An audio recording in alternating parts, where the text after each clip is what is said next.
these ladies, I respect the woman that you could become someday. Good luck on that journey. Well, let me ask the room a question. Who had on their bingo card nice saying gaping pussies tonight? Anybody? Yo, Remind me never to piss now. Remind me to never ever piss now. Because you got to shut it down immediately. Because if you give a bitch an inch, she will take a mile and open up a room. And I'm the type of bitch, listen, I take advantage, full extent of the white man's laws. I'm calling the police, filing complaints, and filing lawsuits. I'm not arguing with you hoes. The white man said sue bitches and have them arrested. Yes, white man, thank you. Thank you for your laws. Thank you. All right, let me just say this segment of Healthy Debates is sponsored by John Kitover for Congress. If you like John, vote for him. Congress, I think, whatever assembly seat that was, 16 or 17. John's on stage. He's our clubhouse politician. But let me say hello to Poochie. Pooch, what's up, big stank? what's up? How you doing, bro? What y'all doing so late running the room, man? Well, you know, I wasn't on the app most of the day other than this morning. And I kept getting text messages offline that I'm missing all this drama. So I came in, I said, oh, so what I miss? If it's about somebody running a room with my name in the title, I don't give a fuck. Keep talking. Because the more you talk, more people are interested in finding out who I am. The hate is stoked the engine, bro. Your name was in the title today? I wasn't in the title, but I was spoken about for about 3 hours by somebody. And it's all good. Keep talking, baby. God damn, JB, god damn, how the fuck, man? Crazy in Clubhouse. Hey, now, we put down the auto car, everybody doing. Happy Saturday, Pooh. Hey, Nye, I know that you've been in Hollywood, but where are you born? I'm born and raised in Chicagoland area in the Midwest, but yep, I lived in Hollywood. California for 20 years, and that's why I had to tell somebody yesterday. I sent a message far and wide to Clubhouse to the person who's doxing. I made sure that this individual knows. Listen, my resources and connections, based on my 20 years working in the industry, are very long and wide. Dox me, and I will destroy your fucking life. Okay? I know people who will find anybody if need be. So, yeah, I'm sorry. I just went off on a tangent. That's that Suki coming out, Jackson. Midwest girl. And, yeah, I worked in Hollywood for about 20 years until I came back.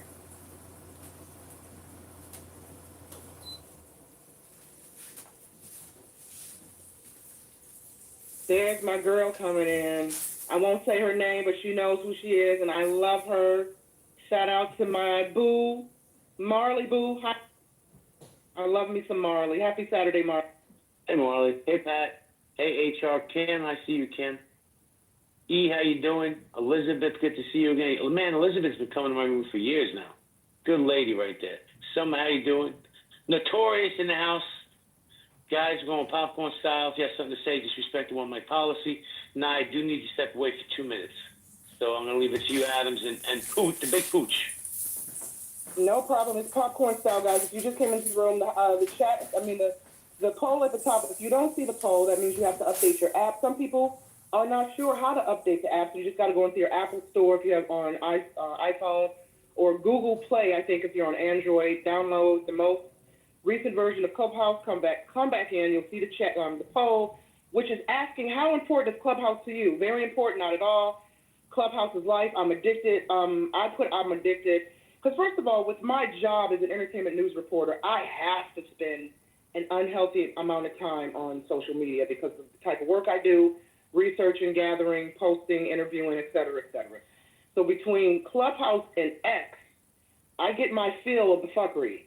But I'm addicted to Clubhouse because I really am. There are a handful of people on this app that I simply adore. I adore their perspectives, even, when they're being positive, negative, when they're bringing the smoke, bringing the heat, all of it. I just love. And I host my own rooms on Saturday, usually at 2 p.m. Central. I have a house here called Press Hollywood where we talk about conspiracies, UFOs, mostly celebrities and entertainment. And I was supposed to host my room today, but I was just so kind of discombobulated about some shit that happened on this app with doxing last night that I couldn't host my room today. And I had people hitting me up all day. Where's your room? Where's your room? Where's your room? So I felt, I don't know.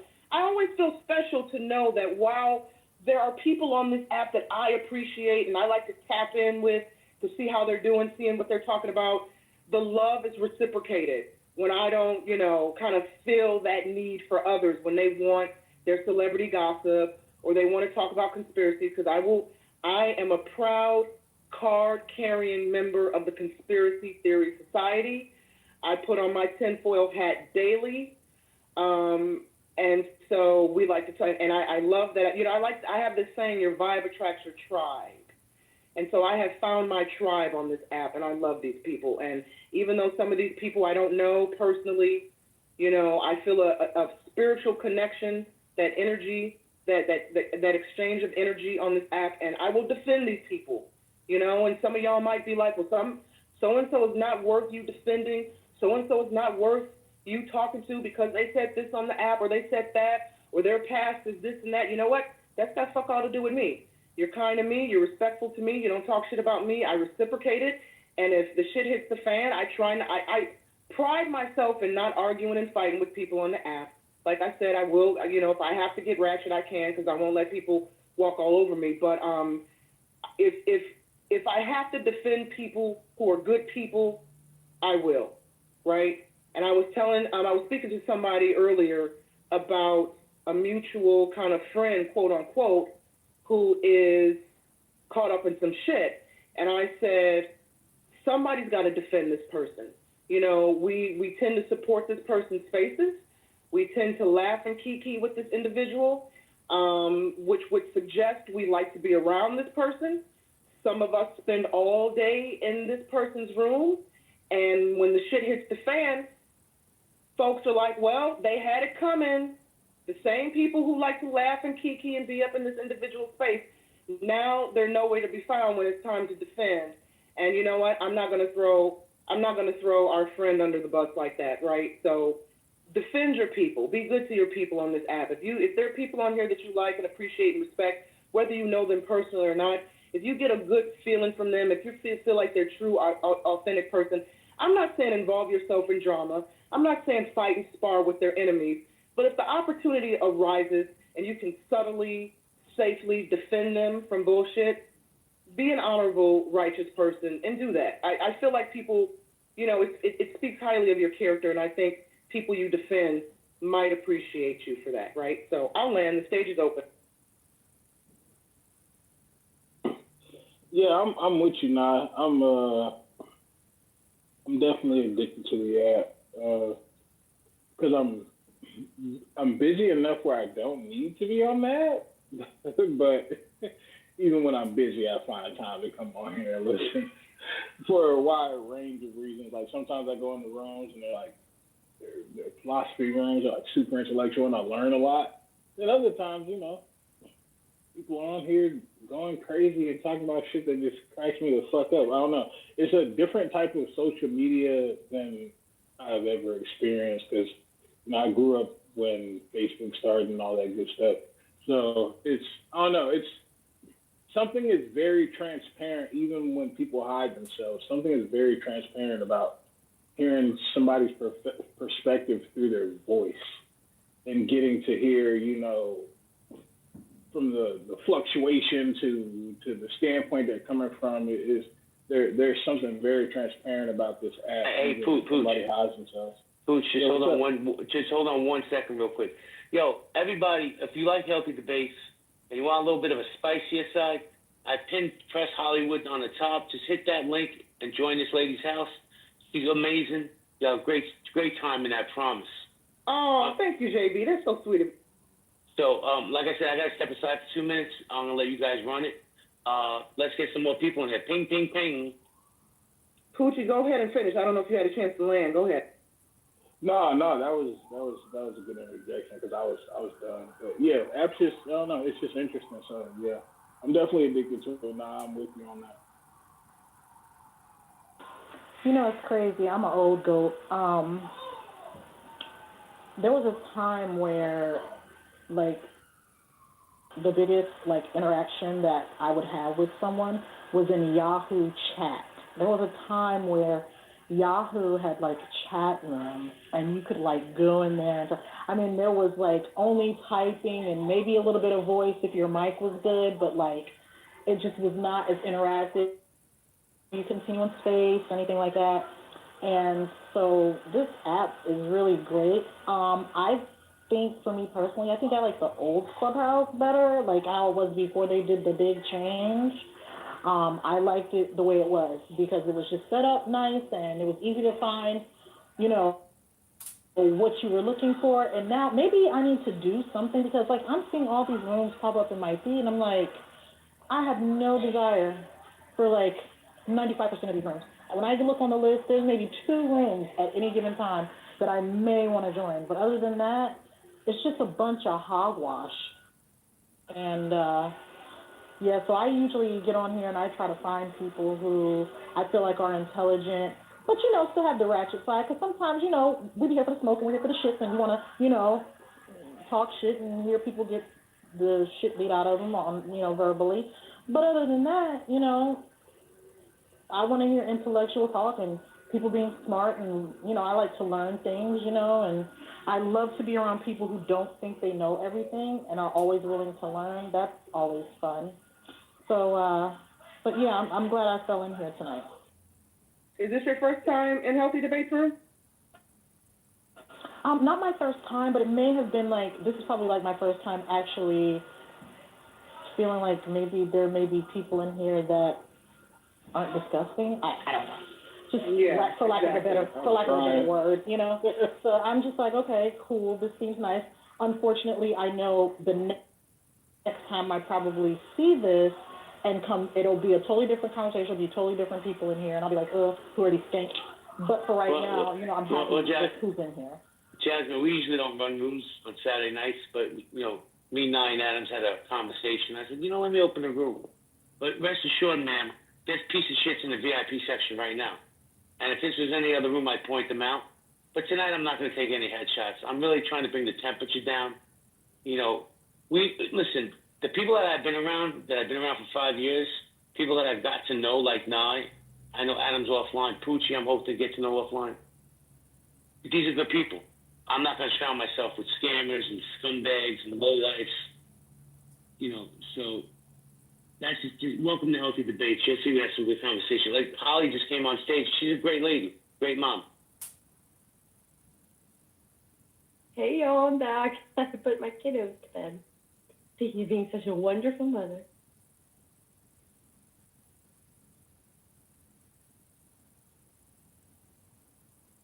Jordy's coming back up on the stage, I think. Jordy, welcome back to the stage. Did you kind of want to chime in on, you know, your experience on Clubhouse? How do you like Clubhouse? Do you know, are you addicted to Clubhouse? Are you kind of indifferent to Clubhouse? What kind of rooms do you like going into? The mic is yours, Jordy, if you would like to speak, sir.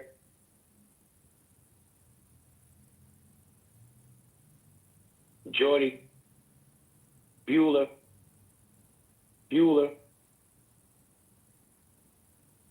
And then, of course, we always have to deal with this when people either come up on the stage, you call them and they don't unmic, or they sit in the goo, listen to the conversation, and then come up and don't know what the hell you're talking about. Go ahead, Jordy. I'm sorry. Thank you. No, you're all good. It's okay. As you already might notice, I forgot to put on my mic. It's my second time using the app Clubhouse. You are forgiven, sir. I'm sorry for talking shit. Go ahead. I'm from the Netherlands. He's not. Go ahead. The reason that I'm using this app is because sometimes when I come home after a long day of work or something, I just feel the need to still have a conversation with some people, and then I thought this would be a good option. I like that. Let me ask you something. You're from the Netherlands. Okay. Do you like the Hive? Are you familiar with the Hive? With the Hives? I don't know. What's that about? Okay. They're a rock band from Sweden? I mean, it's no. Okay, I know it's kind of the general area. It's kind of the same region, nearly. I'm from the Netherlands, so everything around the Netherlands I'm not so aware of that good. Oh, Jordy, let me say this. You're welcome in Healthy Debates anytime. I think you got a cool accent. I think some of the ladies in here are going to like you. But let me give you, stay away from the women in here. They're dangerous. Yeah. I think it will be fine. But thanks for thanks for warning me. You're welcome. Let me say hello we have Ollie and we have Dolly. What's up, Dolly? Long time no hear. How you doing? Hey, JB, I'm doing so good. I've really, really enjoyed listening tonight, the last couple of days, in all the different rooms. It's really given the old school vibe back of having real conversations with real people. That's why I joined Clubhouse, and I did back in 2021. And it was during COVID, and I loved it. I think I'm addicted, yes. Part of the reason is because it's adults, talking to adults. I work with children, and so I'm oftentimes in the goo, and I just listen. So I feel like, and I've changed my name. I changed my name because my clinic got doxxed. I have a child and adolescent psychiatric clinic. Hold on, wait. I'm being serious here. Well, two things. First off, I discovered Nye, so I get 10% of whatever she makes. But how did you get that? You got doxxed on this app, you mean? I did. Well, at the very beginning, it was so much networking. It was like a blast. Like, the networking was incredible. And I own my own child and adolescent psychiatric clinic. And so then my clinic got doxxed, and I started getting these really weird phone calls to the clinic. And so I changed my name just to Hello, Dolly is my favorite movie. So I changed it to Dolly maybe, like 2 years ago. So it's really funny because a lot of people don't know who I am, but they know who I am, and they just don't know that they know who I am. And so I have no clue who you are, but go ahead. Yes, and so it's nice to reintroduce to everybody again, but I really, really love having the adult conversations. I love it around election season. That's definitely one of my favorite times. Well, let me ask you this question. I'm sorry for cutting you off, but I'll forget. Sure. And I'm not trying to dox you, I promise. But when you say you got doxxed, what exactly happened? And the reason I'm asking is because it could be a cautionary tale for other people. They called my clinic and left multiple messages that were very inappropriate, and they were they used the name of the room that I was in that day, and so that's how I knew it was connected to Clubhouse. And they called my clinic, and so that scared the bejesus out of me, just because I own a psychiatric clinic for child and adolescents, and it just was. How long did it go on? How long did it go on for? There was three messages, and then I blocked that number, and then I just changed my name and didn't go in that room anymore. I'm so sorry this happened to you, like, sincerely, because I've been doxxed. Other people in this room have been doxxed. It's not fun. I don't understand how. Unless you deal with kids in the psychiatric care, but maybe you can explain why some of these people. Why do they do that? Why do they take it off the app? I can't understand. To try to get under your skin, to try to feel important, to try to give themselves a name, and that's unfortunate because I really feel like at the beginning it was so good. It was so good. I met so many people that I could be real with, tell them my career, tell them my job, tell them what I do, and we could connect and come up with some ways to therapeutic music groups and networking. It was really, really good at the beginning. And so it kind of stinks that I feel like I have to hide who I really am now, and I stick in the goo mostly, but that's just safety wise, I guess. I don't know. I have to tell you, and there's no bullshit. When I close this room, until I go to sleep, I'm gonna be like, who the fuck was Dolly? Like, I don't want you to say who you were. I'm just saying that I'm like, damn, I know that voice. I just can't picture who she was. Yeah, I've been on since 2021, so I know a lot of these voices. I know a lot of you, and I've listened to you guys for a long time and appreciated what I've learned, and I love the adult conversations.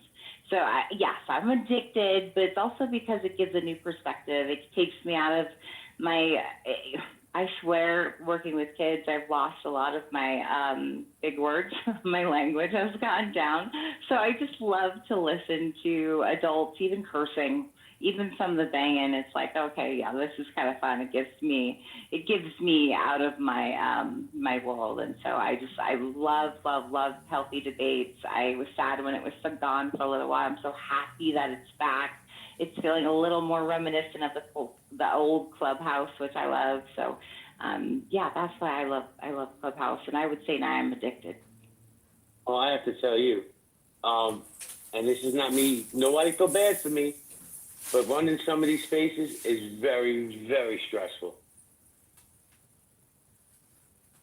Oh yes, moderation. And when I attempted that, and then I couldn't take the heat.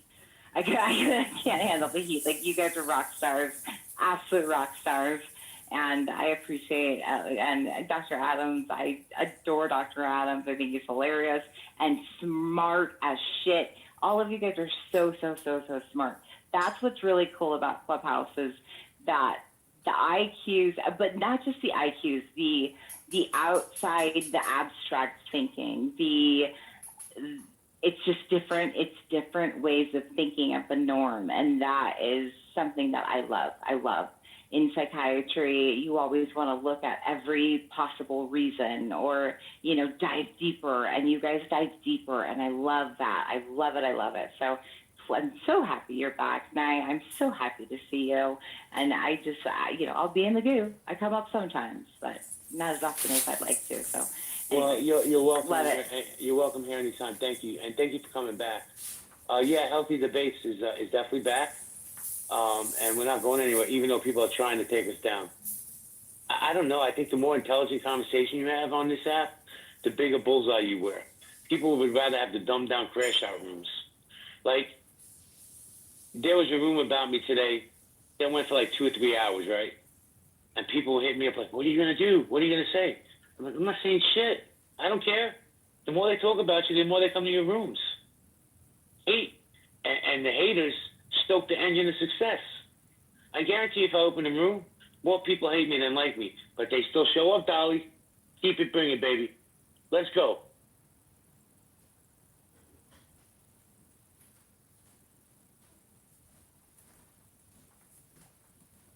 Speaking of mentally ill, what's up, Devil Agent?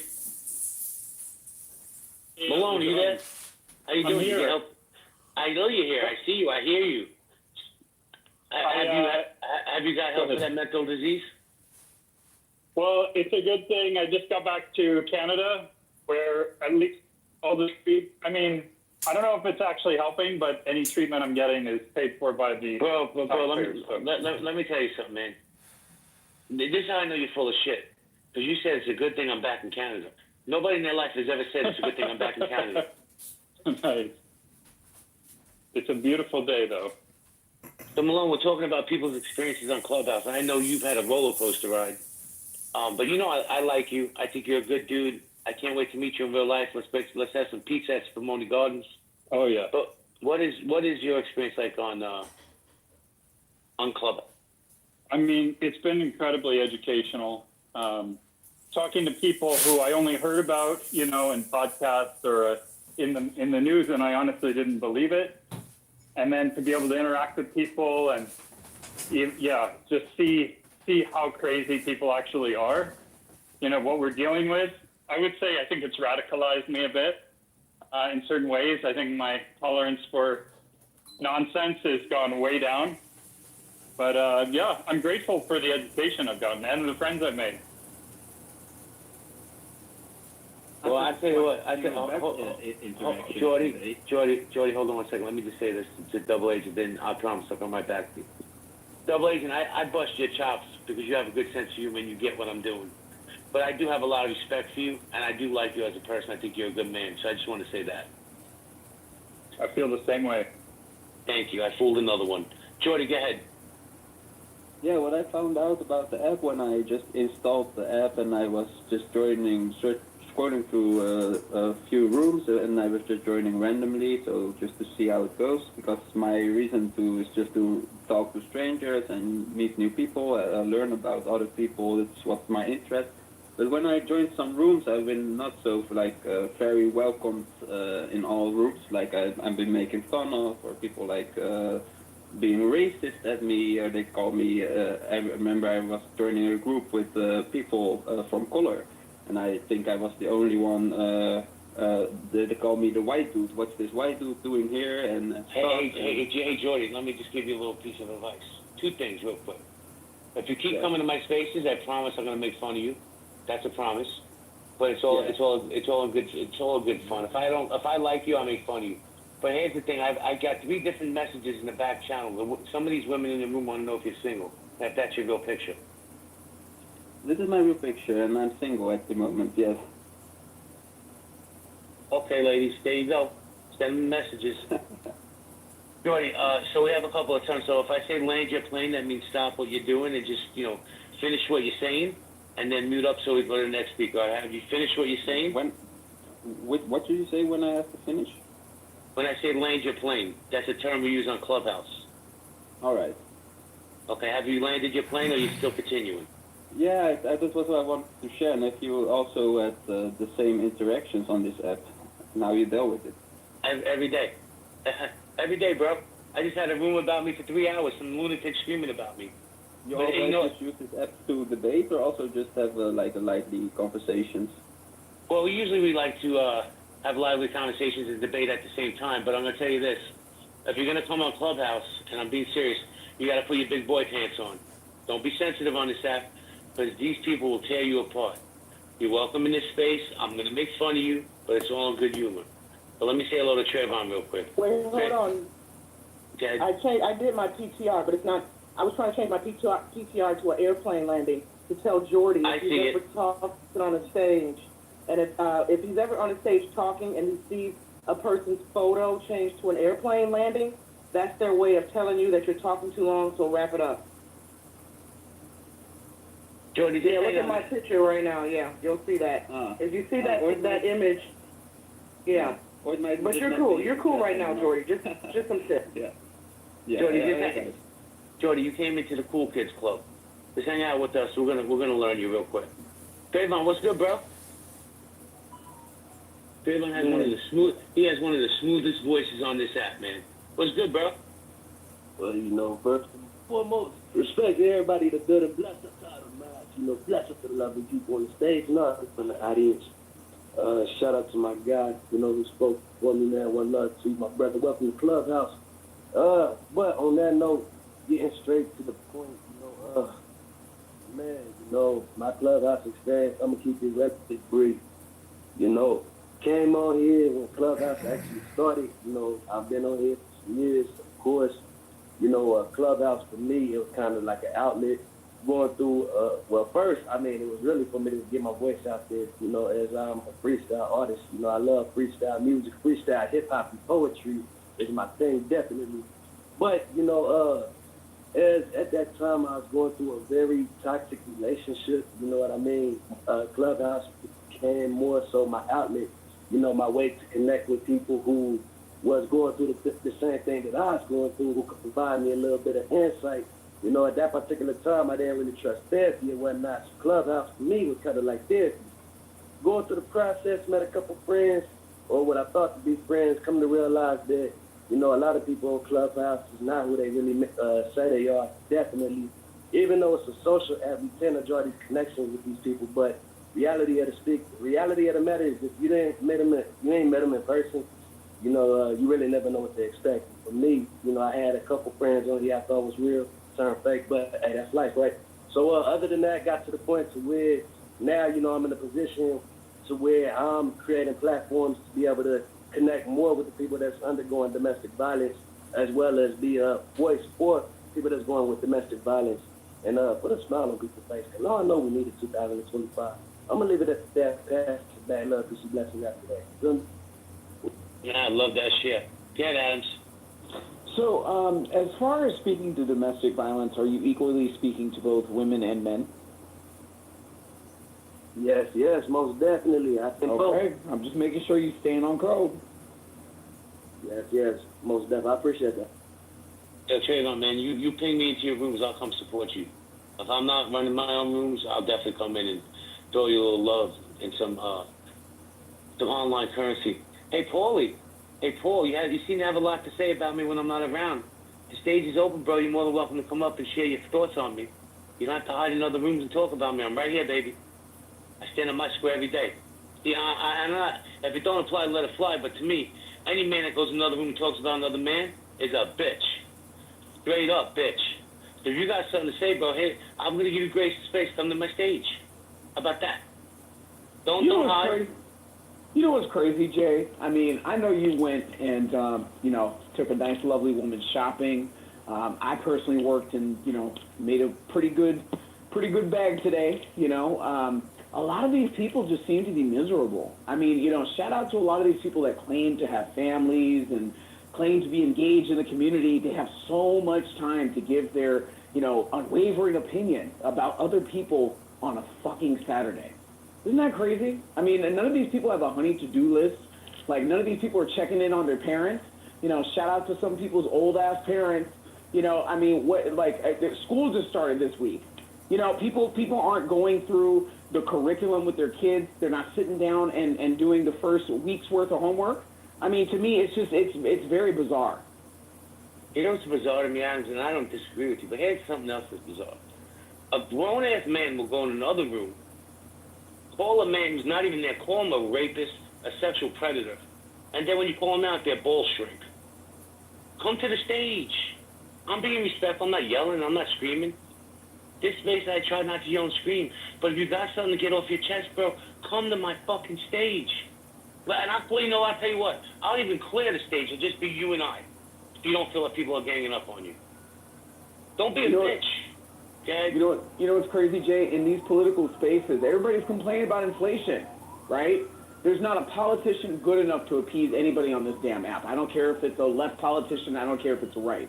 People are complaining. Nobody has enough money. Everybody's complaining about inflation. Why don't you get a second job? Why don't you get a second job? Is anybody paying any of these people complaining about inflation with wives and kids at home, okay, with kids that just started their first week of school this week? Is anybody paying them to be on this app to be running up their mouth like a messy washerwomen about other men's business? It's very strange. You know what's strange? Is people, I'm gonna tell everybody, here's rule number one of Clubhouse. And this is really the God's honest truth. There's no secrets on Clubhouse. If you say something in some Pakistani room, it's going to get back to everybody. Men gossip worse than women on this app, and that's a fact. Women will talk about women like you're fat, your titties are fat, all that other bullshit. But men, oh my God, you guys fucking gossip like washwomen on laundry day. That's a fact. Some of you motherfuckers never been around a woman. So my thing is, if you got something to say, please show me the respect to come say it to me. Any of you, not just Paul, because Paul is sitting here. Paul's probably sitting there saying, "Oh shit, how do you know what I wrote in the chat in another room?" Because you know what, Paul, loyalty's not a word; it's a lifestyle. And I got loyal friends who tell me what's going on. So Paulie, if you want to come up, anybody else that got something to say to me, but please, I'll clear the stage for you. Get it, Adams. No, I mean, it's just, chalk it up to experience and chalk it up to the game. Many of you guys know I grew up with some kids that were on reality television. They filmed at my graduation. I've watched a couple of reunions from some of the Housewife best. Some of the men on this app airing out people's dirty laundry, or what they think is people's dirty laundry, is nothing short of an Andy Cohen Bravo spectacle. And this is supposedly heterosexual men, which is crazy. Which is crazy to me. I mean, when somebody made a comment earlier this morning about the feminization of men, well, welcome to Clubhouse, folks. You have a bunch of men... No, Adam. Right. That's the pussification of men. The pussification of men. So welcome to Clubhouse, folks. These men talk a big talk about how we need to, drag women out of the workplace and, put them at home and, disenfranchise them. By the way, these are also the same men that are currently living in two-income households and complaining about inflation. Let's just add that context. These are the same men that they hear of people gossip. They open up whole entire rooms with other messy drag queen men to put this man in his place. Like, I mean, this is like a freaking drag queen version of bad girl stuff. Like, this is embarrassing. Well, Adams, let me jump in. No, I sent you a text message. I'm gonna be doing a poll. You guys run it for 2 or 3 minutes. Let me say this, and this is really true, right? My man Trayvon came out. I don't know this guy in real life. He's always been smooth, been nice to me, respectful. Okay, in the office with he comes up and says, "This is my Trump, mission. This is what I'm doing. Heading in, This is the dude we should be embracing. How Not are these you feeling idiots that are about what running you're around gonna get out doxing of this? people. If you don't breathe air into the fire dies out. How about that? Let's embrace the good ones instead of putting them down. It's ridiculous already. I know it sounds like kumbaya because I'm calling Paul a piece of shit for talking about If me. you're not But deciding you know how what? much you're Because, paying you know, here in New York, we got a saying. You can always shove shit down somebody's throat and say they're full. Hey, Paul, I'm full. You got something to say, man up and come up. No, I run why I put the poll up, please. All right, welcome to Here's a couple key tickets. Rachel, I don't mean to call you out, sis, but I'm surprised you still have a pink ticket in house today. I am shocked. Girl, if you don't join the house and come up to the stage, stop tripping. Stop tripping like that. I'm not your sister from another mister. And Real Chicagoans so woke up this morning relieved that the Department of Justice is finally their investigating experience the on race Clubhouse, hustle. if you yourself have been experiencing drama and you healed from it and now you want to We're talk about thrilled it, to announce that our consider Kaminsky stage your therapy couch. We are here to We're thrilled to announce that our Kaminsky franchise program is officially launched and we're expanding national. Yesterday, some of you may have seen a false headline in the New York Times, and the headline was terribly misleading. It said House Republicans are, quote, adjourning until September to avoid a vote on releasing Epstein materials. I just want you to know, and everybody here knows, that's an outright lie. It's not true. And they were forced to modify their headline and update it today. No one... Bitch, how are you a hoe with STDs in your eyes and bitties, and you coming into my room talking shit and you want to adopt me? Bitch, you better stay out of the freak off to go get your eyes and your ass tested, right? So if you got mess like that out in the streets that people know about, do not come on Clubhouse talking shit when we find out we're telling everyone. Well, to piggyback off that night, I put a new poll up. Who's more hypersensitive on Clubhouse? Men are crybabies, women are the worst, or gay men? Please vote. I'm curious what people think. You're not going to offend anybody because nobody gives a fuck. Get out. So, to be honest with you, I feel like the gay men on this app, shout out to Ion, actually hold their composure more than some of the most masculine men on this app. Amen. No, The California Christians strike again. And you set a mouthful right there. He holds you down. Don Gimme. I mean, these are men. Do you still want to abolish ICE? Do you still want to abolish I don't know ICE? if you're in the Matrix. Let's not joke about that, but at the same time, like, they stand on business, they protect women, they actually don't gossip in the same way that a lot of these other men gossip, like it's crazy. Through the DC Well, Guard, I'll say this, Adam. you will I said see it them before. I've said flowing it into the streets of I'll say Washington when in he's the not coming weeks. around. There are other In units my who are opinion, prepared in to 5 years break. on this app, the single greatest content creator I'm on here. this app is Ion. Outside And to me, it's not even close. Because he does 100%. And I have nothing but love and respect for Ion. And Ion will tell you tonight. Mr. Trump. But, and I'm saying that because I think he's a good human being. He does protect women. Ollie, you wanted to jump in and I'm going to say hello to J-Lo. Wait, hold on. Did you move Jordan? Because he's trying to come back up. Did you move him? I didn't touch Get it. out. I didn't. Yeah, that's a tough one to answer, right? I'm in. I've had more I think, Anybody else in the house? Come on. Okay. All the way in the back. All the way in the back. That he's and his response to that was, your eggs are dry, you're old, stuff. I mean, it's like, why is it unreal? And then, then I had this woman who got offended because I was not teen woman, I guess, enough. This is the office. This is where we come in. Or even all the money that I would die alone. It's where we do all the work, and as you can see, there's not a lot here. They just moved in here prior to COVID, and so I don't think they actually moved in totally. I started putting some pictures up, as you can see. I went to the White House this week, and I have some pictures. Oh, and they look great. I'm gonna tell you what, Holly, and I here's the begged for the truth. frames. In my opinion, There's not a lot of money available. you and I have shared 1,000 spaces together. People like you. You're just a nice lady. You're pretty, you're smart, you're engaging. They're none of those things. Tucker did not. Jealousy's a motherfucker. I'll say that right now. Work with the CIA. Jayla, what's good?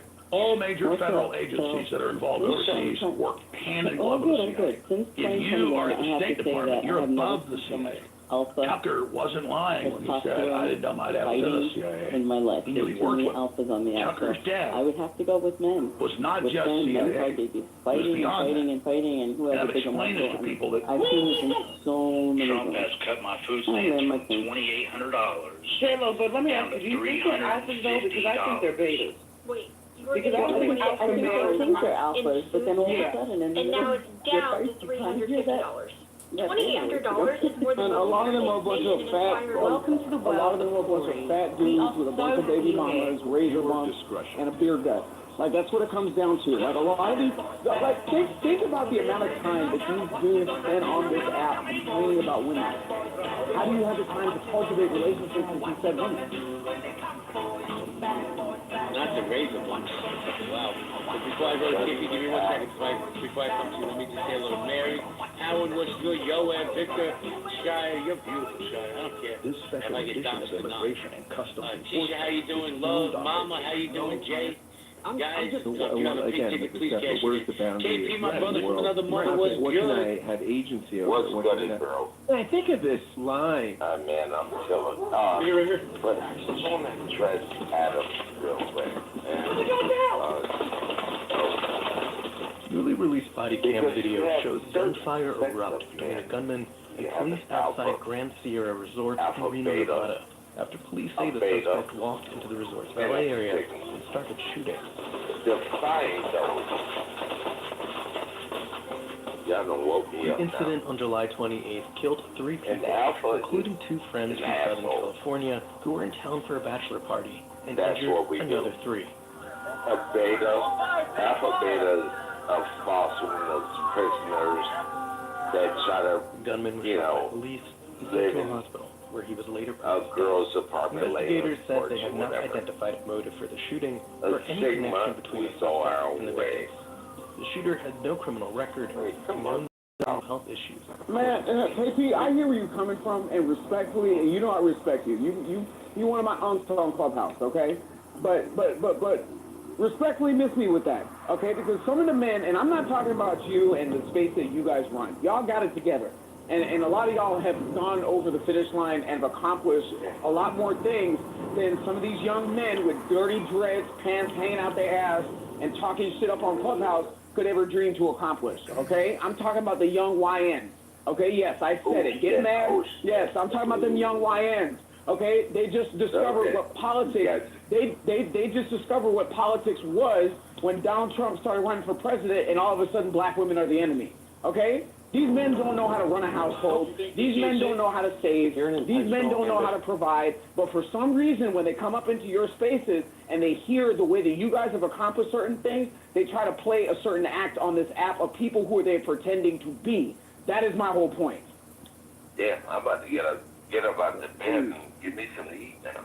Go ahead and cook it. Man, I'm going to say real quick, I ain't going to lie. Back to Adams, man. My first thing is, why is there so much focus on YNs? What is YNs? Let's be real about it. That's my first thing.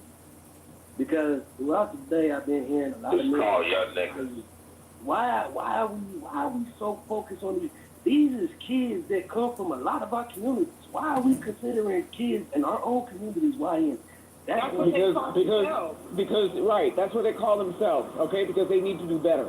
Okay, they need to do better. It's unacceptable. No, hold on. Because again, I'm a lot older than I sound.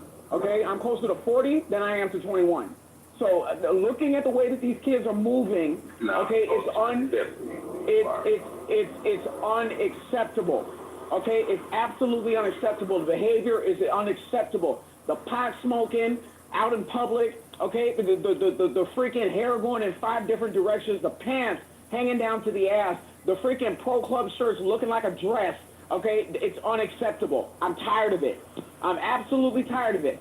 So yes, I'm going to continue to say young YNs because I'm absolutely sick of it. Sick of it. And I'm also behind it, sick of the justification that for some reason, you know, there's this battery that's been put in these young men's back on this app to attack women indiscriminately for no fucking reason. For just the sun coming up and having a pussy. There's no discernment, okay? There's no listening to these women. There's nothing. It's just like, let's just attack black women. So when you say that I'm going after the young YNs, why don't you check them young YNs that are opening up rooms bashing black women that could, quite frankly, be the likes of their grandmothers and their mothers that aren't out in these streets getting their back blown out. That is one of my biggest points of contention with this whole fucking movement. Is this a gaslighting room or something? Like, this got to be like... Who's gaslighting? For Omar Bartov, I thought made a very good case. Raz, what's his name? For the intention? For the But they intention? don't have access to the information that would say there are orders to do, you know, X, Listen, Y, and Z. I don't know. I just was convinced by their arguments, but try to convince me elsewhere. I just know that. What arguments? They're civilians. Who cares what they say? Do you think any of us give a shit what any of them have to say? No, I'm talking. They have no power or no say in the government in Israel. So what does that have to do with Put it like this, Buttercup. Buttercup. Let me put it like this. Let's not get hung up on semantics, okay? Hold on, Buttercup. I'm going to give you the benefit of the doubt for 1 second and explain something. Can I just finish, BB? No, hold on. Because people that are speaking out against their own country usually lie and stretch the truth, and you should know better than that. Why are you lumping me in with other people who you claim speak out against their country? I don't claim. First of all, I didn't say that. against their I didn't say that about you. I'm saying the people that you're listening to that are speaking Omar out. Bartov is lying about his country. He's an academic. People lie about their country all the time. Right. Well, hold on. Let's try to get to the point of lying. He doesn't have access to the information in which he served in the IDF. Yeah, just academics still have interest to answer to. Have information, intelligence. So maybe he's wrong. I found him convincing. Maybe he's wrong. Can we leave it at that? He's equating death with genocide. I mean, Okay, I don't want to leave it at anything, I found him Buttercup, convincing. because I just read your bio and it makes me believe you are a self-hating Jew. You literally, just in one sentence, I can just get that out of you, and everything I've heard from you also. Buttercup, I have a question. Buttercup, when you learned Hebrew, did you make an effort to pronounce? Who cares The about Resh? that? No, who cares about that? Who cares about that? I think it says something Who about cares the about that, attitude. though, I George? speak Hebrew with an No. American accent, but No, but listen, but your bio, He doesn't have even, a good attitude on the matter. even our number one troll, Al, he has a problem with it. Is Al Jewish? Like, what is this guy? He's a Jew? No, he's the LARPing Norm. He's his Norm accent is like 1-to-1. I thought it was Norm for a second. Yeah, So if you want to know what I believe, why don't you just ask me? Why are you making assumptions? Okay, no, We've that's what we're trying to heard you do. for the last couple of days talking You know what? in all the Let's rooms. give her the benefit of the doubt. Tell us what you believe. We've heard you debating the real Norm. Like, I heard you debating him for an hour last night. What do you mean? Like, I know what your stances are. Do you think that Norm is arguing in good faith? Do you think he's like a fair interlocutor? You know what? Listen, I've known Norm on this app for almost 5 years, and when I first met him, he was a big lefty, very, very left. He didn't care. He wanted a two-state solution and all this. He's changed his ways a lot since the very beginning. I have to give him that. So maybe you'll convince But me too. he's okay, maybe, but he still has a long way to go. Hey, but I think Carrie, we got to give her something credit. like We got to give her credit. She's actually saying she wants to learn. Okay, Maybe you can that's give actually her- really good. I doubt you'll convince me, but you should try. That's why we're Well, having if you're coming in with conversation. that mentality already, then there's no point in Because even I've trying. heard a lot of these arguments that you've presented, but I'd like to hear more of them. I'd like to see if you have anything new to say. Buttercup, the army that is in Gaza is the IDF, okay? It's your family members, it's my family members. You've been to Israel, you know the society. Do you actually believe that? What? No, Oh, L. I don't have energy for you. I'm sorry. So everybody, L is like cosplaying as a Jew in order to spread Jew hatred. He's not a Jew. He's actually an anti-Semitic Blasphemy. person that is pretending to be a Jew in order to defame us. Speaking Tikkun Allah. So, Barakat, you've been to Israel. You have family, you say, which I assume serve the IDF. I serve the IDF. My entire family serve the IDF. I right now have 2 people in my family that are serving the IDF. Do you actually believe that there's a genocide going on, that there's a mission to kill Palestinians? And if so, how come the strongest army in the Middle East almost that was able to like do what they did to Hezbollah, do what they did to Iran? Like, do you actually believe that there's a possibility that there is an order or there's like some kind of a mechanism of genocide that the IDF, our heroes, brothers and sisters, nephews and sons and daughters, are committing? Because yes. Got it. Listen, I want to answer, but I have a feeling I'm going to get shouted down. So I don't nobody's know. going to shut you down. Okay. Unless you're spitting Jew hatred. But listen, you did say it in good faith. That's what we're taking it as, because Harry never backs down. So he's actually probably thinking that you're probably here because you probably do want to learn. And but you did come in a little bit where you're like, I highly doubt it. But we're giving you the benefit of the doubt, because listen, if somebody wants to learn, we have so many smart people in this room. I don't profess to be one of them. I hope we can learn from each other. Exactly. So. Well, we've learned from people like you a lot. That's the thing. So we've already learned that. I think it's on your part to actually learn. You don't know anything about me. You don't know where I stand. We know plenty about you, Buttercup. You're brand new to the app, but people like you. Sure, not a problem. I just want to say people in the last room I was lined up with all the genocides. Are very vocal about their stance. You're very vocal about your stance the last couple of days, and we've heard you. Don't worry. People listen on this app, so just remember that. Okay. So, first of all, I just want to say quickly that my position is I support a strong democratic Israel. That's my position, okay? So, if that's anti-Zionism to you, so be it. No, that is exactly my same here. That's what we all believe in. Good. And see, we found common ground. Now, let's... So it will stay like this. That it will stay like this. So, I think that we need some new ideas, and some people think new ideas are anti-Semitism. No one is thinking. New ideas, yeah. What are the new ideas? So I talked to Daniel about it earlier. Do you believe in a 2-state solution, Buttercup? Do you believe that Palestinians I wanted to ask. I already asked her one question, and I would like let's take that question. You asked me if I think it's a genocide, if it's intentional for brothers. Originally came in for, because I was going to vote on the poll. And then I was like, in terms of what? Yeah. I'm going to be as respectful as possible. That was a whole lot of nothing, bro. You want to vote. Hypersensitivity to what, though? Because I feel like every single one of those entire groups are hypersensitive to certain specific things. I have strong opinions on, all. But... yeah.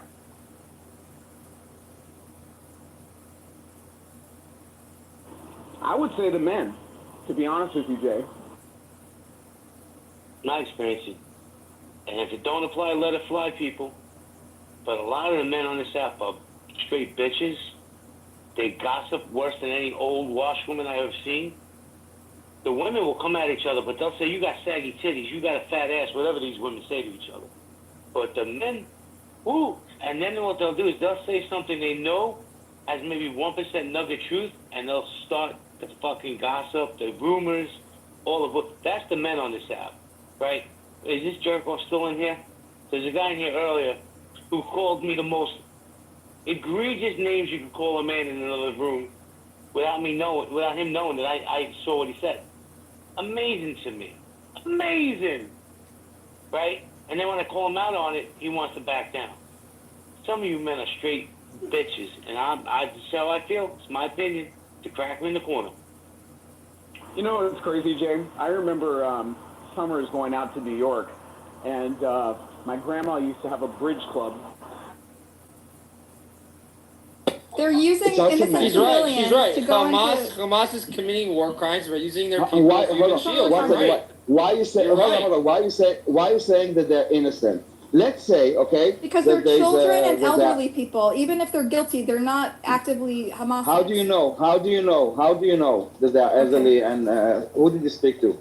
They spoke to the press. These people were they put their we know everything about them. So I will tell you, I will tell you this, okay? As an IDF, like as your family that were in the IDF, okay? If it was indeed an illegal command, first of all, they have the obligation to not follow it. Okay? They did. They fought this is back. Like they don't need to fight back, okay? They just did. need Their to say, I'm commander not said, doing it. too Okay? bad. Their commander said, tough shit. It's not your job to worry about war crimes. That's what happened. So I'm telling you again, please listen to me, okay? Every soldier in the IDF, and you can ask any person that was in the IDF, one of the first things that you learn in basic training is an unlawful command. Unlike other armies that tell the soldiers you need to follow every command, the IDF is actually one of the first things that they teach us is how to defy a command, okay? It's called a command with a degel shachor mitnoses me'alea, meaning with a command with a black, okay, got it. That's what I will tell to the others, with a black flag waving over it.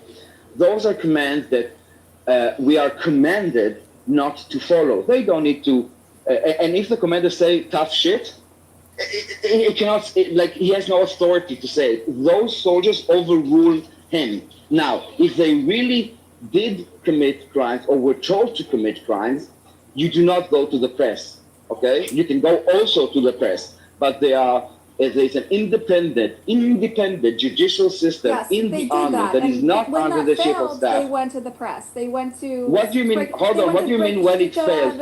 Hold on. What do you mean? What do you mean it failed? That they didn't find merit in their because again the judicial arm of the army has no obligations to the army. They have an obligation to the law. Okay, it's always been like this. Is why they prosecute soldiers that commit crimes. If they went there and they told them like, as you said, it failed, so they go to somewhere else like Shovrim Shtika, that their barrier for accepting a testimony is like, does it defame the IDF?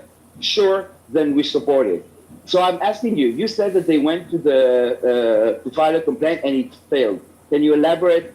How did it fail? So I think we need to talk about specific cases because I don't know every single case, but I will say that it is a bureaucracy, right? Like whenever you file something in the IDF, and you're going through a bureaucracy. If you know anyone in the IDF and you've been in the IDF, you know it's a giant bureaucracy and it's hard to get anything moving. If it's an urgent matter, they're going to go to the press. That is not true. I've been to the IDF and I can tell you that you can. It's almost comical what it does.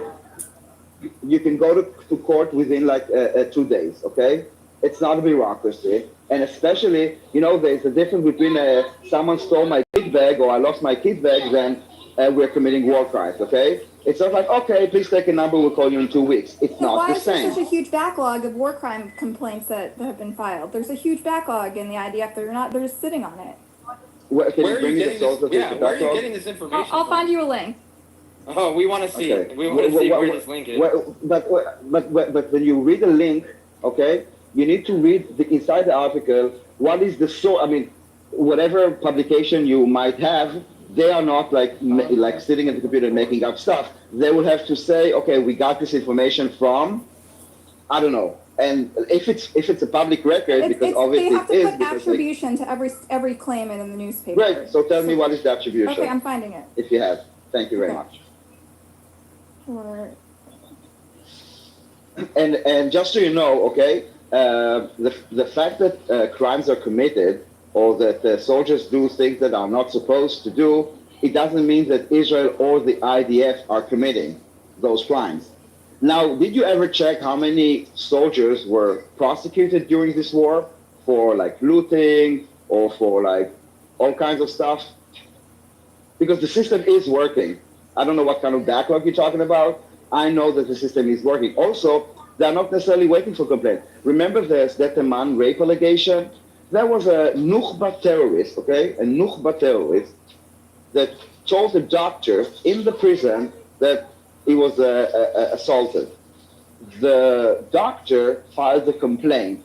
An investigation was opened. They raided the base. They took the video. They arrested the people based on the complaint. So what backlog? we saw it in real time happening. We saw it live. Not only that it happened. You mean with the Sdei Taman case? Oslo. Are you talking about Sdei Taman? The entire story came from Israel. It wasn't like a whistleblower that revealed it. No, everything was exposed, revealed. Even like, where do you think we got the videos from Sdei Taman? They didn't release the video. The video was leaked, no, to the press. Leaked by who? Leaked by who? Someone inside the base. There were countless. There are countless soldiers. Do you know what kind of operation? To the press. So tell me how it goes, okay? So this. You read the Haaretz articles, right? Did you? I'm getting my sources not from Haaretz, but okay. But Haaretz interviewed dozens of people who work at Sdei Taman that talked about sadism. But hold on. I understand. I'm using critical thinking, okay? So the story broke because this group of terrorists and sisters are crying for help. They're blowing the whistle, and you're calling them liars. That's what's happening. Well, the fact that you're calling them whistleblowers, maybe you're the line. You just believe them without no evidence. But I want to do critical thinking with you for a second, okay? So to kind of examine what you believe happened or what you were told that happened. Sure. So this Nukba terrorist went to the doctor, filed the complaint. He moved it forward and filed to the military police. They started an investigation. At some point, you say that someone in Sdei Taman knew about it, like he was told that this happened at this moment and that the fire was complained, and he went to the control room, went back to the time, recorded the video, risked himself, sending it to the press. Like, this is what, like, how did you know, like, what to look, when to look, like, how did it happen in your eyes? Because is told it to a doctor, okay, and the doctor filed the complaint. There is no like a bulletin board like, hey, those are like the complaints that were filed today. Daniel, you're right. I don't know the details of how that maybe it is Israel that. No, I'm just to make sense. Just to, like, we don't know the facts, and I also don't know the facts. I don't know who released the video, but I do know that there were dozens of young soldiers who were forced to serve at Sdei Taman who spoke up about what they saw there. So it's. Do you have their names? Or yes. It's all anonymous? Very few of them put their names on it, but some did, and some of them were interviewed with their voices concealed. But at least one of them put their name on it. Amazing. So they saw stuff that they didn't like in Sdei Taman, and they filed a complaint. As far as I know, I think they shut down Sdei Taman afterwards because they were complained. But yeah, that's right. Even the Israeli system has shut it down and asked them to fix problems. Yeah, but that will show you that there is no backlog, and when complaints are made, they are addressed. They couldn't look away, but there are other cases like this. No. So that was all egregious, but genocide. So where are all the, like, if you're talking about Sdei Taman and you're taking there were no consequences for the rapists. Also, there was no consequences. They're free. They're all walking around. Hold on. With all due respect, as a woman, I would suggest don't call anyone a rapist unless they are convicted. Okay. Exactly, no convictions. Please. What does that mean? What does that tell you? Why? Because let's see. Did you follow up on the story? Yes. Because that okay. So the Nukba terrorist was then, after the allegations were made, he was sent to the head of the Shiva hospital. Okay, that examined him, and he issued a report. Did you read the report? I will tell you what the report said. Okay, the report said that the bleeding that he had in his rectum, because the bleeding was inside but nothing on the outside, the determination for him was that it was self-inflicted. That basically the only way that only the interior will be damaged but nothing on the exterior, if you understand how an anus works, is that he there was at least one case where there was reconstructive surgery, like there was completely but it doesn't mean that anyone raped them. And you are blaming people for being raped. I've seen numerous interviews of people who claim a hot rod was put up, like people, not even prisoners that were convicted of everything. They were let go. They were Israel arrested them during their raid, and they just all men. They rounded them up, and then they let them go, and they said they had things like metal rods shoved up their ass. Who said that? Multiple. I mean, it's Palestinians who you see as uncredible, but they looked. It sounded. I think we should give some credence to what people are saying when they come out of Israeli prison. No, so I tell you what. I hear every day 3 new allegations and some Why of are them they are all even telling the broadcast same on the story BBC. about the hot rod, even though they weren't in the same prison? How do they all have the same story with the hot rod up there? I don't know the communication, and once they go out, they can be told. And again, if you follow the rate of allegations that are coming against Israel, it's like we get 3 a day, new ones, and then we have like a week or 2 weeks later, if it goes to mainstream media, retraction. It can also be the cover of the Time magazine. It could be a heartbreaking story.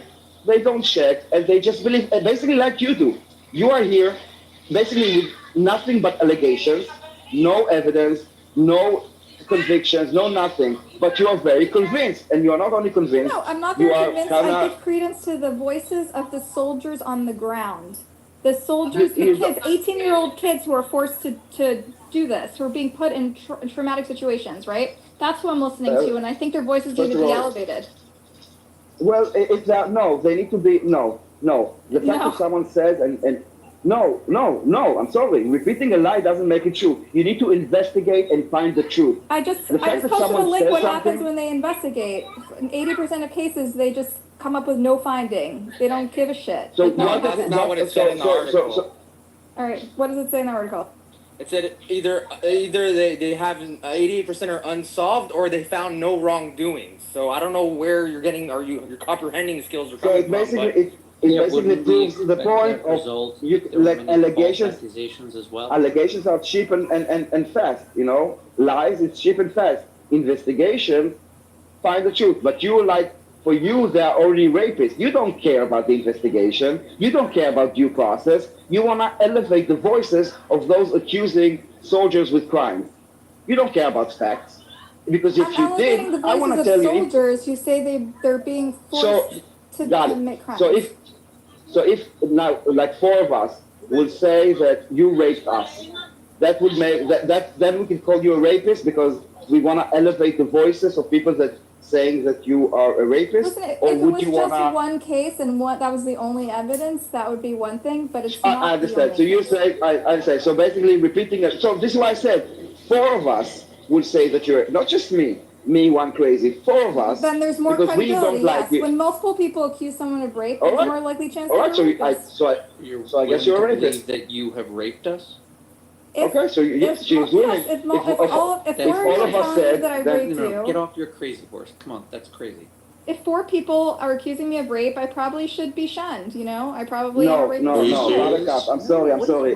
Truth is, repeating a lie doesn't make it true. We actually I'll care tell you for the why, truth. because there's Not high for the, stakes. not for. There's high stakes. Not Buttercup, for, are you no. smart? Were you known Oh my for God, being smart growing You up? have your own head. You know whether or not All right, you guys. raped us. If Our 4 lives people will gang up change your against opinion you, of yourself, Buttercup. who are trying to kill you and say you raped them, that Yeah, probably means you should be ostracized. Computer running like a Motorola Just like 8606, in, like you know, in Western. you can kind of grok the complexity of it. But couldn't I just use a Windows Millennium Edition laptop? True, you could. That still accesses the internet, I assume. Windows 2000 is actually Windows NT is like decent. Windows Millennium Edition was not. It was that even more awkward phase between Windows XP and Windows Vista. Like, there was Windows Millennium Edition before that, and if you thought Vista was bad, oh my. Yeah, we had an HP laptop with Windows ME. It was dog shit. I liked XP. I didn't mind XP, but Windows 2000 was honestly like perfect for like a single-threaded computer. Back when computers could only have one thought at a time.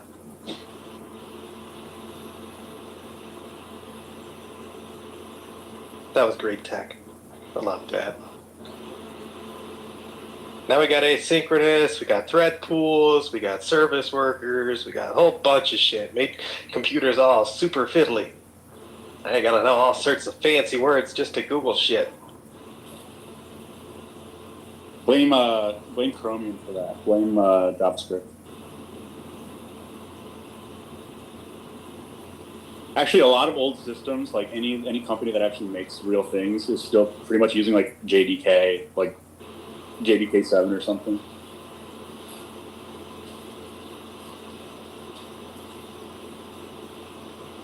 It's all Java.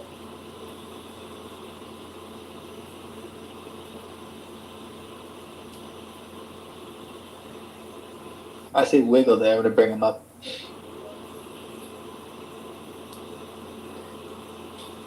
Hey Wiggle, it's been a while. What you up to? What up? What up, what up? Yeah, did you get a better computer setup? What up? What's up? It's like a lower latency version. That's like it's a higher latency version of cells. Wiggle, if you got a computer setup, we can play some Halo. I got a PlayStation set up. I don't know if Halo is on it though. Yeah, no, that's not gonna work. Damn it. Let me check. Maybe they ported. Could be. But I do have a Diablo like up and running. Oh, I'm not playing Diablo at the moment anymore. I completely cracked out, and yeah. Gotcha. I was Do done they with have the Halo Master Chief Collection on PlayStation? The original was good. Is it cross-platform though? Yes. It's PC to Xbox cross-platform. Hang on. Any other games you playing right now? No, just Infinite at the moment. I was like looking at some Helldivers, but that one's just like an endless like. That one just gives me problems. I don't like it too much sometimes. Yeah.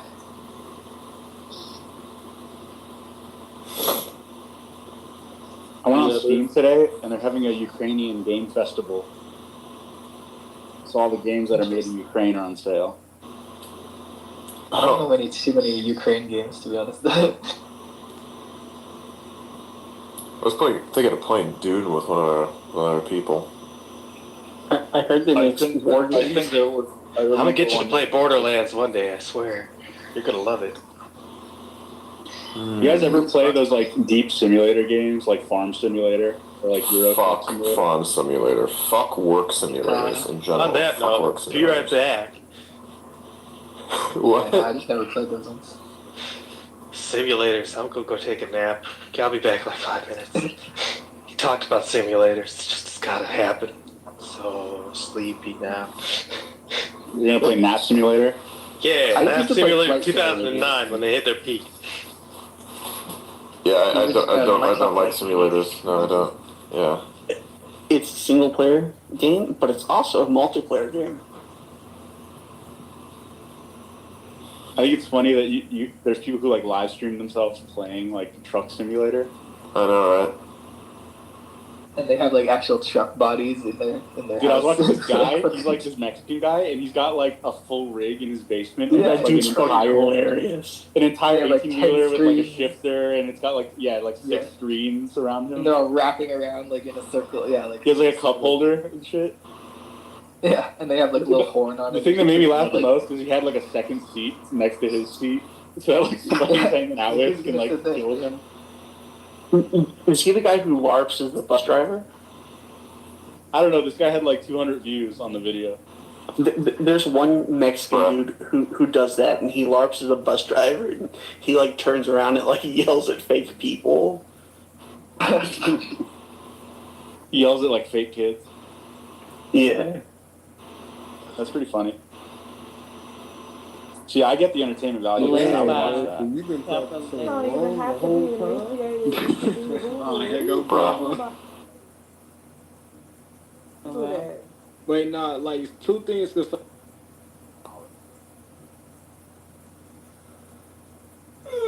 Yeah. With the people. I think that, of course, they are being not only honest, very professional. They're being all kinds of voices, but we are not spreading lies. That's the difference. What are you missing in Israel that we tell about the story, all the allegations, the daily allegations? For this you have Al Jazeera. We don't need the Israeli TV for this. Listen, you should actually expect some journalistic. Right? I don't go into spaces of people I don't like. As a matter of fact, I just block them. I don't want to see you at all in my hallway. And if I do, it's just because we just happen to be in a room together. But, you know, I won't see your rooms if you're hosting them. I don't want the energy. So I don't get it. I don't, but somebody said the other day, I told you why not. I told you why not. He's irrelevant in life. He's miserable. I'm being honest. I'm not even yelling or screaming or doxing this idiot. He's irrelevant in life. He's definitely irrelevant on here. Nobody gives a fuck about this dude. Nobody cares what he has to say. You know, he thinks it's funny doxing people and their families, calling people names. It's to draw attention to him because in his life nobody pays attention to him. So let me just say this. Like I said, he's been blocked. I'm not going to remove him because I'm going to let him get out whatever he has to say off his chest. But he will never come back in health debates. He's permanently getting banned. And I'm going to be okay with that because you know what? My rooms will still fill up and he'll still be irrelevant. How about that, Nye? You don't breathe smoke. You don't breathe air into the fire. Yeah, you know, the problem I have is, you know, I've been, I don't want to center Rich or anything. Feel like I've been honest with Rich in my kind of assessment about how he moves on the app. You know, Rich knows how I feel about how some shit went down last night, which I didn't like, and which is unfortunate because I know I'm probably in the minority when I say this. JB, don't give me no smoke. Despite it, I've enjoyed being in spaces with Rich because to me, Rich is funny. Hey, nice. Let me check this out. I'll shut up. You don't have to shut up. No. Let's have the conversation. We'll use Rich because Rich loves that. Rich is probably jerking off to our voices right now. But let me say this. If he comes into a space, right, and nobody said two words to him, and he starts automatically gaslighting the chat and saying things about me, rest assured he's going to say things about you. And I say this because Rich was always welcome in my space until he got butthurt, until I moved him to the audience a couple of times, so I kicked him out because he was saying the craziest lies. So I used to enjoy Rich as well. But Rich has found this new lane of doxing and thinks it's funny. But you know what happens? It's always another ball game when the rabbit's holding the gun. And these walls are going to get closer and closer on these people. I promise you. It's all good. I told you I wasn't going to speak about anybody that opened rooms about me tonight. I'm not. Keep talking about. Do me a favor. Open a room every fucking day. Because every time you open rooms, you guys, my rooms get bigger. So sincerely, thank you so much. Yeah, Pat. I don't know the person you guys are talking about, but I'm sorry you had to go through a bad experience on here. Like, I feel like it's almost a rite of passage on here. Like, some like weirdo follows you around and like, yeah, like it's. I'm sorry you guys had to go through that.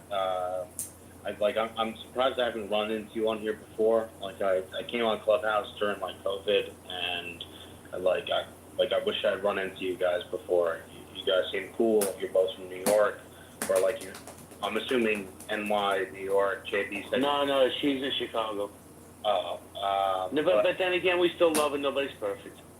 Yeah.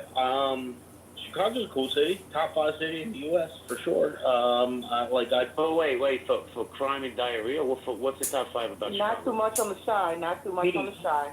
Meat, the meat in Chicago, like the beef, the sausage, like it's just better. They got like more Eastern Europeans and like Polish, German. Like they got great sausages. They got.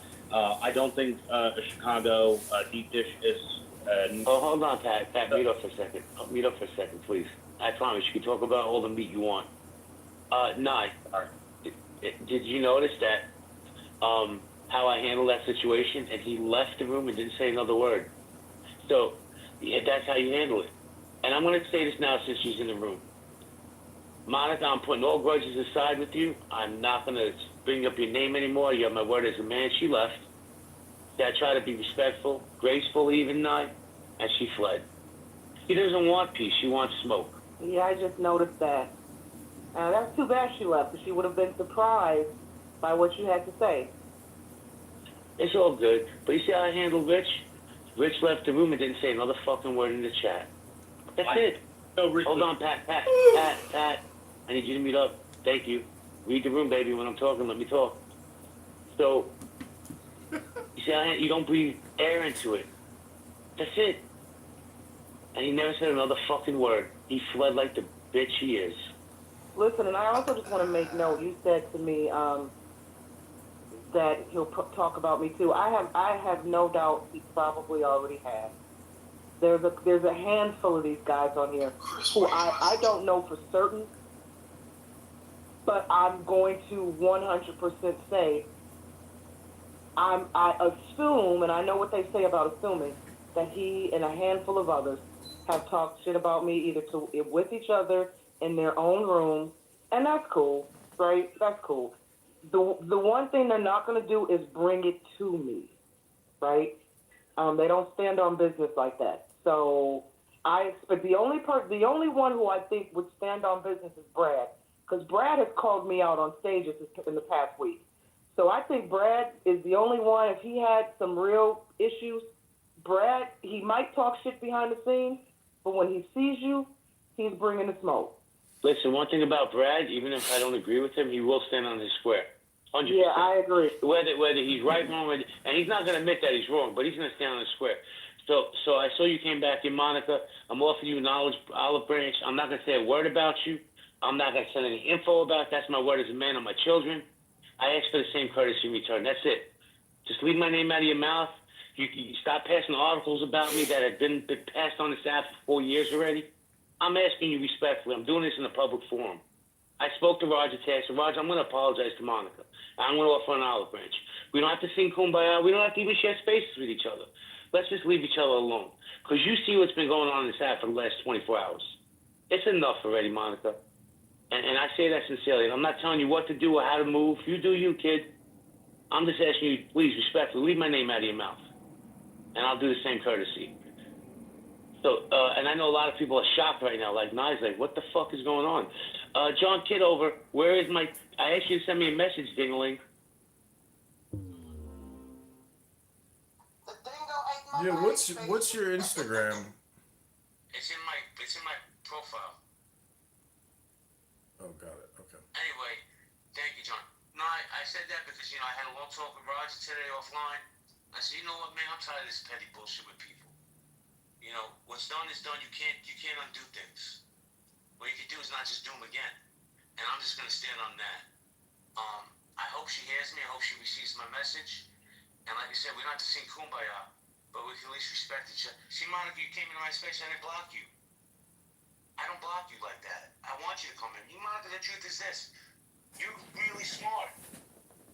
I don't agree with a lot of things you say, but you're smart. You add intelligence. You add a certain segment to each conversation.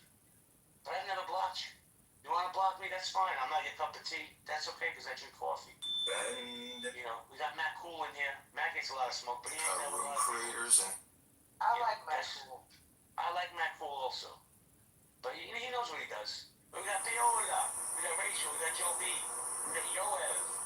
We got JJ. I don't even know what that is. A ferret in your PTR? We got Joss. We got Summer. Stinny. Yo, if you guys don't know Stinny, definitely get to know Stinny. We got Ann Hero in the house.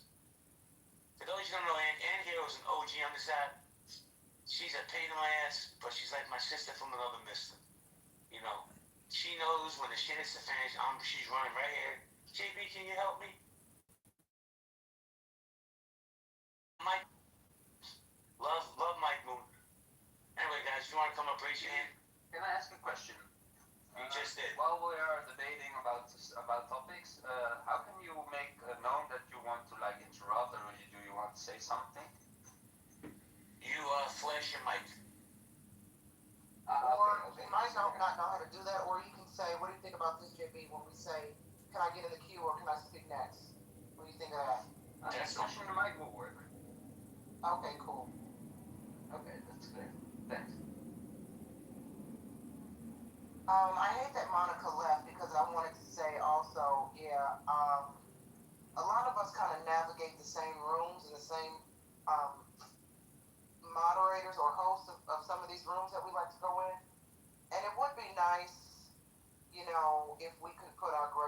side. So as long as that, if the beef is not too deep, right? And I'm not directing this to Monica, but because she and I like some of the same people and go to the same rooms, and JB the same, and some people in the group. And not that any of these people are all mixed up in the same drama. But I agree with you, JB. I wish we could all just kind of, especially after yesterday, just moving forward, just keep the damn peace, right? Just keep the peace. Because I think a lot of us like to be in each other's company for the most part.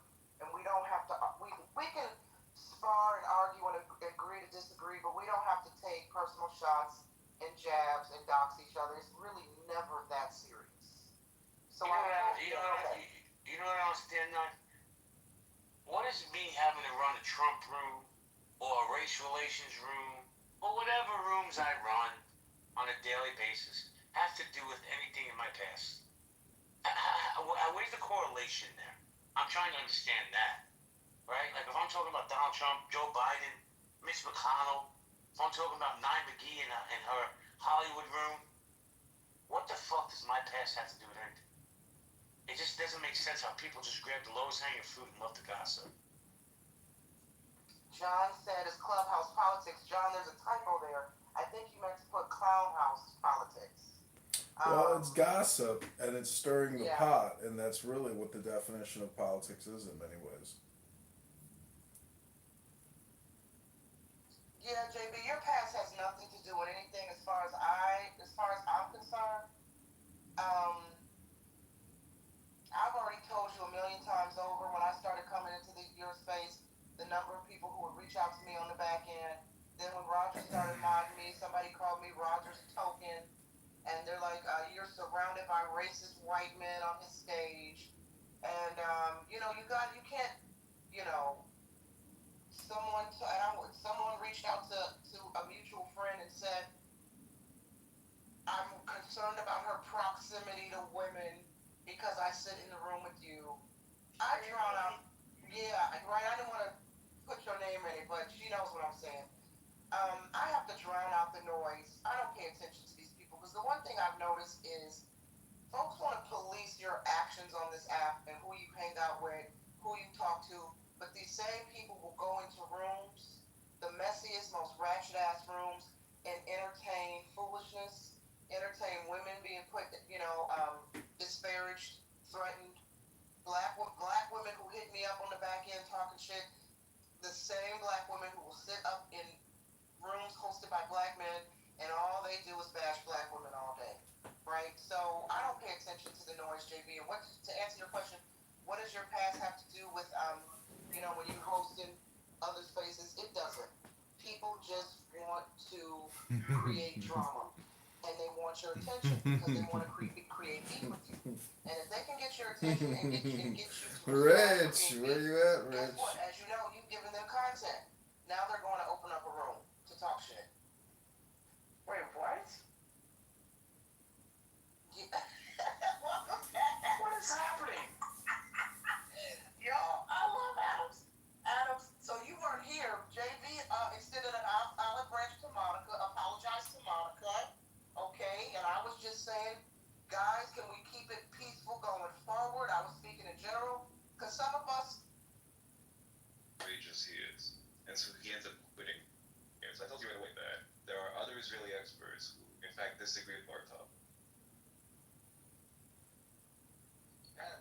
No, I agree there's no consensus. They surveyed all the Holocaust scholars over the world. In fact, it was like really splintered. I think that whatever, they have some convention that they all meet at. And I think halfway through the war, they were split, right? Half of the experts worldwide thought it was a genocide and half thought it wasn't. And they debated it. But I think a year and a half later, there's a full year later since they last voted on it, I think most of them, there's a consensus now that it has devolved into something that resembles a genocide. So, listen, I'm not saying it, they're saying it. Buttercup. And so even if some people thought it wasn't a genocide initially or that wasn't the intent, it's devolved into something that is unmistakable and looks a lot like genocide. Intent requires orders from the political leadership to the army. The people that you're talking about, the academics, do not have access to that information. They are being prescriptive. they can retroactively look at Rwanda and they can look at 3,000 tons of information was brought into the Nuremberg trials. Well, that documentation exists. People can look at things that happened in the past. The people that you're referring to, unless they've got like some superhuman capability, do not have access to actual orders if they even existed. So Jacob, she already made up her mind. She already made up her mind. She really thinks that we are Nazis. This is how down the rabbit hole she went. I'm speaking. You did, okay? You called my nephew and my brothers Nazis, and this is why I said, fuck you, and I'll say again, fuck you, and be a better Stop putting words in my mouth. I said I'm defending our brothers and sisters on Gaza. I want them to be, I want to listen to them. You said, don't gaslight me, okay? Don't gaslight me. You blame them for war crimes, you call people rapists, and now you say that we're doing the I said they're defying orders to commit war crimes. That's the opposite of what I said. You said that they are committing the final solution, which is exactly the Holocaust inversion. If you look under the definition of anti-Semitism, you might find your face under inversion of Holocaust. Just take it and don't do it ever. Thank you. So he came into this space, right, thinking that it's going to be okay then. You know, like Doc's me, Doc's one of my good friends. Not just on this app, but in real life. So I needed to call attention to that so I could show people how you handle idiots like that gracefully. You don't have to scream. You don't have to be hyperbolic. You don't have to do crazy shit like that. You just handle it like a man. So Rich got called out. Let me finish. Bro, I'm going to kick you. Because you have mind control. But let me say this. Rich got called out because Rich was in the space. If other people come in, trust me, I got no problems calling them out either. This might be the first time I'm sharing space with you. Get familiar how I run my rooms. So before you open your mic again, let me say hello to Matt, who doesn't come to my stages. Matty, what's good? Oh, good evening, JB. Good. Well, you say that like you're surprised I'm talking nice to you. Good evening, NY. Good evening, sir. How are you? What am I, chopped liver? Matt, what's up, man? Hey, you the hood, man. Congress. Oh, Matt, cool. You know what I said before was true. You're hanging out with some dinglings. Just say it. I can't be guilty by association. This is silly. Like, do you like everything that's said on your stage? Do you become part of that conversation and guilty the minute the person says it? I'm just trying to figure out why, I guess you have an issue with that. It's been ongoing on this app that for some reason people are guilty for things that are said on their. Hey, you know what happens, Matt? Check this out. I was kind of being facetious when I was talking about you earlier, but since you want to get real, let's get real. When you enable known racists, when you enable idiots, lunatics, and reprobates like Sarah to have a voice and dox people, then guess what? If that's your room, that's your responsibility, my friend. But I have nothing to do with the doxing, so I can't be responsible. So when you give somebody like Sarah, and listen, I don't think you dox. I've never heard you dox anybody. But when you give people, and I'm using Sarah as an example. He hasn't. Just for the record, let me Jay, finish. he hasn't. I know he hasn't, Adams. Let me finish. But let me say this, Matt.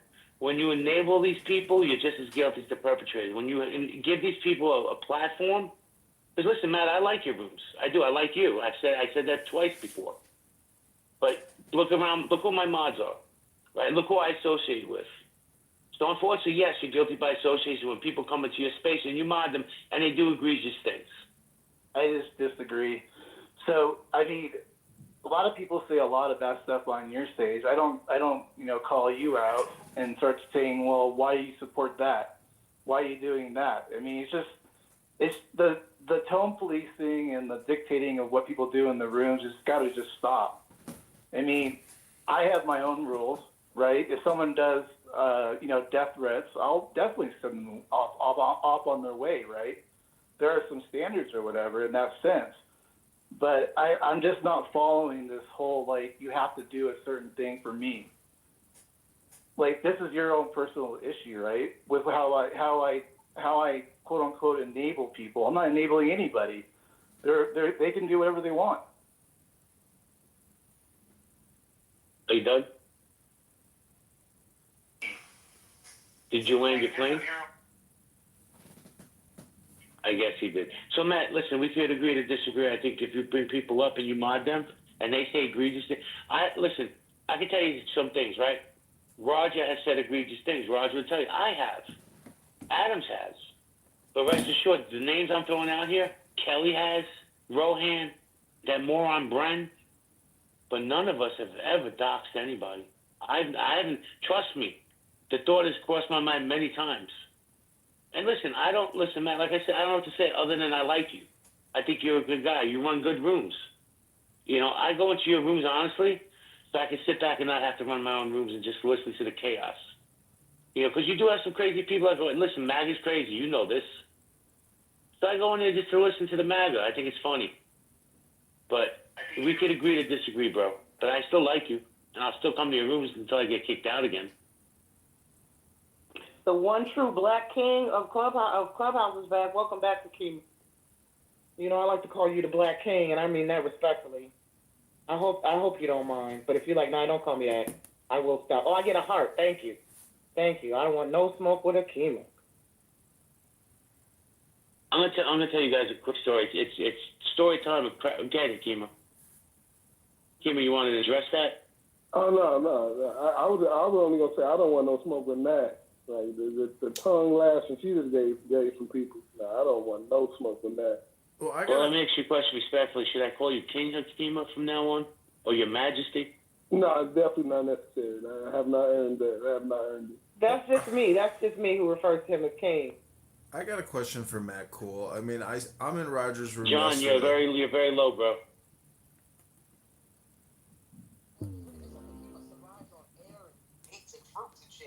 He's a cook from a whole nother cloth. All right, this man don't even eat food, really. You know what I'm saying? He's also like 6'8", 240 solid. Be careful what you say to Akima people. Right? Shit.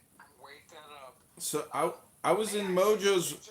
Hold on one second. I was in Mojo's room yesterday, and I come across Matt Cool's room supporting Darren LaHood with Dr. Adams against candidate Congressman John Kitover. Talk about loyalty and disloyalty. I mean, I voted for Trump two times. I did as much as I could for him on this app with you, and then I see you're endorsing the incumbent and $20 trillion debt super creator, vaccinologist rhinoceros Darren LaHood.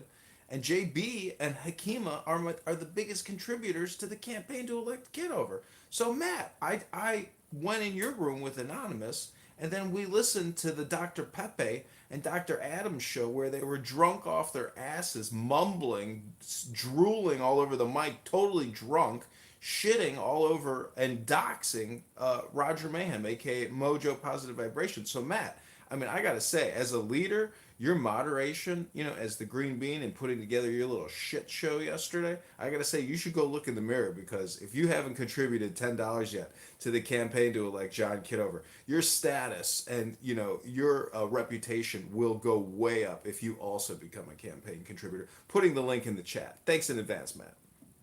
Got it. So again, when was I doxing Roger? John? Wasn't you? It was Pepe. You were just happy as a girl at the bar on a Saturday night getting free cocktails, drunk and drooling and mumbling. Got it. Adams was on this. But again, I was I was wasted. It was crazy. It was a very, very, very good night. And I don't call you girls. No, you're good. But it's crazy to me. I just want to clear up a couple of things. My contention with Rich specifically is, the slew of sexual harassment that I've had to experience as far as being interrogated about my penis size, being interrogated as far as the hair that I have around my anus, and the things that, Rich fails to actually mention, when he brings up, the fact that him and I have an issue as far as him being a married man, and, continuing to say the colorful things that he says to me on this app. Now, going back to the John issue, because I do remember that, Pepe was in the space, Rich was in the space, and, I tend to be very carefully guarded as far as when Rich is present. So, John, I mean, know, I hate this for you. I really do. You know, shout out to Lahoud, but at the same time, listen, at the end of the day, I hope that you're dotting your I's and crossing your T's, because again, it sounds like you're coming up to that threshold for which you do have to account for that money. Yeah, we're at the $500 threshold. When we hit 5,000, then we have to start worrying about more, disclosures and regulations. But at this point, you're still not a donor to the campaign, Dr. Adams. And I know last night with the amount of vodka you drank, that was probably $100 worth of vodka you drank last night. Can't you spare $10 for the campaign tonight? 200 to Lahoud. You gave $200 to Lahoud, and I've been chatting with you for 4 years, making videos of you screaming out all kinds of racist, profane insults and derogatory remarks against people on this app. Oh my gosh. And right now, even with your Darren Lahoud PTR campaign, I'm shooting videos. So thank you so much, Dr. Adams. Great. Thank you. All right, guys, you settled the debates. So what did I miss today? Seems there was a lot going on and I wasn't around. We have a poll up. Who's more hypersensitive on Clubhouse? Men are crybabies, women are the worst, or gay men? So far on stage, everybody's voted for men are the worst crybabies. Dolly's voted for that. Craig has voted for that. Randy, Scott, Moose. Moose, I gotta be honest, I'm shocked you voted that. David voted for women. Yo, what's up, your piece? We got Jordan, Dr. Jordan in the house, an OG of Clubhouse. We got Curtis, we got Catherine, we got Roya, Mike Moon. So here's the story. From the cracker in the corner. It's going to be a quick story, I promise. I won't put you people to sleep. So, somebody reached out to me, right? Somebody that I like, I believe he likes me, and said, can I talk to you offline? I'm like, absolutely. And when we spoke offline, because I like this guy, he said to me, man, listen, I did a little deep dive research into you. I'm like, really? What'd you find? Because I've been transparent. He said, man, I just want to say I have so much respect and admiration for what you've been through and how far you've come. And man, that shit really touched me, the way he spoke to me, man to man. And really he took the time to do the research. You know, he didn't grab the lowest hanging fruit. Because I talk about my criminal past so ad nauseum, I'm sick of it, to be honest with you. But I definitely want to shout out that man, Mike Moon. Mike Moon's one of the real ones. Yeah, Mike gets loud, Mike gets boisterous, Mike gets a little crazy sometimes. But let me tell you something, Mike Moon's a good dude. So the fact that he humanized my experience. So Mikey, I appreciate you, man, and I admire you. Thank you for that. Guys, going popcorn style. I gotta step away for 2 minutes. Alrighty, healthy debates. Y'all see the poll up there. I voted for men, of course. Initially I put women. Here in Clubhouse that these rooms are being streamed. And they get really triggered if you say go Trump. But then I thought men are, especially my experience on this app this week dealing with certain men, a handful of them, less than a handful. Yeah, they are the biggest babies. Somebody said earlier, The slew of sexual harassment that I've had to experience as far as being interrogated about my penis size.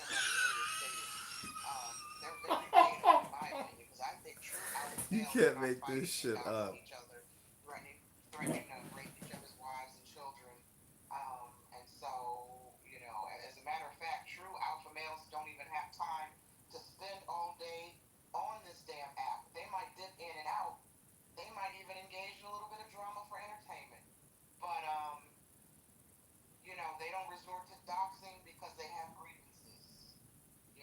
So go ahead, Matt. And why? Who's harassing you? No one should be harassing you. You just go ahead and you send me that name over. I'll take care of it. The next thing you'll hear from me has been taken care of, okay? Oh, wait, are you shooting your shot, Matt? I got a little mix there going on, yeah. You got a good taste, brother. What did you say? You got a little what going on? Nixter? No, mix.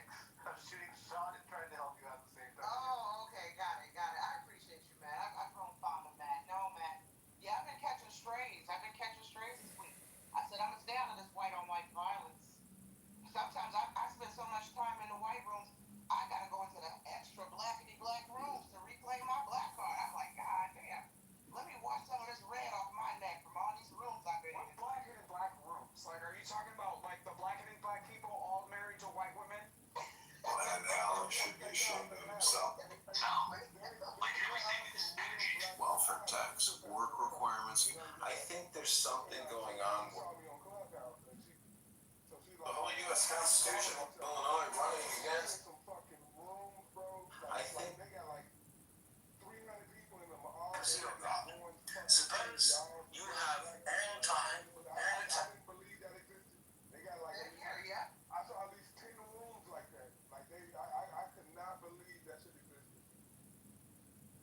Now I'm gonna keep an eye out on what rooms Hakima's going in, so I can join some of these houses. I was gonna tell you, y'all see me in some weird rooms coming in, y'all gonna be like, what the fuck is this shit? Y'all gonna be like, wow. I was wondering why you were in that Pakistani room. I don't understand that language. It's like to Biden. Yeah, I must have accidentally joined a Pakistani room. I don't think I did, but my hallway is laced with Pakistani rooms, and I just don't. I feel like when I leave one, another one pops up. I'm like, God, dog, this algorithm is racist, demonic. I think they be following you in like different names because it's definitely like I got all kind of Pakistani, all kind of I don't even know what they is, like different language rooms all through the hallway. Like who, like where did shit come from?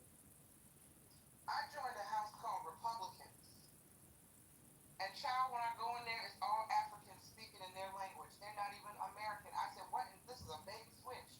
What in the hell is this? I thought I was going into a room to listen to some American Republicans talk about Trump and the economy and et cetera, and it's all Africans speaking Swahili and shit. And I'm just like, oh my God, this is the ultimate trick bag. The slew of sexual harassment that I've had to experience This app is dying. And then you look around your hallway, man, some of those Iranian rooms, the Pakistani rooms, there's 5,000-6,000 people in those rooms. This app's not dying. We just gotta expand our circle. We all know too much about it. Listen, I know when Matt comes to my stage, I know what side of the aisle he sits on. I know what side Adam sits on, Hakima, right? But this app's not dying. We just have to expand our circles. Yeah, and one way to do that, somebody reminded me the other day. Well, not reminded me. They were speaking on the stage, and they said, "Listen, I was reminded we have to follow the mods when we or the speakers when we go into these rooms. Follow maybe not everybody, but just follow some of the speakers on the stage. Follow the moderators, because as we know, that's how we open up our hallway. And I honestly had forgotten about that little trick on Clubhouse, right? That you want to open up your hall. The law, he whose law is within himself walks in hiddenness. His acts are not influenced by these houses are no longer on the app. to admitting that the country is broke. This has made Oftentimes have new speakers. I just go in there, follow some of those speakers, and then of course, as we know, those speakers go into rooms that you haven't seen before.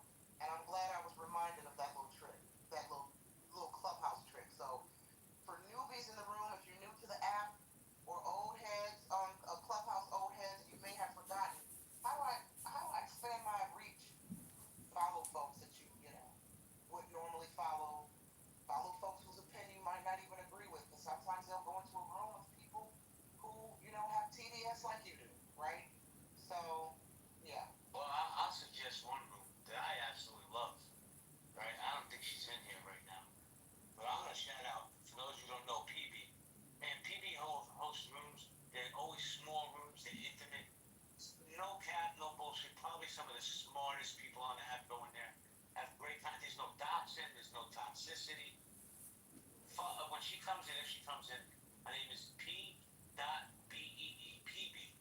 Follow that lady, man. You actually might learn something for free on this app. Amazing. Baby and NY and Dr. Adams, what makes you think that why more people don't come on stage anymore? That's one thing I didn't notice lately is like you go into a room and there's like 4 people on stage. Do you think everybody's just kind of burnt out a little bit? Oh God, excellent point. The guy on my right here, that was a game changer. I think everybody's scared of this guy right here to the right. So that cleared out a lot of rooms. Scared? What are you scared about me for? I'm just running for Congress. I didn't create $37 trillion in debt or $100 trillion in unfunded debt liabilities. I'm trying to fix a solution. Meanwhile, you guys are having racist unhinged, deranged wasting of time day in, day out talking about nothing, and you're worried about somebody's live streaming your room about boring shit, and you're the moderator or allowing doxing and toxic communication. Wait. Who's being racist? If I remember correctly, John, when you had a slow news day on this app, you were going into rooms with Shy and Jazzy and attacking black single mothers. Sorry, that's not me. That might be you. You got me confused with yourself, Dr. Adams. That's called projection, Dr. Adams.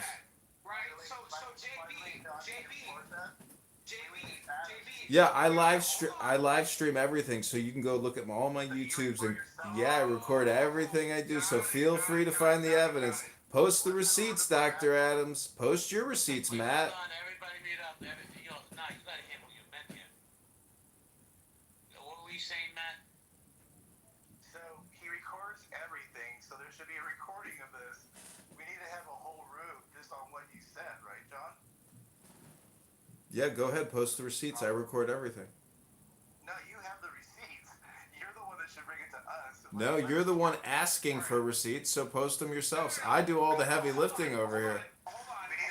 There is no reason to go after freaking Roger. Okay, if anybody was concerned about this deranged man's campaign, okay, this man is going to sink him damn self all on his lonesome. Okay, you have attacked black single mothers. You've attacked many different people in your Again, you might be projecting and confusing me for yourself, Dr. Adams. Have you looked up your numbers? Your approval rating. So again, shout out to Darren LaHood, okay? Darren LaHood, who's going to be good for the hood, okay? And you're gonna lose, right? Let me jump in. Let me jump in here real quick. Before I get to the great day, because I have a question for you. Now, I'm not looking for smoke. I'm just trying to get some clarity. Okay, Darren, not you, Nicholas. I'm going to ask Matt. I promise I'm going to get you in a second. Before you get to Nicholas always requires a reset. So make sure Mother gets a great reset, right, Mother? Mother needs her reset the room. Okay. Well, he's sharp. He can pick it up. But Matt, let me ask you a question. You know what happened with Roger yesterday. Are you okay with all that? And I'm not saying you had anything to do with it, even though I've heard whispers. I'm just curious. You're okay with what happened to Roger? I'm just asking, are you okay with that? Matt had nothing to do with it. I know that for a fact. Adams, let Matt answer for himself. It happened in his space, and I'm just curious if he was okay with that. So just give me some context. What issue do you have a problem with? Just so I'm clear what we're clear. I didn't say I had an issue or a problem. I said I want to know if you were okay with Roger getting doxxed. Are you okay with that? I don't think he got doxxed. That's why I'm asking you for context. Okay, then I must have misunderstood what I was told. You don't think it was so not just a picture, but his work history was spoken on, his family was spoken on, his elderly mother was spoken on. Now I don't know if it was in your space or not, but are you okay with all that? So if it's public, it can't be doxxed, right? I mean, his picture, I suppose, is out there already in public, clearly, because someone got it. They didn't go and, ask him for it. So that's okay. LinkedIn is a public site. That's how you get hired. So I don't know how that information can be doxxed. I'm just a little confused. Now, I will hand you this. I would never do what Pepe did. I thought it was distasteful. But he has a right to do that. I mean, I would have never done that, but that's just the way things go. This is Clubhouse, man. Well, if it's done to you, you're gonna have the same attitude. I'm just kidding. Not that I'm gonna do it to you, because I like you, but if it's done to you, you feel the same way. Because if you're on LinkedIn, because my belief is this, Matt. Nobody's untouchable on this app, right? Nobody. If they kill presidents in this country, your information can easily be acquired.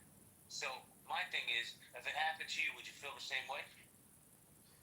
I don't. If it happened to me, if it's information I don't want out there in terms of not public, of course I'm gonna have a problem with that. Yeah, that's fucked up. Doxing's should be never done. Oh, so but now it's doxing. I think because your name was interjected into it. No. 5 minutes ago, because it's public, it's not doxing. I'm just trying to get clarity. Well, we gotta make it definite. That's why I was trying to get context, because we obviously disagree on the definition of doxing, right? Well, I think if somebody, hold on, Matt. I think if somebody who's been on this app for years hasn't divulged their real picture, their real name, their job history, their mother's name, then you know what? To me, that's doxing. When somebody comes on a social audio app without somebody's permission and talks on that, whether it's public knowledge or not, that's doxing, bro. There's a reason he didn't give that information out.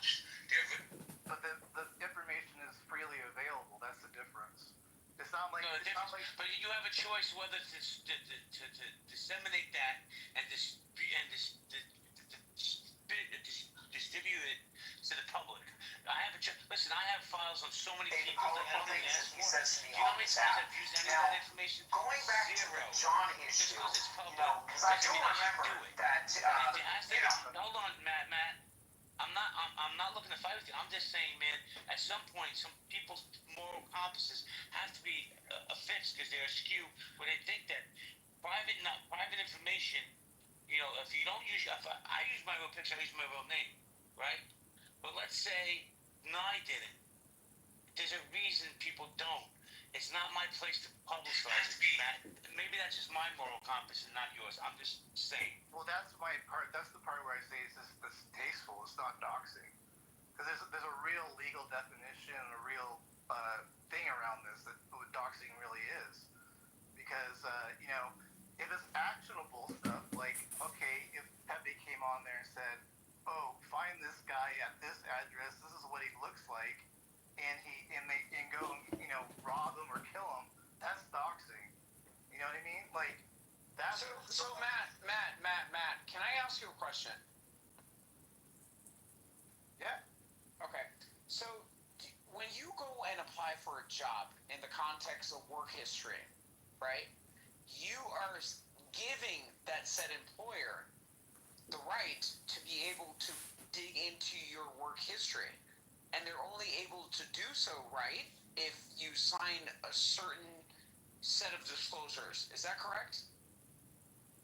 You're talking about almost terms of service, but for an employer and LinkedIn, right? You're talking about in general, like that. No, but I'm just saying as far as like people's, right to privacy along certain pieces of information. So even if you apply for a job, they can't just indiscriminately, just go and, start doing, reference checks and background checks on your employment history, right? There's a certain set of disclosures that you have to sign. Yeah, there's a problem. At least, and I'm speaking specifically in my state, right? So again, it's a very slippery slope, when people create the justification of seeking and extracting information that's otherwise public, yes, okay, but in the context of what it's being then used for. That's a very, very, very interesting question. Well, that begs the question, how was Pepe using it in a wrong way? By the way, Matt, one could argue as a means to harass. Matt, let me just say this. The name you keep bringing up, I want it to be known publicly. I have not said that name one time tonight, so I want that known because that person's going to say, oh, you were talking about me, and then open rooms. His name never came out of my mouth, so I need that to be publicly known. But Matt and Adams, continue. I apologize. So, David brought up a very good point. It's malicious intent.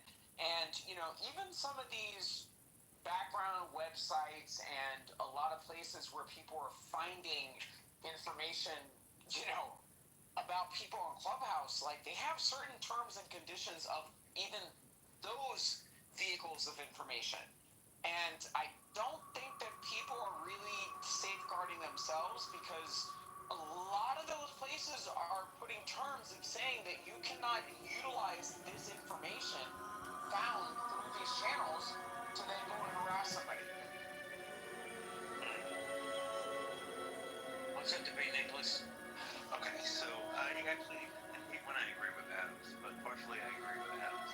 And I also will say, like, Matt, I love you, as a brother, but you have a tendency to let chaos and fuckery go at full speed. The slew of sexual harassment that I've had to experience as far as being interrogated about my penis size and ridiculous shit going on in your room that don't get that you just let slide,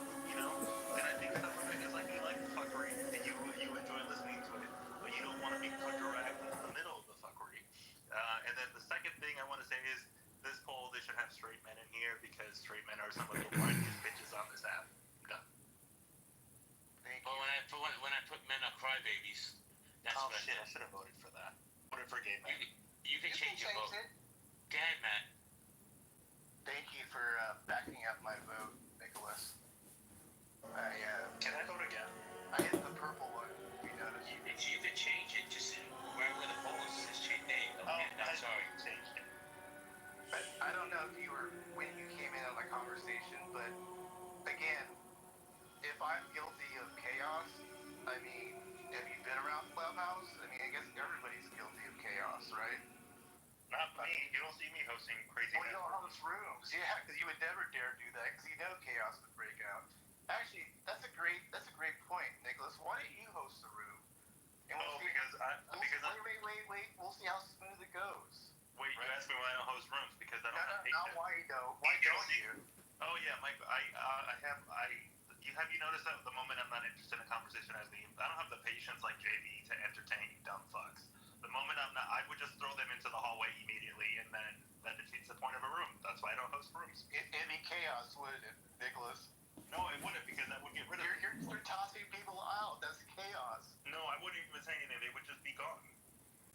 But Matt, I guess the question is, how does it make you feel being the organizer of chaos? Like, does that make you a leader? Does it make you an immature man?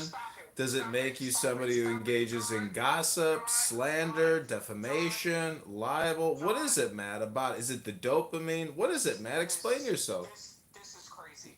John, I just want to point out that the reason why people are fighting in this type of polarized manner amongst these circles is because of you, okay? It's simply because of you, right? So again, you are the one that came out into the open, and you are the one that decided that you are the one that decided that you want to run for Congress, and because of that, it created all of this vitriol. You are the reason why all of this are the one that came out into. I disagree. This has been going on long before John Kitover decided to run for Congress. And listen, do I agree with him live streaming? Not really, but you know what, honestly, I don't care. I'm not saying anything that's going to be held against me. People, and not you, Adams, if don't apply, let it fly. People are too hypersensitive to what other people do. Listen, he knows people feel uncomfortable with him live streaming. He doesn't give a fuck. He doesn't care. Now, he's running for public office. You know what, Adams? That may come back to bite him in the ass. I don't know. But personally, me, I don't consider live streaming a free social audio app doxing.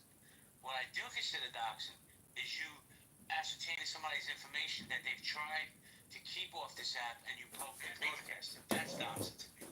And that's just wrong. Now, here's the thing. If you want, I'm going to use myself as an example. You want to dox me, right? You want to say JB is an ex-con and all this, that's fine, I don't care. But when you go to the next level where you bring up people's families, their work history, right? Where they live, yeah, these are lines, if anybody thinks that that's not wrong, then you really need to get your moral compass checked. But I just put up a new poll. Is it ever okay to share someone's personal info on Clubhouse? I have absolutely, no, it's morally wrong. Karma gets everybody. So guys, we're going to go popcorn style. If you're in the VIP section, you want to come up, be more than welcome. We have a pink ticket. Please cash it in. We have great conversations like this. Yeah, we got some great people in here. We got Howard. We got BB wants to come out. We got Gildas that wants to come up. I like Gildas. We got Your Piece, one of my favorite people inside. David, Mike Moon, Joe B in the house. Mary's been hanging out for a while. Good to see you, Mary. My man Gildas, what's good, brother? Rich, maybe Ken, real quick.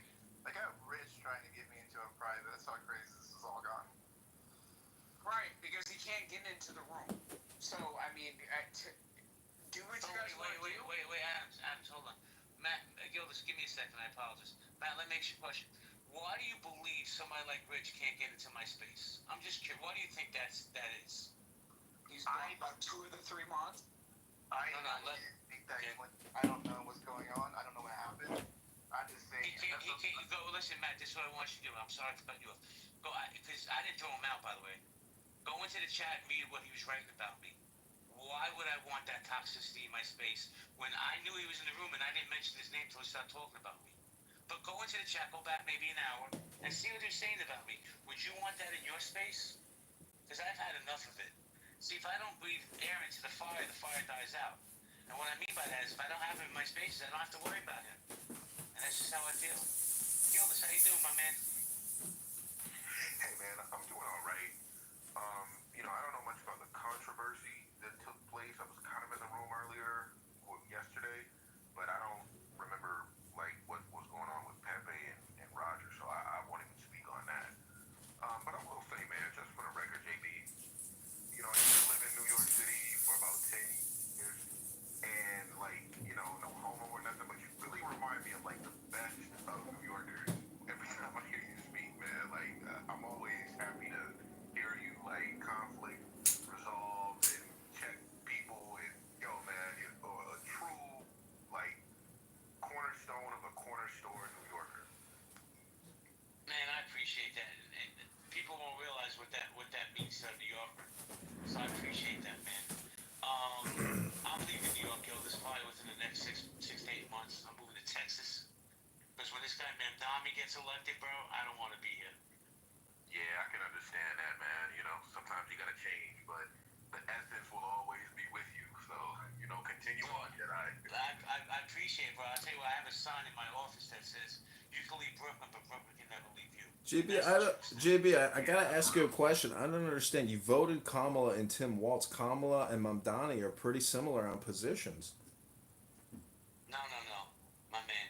Mamdani is Kamala on steroids. So I'm not even going near that one. But I want to welcome BB to the stage. What's up, BB?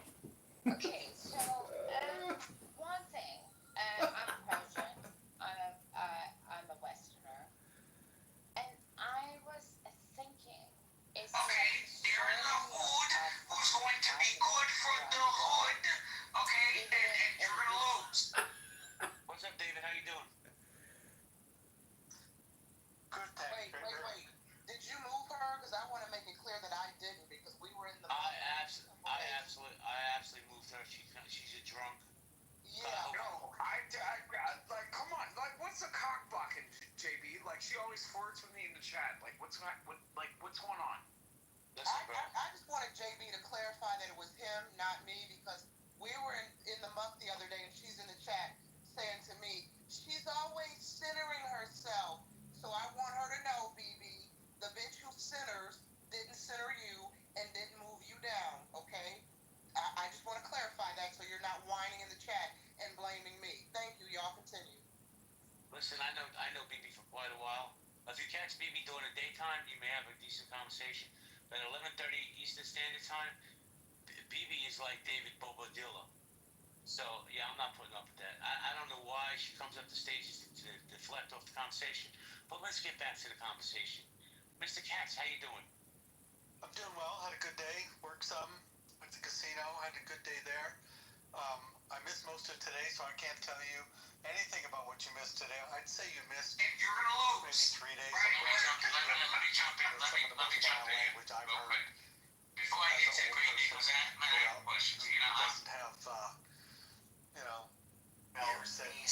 of sexual harassment that I've had to experience as far as being in the last 3 days. Oh, okay. Sorry. Go ahead. No, it's all right. Other than that, it's been typical Clubhouse. Those two were worse than gay men, going at each other's necks. I'm like, wow. Yeah, gay men would have been more original. Hey, but let me say something. Let me give Keegan a little. I'm not going to give him flowers, but the flowers, I'm going to give him a single flower. Keegan had a room right the other day about Brad, and he got that room packed, and it was all about nothing. Keegan was able to manipulate some of you people, including myself, to pop into that room, and it was like the trip in Alaska yesterday. It was a nothing burger, that summit. So, we're all susceptible to being dumb. But I give Keegan credit because he played on our dumbness. Not me, I didn't show up. That room was packed. That was the most people that Keegan's ever been around in his life. But good for him. He knew how to play it. Jay, listen. You need to give Cray his flowers, okay? And you need to give people from the dark side that were sitting in the goo, because Keegan's been fucking with a lot of those people for a very long time, and Craig packed his ass up. So again, I feel like Craig needs to be the one to be getting the flowers for making that room poppin'. Listen, I got nothing but respect and admiration for Craig. I like Craig, always have. Him and I, thank God, always got along. Never had to worry about him coming after me.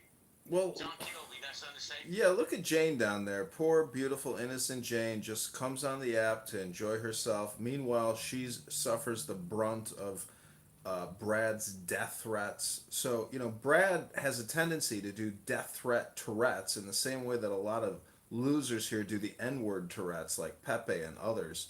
So, on my Instagram at John Kitover, you can see a legal warning for defamation and libel against Brad because for 2 days straight he roasted me about stolen valor and how I'm a fraud and I'm not running for Congress.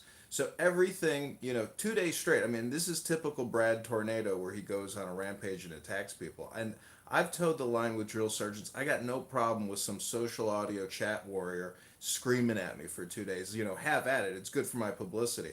So, my point is, I fight back, I post, I live stream, and anybody who wants to defame me or besmirch my character, I'm more than happy to record you doing it, and I'll post it so the whole world can see it on the internet. I got no problem with that.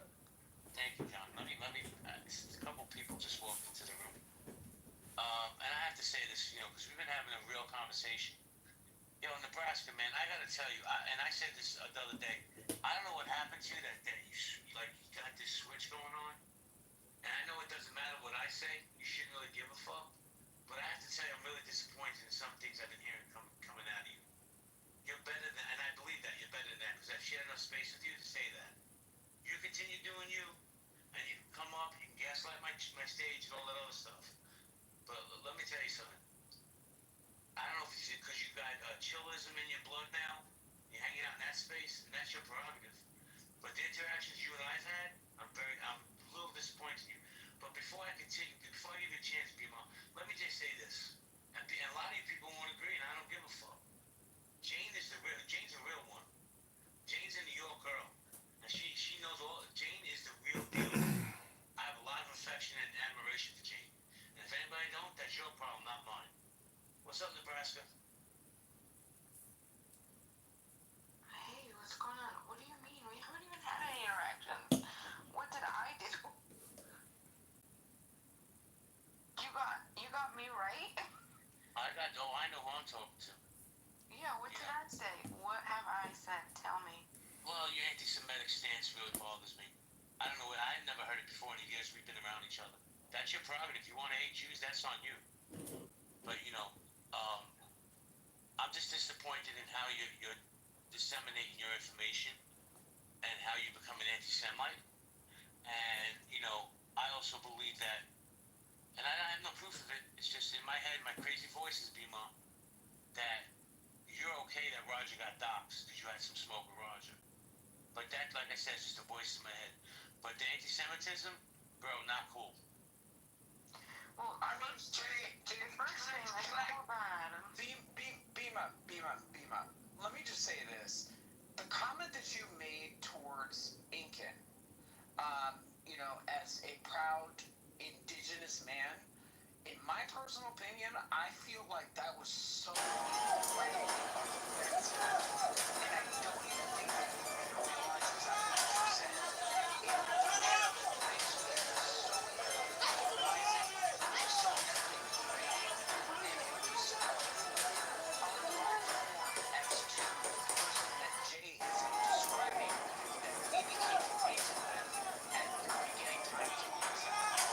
So I completely second what he's saying. I fully support what he's saying. This is not a good time. I guarantee you that you would be able to describe me in the context in which I said what I said that day. You're like everybody else. You just pick up the information like a sheep and you repeat it because that's just what you do. So, I mean, and that's fine. I'm not disappointed. That's just what it is. And JB, it's interesting. I won't be coming into your rooms anymore, and that's fine. But listen to me. What's interesting is if you were to listen to my political positions. Well, if you're not going to come into my rooms anymore, then don't come to my stage. I don't need you. I don't want feminism, go back to chillism. They'll more than embrace you. But you act like you're doing me a favor by coming to my fucking stage, lady. You need to wake the fuck up. Because I liked you, I was giving you the courtesy to say I was disappointed in you. But the truth is this: I think you've lost your way, and you're drinking whatever Kool-Aid they're serving in chillism. I don't give a fuck. Like I said, you're entitled to your opinion. But don't come up here and with the sweet little voice like you're the victim when you're spewing hate all over the fucking app. This is how my first The slew of sexual harassment that I've had to experience as far as being interrogated about my penis size, being interrogated as far as the hair that I have around my anus, and the things that... What the fuck? You can't make this shit up. It's just crazy. John, don't know you that well. Thank you for calling out the viciousness. Yeah, it's not just vicious, it's illegal. It's death threats, and it's death threats to Tourette's. You know, I posted the code he's violating. You can't just make sentence after sentence a death threat and jumble it all together and think people aren't listening and recording you. It's Tourette's, or it's, you know, something else, but it's illegal to do, and you can't do it on this app. And I don't know why you have thousands of followers and you can go to room and just issue death threats. If you don't agree with somebody, fine, kick them to the goo, have a debate. But you can't come on here and make death threats to people in every other sentence. It's insane. Insane. And JP, by the way, if I can work with our friend John, I'll get a clip of this because I got to follow up on this one. I've had so many I didn't. My daughter walks in, Jay. It's a funny story too. She's visiting, and she says, "Hang it up, Mom." So she was moved out of Manhattan when she was 7 or 8, but she still has it, Jay. She heard Brad. She knows I fuck around with psychos on Clubhouse. She heard Brad saying, get a rope and kill yourself. I think he said he was also going to rape somebody. So the guy's gone off the deep end. So I'm really glad we have John Kitover. And I don't care who's friends with him. If you're friends with him, Contribute to the help him out. campaign now. You shouldn't do that. It's not smart. You know what I always find? Hold on, Ash. Let me just say this, then you can jump in real quick. You know what I always find, for lack of a better word, Gene? You know what I always find crazy? And I'm not doxing you, and I don't even want you to speak on it. But if these idiots only knew what you did for work, oh my God, it's bizarre to me. They have no idea anything about you in real life. But go ahead, Adams. You know, I feel like everybody has kind of a different relationship with different people on this app. And I will categorically say that from my experience with Brad and, you know, just having life happen to me on this app, you know, while being on this app, you know, not this is life, but, you know, just in my personal life and going through just different milestones and whatnot. Brad is probably one of the most kindest, you know, human beings and male figures that I've ever encountered on this app. Now, again, going back to my point, Get out of California, buddy. Come to me. We'll help you out.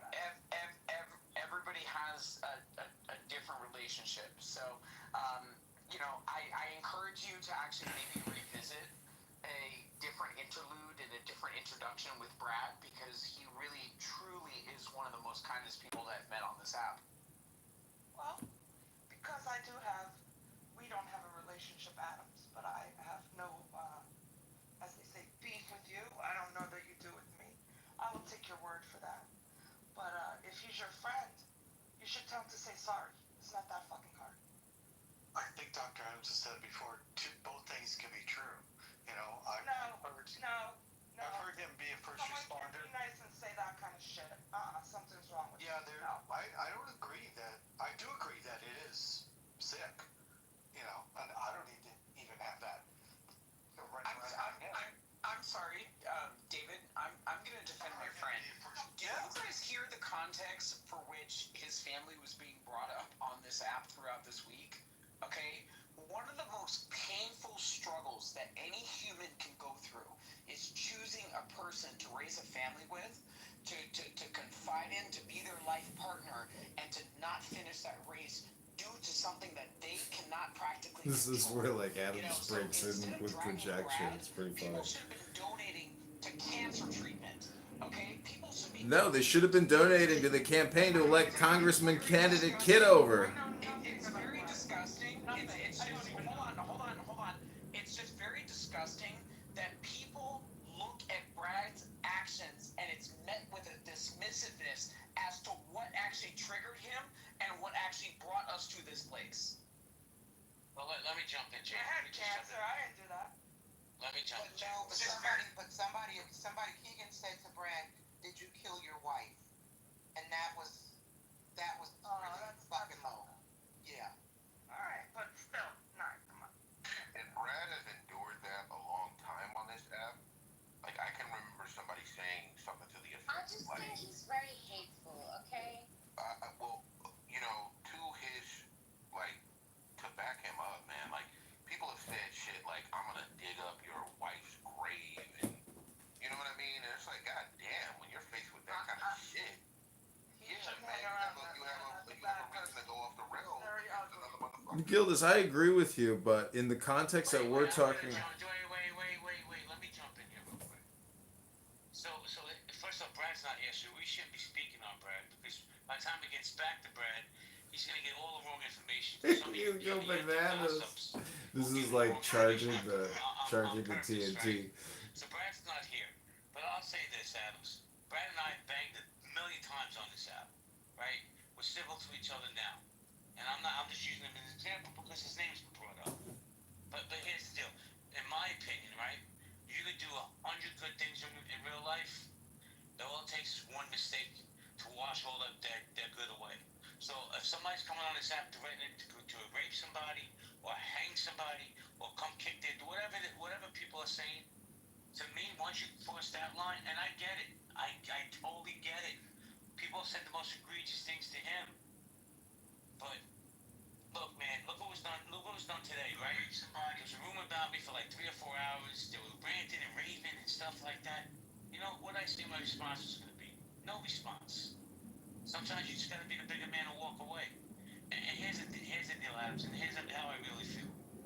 Women have softer voices than men. We're louder.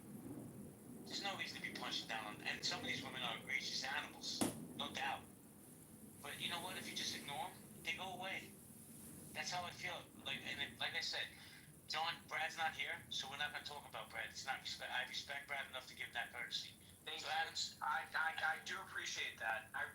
You know, as a mutual friend to both of you, I do appreciate that. You know, let's just move on. You know, he's not here, and I do appreciate you acknowledging that. Well, let me say this. Everybody in this room heard what I said. Gildas heard me. Kima heard me, right? But by the time it gets back to Brad, Gildas, JB was talking shit about you. He was doing this. I never said. I just said the man's not here. Let's not talk about it. I understand completely. Let me say hello to Mikey Moon. Mikey Moon, good to see you, brother. Hey, good to see you too, man. Well, before we stop talking about him, I just want to ask Dr. Adams, is there anything that somebody could say Mike Moon also hates Brad. Anything. Forgot about About this. your mom, about your wife, anything that would make you say, I know where you live, I'm going to drive to your house, and I'm going to rape your wife. Who said that? Brad said that. And it That's out of and I was there, and I heard it. And to this day, he will never admit that he says any of the shit we've talked about. But trust me, he said it. I'm asking you that question. This is a guy that now, I'm not saying two things can't be true at once. I'm not saying he can't be. Hold on, Mike. Mike, you're my friend. I like you. I said nice things about you. But we need to move past this. And I get, listen, Brad's not, Brad was here to defend himself, bro. Speak all night about Brad. But he's not, this is one of the problems we have. People do it to me, and I'm like, I don't give a fuck. But you know what? I'm not saying here. Maybe he does give a fuck. You know, Mike, listen, you've had a crazy experience on this app. You know, I'm having a conversation. I've never even come close to saying that, though, Jay. Okay, but you're a different man than he is. He's not here, Mike. I want to show him the courtesy that I would hope he shows me. And you know what? Maybe he won't. But maybe by doing it. Actually, he won't. Maybe I understand what you're saying. Let me finish. Yes, listen, I understand what you're saying, JB. Let me finish, Mike. But here's the thing. He's not here. I don't want to talk about it. Respect the space. I get, Mike. I understand. I was in the room with you the other day. You were going scorched earth on him. I get it. I know how you feel about him. And some other people feel very similar to how you do. But he's not here. What's the point of talking about it? Then that just makes us the gossips, bro. I know what he said. I've heard him say the most egregious things. But regardless of that, he's not here to defend himself. This is one of the problems with Clubhouse. Let's move on. There's so many other things we can talk about. Mike, no bullshit, you're probably one of the smartest people on this app. We can go in so many directions. If I want to talk photography, you're my dude. If I want to talk history, you're my dude. Brad's not here. I don't want to talk about him. It's all good. It's all right. It's fair enough. And you know, I'm just gonna, again, in sentiment to what you said, Jay. I'm just gonna respond in saying this. This is not a union. This is not a clubhouse union. This is not collective bargaining rights. Okay, your issue with a said person is your issue with a said person. We just want to move on, have polite conversation, and just simply move on. And I hope that you can just respectfully agree to disagree in the notion that we just simply have different experiences and different relationships with different people. That's it. Please let's move on because Brad. Well, why don't we ask Dr. Adam to? Hold on. Brad has blamed, and I like Brad, but this week Brad blamed me for shit that I didn't have nothing to do with on multiple occasions. And the slow sluts in the room, no one in particular, y'all will go back and say, JB and I were hosting a room tonight and talking about Brad, and we're talking about Brad, and then I'll catch another straight for Brad. So yeah, let's please move on. I'll just say this. Hold on, John. I don't want you. Don't even bring up his name, please. I'm asking you to respect his space, but I'll say this. And I'm not defending Brad. He said egregious things. I've said egregious things. We all have, right? But here's the deal. Brad has always been Brad. He's never deviated from who he is on this app. Now, I don't know if he's like that in real life. I don't care. So if you know that this guy is the way he is, and he bothers you, just don't be around him. Go to a different space. There's literally 5,000 rooms on this app, right? I'm trying to start cultivating conversations that don't have the toxicity, right? I'm really trying. Mike, there was a room run on me tonight about 3 hours. Somebody was screaming. I won't mention the name because I won't breathe life into it. But when you come into my space, everybody comes to my space. Every once in a while, we catch lightning in a bottle and we have a conversation that people leave this room and say, wow, that was a great fucking conversation. John, I'm telling you, I'm trying to give you grace, but if you gaslight, I'm throwing you out. No, I'm not going to gaslight. I'm not going to talk about anybody else or former speakers. You know, in the Muff, in Mojo's room, the rule is don't bring old drama from old rooms into this room. And that brings you into the now. So the now is all important. And I'm just wondering, why is Dr. Adams supporting Darren LaHood against the campaign to elect candidate Congressman Kitover? Dude, I don't want to talk about your campaign anymore. We're done with that. Not tonight. Can I say something really quickly? Hold Please. on. Before this person leaves the room. Abby, I don't mean to call you out. I have tons of respect for Abby, but I want to issue an apology to Abby because I didn't get a chance to do this the other day in the Muff.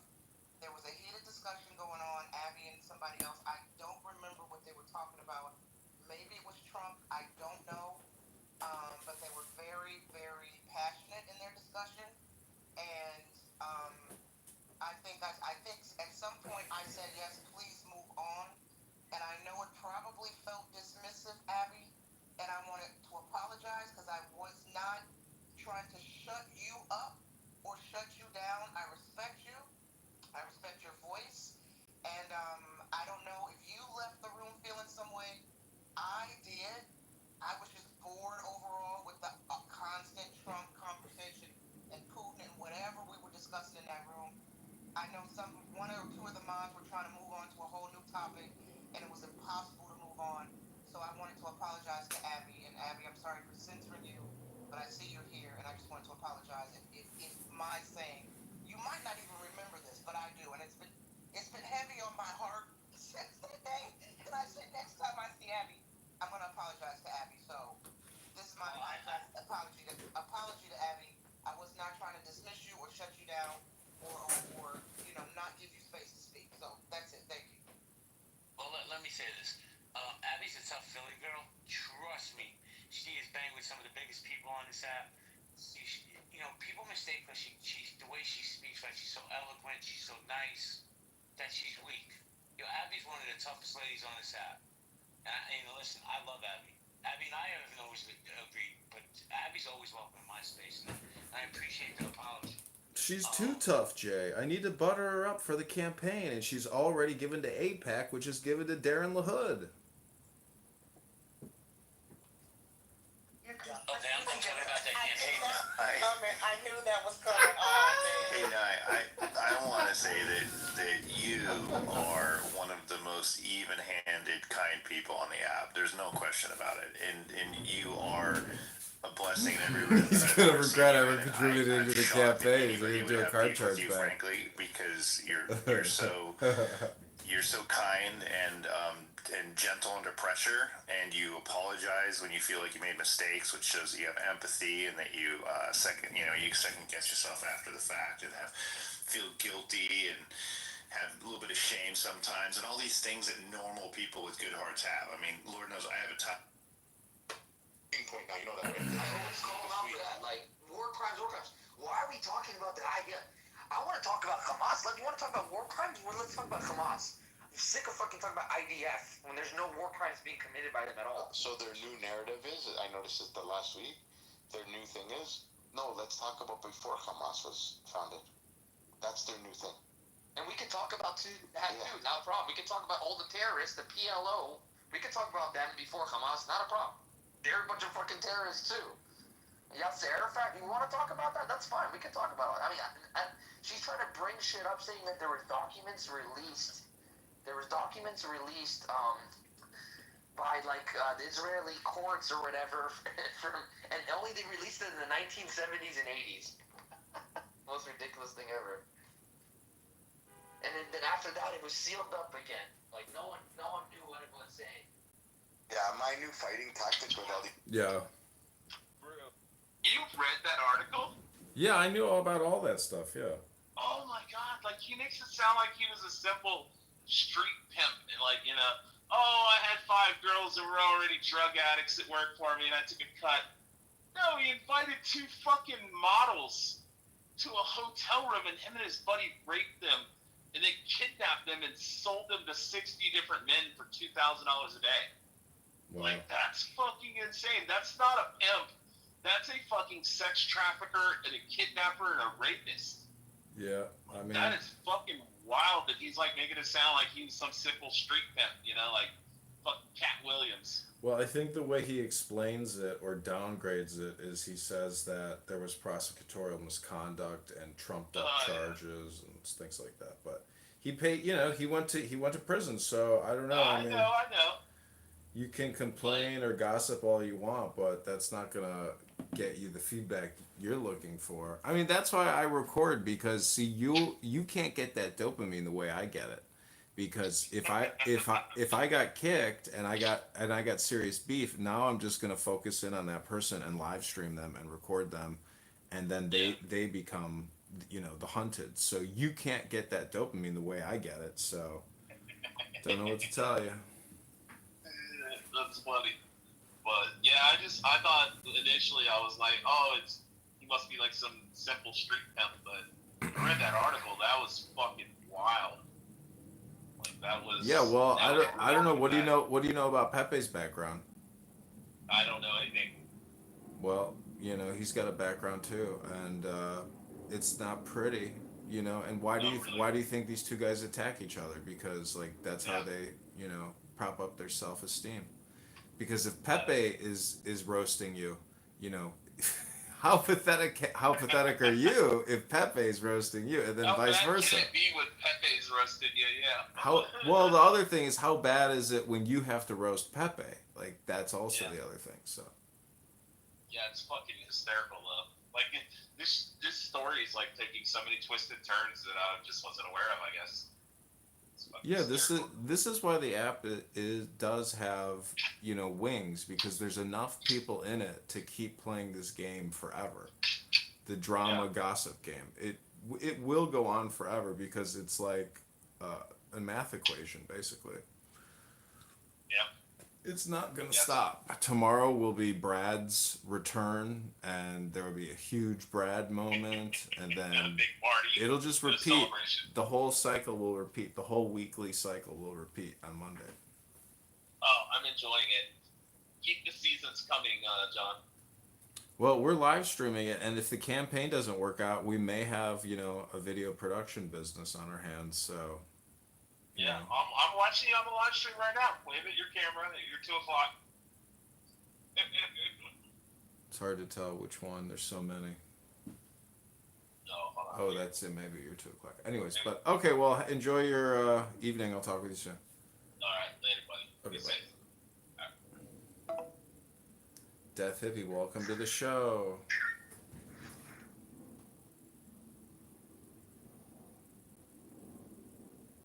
I'm not gonna be here for long. I'm gonna hop out of here. How are you doing, Death Hippie? Everything working out for you? I have no idea how I'm doing. So we're just gonna have to see. How are you doing? Oh, I'm doing okay. Things are, it's better to be the eye of the hurricane as opposed, to the hurricane. That is absolutely true. You know what my old iris was named when What? it was named for me? What? Was the eye of the storm. Was the iris I picked up. That's exactly what you're talking about. Yeah, I mean, there's like two parts in that. The whole thing is meaning it's people's minds are chaotic, and what's amazing is Clubhouse follows you after you get out of the app, meaning that your brain is neurolinguistically tied into this app. So, like, if somebody withdraws, you can't get that same dopamine unless they're there to give you that dopamine. So, it's like you invest in it and upload in it, and so if you make a deposit and then you leave, or if you go in and there's no place to make your deposit, you're not getting that fill. So it's interesting how you can manipulate it or be manipulated, basically. Yeah, I can see that. I've had a very interesting spiritual awakening that's absolutely rocked my overall, I'd say, paradigm shift for a lifetime or several. I don't know what to do with all the information. It's too much at once. Well, I think one way to look at it is it's not too much information, and everything you just said is the opposite is probably true. Perhaps everything happens for a reason. Is that not right? No, you could just say there's not a speck out of dust. There's not a speck of dust out of place in the whole universe, meaning that everything the way it is the way that the game is set up to be played for you right now. Yeah, perhaps. And it definitely is a simulation. I mean, one thing to look at is your name, Death Hippie. And I've known you for a few years now, and a lot of your messaging is disarray or chaos or a lot of unknowns and fears, but yet you go by Death Hippie. So I'm just saying to you, you make your reality with your words, and I told you once before, change your name, because it's just implying, chaos, death, and decay, as opposed to, improvement or balance or stability or strength or victory. I mean, you are your words. So if you want things to change, I would encourage you to start changing your words. You shall eat the fruit of your lips. Yeah. The tongue gives life and death. So, I say choose life, as opposed to choosing death in your name, for God's sakes. Life hippie. Ouch. I got into a very bad car wreck, and the seatbelt and the airbag saved me. No, so now you're just going around as death. You should go around as life, see how that feels. You're right. excited about the life thing. Life is in the power of the tongue. Life, choose life, and also, life takes precedence. It's inscribed on my wedding ring. I don't know if I'll need my wedding ring much longer, but it's inscribed in the band.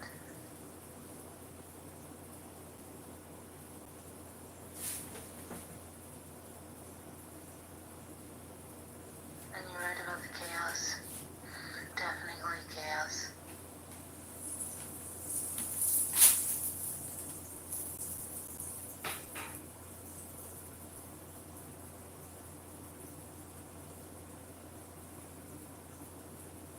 Everything's been going well for you.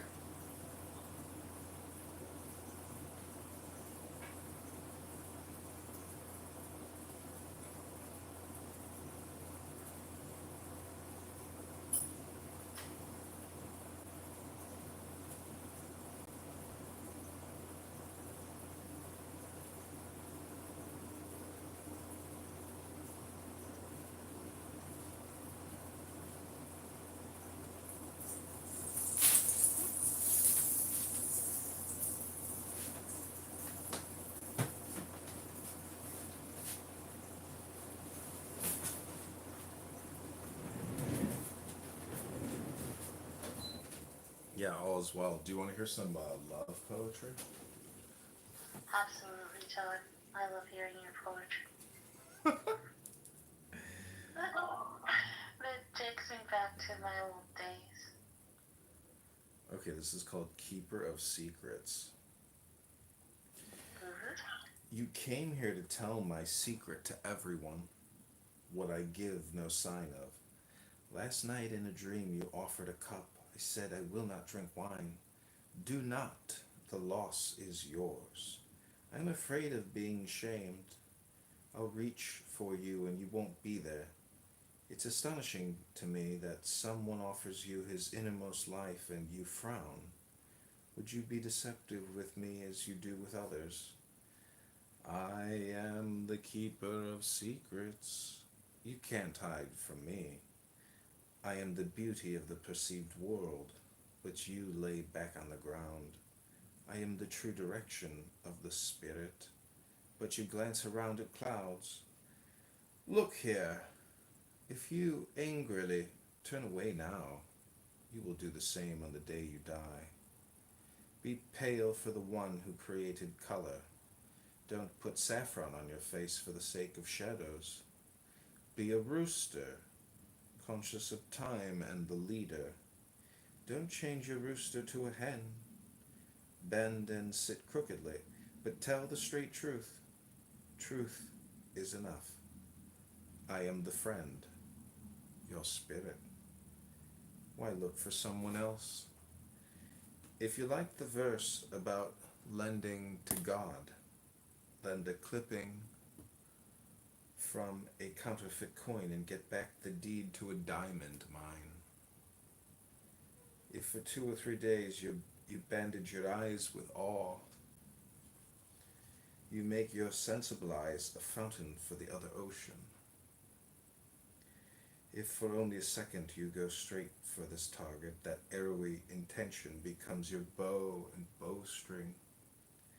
There's no generosity better than this, that with your sins and forgetfulness, I'm telling you how to pray.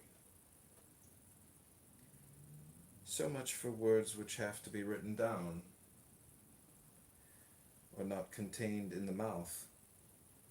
If you were to open every living particle, you could make a mouth of each.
never dies.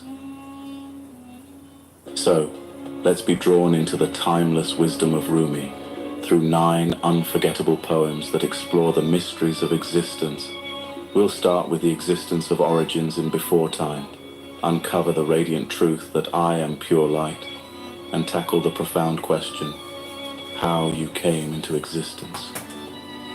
Finally, we'll end with Rumi's heartfelt devotion to his master, Shams of Tabriz. I am sure these poems will resonate with your heart, linger in your thoughts, and stir your soul. Before time. I was there on the first day, before anything had a name. On that day, there was neither I nor we. Every name and everything named came after me. Within one curl of the beloved's hair, I saw the birth of creation. I saw every name forming, every object coming into view. Yet there was no curl. I looked upon every cross in every church, yet he was not there. I went to the temples of India and the shrines of China, yet he was not there. I searched the mountains of Herat and Kandahar, yet he was not there. I scaled the distant peak of Mount Kaf, only to find the empty nest of the phoenix. I visited the Kaaba, but he was not there, amidst pilgrims young and old. I read the books of Avicenna, but his wisdom went beyond all the words. I went to the highest court, within the distance of 2 bow lengths, but he was not there.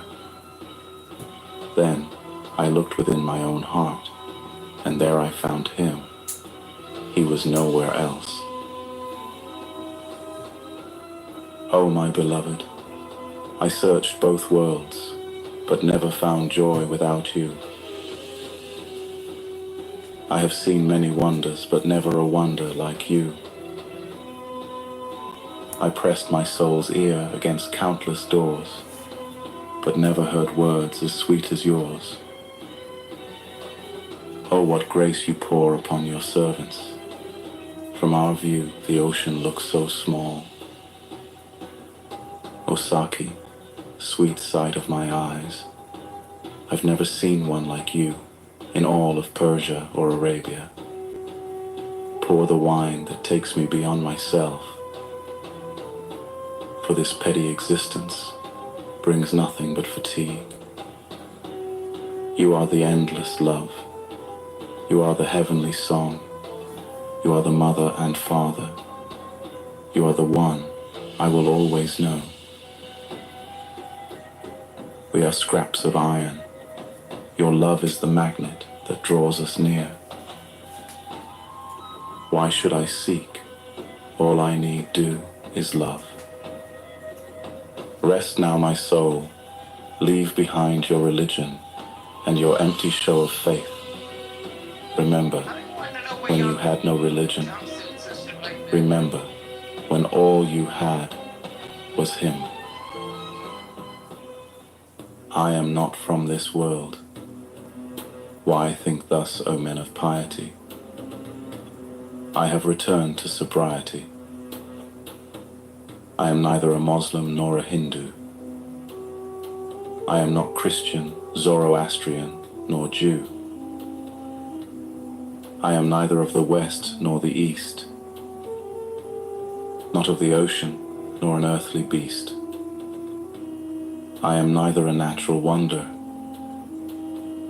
nor from the stars yonder, neither flesh of dust, nor wind inspire,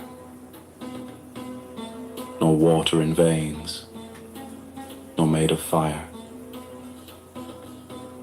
I am neither an earthly carpet, nor gems terrestrial, nor am I confined to creation, nor the throne celestial. Not of ancient promises, nor of So I'm gonna read some Rumi in just a minute, but this is an audiobook version. Future prophecy, not of hellish anguish, nor of paradisiac And ecstasy. this is book club. Adams, if you want to try reading a book, I would, love it if you could grab a book at your home, and if you want to read for 5 minutes, Bima, you too. Neither the progeny of Adam nor Eve, nor of the world of heavenly make-believe. My place is the no place. My image is without face. Neither of body nor the soul. I am of the divine whole. I eliminated duality with joyous laughter, saw the unity of here and the hereafter. Unity is what I sing. Unity is what I speak. Unity is what I know. Unity is what I seek. Intoxicated from the chalice of love, I have lost both worlds below and above. Sole destiny that comes to me in my whole life, even if once forgot his name even perchance, for that hour spent, for such moment, I'd give my life and thus repent. Beloved Master, Shams Tabrizi, in this world with love, I'm so drunk. The path of love isn't easy. I am shipwrecked and must be sunk. I am pure light.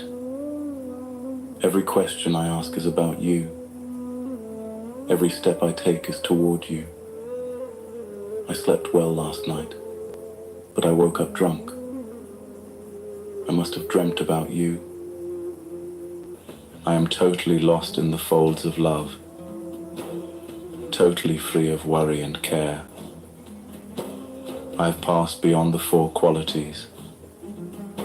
My heart has torn away the veil of pretense. There was a time I circled with the 9 spheres, rolling with the stars across the sky. Hey Bima, I'm just getting set up here, but I'll read in just a minute. There was a time I stayed by his side. I lived in his world, and he gave me everything. With the best of intentions, I became a prisoner in this form. How else did I get here? What crime did I commit? But I'd rather be in a prison with my friend than in a rose garden all alone. I came to this world to have a sight of Joseph's purity. Like a baby born of its mother's womb, I was brought here with blood and tears. People think they are born only once, but they have been here so many times. In the cloak of this ragged body I have walked countless paths. How many times I have worn out this cloak. With ascetics in the desert, I watched night turn into day. With pagans in the temple, I slept at the foot of idols. I've been a charlatan and a king. I've been a healer and fraught with disease. I've been on my deathbed so many times, floating up like the clouds, pouring down like the rain. As a dervish, I sought the dust of annihilation, but it never touched my robe. So I gathered armfuls of roses in this faded garden of existence. Is private student loan debt wrecking your life? You really need to talk to White Refi. White Refi. Rule number 1. How we see God is a direct reflection of how we see ourselves. If God brings to mind mostly fear and blame, it means there is too much fear and blame welled up inside us. If we see God as full of love and compassion, so are we. Rule number 2. The path to the truth is a labor of the heart, not of the head. Make your heart your primary guide, not your mind. Meet, challenge, and ultimately prevail over your nafs with your heart, knowing your ego will lead you to the knowledge of God. Rule number 3. You can study God through everything and everyone in the universe, because God is not confined in a mosque, synagogue, or church. But if you are still in need of knowing where exactly his abode is, there is only one place to look for him, in the heart of a true lover. Rule number 4. Intellect and love are made of different materials. Intellect ties people in knots and risks nothing, but love dissolves all tangles and risks everything.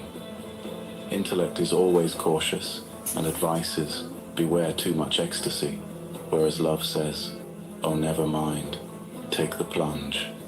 Intellect does not easily break down, whereas love can effortlessly reduce itself to rubble.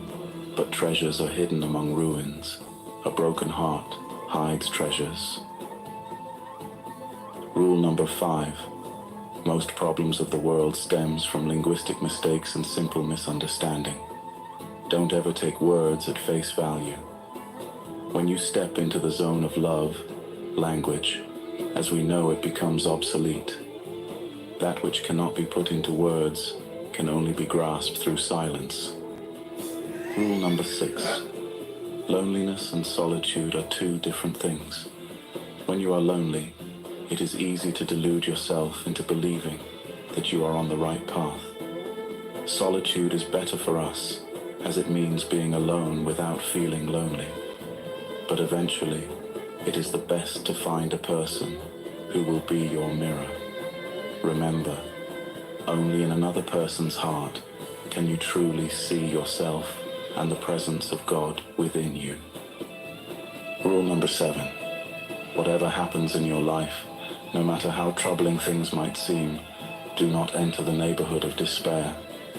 Even when all doors remain closed, God will open up a new path only for you. Be thankful. It is easy to be thankful when all is well.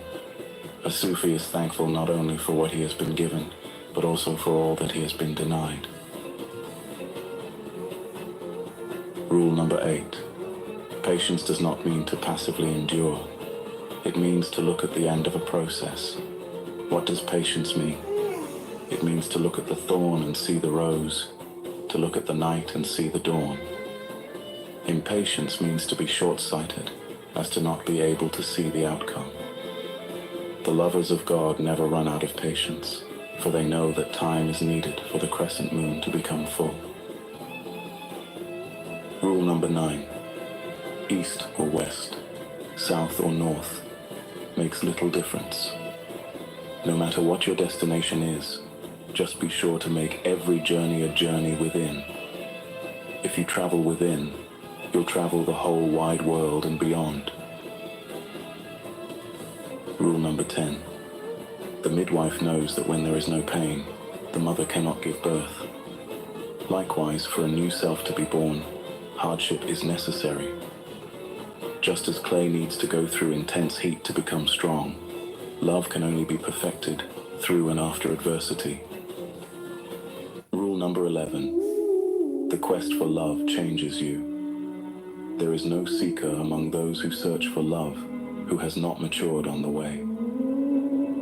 The moment you start looking for love, you start to change from the inside and outside.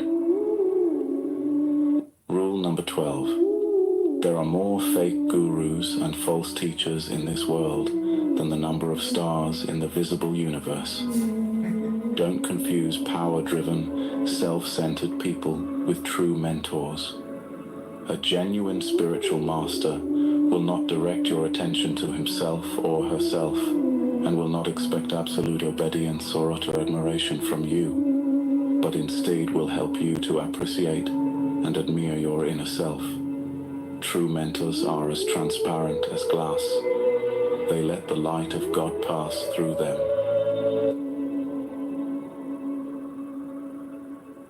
Rule 13. Try not to resist the changes which come your way. Instead, let life live through you, and do not worry that your life is turning upside down. How do you know that the side you are used to is better than the one to come?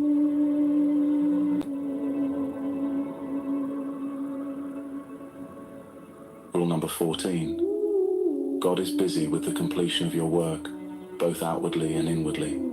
He is fully occupied with you. Every human being is a work in progress that is slowly but inexorably moving towards perfection. We are each an unfinished work of art, both waiting and striving to be completed. God deals with each of us separately because humanity is fine art of skilled penmanship, where every single dot is equally important for the entire picture.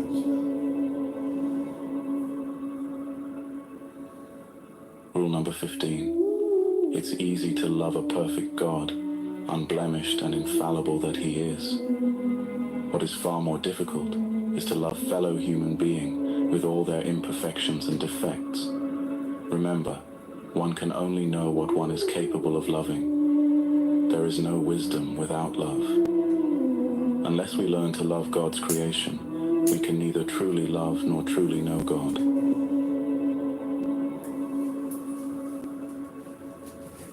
Rule number 16. Real faith is the one inside.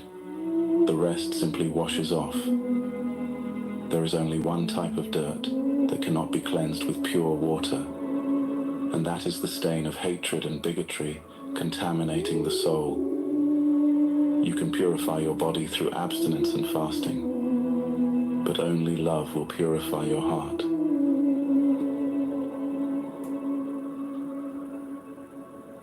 Rule number 17. The whole universe is contained within a single human being, you.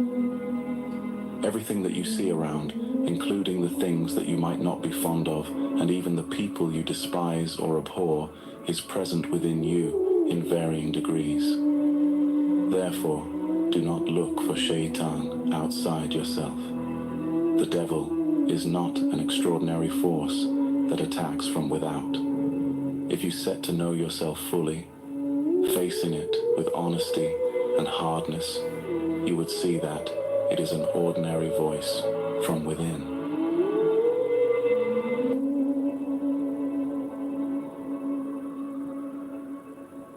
Rule number 18. If you want to change the ways others treat you, you should first change the way you treat yourself fully and sincerely. Otherwise, there is no way you can be loved. However, once you achieve that stage, be thankful for every thorn that others might throw at you. It is a sign that you will soon be showered in roses. Rule number 19. Fret not where the road will take you. Instead, concentrate on the first step. That is the hardest part, and that is what you are responsible for. Once you take that step, let everything do what it naturally does, and the rest will follow. Don't go with the flow. Be the flow. Rule number 20. We were all created in His image, and yet we were each created differently and unique. No two people are the same. No hearts beat to the same rhythm. If God had wanted everyone to be the same, He would have made it so. Therefore, disrespecting differences and imposing your thoughts on others is tantamount to disrespecting God's holy scheme. Rule number 21. When a true lover of God goes into a tavern, the tavern becomes his chamber of prayer. But when a wine-bibber goes into the same chamber, it becomes his tavern. In everything we do, it is our hearts that makes the difference, not our outer appearance. Sufis do not judge other people on how they look or who they are. When a Sufi stares at someone, he keeps both eyes closed, and instead, he opens a third eye, the eye that sees the inner realm. Rule number 22. Life is a temporary loan, and this world is nothing but a sketchy imitation of reality. Only children would mistake a toy for the real thing, and yet human beings either become infatuated with the toy or disrespectfully break it and throw it aside. In this life, stay away from all kinds of extremities, for they will destroy your inner balance. Sufis do not go to extremes. A Sufi always remains mild and moderate.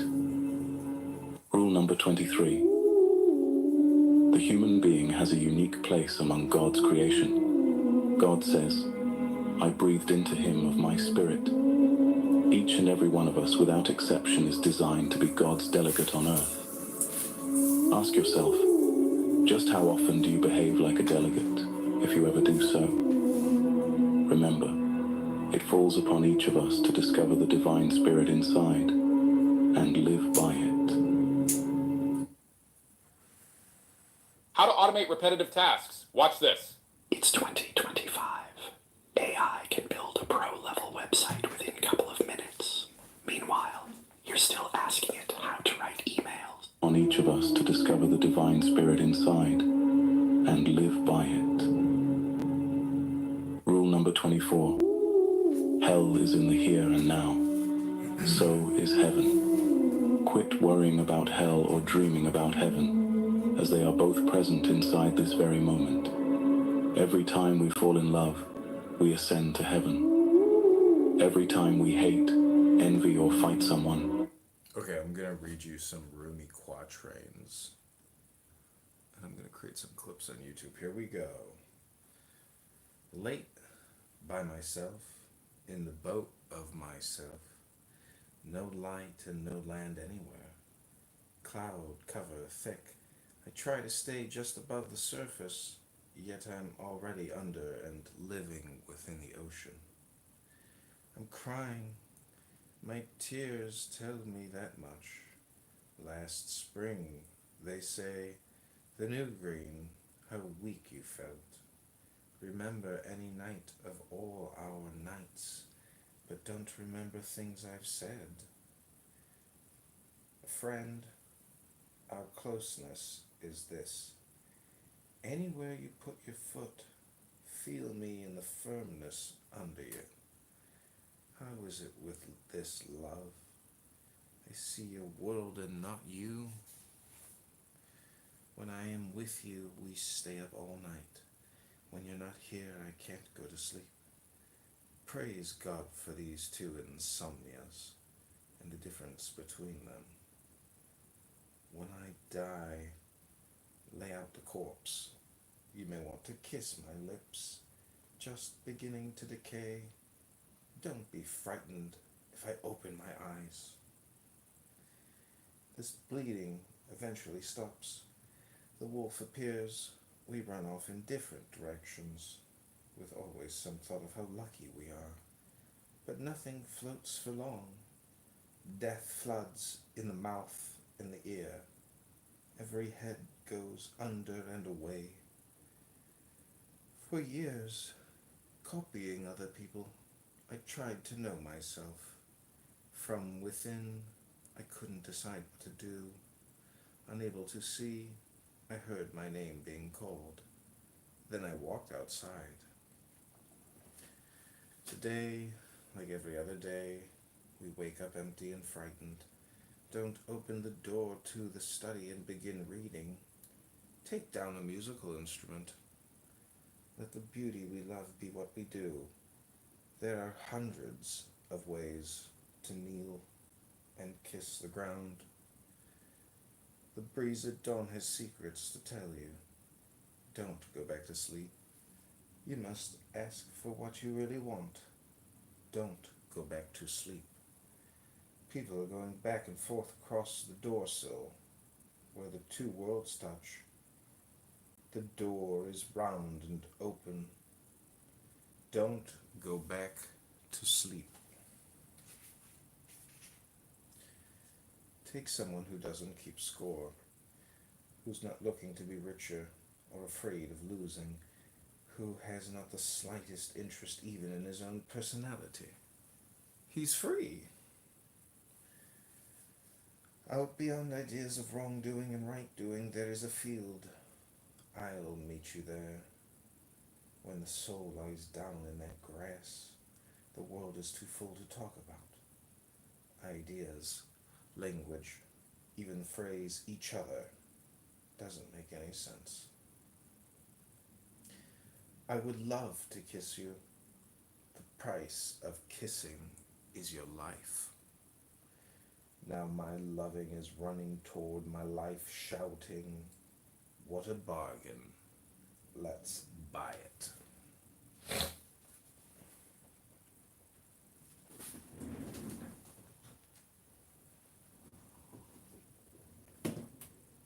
We have this way of talking, and we have another. Apart from what we wish and what we fear may happen, we are alive with other life, as clear stones take form in the mountain. Someone who goes with half a loaf of bread to a small place that fits like a nest around him.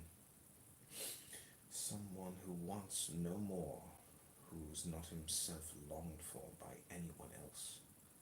He is a letter to everyone. You open it. It says, live. Who sees inside from outside?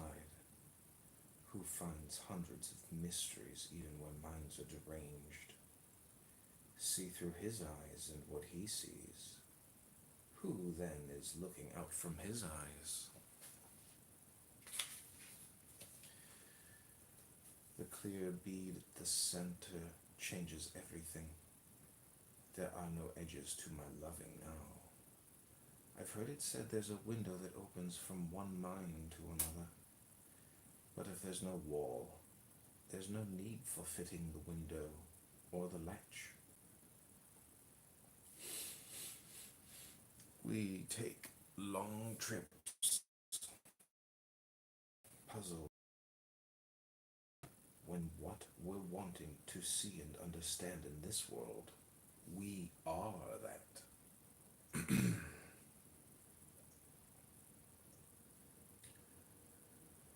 Does sunset sometimes look like the sun's coming up? Do you know what a faithful love is like? You're crying. You say you've burned yourself. But can you think of anyone who's not hazy with smoke? Daylight, full of small dancing particles, and one great turning. Our souls are dancing with you. Without feet they dance. Can you see them when I whisper in your ear?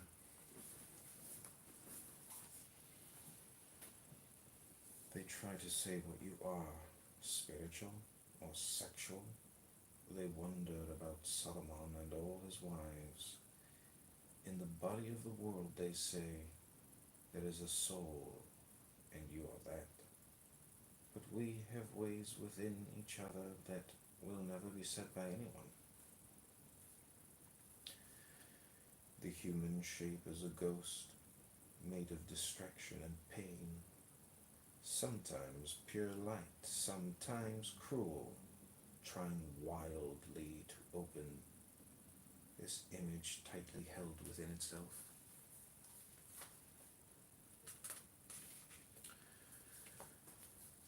Stay in the company of lovers, those other kinds of people. They each want to show you something. A crow will lead you to an empty barn, a parrot to sugar. There is a light seed grain inside. You fill it with yourself or it dies. I'm caught in this curling energy. Your hair. Whoever's calm and sensible is insane. Don't think of good advice for me. Tasted the worst that can happen, so they lock me somewhere bound and gagged. They can't tie up this new love I have. You don't have bad days and good days. You don't sometimes feel brilliant and sometimes dumb. There's no studying, no scholarly thinking having to do with love, but there is a great deal of plotting and secret touching. and nights you can't remember it all. The Sufi opens his hands to the universe and gives away each instant free, unlike someone who begs on the street for money to survive. A dervish begs to give you his life. There's a strange frenzy in my head of birds flying, each particle circulating on its own. Is the one I love everywhere. They say that paradise will be perfect, with lots of clear white wine and all the beautiful women. We hold on to times like this then, since this is how it's going to be. Come to the orchard in spring. There is light and wine, sweethearts and the pomegranate flowers. If you do not come, these do not matter. If you do come, these do not matter. Poles apart, and the color of dying. You are the color of being born. Unless we breathe in each other, there can be no garden. So that's why plants grow and laugh at our eyes, which focus on distance. Think that you're gliding out from the face of a cliff like an eagle. Think you're walking like a tiger walks by himself in the forest. You're most handsome when you are after food. Spend less time with nightingales and peacocks. One is just a voice, the other just a color. For a while we lived with people, but we saw no sign in them of the faithfulness we wanted. It's better to hide completely within, as water hides in metal, as fire hides in rock.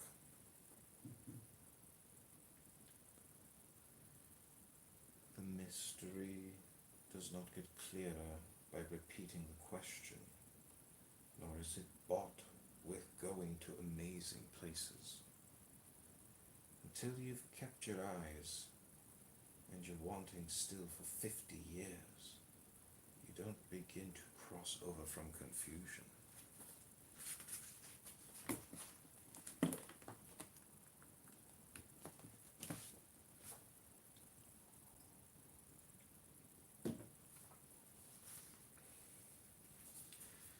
The minute I'm disappointed, I feel encouraged.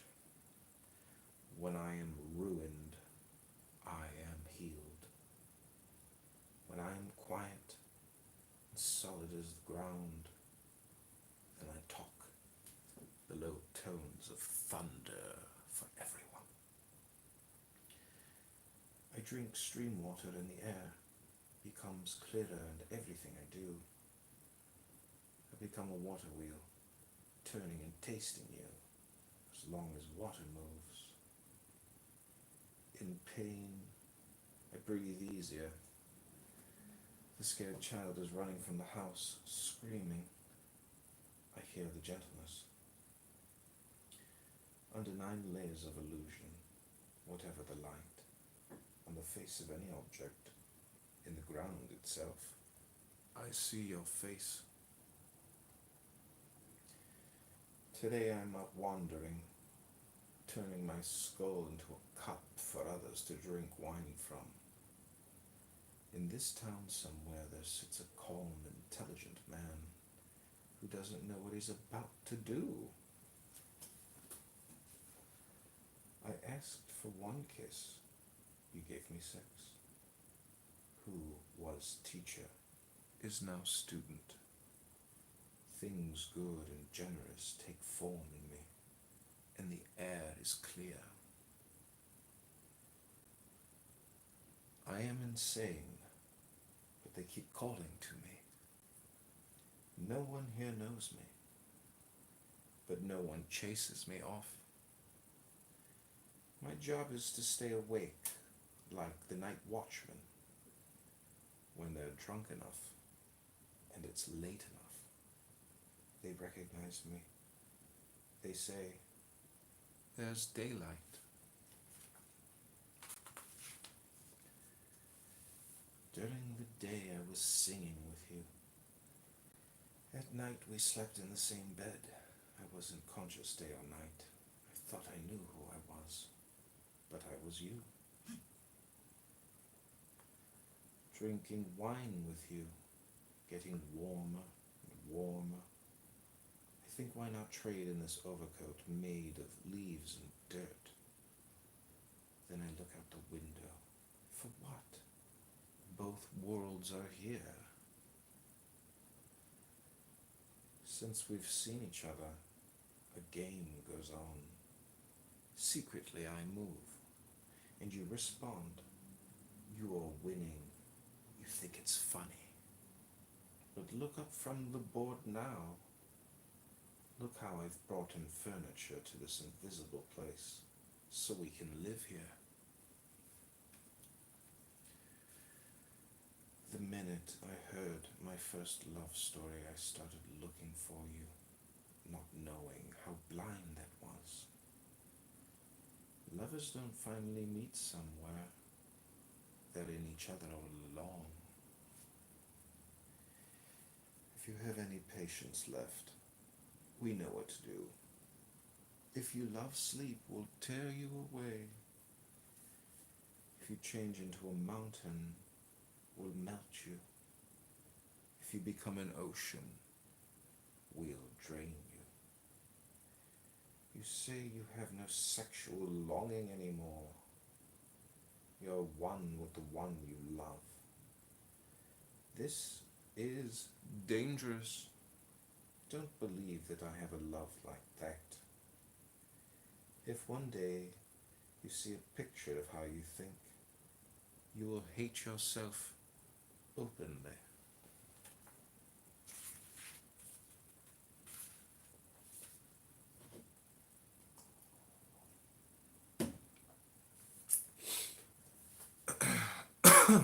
Okay, I'm going to read these last 2 pages, and then they'll complete these roomy quatrains.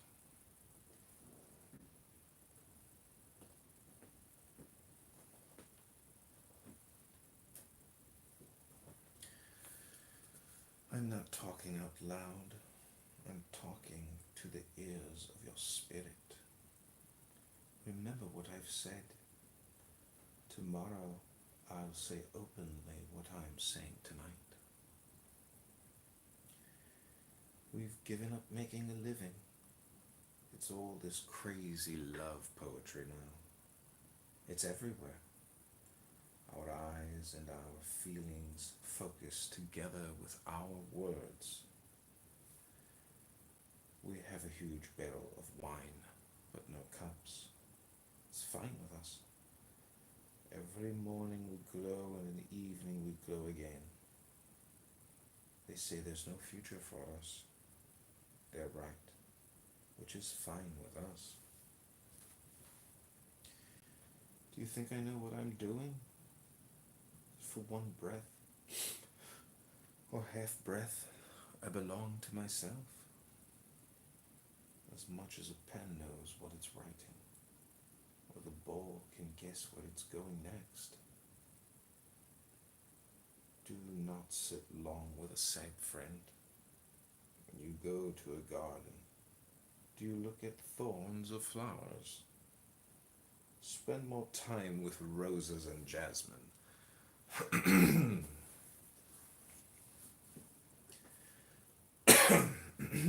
Inside the great mystery that is, we don't really own anything.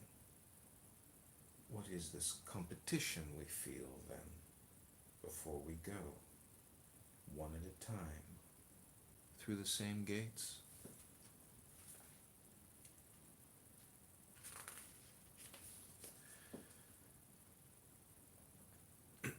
We are the mirror as well as the face in it.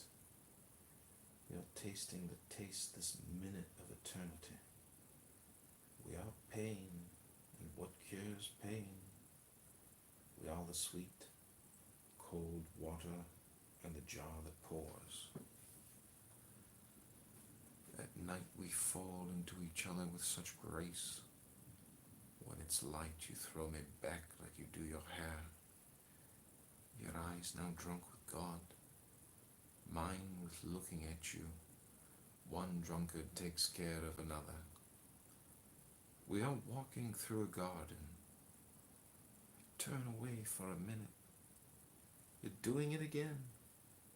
You have my face here, but you look at flowers.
I think you have a little.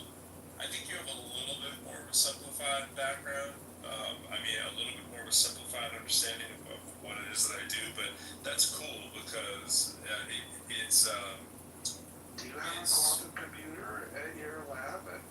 No, I don't have. No, I don't have a quantum computer in my lab. No.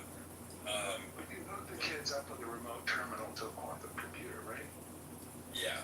Yeah. So. Okay. Just basically like five qubit calculations or something.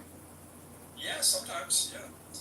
But the folks that I work with in quantum, yeah, there are some of them who it's their whole life. But even, in fact, I should send you some of the info on QSteam, and I mean you can look it up. But I think I've told you a little bit about it. Like we built courses, we built quantum courses. QSteam. QSTEM? Yeah. Wow, QSteam. QSteam, yeah. So it's like, oh, you've added quantum to STEM. Oh, STEAM. Yeah. Wild that he's like making it sound like he's like a complete, yeah, it's like LGBTQ plus plus plus. I got it, all the letters. Yeah, so it's a buzzword salad, I got it. Yeah, something like that. But I completely get it, yeah. If you're someone on the learning side of the desk, if you're somebody interested in learning quantum science, QSteam is just sort of a bunch of on-road and on-ramp ways to get there. We built 4 courses, and there's 4 more courses that we're trying to come in with as well. But what it is it's a QISE minor. So the curriculum is one that's built where students get to come in and they it's not just learning the basics. Like you would earn a minor in quantum in your R1 institution or in any institution for that matter. And with the partnership universities that we already have, as long as we have faculty to teach them, we can run it at any given time if there's a critical mass of students to take it. So, there's internship opportunities through it as well. But the 4 courses basically are pretty comprehensive in terms of just getting your feet wet and understanding what it's about, and hopefully the people go on and they become grad students and postdocs or anything like that if they want to go this direction. But there's also a lot of entryways into the field. But in the end, they're comfortable with Shor's algorithm? Oh yeah, they're comfortable with a lot more than just that. I mean, they're comfortable with just, being in a lab, so a lot of times they're already in a school that might have access to. Do you have an oscilloscope and microwave generators or lasers? two things here. When you say we, right? So it depends what you're talking about. It Are depends what you're the talking about. students exposed to an oscilloscope and microwave equipment? Yes, but let me say it to you like this. So there's over 70 institutions we're talking about right now. We're not just talking about my institution. So it depends where So you're it's at. some kind of collective thing and it's different everywhere? It's NSF funded, yes. So it was Oh, built to interesting. go. So that's the program. Yeah, I see. Yep. Anyways, I don't find too much of this what I really was trying to necessarily talk about tonight. But simulation. You want to talk about simulation? So simulation, we talked about, of course, the chances are low that it's us. That we're in the real one. That was a good model. Is there any other kind of Drake equations, like the probability this thing is the case, that you're familiar in this field?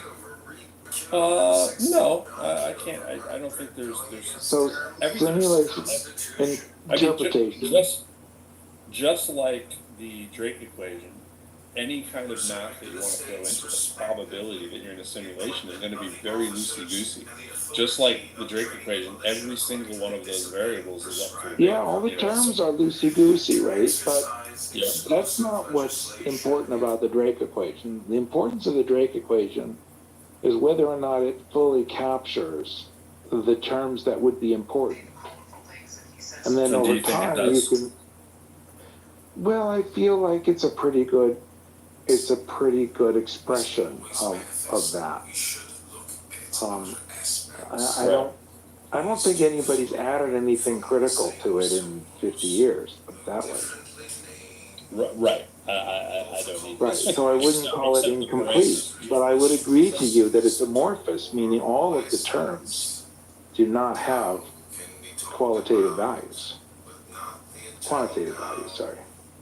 Yeah, I know. Okay, simulation interpretation. So I think of simulation interpretation as one of the ways that you can kind of escape the hellhole that's created by quantum entanglement. Is that your understanding as well? Say it again? What? Simulation interpretation. Is the way that we can escape the hellhole of quantum interpretation? Of the quantum entanglement, sure. Well, look, you have quantum entanglement, right? You have Bell. Bell kind of creates this, and then with John Clausen and everything, once you get rid of hidden variables, now you've got real problems. You've got, like, what, the observer effect problem. You've got multiple universes problems. Yep. You've got what superdeterminism is one way that you can deal with this, and the simulation interpretation is another way you can deal with this. Now, I prefer Einstein interpretation, which is I opened up a room on that earlier. I know you do. And that's just the hidden variable local realism interpretation, right?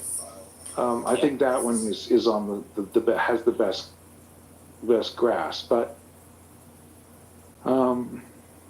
simulation interpretation would be, well, if you accept simulation interpretation, there's no need for you to accept multiple universes interpretation. See what I mean? Well, there's another slant on that. I mean, you could say that the multiple universes could also not be a quantum object, right? It could not be a result of quantum. You could still get there with simulations. I mean, it would make more sense to have multiple universes, right? If you had a simulation. I mean, that as a sentence almost makes more plausible sense, right? It would mean something different. It would mean something different. That's kind of interesting, because what you're kind of poking at there is that maybe we could have an experiment that would expose the fact that the machine has to spin up a new universe every time we do a thing that triggers quantum entanglement. Yeah, whatever that thing is, right? Like whatever that thing is. And maybe we could feel the parent computer slowing down for a minute every time it has to spin one up. Sure.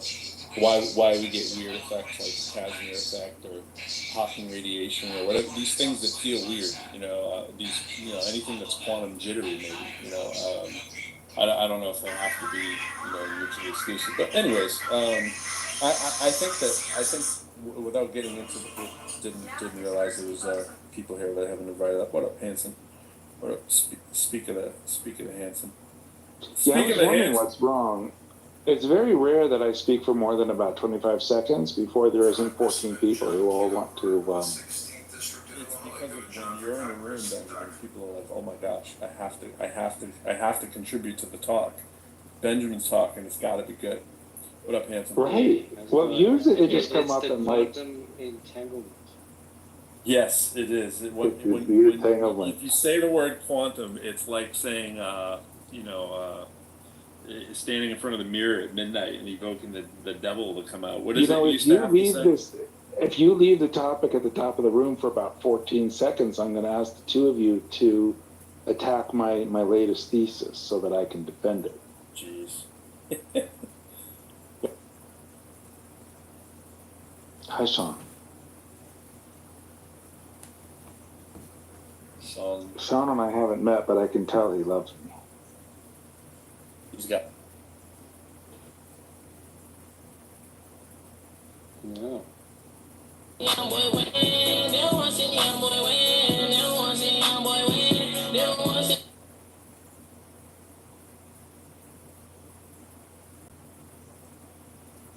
It was, boy.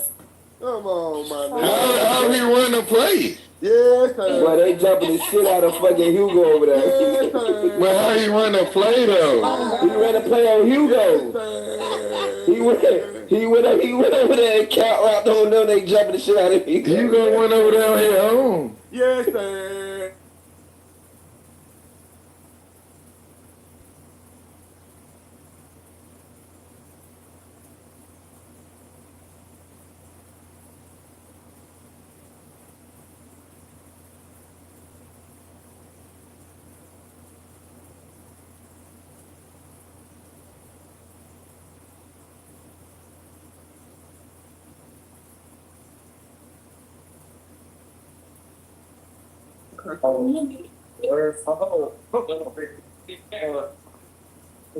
I'm good.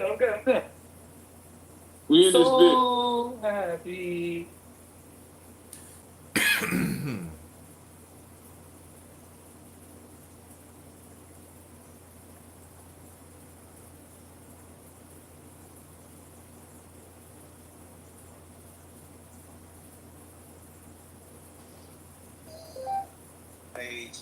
I gotta eat with my wife, but I want you to think about that. Job was actually suicidal.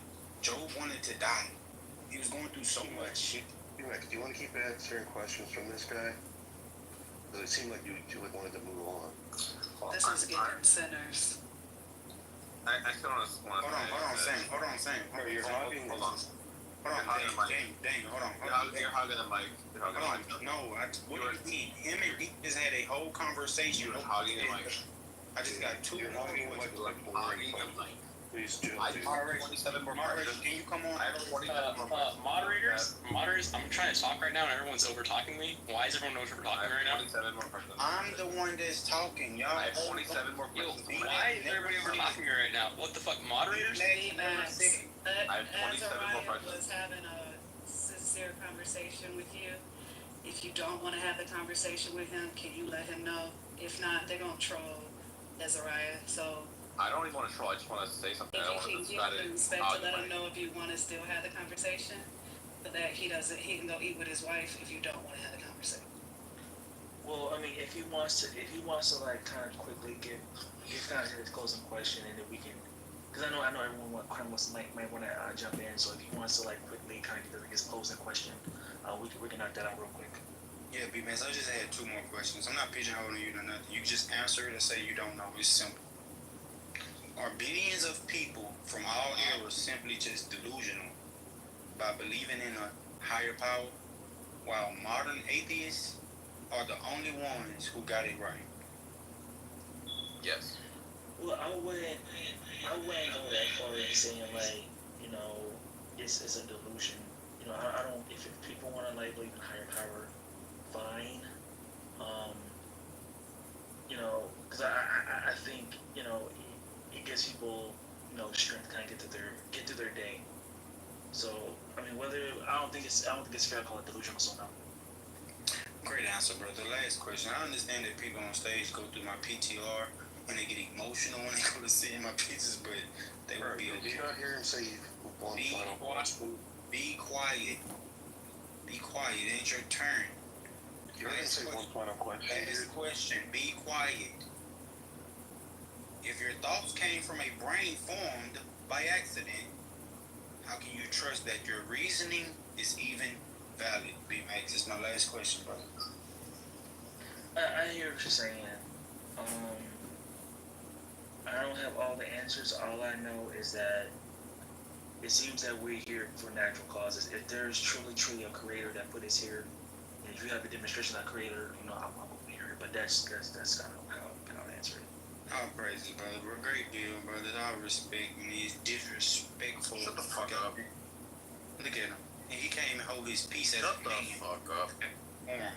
His PCR is 27 more questions. Actually. His name is Sam Rosen. 27 more questions. I'm done, D. Take over the room. Control these goddamn wild animals on the stage. Did you guys hear the chirp? Did you guys hear the smoke alarm chirp? I just heard the third smoke alarm chirp. Wait, did anybody hear the smoke alarm? This is the third time I heard the smoke alarm. Someone else please tell me they heard the smoke alarm. When D is talking, moderation is talking. Be quiet. Replace the batteries in your smoke. I appreciate That was the third chirp. your input. I think B-Max enjoyed the conversation. We can move on to next. Have a wonderful dinner with your wife. Bye. So, when it comes to the Book of Job, the Book of Job is enough to make you just know that the whole story is childish nonsense. You have the devil and God having a wager. We're gonna torture this man and bet on who, whether he's gonna keep worshiping you if you torture him. That's the behavior of psychopaths. There's no reason why God would need to do the wager, given it's omniscient. There's no reason why he would have to prove anything to the devil. He could just beam the true beliefs into the devil's mind. The idea that the devil and God would make a wager and then use the torture of a man as a fucking way to do it is retarded. And then God, in the story of Job, he killed Job's sons, and then they give God afterwards, well, we gave him new sons, so therefore it's fine that I did this. It's not fine that you killed my sons just because you gave me more sons, you fucking retard, God. So the story is just childish, evil nonsense. Can I go? Yeah, I think Sam made a great point.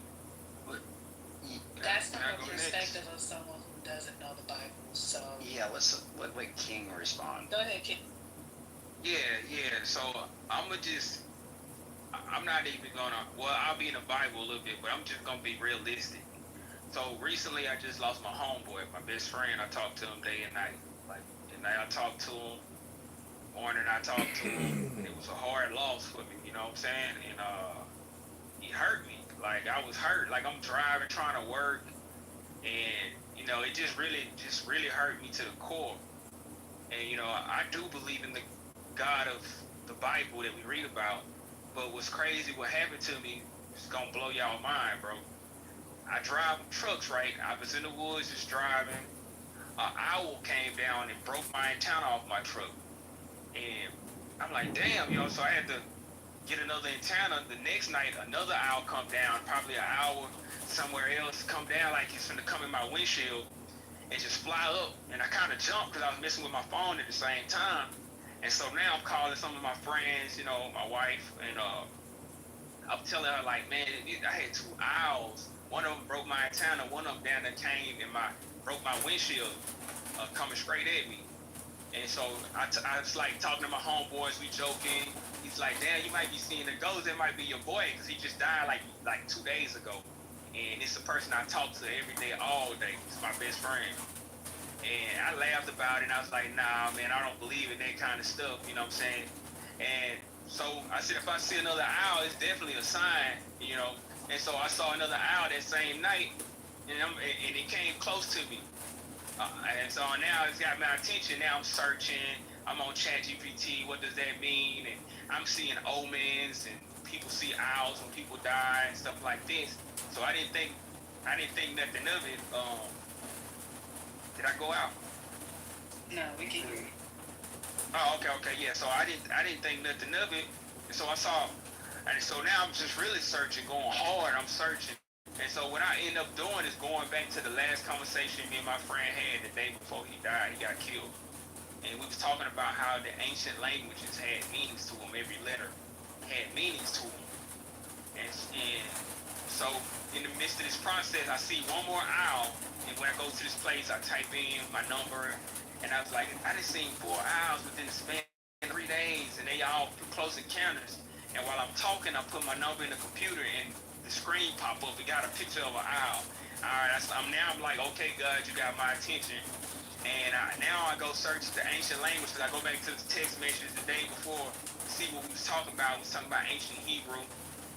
And so I looked up owl in the ancient Hebrew. I chat GPT'd it and looked up the letters. And it came back, it said the yod, which is the divine hand, the beginning of transformation. And then the nun, which is life in motion, the continuation of a soul.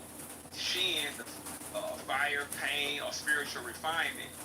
And then the vowel was the bridge, the connection between worlds. And then the last letter was peh, the mouth, the breath, the voice returning after one is silent. And when you put that together, let me see, can I get it? Let me see, can I get it? And when you put it together, it forms a sentence, though. And the sentence is saying. What are you yapping about, boy? This man, he's talking about something else. I want to know what this boy is yapping about. Well, I'm just giving my experiences, man. Go ahead and give it now, boy. Get to the point, boy. Okay, you're in the hood. Who's going to be good for the hood? Yeah, but long story short, you know, it was a message straight from the Most High God telling me that my friend. No. Go back to what you said that the sentence. Okay. Let me see, can I get it? So I went through the letters, and then it formed the sentence.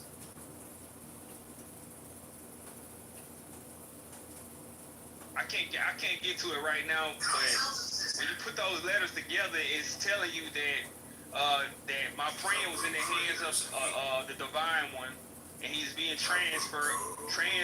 going through a transformation. His life is in motion. His soul is continuing, and it says a spiritual refinement, and then it had the bridge, the connection between worlds, and the mouth, the breath, the voice returning after silence. So my friend died, but I know that his soul is with the Most High God. That's what the message of the hour was when I broke it down in the ancient Hebrew. And the Most High got my attention because that's what we was talking about before he passed. And that's outside of the scriptures. I didn't have to go to the scripture. That's real life. I told my Christian friends. I told my Hebrew Israelite friends. I told my atheist friends. You know what everybody said? I told my Muslim friends. You crazy. But it's only a few people that can hear this and believe. But that's straight from my life experience. So I know that there is a God, you know, and that's a fact. I received your message. Yeah, I hear you. Anybody else would like to share? I hate to say this, but I think that you were not systematically like stalked by an owl who's like trying to, like, I don't know, molest your life and attack you, and just like I think you're just making this up. I think you're a liar, pants on fire, who made up a story about an owl, and it's not true. So that's what. Beware to share on this stage at your own risk.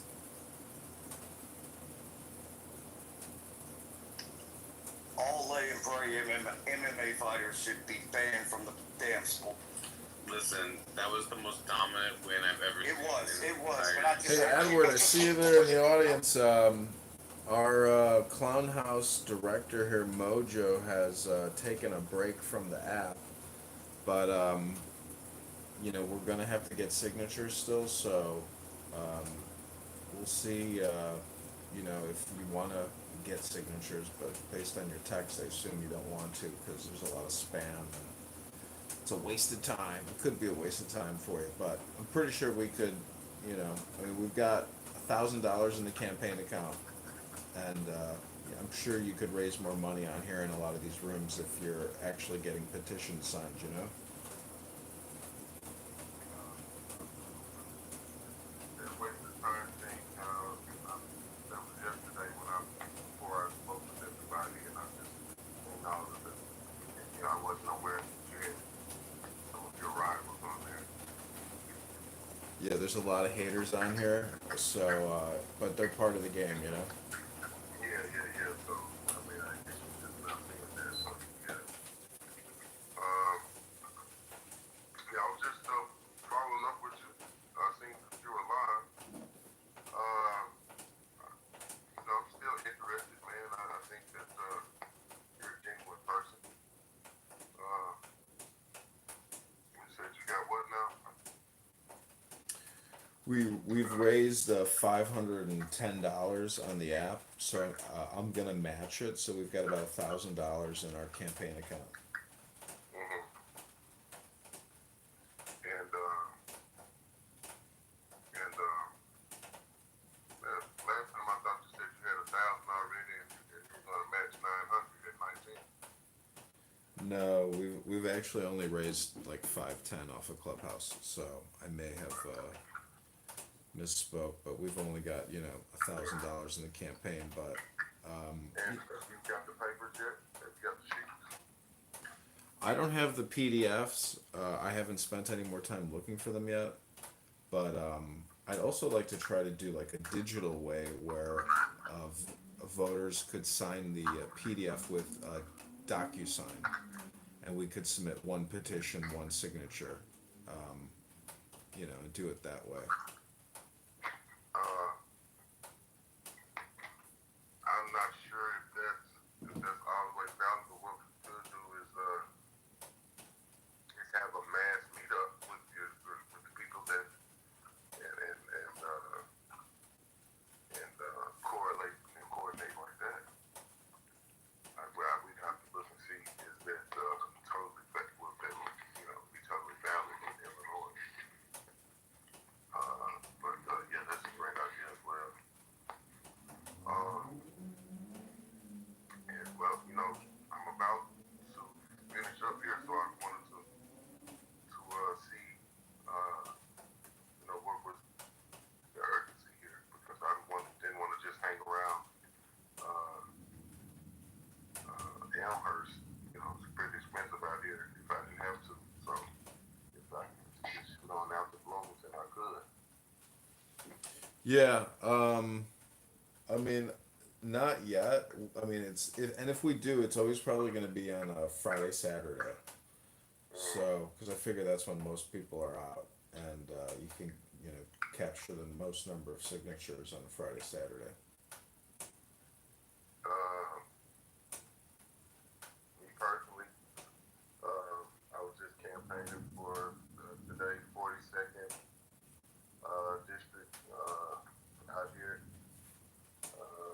for the state rep candidate, Republican candidate, and got 150 today.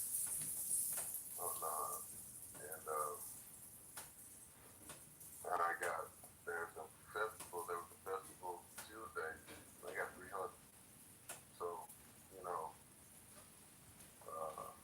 the weekend is good, but a lot of times, it doesn't matter to talk about this. So, it's on you. I don't know if I hang around here, what is today, for a whole other week. Yeah, I mean, I'm just not ready to do anything like, immediately until, Fridays and Saturdays. But the other component is, I mean, if you want to host rooms in the morning on Monday or Tuesday, I mean, a lot of this is also getting people from this app to basically donate to you or pay you. But because we only have $1,000, part of this gig is also trying to fundraise for yourself to get the petition signatures through this app. It may sound like an extra horrible step, but basically you're not going to get paid until the petitions come in signed anyways. So you know, I'm saying you could, if on your profile, if you have Cash App, because even the haters will send you money. I mean, You know? I don't even know how to host the room and all of that. Oh, it's pretty easy. It's pretty easy. But what I'm saying is there are people that you know, that like to play games on this app, and I'm sure that the people who absolutely find me obnoxious would actually pay you not to do work. So there's always that upside. Yeah, I guess so. Huh? It's a funny game. Yeah, I'll take all that under advisement, man. Just burning the midnight oil. I seen that you were on, and I taking a listen to what you had going on over there. Um, but yeah, yeah, keep me posted and updated, and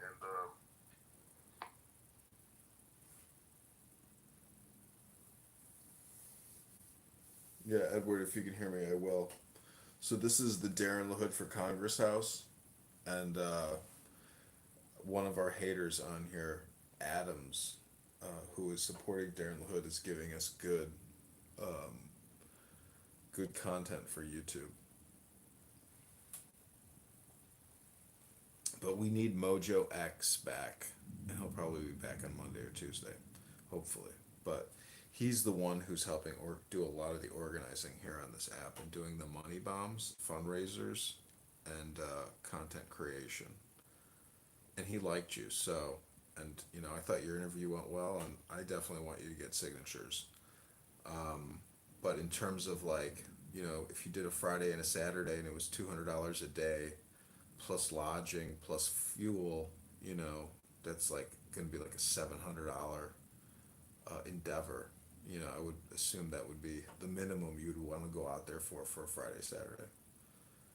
But it's, you know, we'll see. We'll do one test like with one Friday, Saturday, see how many signatures you get, and then you can determine whether you want to do hourly or like per signature.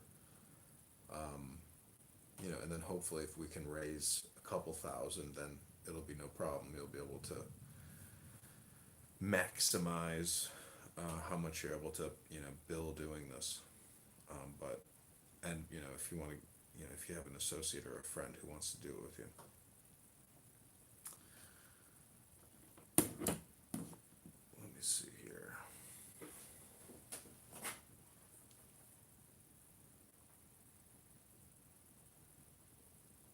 So I'm gonna live stream an X space. This is Adrian Dittman, aka Elon Musk, live on X right now. It's called The Conversation. It's under Adrian Dittman.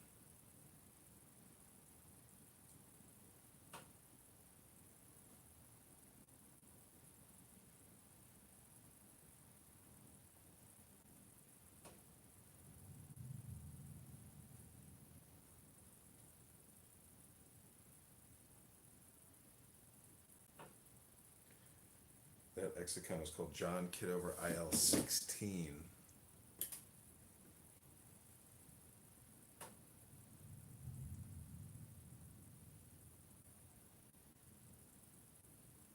can you hear me? Yeah. Yeah. What happened to the other guy that was talking? Who? Just tell me about Darren Hood and. I mean, that was me. That was me. Okay. Yeah, I don't know what happened. It's just I'm pressing buttons here. I don't know what the hell I'm doing. I'm sorry. Yeah, no worries. Get acclimated to the app here.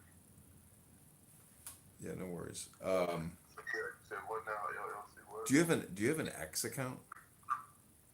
Twitter? Yeah. Yeah.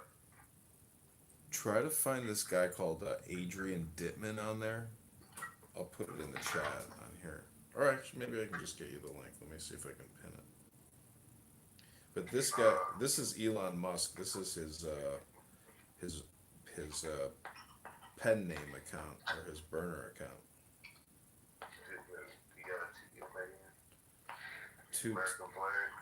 two T's, one M. No, I think that's my account. Because I have filmed Elon Musk on X for like 2 years now, and What's his profile? it's in the link. Click that link above. That's his X account. Oh, you put up a kid in.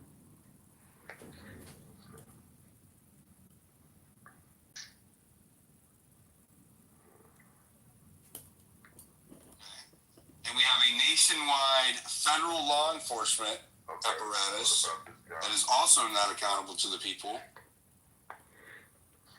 That's Elon Musk. I don't like using that word police state just because it will be used as weapon. Yeah, that's him. That's Elon It was Musk. definitely concerning. I just don't like using that word. When has there ever been a situation And where you there were was a saying, single what about federal law enforcement agency or unit or Just follow him, and because eventually we want to try to raise money from Elon, but he's not a friend of the campaign yet. when has there ever been a single law enforcement force are you together to police the citizens are of you the United States? hip to Adriel, the guy who used to run Pro? As a single unit, yeah, no, I don't think force is what I said. No, I don't know. Single force, Never heard of. Have you ever remembered in your history He does a lot of a single fundraising police for force that was governing or enforcing the otherwise, laws of the cities of the country all at the same time? outside the box. Other than task specific forces? There's task forces. I mean, a task force is a force, right? of course, yeah. Police force, a force? This little guy Of course. can work with him. Okay, so in your memory, when has there ever been a single force policing the cities of the United States of America that answered to this federal government? Ever? It hasn't, which is why I'm saying this is a clear march to a worse scenario, is what I was getting at. If you go look at the origin of task force and look at the continuation where... Yeah, but that's limited by task, correct? There's a limiting factor there, just in the name. There's a limitation there, right? It implies task is a limitation in scope, is it not? Yeah, I see it. To be honest, it's yes in the word, but that's not what happens in reality. I mean, they call it a task force. But we're going by what it says. Yeah. So if a task force exceeds its mandate and overreaches just in that limited capacity, what do you think is going to happen with a federal police force? You think that it's going to follow the mandates, or we can expect what happened during the Biden administration? What do you think is more likely? I think it'll probably be used. It'll be weaponized by whoever's in. So I'm in an X room right now called National Guard Federal Policing DC Good or Bad States Next Debate. FBI field offices across the country, ATF Let me field see if I offices. get this link. There never used to be this many field offices everywhere. So it's only getting worse. And who is it getting worse under? Let me ask you guys, anybody impressed with gentleman by the Wade Hunsaker? I don't know. Who is running the executive branch that it's getting worse under right now? Well, right now it's under Trump. I mean, it's been happening since the Senate. Who is responsible for passing law? Okay, who is the governing body right now that it's happening under? In both Congress and in the Senate, in the House and the Senate and the executive. Who's it happening under?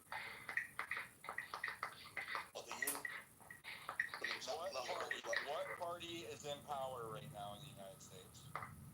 The Republicans are in power. What party was in power the last 4 years when it happened?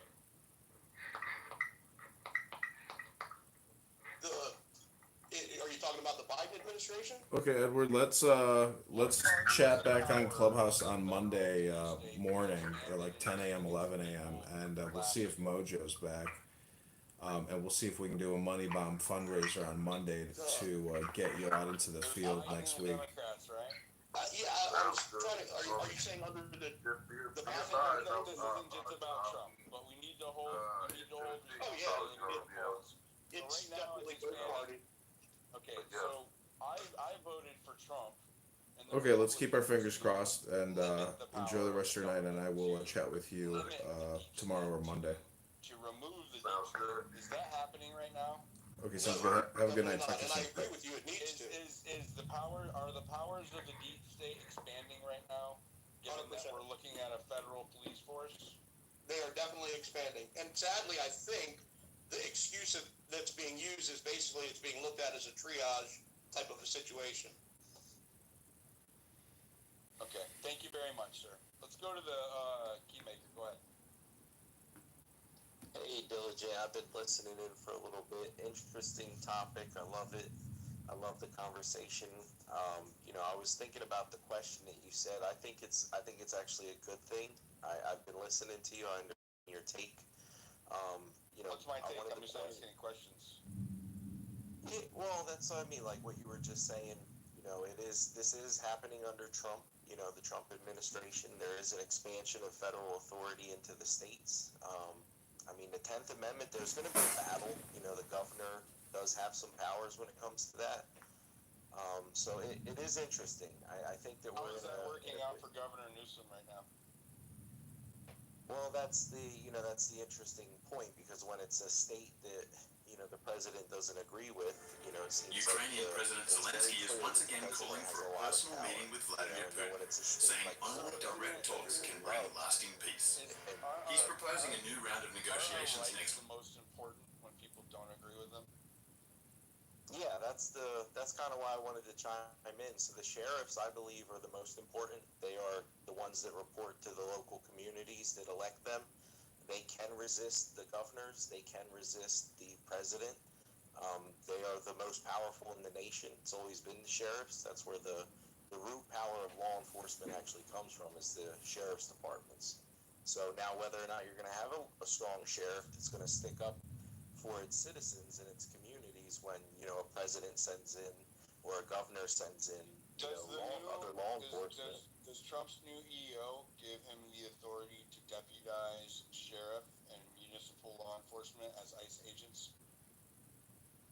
Well, yeah, so that's what I wanted to touch on that earlier. So when they deputize them, they're essentially giving them the permission to enforce the federal laws.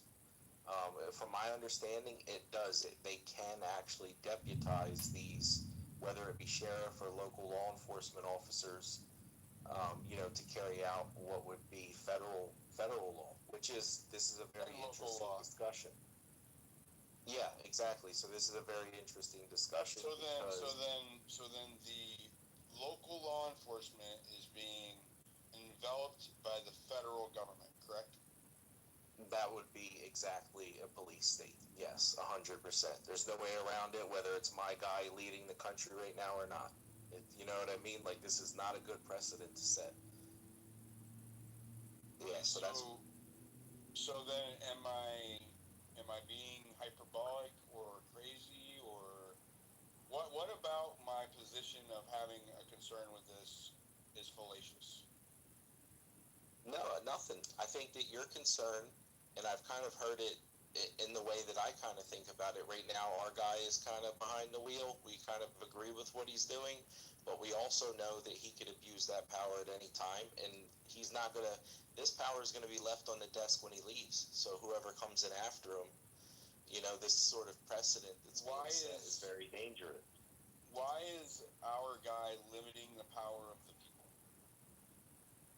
That's the interesting part, because we are under an actual insurrection. I think it should have been called that from the beginning. I don't think they should be shirking around it. I think the president should release all of the classified materials to justify his actions. They're not doing it right now, but there's clearly an insurrection. It's been happening nationwide. What do you mean? What do you mean by insurrection? What kind of insurrection is happening? So foreign governments have been sending people, personnel, and money to the United States to influence our governors, our mayors, our elected officials in order to carry out non-U.S. agendas, non-U.S. government-related agendas. And you don't think that they've been doing the same thing to get the federal government to carry out non-U.S. agendas? Yeah, that's what I'm saying. Who was responsible for keeping the border down for 4 years last term? Was it the states or was it the federal government? The federal government. I know Texas did try So to is do having something. an open border in the best interest of the people?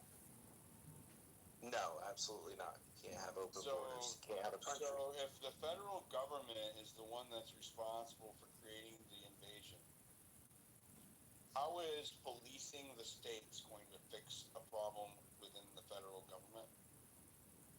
Well, I think part of it's now you got to try and clean up the mess that was left from the prior administration, which is this is the way the U.S. Constitution and our government works. It's a back and forth kind of thing. You got that pendulum swinging back and forth, and I think that right now we're in a bad part of Is increasing the weight of that pendulum the smartest thing to do when we know that it's going to swing back? That's the tough question.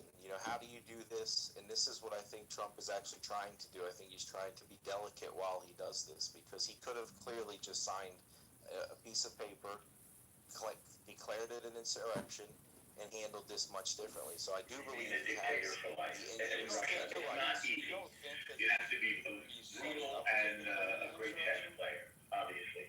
I don't think he's going to, unless it really gets that bad, because right now they're making a lot of ground without calling it an insurrection. Wednesday he said that he is going to police the states, and if they resist, he will declare an emergency. Yeah. So right now you have states that are actively resisting federal law enforcement. As long as things go the way that the federal government wants, then they won't declare an insurrection. But if there's any resistance, they will. And the result either way is going to be a federal police force, correct? Well, in a way, we already have a federal police force. It's just not organized for necessarily what he's using it for now. Like, that's not their sole objective. Isn't the sort of activity they're involved in right now, like cleaning up DC. That's not what they were necessarily trained to do. What do you mean by cleaning up? How are they cleaning up DC? Well, there was a lot of rampant crime all over the city. DC is actually more than 10 miles now. General policing, right? General policing? Yeah, from my understanding, they're enforcing. It wasn't task specific, right? It was local and federal. Yeah, but they've now started helping with some of the local laws under the Attorney General federal Bureau. So yes. Now they are enforcing a unified local and federal law system, correct? Yes, but technically this is only possible in Washington D.C. because this is a federal system. So he doesn't have to declare an insurrection. If he declares the Insurrection Act, when he goes into Detroit, or when he goes into Chicago or New York, will it still be a federal police force? Well, I think he's trying to avoid that. He shouldn't have to. The states are mandated. What evidence do you have to suggest that he's avoiding it? The 10th Amendment. He doesn't want to override the 10th Amendment and declare an insurrection. I mean, the states are responsible for the people in their states, not the federal government. So a lot of people have this upside down. What evidence do you have that he's not going to send police into these cities? It's not that I don't have evidence. It's that these are what evidence? So I'm not saying that you don't have evidence. I'm not trying to get you to prove a negative. Okay, I'll try again. What evidence is there that Trump is not going to send?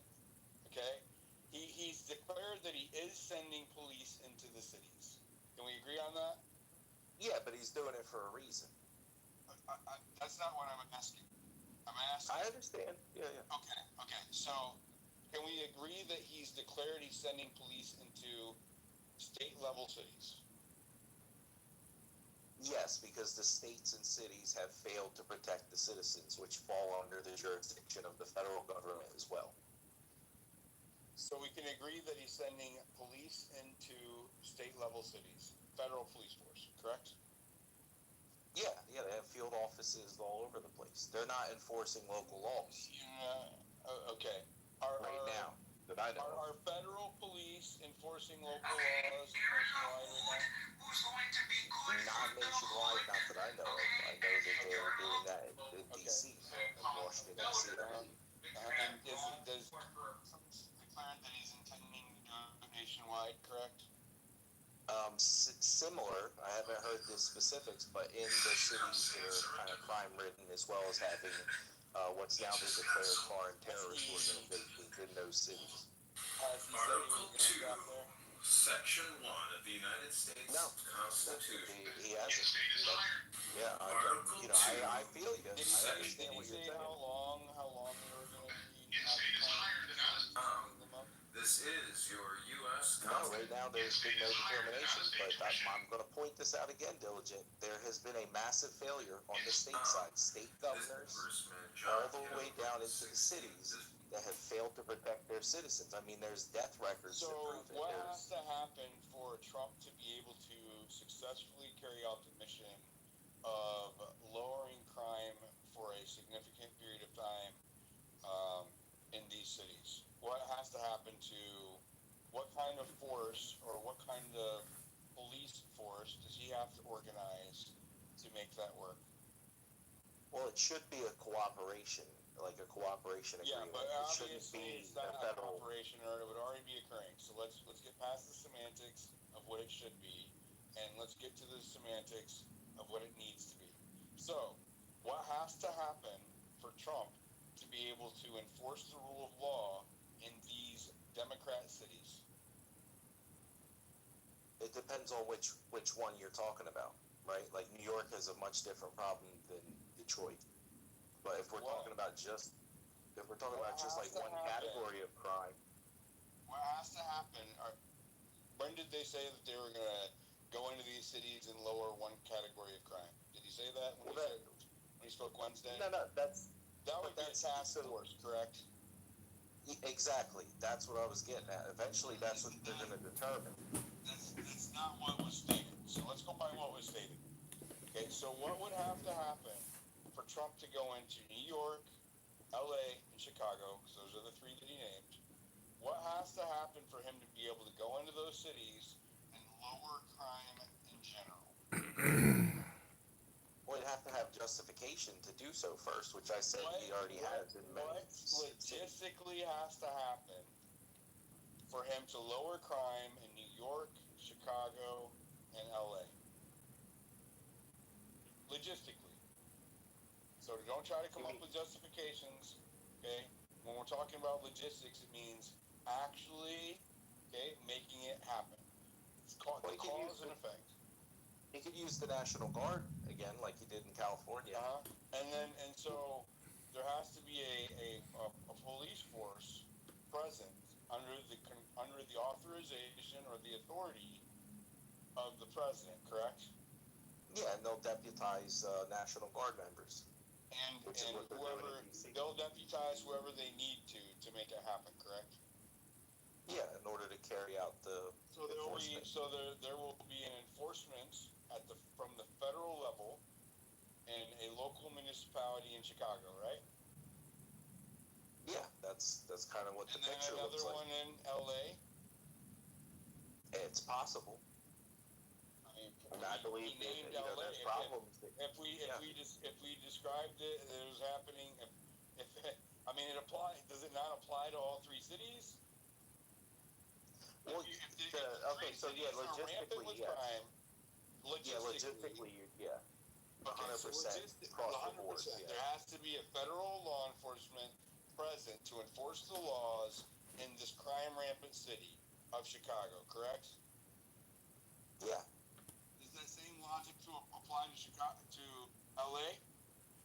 Yeah, any of those problematic areas. Does that same logic apply to New York? Yes, New York City. Yeah, I believe that's on the list as well. Does that same logic apply to any crime-ridden city in the United States?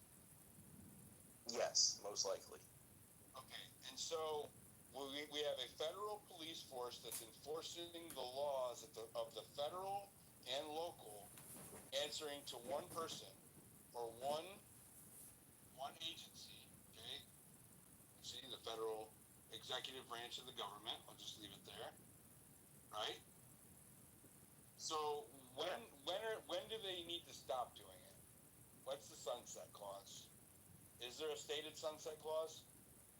Well, that's kind of what I was getting at. There has to be a mission set, right? Like there has to be an objective, whether it be because of the murder rates are too high, the drug trafficking is too high.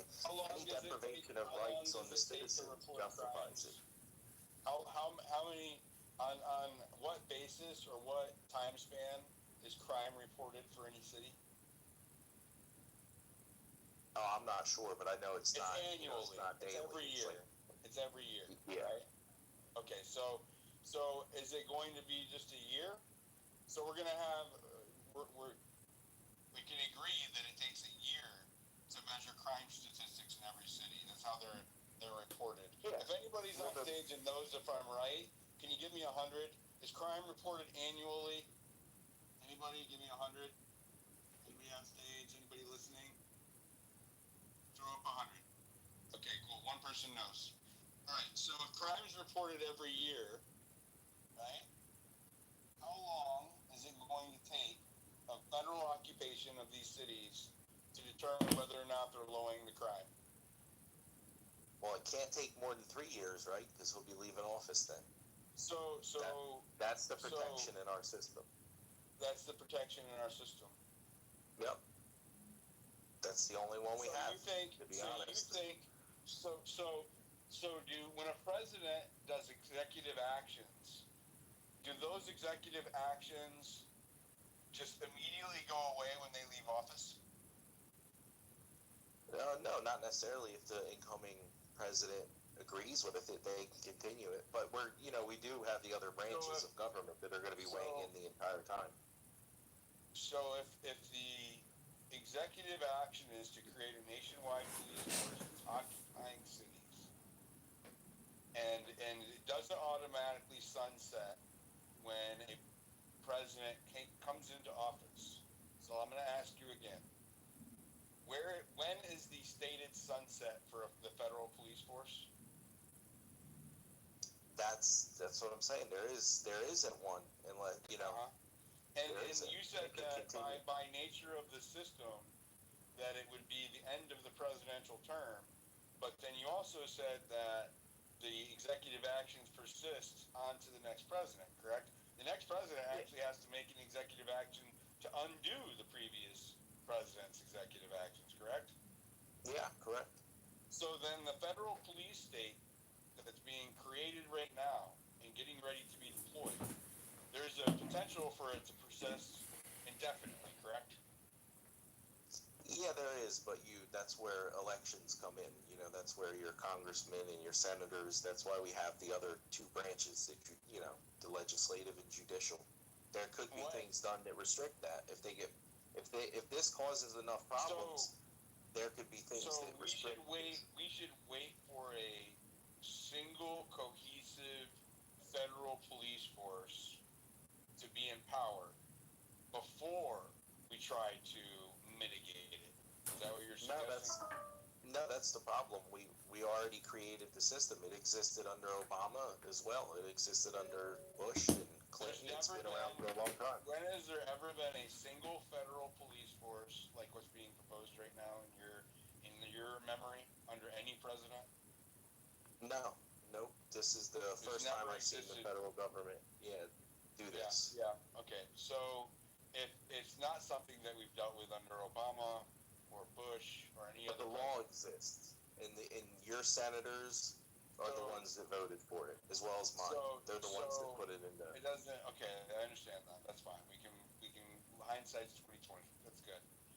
So exactly. should we wait for this federal single force to occupy state municipalities and then try to fix it afterwards?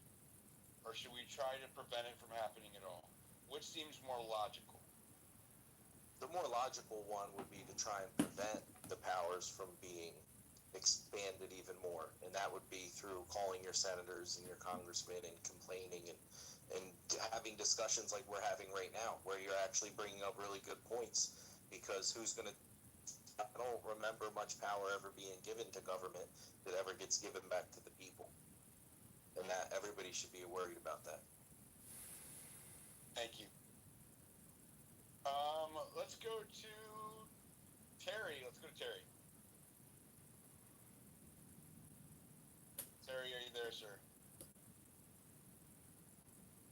let's go to John Kitover. Go ahead. Hey, I'm really happy that I'll come back to you, Terry. I'll come back to you. Go ahead, John. I just wanted to say that I'm running for Congress in Illinois in the 16th district, and I'm very pleased that Trump has rolled out federal law enforcement in Washington D.C. And it looks like through the videos that I'm seeing, the villainy and scum and terrorists that have taken over our city streets are already running in fear. And I just hope that he deploys more federal law enforcement or military to Chicago, L.A., New York City, Portland, Seattle, etc. And I hope he systematically retakes our captured cities and eliminates sanctuary city status to all major U.S. cities that are currently engaged in that activity. And I appreciate your rooms. I like what you're doing, and I hope everybody's having a good evening. John, are the Democrats responsible for the crime-ridden city that you're in right now in Chicago? Are the 100, Democrats responsible for that? 100%. Do they wield the police authority that they have right now responsibly? No, they have street city takeovers by the youth, and the mayor vetoed a street takeover policy, so the police can't actually utilize their own force to keep the citizens of Chicago safe because the mayor blocks them from doing so. Who voted for the mayor of Chicago? All the liberal Democrats that live in Chicago. So they're responsible. They're living under the hell of their own choices. 100%. Okay. So if Democrats aren't responsible to wield the police force in Chicago, and Trump is expanding the police force federally like he wanted to in all of these major cities, what happens if a Democrat wins power over that police force in 4 years? They will basically order their commander or of the CPD to stand down from any federal issues and prevent them from communication, coordination, etc. Say what? I'm saying that the mayor will prevent the city of Chicago police from doing any type of interaction, planning, coordination, or operations. But the National Guard and federal law enforcement agents law under Trump, correct? Correct. Okay. So if Trump's creating a national police force by integrating agencies and dispersing them abroad, as you advocated for just on my stage, what happens when a Democrat gains control of that police force, that federal police force, in 4 years? Since you say they're irresponsible to control police powers, what happens when a Democrat gains control of the police force that's being created right now? They will do with that police force what they choose to do, either release, disband, or control and modify for whatever purposes. Should we go by historical precedent? Isn't that the most logical thing to do? Sure. Okay, and so how was the federal police force wielded under Biden the last 4 years? I think they were run like a mafia terrorist organization. And what do you think is going to happen when they have an expanded police force in 4 years? Well, it just depends on how the Democrats are going to wield the brute end of the spectrum and the force. I don't know. I mean, well, you just said that we could go by precedent. If we're going by historic precedent, it means that they're going to wield it in an authoritarian manner, right? Correct.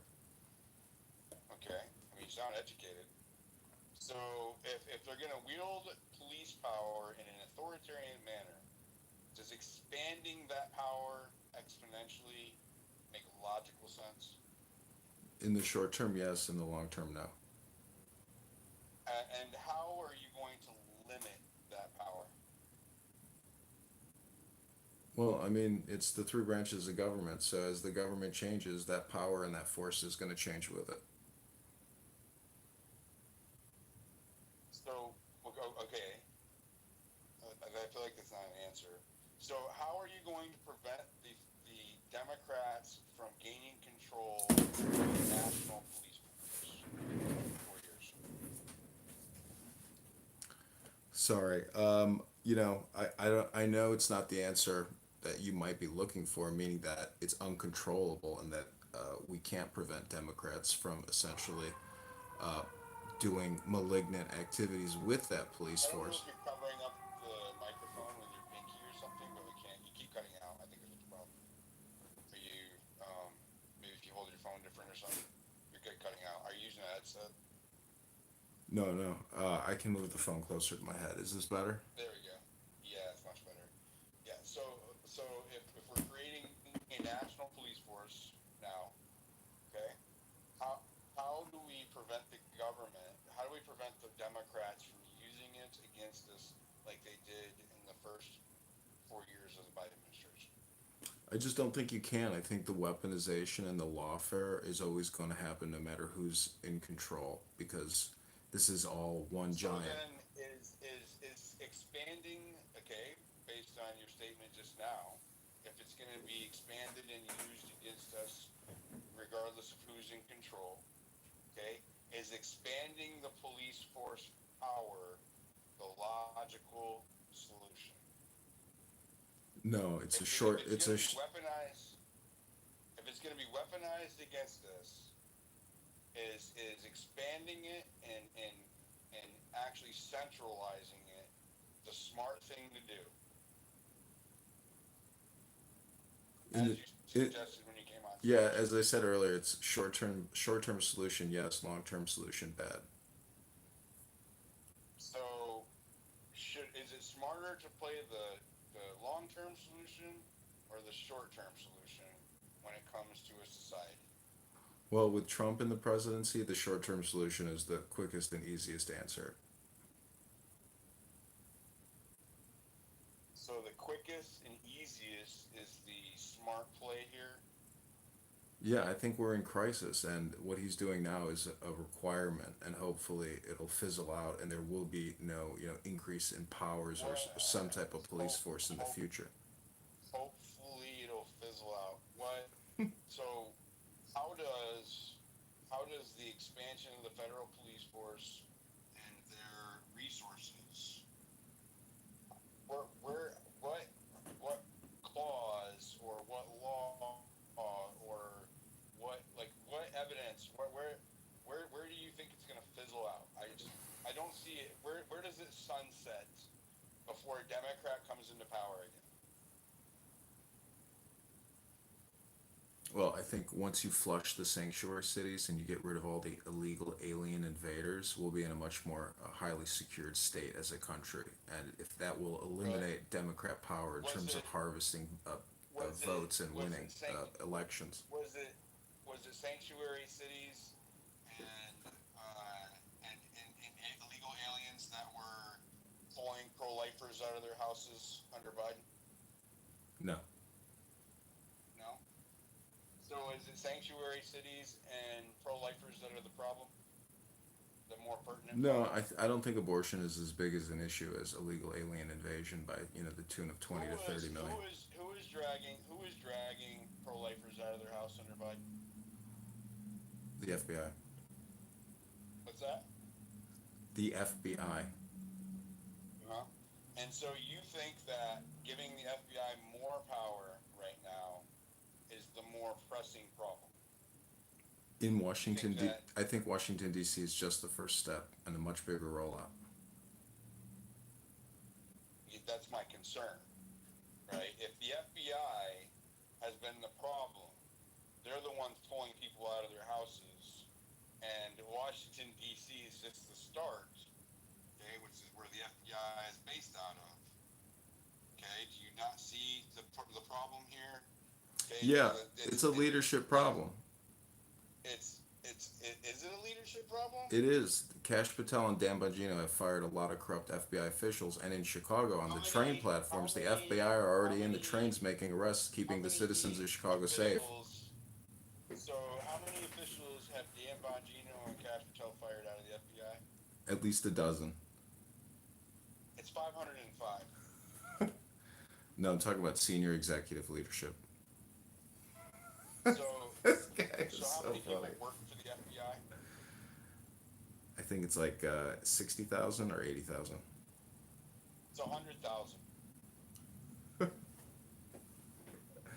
there's been a wave of retirements that have brought it down by about 15,000, so I'm not sure the exact number right now.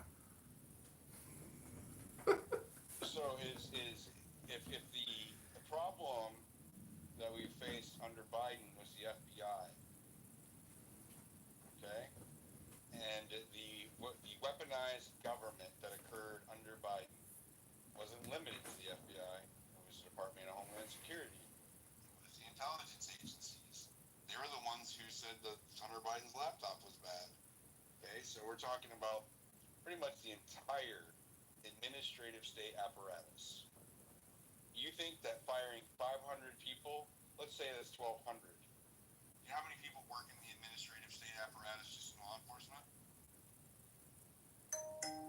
I don't know, 500,000? 75 and 250,000 people.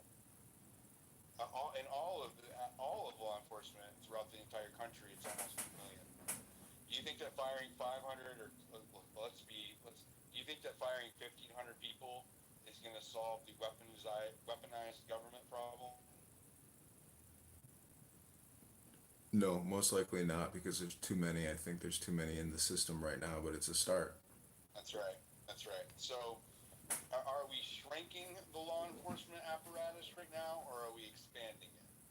I think if you look at the number of retirements in the system, we're probably not even expanding it at this point. So you think that we're not hiring new law enforcement, even though they've told us they're hiring new people? I don't think they can hire fast enough. So you think that they're not hiring people to police extra additional cities? No, they're utilizing the DEA and FBI and other law enforcement agencies like the IRS criminal tax investigators in a way that they've never been able to use before. Did the big beautiful bill expand funding for these agencies? 100%, yes. And does more funding mean more or less personnel? It means more personnel. Okay. And so is the police state expanding It's or so shrinking retarded. right now? I think it's probably declining. As I said, I don't think they can hire fast enough. If funding increases the number of personnel, then it logically speaking, it's increasing. Law enforcement agents, the law enforcement aspect of the state is increasing. Correct? It's the only thing that can happen if you hire more personnel. I agree, but there's a huge retirement problem and replacement problem and succession plan in the federal government. There's not enough people to replace all the people that are retiring, and they want to shrink the workforce. So if we just exponentially increase funding for these agencies across the board, and funding means more personnel, okay? Where are you getting that it's going to shrink? Are you saying that the hundreds of billions of dollars that we just put into these agencies is going to somehow be outpaced by retirements? Is that what you're suggesting? Yeah, because to bring on a trained law enforcement officer, say a criminal tax investigator, that training ramp up period is like 1 to 3 years. Mm-hmm. And so that would be, let's go with that. Let's go with that framework, 1 to 3 years. So do you think that by the end of this term, by the end of President Trump's last term, that there's going to be a significantly less law enforcement agencies, employees than there are now after they spent hundreds of billions of dollars training new ones? Is that what your position is? I don't know if it'll be less, but significantly. It might be like 5%, negative 5%. It might be positive 5%. I really can't predict the future in 3 years. I do not know. I can predict the future based on simple math. The math is that if you expand the funding for departments by hundreds of billions of dollars, they're going to increase their resources, both human and non-human, right? That means that logistics, materials that they need for the departments, data resources, services, right? New weapons, new armor, new vehicles, all of that, right? I know that whenever you feed a government agency money, it grows. you're running for Well, that's not necessarily true because if you look at the acquisition or the contracting, it could be multi-billions of dollars just for Palantir. It doesn't mean that the total number of employees is going to go up by 20%. Most of that money is going to be earmarked for Palantir. Does the power of the person Congress limit? Does it have a limiting power for government agencies? Yeah, it's the appropriations bills. Yeah. Why is that? How does that Because work? we operate off of an annual budget that starts every October 1st. So if you limit the funds that go into an agency, does it grow or does it shrink? Generally, it grows. If you limit the funds that go into an agency, it grows? Well, at $37 trillion in debt, yes, budgets have been growing, but hopefully we have some fiscal conservatives in Congress like candidate John Kitover or Thomas Massey. If I create a single agency and I name it the Government Diligence Agency, and it has 10 people, and I stop giving that agency money to pay those 10 people, what happens? That agency would technically be disbanded and those employees would be retired. They're no longer going to be working in that agency, correct? Correct. They would get their pink slips and their retirement packages. Okay, and if I give that agency $100 million, is it going to fire those employees or is it going to expand? It's going to expand. Right. Okay, so now that we've worked out fundamentally what funding does for agencies, and that we've agreed that the police state wielded under Democrats is a bad thing, and we've increased funding for these agencies that have been weaponized against we the people for the last 4 years, okay? How do you come up with the logic that we're going to have less people by the time Trump leaves office? Because law enforcement is a special branch of the government with their own separate pensions at 1.5% your top 2 years. So it's a much longer time in and time out. So I don't think that they can even hire people fast enough to increase it at a rate that you think would be fast growth. I think the onboarding process for law enforcement holds them back from basically drastically increasing the number of law enforcement personnel across all the agencies. Is it easier to hire people from law enforcement or the federal government, or is it easier to fire them? It's much easier to hire than it is to fire.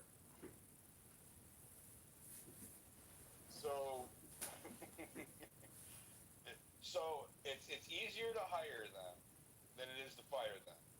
It's funding them increases their growth, but somehow, based on your logic, just because they're law enforcement, we're going to end up with less because of retirements. Correct? That's what you're saying? Yeah. Going to prevent Let me put the query into Grok, see what Grok says. All the other laws of the universe are going to come to a screeching halt because of retiring law enforcement, right? Let me see what the actual numbers are, and then I can be more specific. I think you should, because that's not that math ain't mathin', bro. Let's go. What's up, Coyote? At the blood, man, I got the heebie-jeebies over here. Yeah, what about? What's up? No, it's just, this don't sit right. You know what I'm saying? Like, even if it's speculation and facts or whatnot, like all this doesn't sit good in the pit of my stomach. I don't know, man. All what doesn't sit? Can you be more specific? You're making it. All this, I mean, there's, city, everybody in the cities with the, the military and stuff, dude. It's just like, it's taken away from the state, the tent. So are you, so let me ask you this, Coyote. Does giving government agencies in your mind, do you think that that's going to make them smaller or larger? Larger. Were government agencies wielded by the Democrats against we the people the last 4 years? Yes. Do you think it's a good idea to expand the power of the government agencies that were wielded against we the people the last 4 years? Not at all. I would suggest minimize it. Thanks, Coyote. Do you have anything else to add? Shit. I mean, good to be amongst patriots. Thanks, brother.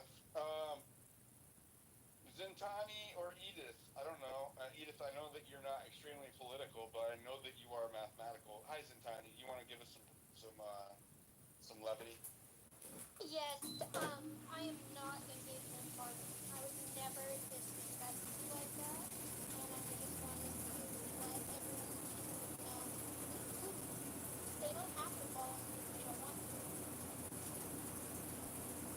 Thank you, Zintani. But you could be missing out on incredible things. What could they be missing out on, Zintani? You talking about, your latest dating history, right? Geopolitics, patriotism.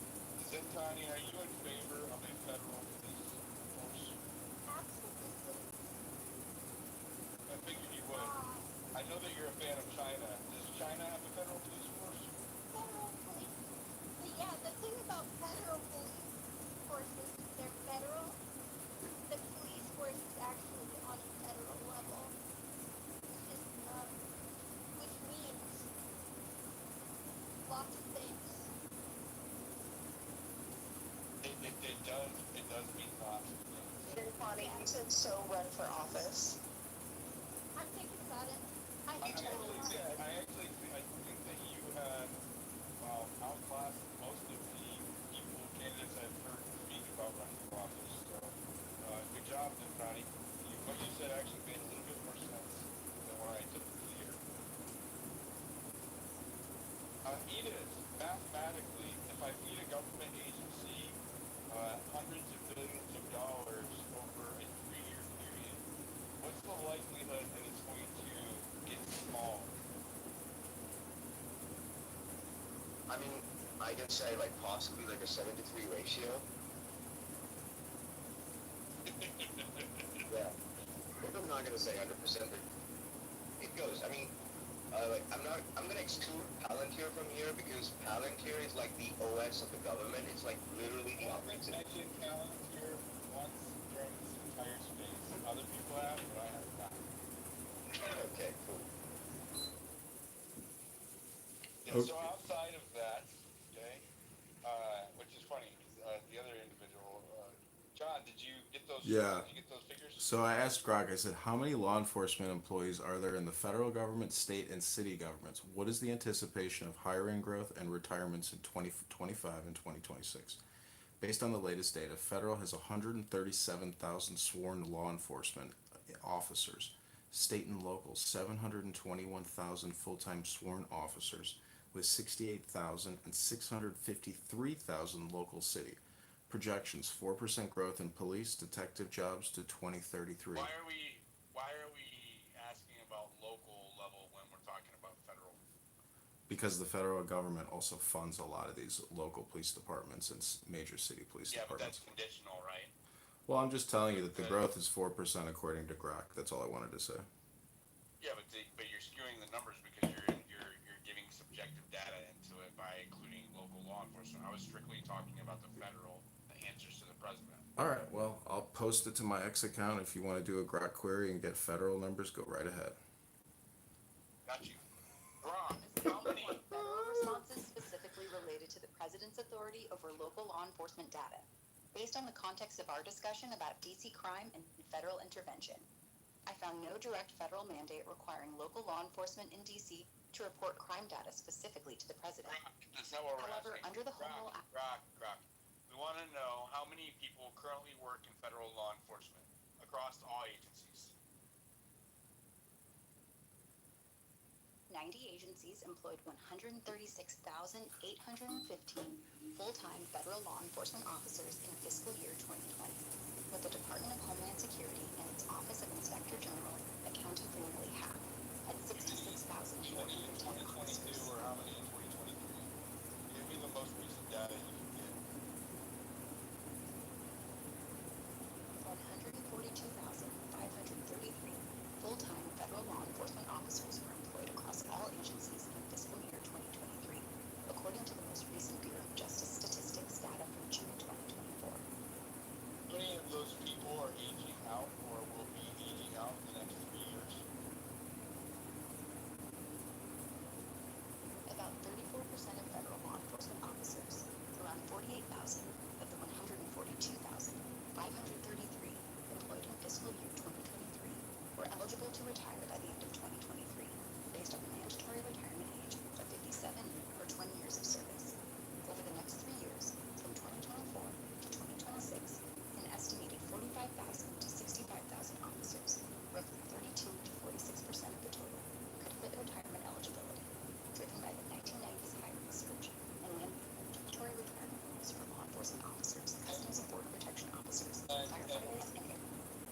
try to expand or limit law enforcement power by the end of Trump's term.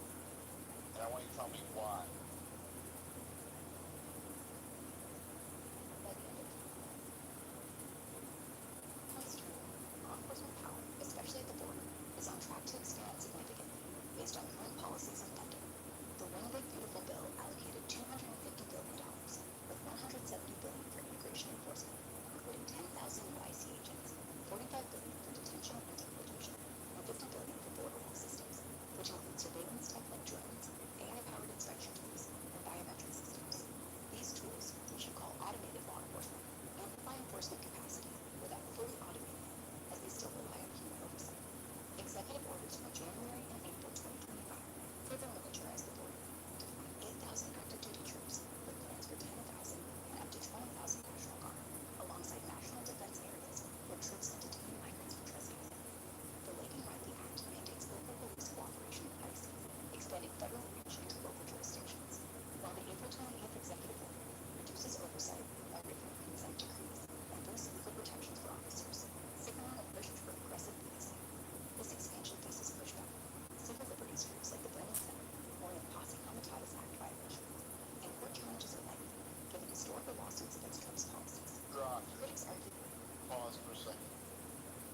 So, given the expansion of law enforcement, okay, and the framework that you've just described under the Lincoln Riley Act, does that mean that the federal executive has ultimate authority to control local municipality law enforcement agencies? Hold on. The federal executive doesn't have ultimate authority to directly control local municipality law enforcement agencies under the Laken Riley Act or any other framework. The Act, signed in 2025, mandates local police cooperation with ICE for immigration enforcement, like detaining illegal immigrants for deportation, under Section 287. Okay, Rob, is Trump deputizing multiple agencies in the police in DC right now? Yes, Trump is federalizing the DC Metropolitan Police Department, deploying National Guard troops and federal agents, including up to 130 FBI agents, to patrol DC, starting August 11th, 2025, under the Home Rule Act, citing a public safety emergency. Is he using the DOJ to deputize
said that.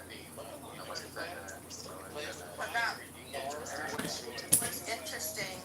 Listen, El Normo, you're a piece of shit. Go somewhere else. But Hagat, let me tell you something. El Normo, I've been on this app. Everyone wants to talk shit about Kitover. Everyone wants to talk shit about Kitover. She said that Danny DANI was 16. I was like, Danny's like 40. Listen, So, see, yeah. everybody was Does he have kids? Here we go.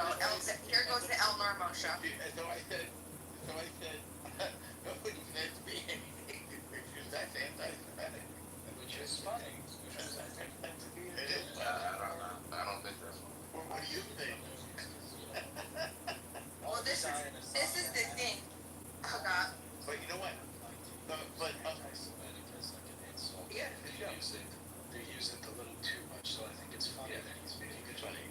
Well, wait, It's like an Armenian genocide joke. You know? I've been on this app. I've been on this app for 2 years. Amir is like getting off posting Danny's intimate revelations. That's like revenge porn. That's the thing. That's not that. Sure it is. Listen to what she says.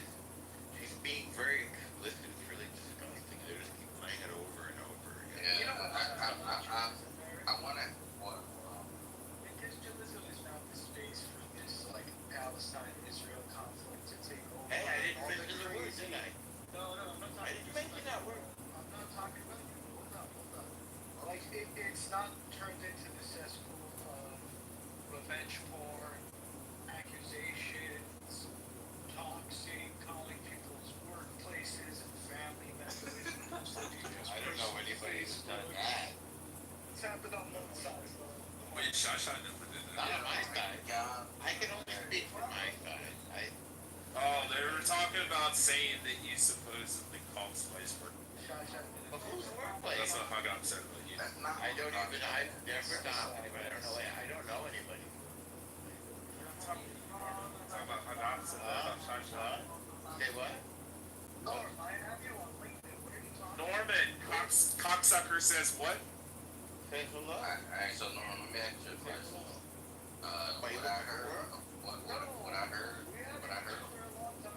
What I heard on that recording is that usually how we started Clubhouse sounds? What do you mean? Because that's like the normal like conversation that you guys have. He seemed like so heathenistic.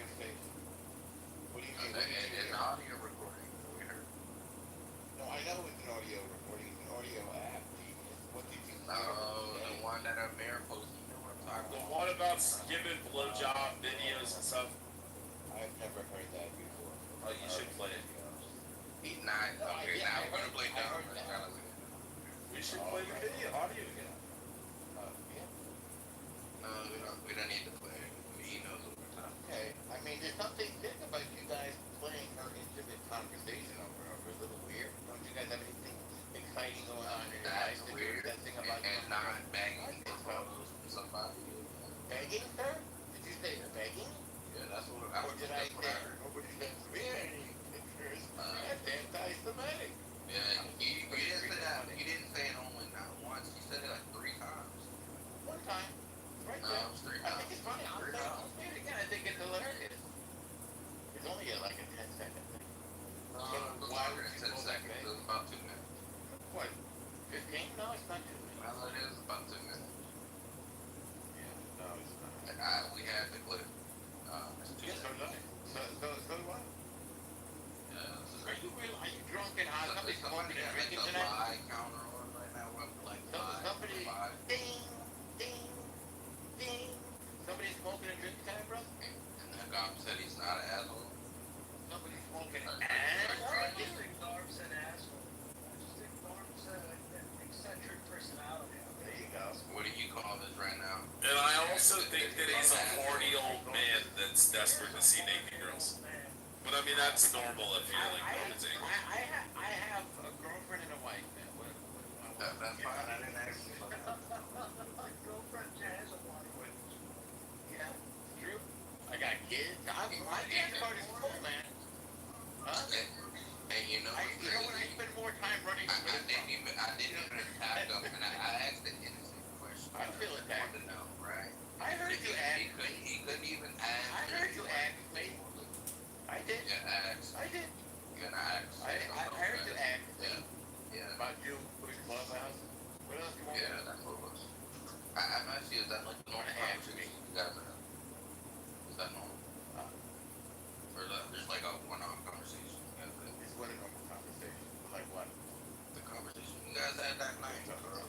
Wait, is it not accurate to say there's so much Jew hatred when there is so much Jew hate? Anybody saying I never said anything about hating Jews. No, me neither. No, you just implied it. How did that apply? What? It's just the whiny Jews all the time saying everything's anti-Semitic. What, bro? That was nothing. What the fuck? I mean, that is what you said, Eric. Didn't apply anything. That's what I said. No, Eric was also saying it earlier. No, I did not. No, nobody heard me say anything about Jews crying. I never said anything about Jews crying. You said that. I got that. Let's go back to Beamer talking about how you slaved with fire and got burned. Now she's weeping. Do you need a tissue, by the way, Beamer? Hold on, what do you... Hold on. Do you need a tissue? What do you mean that I played with fire? What are you talking about? I heard you weeping when I came in the room. Oh, it's so toxic. And everybody doesn't mad at me and doesn't like me. Oh, it's so upsetting. No, Any tissue or anything? That's not what I was saying. So, No, she did classify you as a cholo at first, that she walked back. Not a cholo. You've been in prison much, Beamer? Is that where you're in? yeah, no.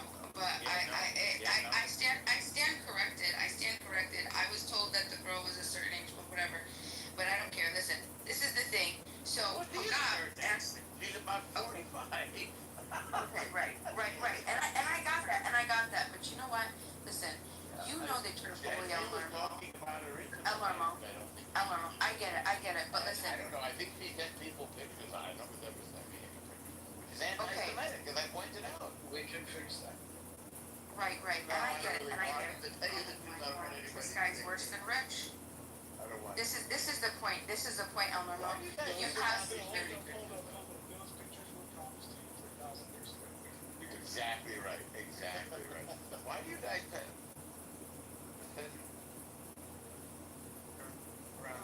just bring him out and say, God. Is that a new concept? You're in the Matrix. I said, how much just being with somebody that likes you in the real world? How much work? It's like, is that a new concept? It's too old school. It's too much work. I hear you. You know what? Good ways, there's the good ways. A nice person that likes you, dinner, little convo, little Netflix, you know what I'm saying? It's a big deal. So this sending pictures around. Do you still offer to take women out on a first date to coffee? I don't offer. You gotta go with what the vibe is. Sometimes I might meet somebody in synagogue. You know? Or on a plane. Do you think about your wife and your girlfriend? Not immediately, maybe over time. I'm taking notes. I like to read. God, don't tell me, man.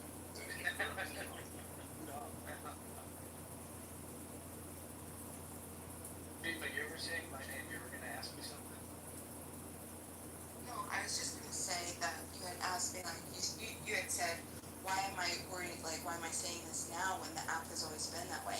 And I'm gonna be honest with you, I'm realizing now more than ever that chillism has been a safe haven for people that, listen, we have a free speech space, we have a sacred place in here. I have felt safe in this room for 2 years. I step outside of this room and I see what everybody else is talking about. And this is more, I am more convinced of free speech absolutism because of how we're able to not have the drama in these other rooms. And this is the only room that can have a serious discussion, dispel falsehoods where needed, go as deep as we need to without threats, without tyranny or anything like that. I step outside of this room for 5 seconds. I've been in these other rooms for 2 weeks, okay? It is absolute insanity. People doxing each other, affecting people's real lives, people threatening to report people to three-letter agencies. This shit is not, that's not sane and that's not normal. And I'm frustrated, one, that I've been fooled to think that, you know, that any place outside of here has been taken. Honestly, Nathan and Knowledge, I have more respect for this room and for what Nathan and Knowledge has ever created here, because it's unprecedented. And everybody wants to shit on Chillism, but I'll tell you what, Chillism is the fucking GOAT. It's the only place that you can actually feel fucking safe to have a discussion about. I don't even know, you know, it's people like El Normo, it's people like, and I'm sorry, like, you know, Roger, I'm upset because Roger was recently, Mojo was turning around his game. He had turned over a new leaf. He was doing things right the past couple days, you know, the past week. He decided to take a different leaf and somebody fucking doxed him. I mean, it's a sick world out there that we have to take this into real life. But I let Shelter turned up. The Logos is absolutely that nigga did not turn over the leaf. He was just trolling the guy. Right. That had something to him. And you fell for the troll. I'm sorry that, you know, he fooled people's game. I hate to bring it to you. Got played. Beaver, you're saying that he wasn't doxxed, but tell me what happened, because I had just, like I said, I had just gone into JB's room and he pulled me up there and he just talked about Mojo getting doxxed, and then he said that he even suspected, he's like, I'm glad that, I bet you're happy about it, or you may have even done it yourself. So what is he talking about? Does anybody know? The first person that I ever heard dox Roger was you, Bima. I mean, you didn't dox it necessarily like giving his name or personal information, but you said he's like some morbidly obese fat guy with a beard that like sells Pokemon cards. Wait, that's what Bima said? Yeah. I have no idea he sell. No, that's not true. You did. You said, oh my Roger, I had somebody send me stuff saying that, showing me a picture that you're morbidly obese, and then you have a neck beard, or you have a fucking beard, you're a fucking loser, and that you sell fucking Pokemon cards for a living. So that you don't like make any money. This is what's interesting. That was. This is what's interesting. So Rich likes to take. It was Beaver. Don't fucking listen to anything Rich has to say. Oh my god, he was calling you a piece of shit for what you said to Inkin. And then you said, Roger, somebody sent me in the back channel an image of you. And you're fucking fat as fuck, Roger. And you sell Pokemon cards, and I was like, holy shit, Beaver. I never said I was super proud of you. I had no idea that he had anything to do with fucking Pokemon cards. That's Rich. You said that he sells Pokemon cards. Okay, alright, Rich, can you shut the fuck up? Please shut the fuck up. Okay, Rich, what he does is he takes like a piece of truth, like 5% truth, and then adds a whole bunch of bullshit that's absolutely not true. So I did say that I knew what he looked like. This was just through hearsay. And the reason was, it had nothing to do with about what Inkin said. It was because he and I were debating about voluntarism, and he had threatened to report me to the FBI and the CIA. And I said to him, hold on, wait a second. I was like, Roger, it's not cool. That's going too far. That's a boundary for me in this room. And I said, that's a boundary for me. Like, please don't do that. He doubled down and he went further, and then I lost my shit. But I never said anything about Pokemon cards. You said he's morbidly obese. You said, I'm looking at a picture of you right now. You're like super fat. You're like fucking 300 pounds. And then you sell Pokemon cards and you're a fucking loser. That's what you told me. You said he's a fucking loser and then he sells Pokemon cards. I never heard it before. I know. I agree. I'll tell you what happened. Well, what I actually said was worse than that. I definitely did not say the Pokemon thing. Yeah, you did. Because I had no idea. I had never heard the Pokemon shit you say. I was on John Kitover. You know that it was streamed? Yeah, I was on John Kitover's shit. Listen to it right now. I was on John Kitover's live. And we were texting and talking and laughing about it. And he's like, Beavis fucking Hold on. Do you want to make a bet, a monetary bet that I never said anything about? I don't make bets. Everybody Right, that knows exactly. me knows Exactly. that I don't gamble. I don't make bets. Because you know, listen. I don't. Even when I went to Can I just ask you casinos. a question? So can I ask you a question? Well, I Like think we're having it's a conversation stupid. right now. I literally laughed about when the physicists so all let went me to ask the you a question. convention and it got moved to Oh my Vegas. And then they wrote a fucking front page article saying physicists go home, don't All right, ever Rich, come back. nobody's even here. I know Because they didn't spend any money. Who Because cares? this Shut up. was Listen. stupid. Rich. This is my point. Yours that comment was the Pokemon shit, bro. Hold on. I just told you. I just told you that I didn't say anything about Pokemon. Rich, can you stop? Can you stop, please? I just told you now that I never mentioned Pokemon because I had no idea what a Pokemon. Hold on, wait. I just told you. So why? What is it doing for you to continue to say that I did? You said that I lied when I told people that you were talking about putting Incan on a slave plantation. And then you said, I never said that, Rich. You're taking it out of context. And then you explained yourself and said, oh, it's because he donated money in my name to an organization. That's why I said it. And I'm like, so you're saying that I was fucking right, but you're just saying, oh, there's more context to it. You fucking idiot. Okay, so you're just saying now that you're doubling down that I said something. You that said I didn't say he's about the bad in his Hold blog, on. and then you were looking at his Rich, I picture, follow, and then he follow, sells follow, Pokemon Rich. cards. I'm Follow, following. Rich. I'm Follow. able to track, you're not. Okay, all right. So I just asked you if I just told you that I didn't say anything about Pokemon, but you're Rich, please. I just told you that I didn't say anything about Pokemon, and you're saying I did, and I said, and I just asked you, I said, what do you have? What is it doing for you to say that I said something that's just not true? And now your response is because I lied about something that you said about Incan, about me and my the conversation with Incan. There, so. Hold on, but do you understand what you're saying? So you're saying that yes, you just admitted to lying about If you want to fucking like misremember shit or lie. Bima, It's out of Rich, shut the fuck up. I'm actually backing you up. Bima, you actually said it. So again, at the end of the day, that was one of my sources of contention. Which, by the way, Bima, I'm just letting you know. If I were you, I would specifically stop talking about this issue. I'm just letting you know. I understand, but this is the thing. Right. He's inferring that people have shit about. I want you guys to realize something. My situation with Incan was a close. It was my situation with Incan was between me and Incan. Do you know that Rich decided to harass me? He was going around harassing me, and he's laughing in other rooms. Hold on, in other rooms, when we're talking about nothing, we could be talking about financials, we could be talking about Bitcoin.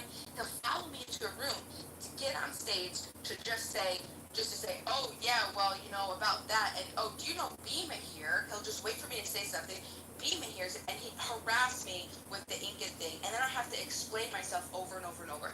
And so I just say, listen, just don't listen to him. What he's saying isn't true because it's not. You don't get the full context. It's not something that you could just explain to somebody, right? Nobody has the full context. Everybody that fucking talks about it, Rich, you, and Adams, I'm not upset with you because you just hear what everybody else talks about, is they can't even articulate what actually happened that day or the actual context of the situation.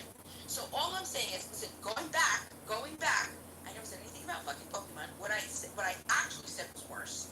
Okay, and why would I admit that? And yes, so there you go. Go listen to the recording, John Kittle. Yeah, you know, Bima. On that specific note, it's not looking good. If I were you, in my personal opinion, I mean, Eric is his own person. He's also legally trained in this field. I mean, you know, just from the standpoint of, being an outsider looking in. Why would you tell me to stop talking about it, but you're the one who brought it up in that room? Can you explain that to me? Bima. No, please explain that. If I were you, I would be a little bit quieter. No, but hold on. But you told me, you just said you should stop talking about it, but nobody mentioned anything about Incan, the Incan situation. We were just in JB's room, and you brought it up. So explain to me that line. Rich is the one that brought up Incan. No, in JB's room, you brought it up. The only people that spoke to me when I was just in JB's room Was was not you. the person that brought up Aiken on the stage? Not on this stage, Adams. JB stage. Just JB. You were just modded in with JB. I'd gone into JB's room. Got it. This is about 2 hours ago, Adams. And I was talking to JB, and you're the one. JB said he accused me of being a bunch of bullshit, anti-Semite, Jew hater, all this other shit.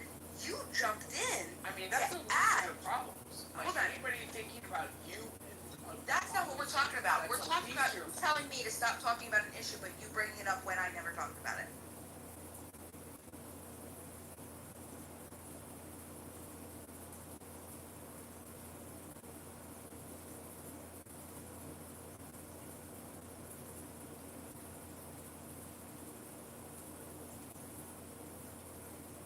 And what happened? Why did it fire? Sorry, I'm just sneezing.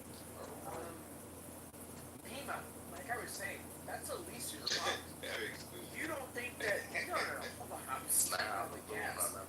You don't think that you created a certain type of? Yeah. You don't think that you created a certain type of dispersion on your character on the stage Hold on. What stage, when, and what are we talking about? tonight? So, what did I say when I came on stage, Adams?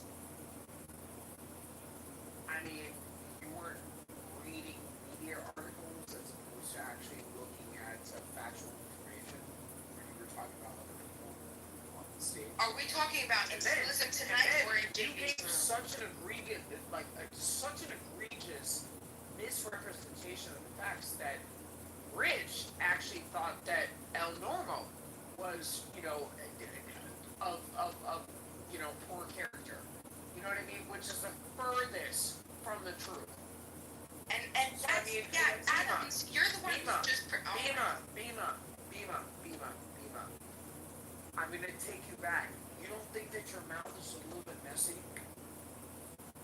Listen, we can all be messy. I make mistakes. I'm not saying I'm not making... No, we I didn't can't all make be. mistakes. Bima, Hold on. you That's not cannot what all we're be. talking about. We're talking about two different things. No, we're talking about you.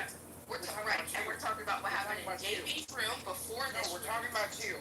And We're what talking you... about you. And again, in what the aforementioned room that you're sitting here trying to flap your gums and discussing, okay? Again, you walked yourself and backed yourself up into a corner, right? You got caught. Stop it, Bima. Stop it. Okay, Stop it. Bima. Bully. Bima, I'm telling you right now, stop it. It's a talk and a Focus on response. that It's a talk and a autistic response. rooster that cannot crow. Okay, sequence in the right type of time of when a rooster is fucking supposed to crow. Is your rooster crowing on time, Bima?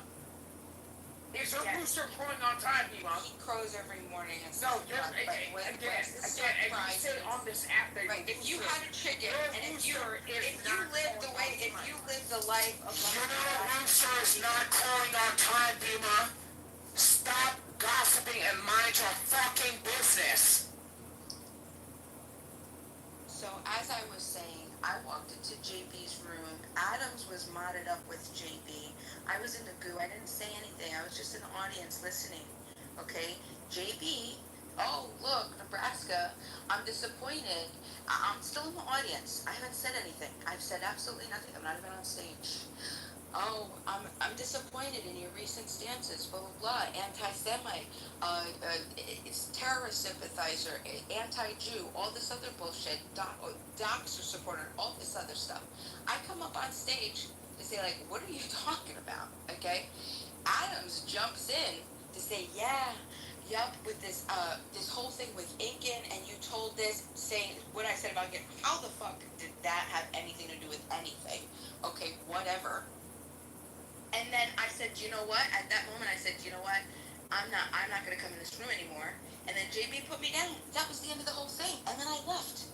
And I'm not going to be in there anymore. It's not safe to be in there. He's not safe. You're not safe. You're a bully, just like him. I'm not safe. No. I'm not safe. No. I'm not safe. No. Again, you got caught, Bima. Again, Got you went caught from with that what? room Hold on. and you came Got up caught here with and what? you literally ran defamation after defamation, flapping your gums in the process, Bima. Stop it. I'm telling you right now. Back off. Listen, this is what I'm talking about. You're bullying. You're bullying. I came in the room and no, what you're doing is bullying. What you are doing is bullying. What you are doing is bullying. When you sharing do this, people's this is bullying. links and when you can't talk, I let you talk and I'm listening. Receipts and all this other Go bullshit. ahead. What you're doing is bullying. What you are doing is bullying. So when people want to noise pollute and do you have a job, Bima? Here you do you work? Do you work? This is the bullying I'm talking about. What is your purpose? This is Adam. What is your purpose? Who's aligned with JB. And Bima, what is your purpose? What is your purpose? Adams, you don't belong in this. What is your purpose? No, you don't belong in the internet. You otherwise don't have a purpose. You're a bully. You're dangerous. You're bullying. You're dangerous. I don't know how many pills you're taking today. Projection. Because people have recently accused you of drug addiction and alcoholism. Okay? But again, you got caught. You got caught. Stop your bullshit. And once again, tell me what I got caught doing. Tell me what I got caught doing besides having a conversation and participating like everybody else on the app. I jumped into a conversation that was already happening. You'd know that if you weren't a bully and you asked questions. But go ahead, continue to bully like you.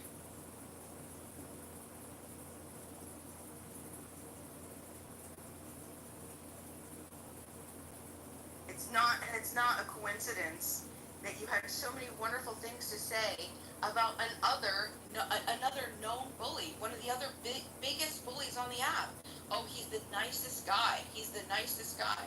Someone who there's a long list. I could think of 6 people off the top of my head right now who have been verbally attacked unprovoked, and abused verbally by this man. But he's the nicest man. It's not a coincidence.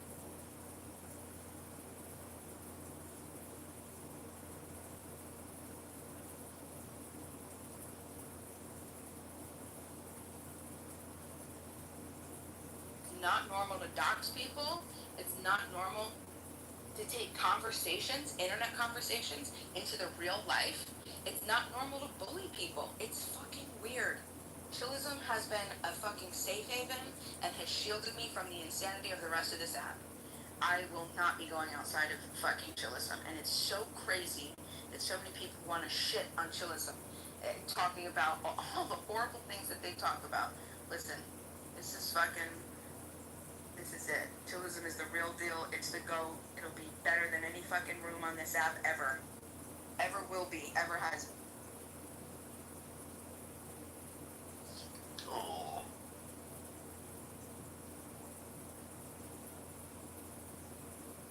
The only room that you can go into and have a discussion, a real discussion, if you're curious about any type of, any situation, test falsehoods, have good, deep, truth-seeking journeys into absolutely fucking anything, and not have to worry about one, getting bullied.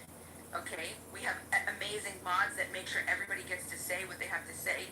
No noise pollution, no threats of violence, no threats of doxing. Fucking Chillism is the fucking goat. Chillism is number fucking 1. What are you talking about? How did I dox? I've never doxed anybody. I've never doxed anybody. Did you know the speculation behind that news article that Bima actually posted in the chat? I didn't post any article. I didn't do that. Oh, see, Adams, I didn't post any article. So this is now we're gonna add a liar to the roster. Hold on. Can someone please attest? Hold on. Who posted the article? Who posted the article about JB? Bima. Can someone please I'm gonna give you one option right now. Okay? One option right now. Okay? To tell the truth. Okay? Because there's many people, whether you believe it or not, that send shit across my desk. Stop it. Stop it, Bima. Adams. You were just in here, Bima. I came in the room.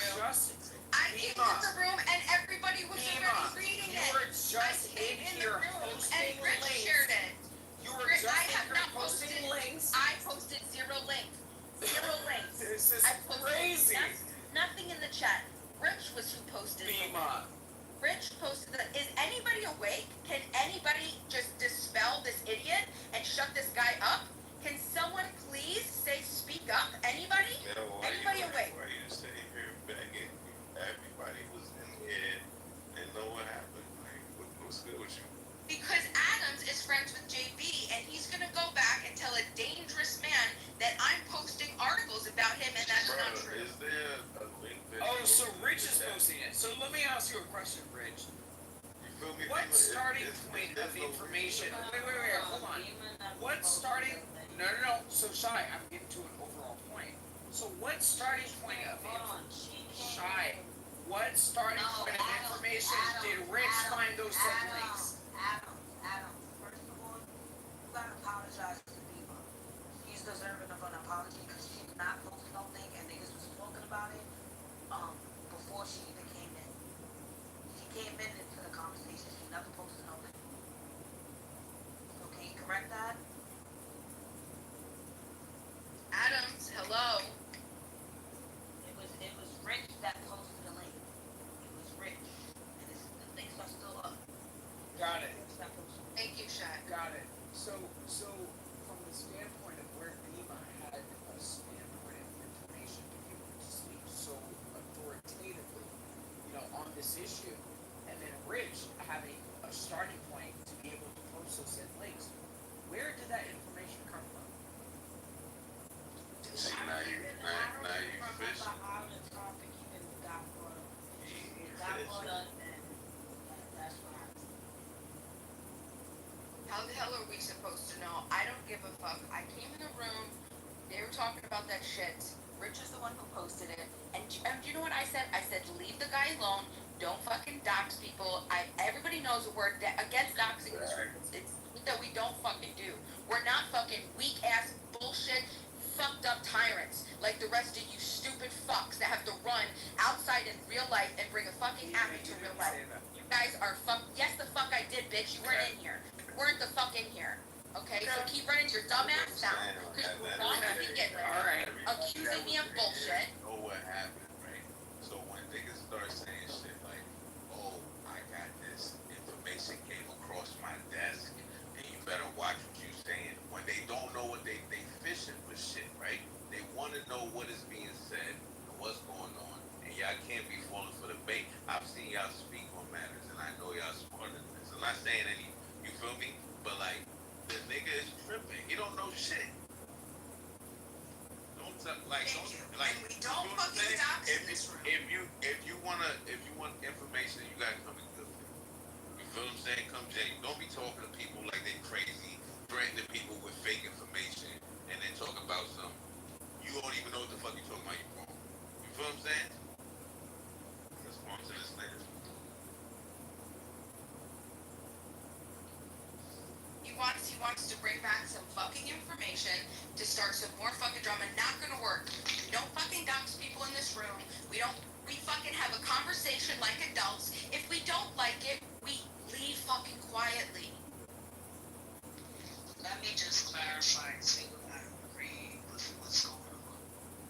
Word. And I did ask if what Rich did post a link would be qualified as doxing.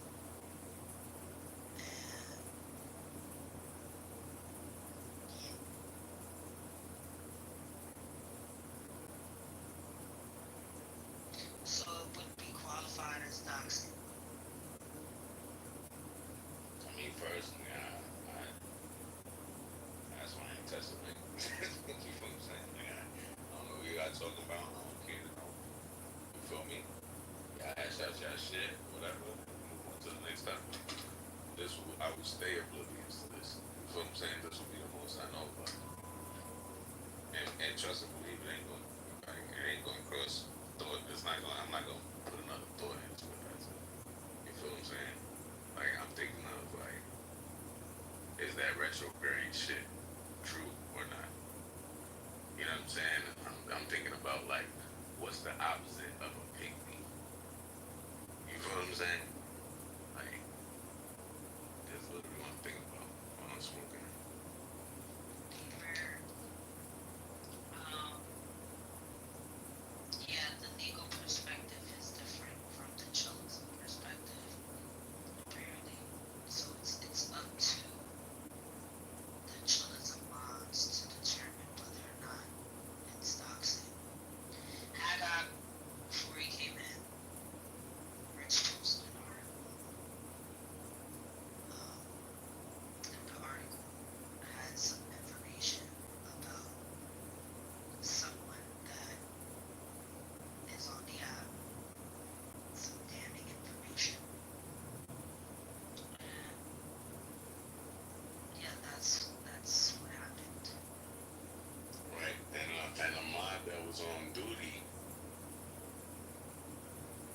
has yet to be named,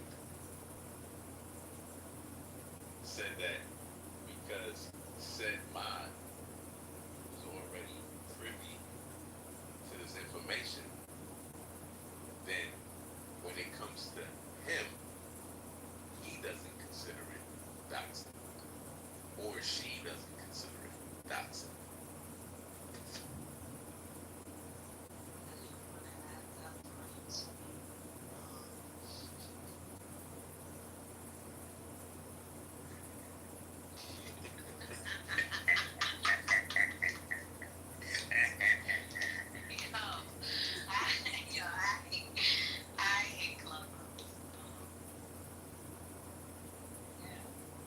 Cause I'm looking left and right and I'm like, hold up. I did too when you said that. But listen,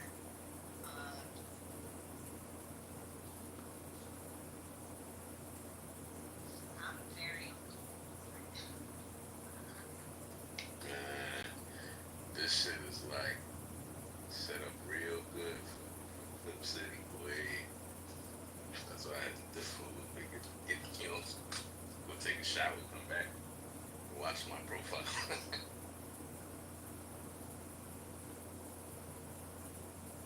Matter of fact,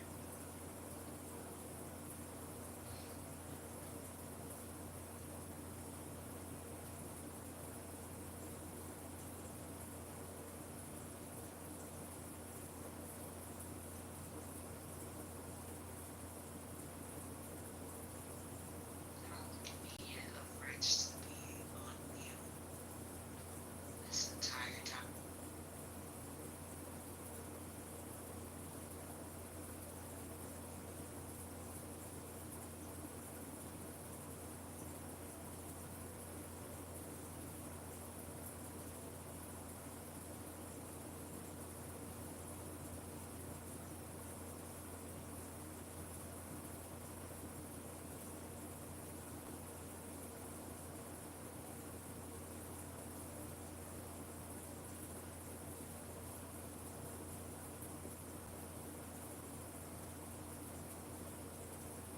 Lima and Adams, I think you guys just leave a brand side.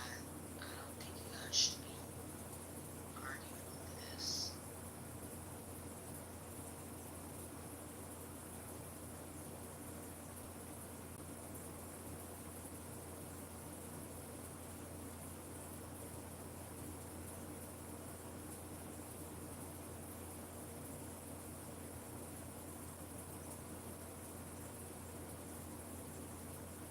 and Beamer, your white ass on they did an apology.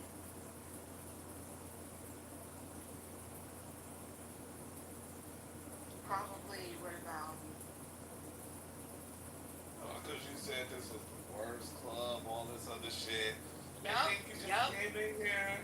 Yeah, so no. No, I haven't said it's the worst club. I haven't said it's the worst club.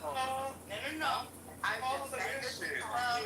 I've been here right I'm here here, this y'all. whole I'm here. motherfucking time. Thank you. And it's just like last time when your ass used to come in here early in the morning, late at night, complaining and crying about other shit and shit like that. But then you don't want to give credit to certain shit and shit like that. I heard you just glazing the fuck out of this club. That's crazy. I'm tired of the line. You are. That's so. No, crazy. focus. No. Let that go. Let that go. We moving. Adams, sorry. I recorded what you said, Adams. I recorded it because I have to protect myself against people like you. Beamer, So I've had that's against entire the rules. Don't do that. We don't record it here. Wait, you have to. You have to. To protect yourself against The goddamn audience, and y'all know he records every fucking room that he's in. And He's not kicked. So y'all can't complain to Beamer about nothing right now. Just be fair. Alright, well, fuck it. I'm just saying. If he's not in the room, then record all you want. Docs all you want. I would never dox anybody, Kendall. I would never dox anybody. Look, I don't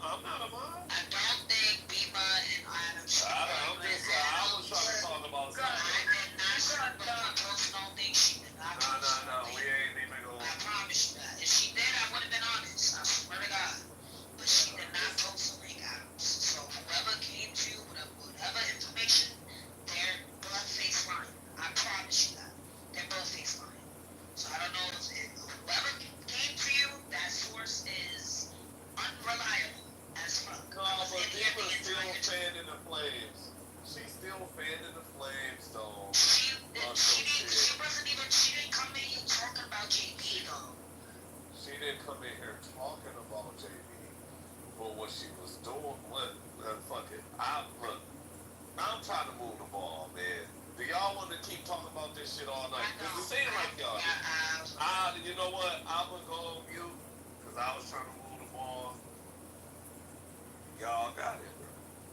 No, it's not. It's not about the link. Of course it's about the links, Adam. It's about links and lying and bullying and doxing. That's what it's all about. That's what it's all about. You accused me of shit. It wasn't true. Now you're quiet. I'm glad that you were told the truth. Okay? Period. That's it. So what's going on? Someone catch me up. Nah, you don't want to get caught up on this. It's some bullshit, bro. It really is some bullshit that really shouldn't have even been talked about. Cause it's some shit from another space. And like, it ain't got nothing to do with like nothing for real. See, this is what I'm saying. It's like, only a few I want everybody to each take. other I want when it everybody comes to take those note of topics that y'all bring, y'all drag this fucking shit from these other rooms into this room. All gripes, complaints about other clubs and all of that shit. And literally, motherfuckers do not like that shit. Hey, yo, when y'all do it in the daytime. I just like to say, y'all only come in here at night to do this shit. Right. Because y'all know y'all can get away with it with certain people around. I just like to say the coke from other clubs to the other clubs. Alright? Leave that shit over there. You're messy, bro. No, Rich did this. What did Rich do? Rich, what's up? Yeah, what did I do? No. What I do? Broad mess from some other place about some other motherfucker that we ain't even know. And then all this other shit about JB. I don't fucking know that bitch. Fuck You did healthy debates, he kicked you on stage. I don't give a fuck. I don't know about dude. I don't be in healthy debates. I don't know what you're talking about. See, look at that. Are you talking about the Predator? Yeah, alright, cool. Oh, You be in there. You wanna know? Yeah, All of that I shit. don't know her. All of that shit. Whatever. Whoever the fuck it is. It's somebody that ain't at it. Ain't nobody in here really got no business with that shit. So, Bima and Adams are arguing about something that happened in a different club. Not here. Well, it's kind of. They were talking about Lincoln. She said she wanted to put Lincoln on a slave plantation. She wants to put Lincoln to sleep. No, on a slave plantation. That's not. Yeah, that's from this room, though. No, this is, hold on, that's not at all what the conversation was about. This is what Rich does. He wants to cause confusion and chaos. You're up the nice, bro. Come on. He's laughing, he thinks it's a game. Bro, he don't What care, happened was, Tell us, Bima. no, I didn't, Bima, stop it. You know what you said. You also have people thinking things about El Normo. I didn't say to dox somebody. I'm saying Rich practically dox somebody. Rich dox someone? Who? No. Maybe. No, Eric agrees. Wait. Eric agrees. Wait, isn't his information in the New York Times? New York Post, yeah. Red Rob, if I posted an article about Donald Trump from the New York Post, would that be doxing? No. Look, he There says, you go. Would it be considered doxing I did not dox it. Well, Shai already knows where I stood for that moment, but it's another time.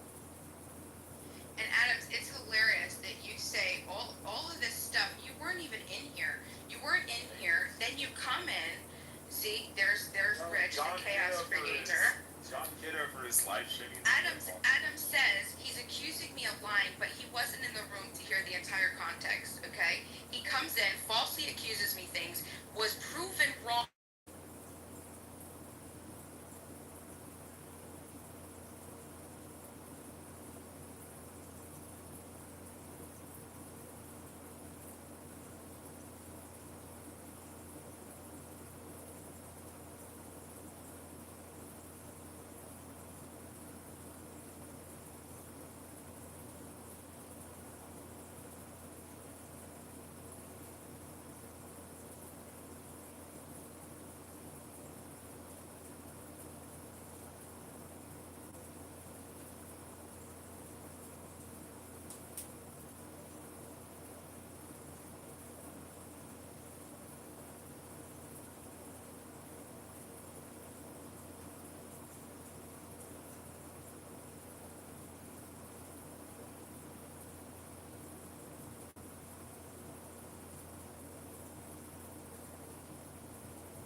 day and the rest of the time? I mean, that's the only time I really go out for work. And does your work involve spending a lot of time on a gadget? No, I'm usually listening on it, or I just have it like I'm not listening at all, and I just have it on there. And then please don't be recording this room. I'm not having it because we're talking about personal stuff here. Oh, it's this guy. Well, hey, buddy. Thank you. Either way, John, I'm your only content. Thank you. Hey, guys, subscribe to Lord Nass 1107. No, we are having a conversation about Nordness because he never leaves the house. He never, he doesn't have any friends, like real ones. And he spends most of his time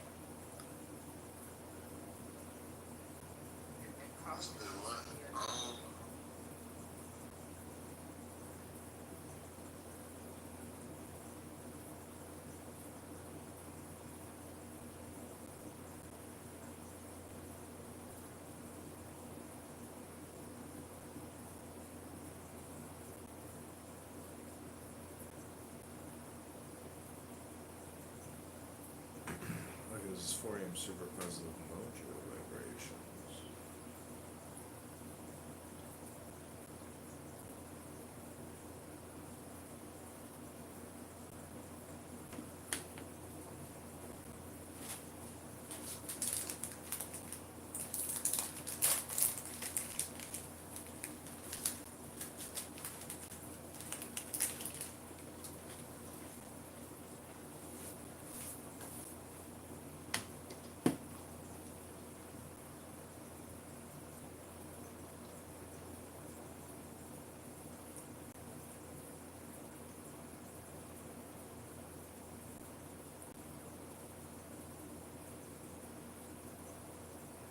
So that's what I'm saying. Like I didn't need a genie to tell me the future of what Trump would do against black people. Like I didn't need to see the future. It's just gonna be. This I saw. This is information I saw. This is the narrative that I saw. This is what the plan's gonna be. Let's make sure that we get ahead of this with this prediction and say this is what we think that they're gonna do, and it gives us validation when we're right. I've hit so many predictions in a row now that I feel like anytime that I say, hey, this is what I think that they're doing, it kind of gives me some credibility, and it gives the network credibility. So there's actually a couple people on the panel right now that are a part of this. And it's just been something that, a way to fight back in this information war, you need to have people that are the front lines. You can't just say, oh, well, this platform does it, and this platform does it, and everyone's trying to get the word out this way. Well, if they have an audience, and once they've established that audience, they don't normally get out of it. That's the best part about this experience was waking people up. I just got a message the other day from someone who was a really old friend of mine that I lost because of this. And he messaged me and he says, you know what, you were right. I'm finally starting to understand what's going on here. I'm watching some of these clips that you've been posting. I'm watching some of the people and listening to some of the people that you were talking about earlier about this. And now I completely and totally understand. And I agree with you. I don't think there's a political solution. And then we begin having real conversations on how they want to get involved with this. And then I set them up with a group. I set them up with a back channel. And then they become basically a soldier to this information war. We outnumber them. I want you to understand this. They think that they have all this control in the world. I want you to understand that the notion that an entity has control over the world is an illusion. As long as you believe that that's true, then it's true. But in every single case where there is like an asymmetrical and a decentralized revolution, the entities that are trying to resist the revolution have always failed. Because the people have all the power, because we have all the numbers. Hang on.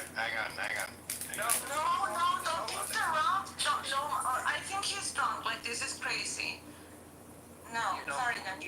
We have all the numbers, and we have the ability to put them on the defensive. So much so that we see the Overton window where it's at right now. We see how far this has progressed to the point that they don't have the ability to really answer any of these questions. They have to censor us. They have to pass anti-Semitic laws. They're at a point where they're at a critical failure, and their entire network is collapsing underneath their feet. So I think we're going to see a change in power, and what we're really going to see, what I predict in the future, is because we're so sick of the Uniparty, we're so sick of the Jewish supremacy in AIPAC and how the American Jewish lobby has completely gutted the will of the American people. We're going to see the rise of a radical leader, like history rhymes kind of radical leader, and it's going to be music to the people's ears because that person's going to say the right thing, they're going to be doing the right thing, and it's going to be like, that's exactly what we need, that's what we had needed, and they know it's not going to be bullshit this time, and it's not going to come from the Uniparty. So I see the silver lining. I see like the white pill coming because they put themselves in a situation where the only thing they can do is concede. And if I was a Jewish person, I would get the hell out of this country real fast. Yankee, if I may ask, do you foresee that moving forward, the American political structure, there's going to be multiple parties? Like, everybody laughs at America because, we have only two parties. We have, the left and the right. We have the so-called Democrat and the Republican parties. As opposed to the rest of the world where there is like 5-6 parties moving forward. Do you foresee that this is going to collapse as far as, the binary political structure which they're trying to institute for the masses, for the, Goyim moving forward? That it's going to change because this binary, left versus right, red versus blue dichotomy. It's just a very low IQ, manipulation of the public by the elites, and this is 2025. We've moved past on that. Do you foresee that we're going to move past on that, and most of the public are going to demand a new political structure, or at least a new demand as far as multiple parties moving forward in the American structure moving forward? Thank you for allowing me to speak. Thank you. Yeah, I think it has to change. I think that necessity will be the creation of what we're talking about right there. The Uniparty is something that can't continue in its current form. It's done nothing but lie to us. It's done nothing but empower the military-industrial complex and allow, big pharma and big agriculture and to run rampant with our health and medication. There's so many people linked to so many different issues that all lead back to the Jewish question and the Jewish solution, that I don't think that anyone's going to listen to a Republican or a Democrat. And let me give you some statistics to kind of back that up too. During this election cycle, there was only like 27 to 25% respectively of the population in each party. So 27% Republican, 25% Democrat out of the nation's population that registered under those parties. Am I making sense? So no, you're gonna make 100%.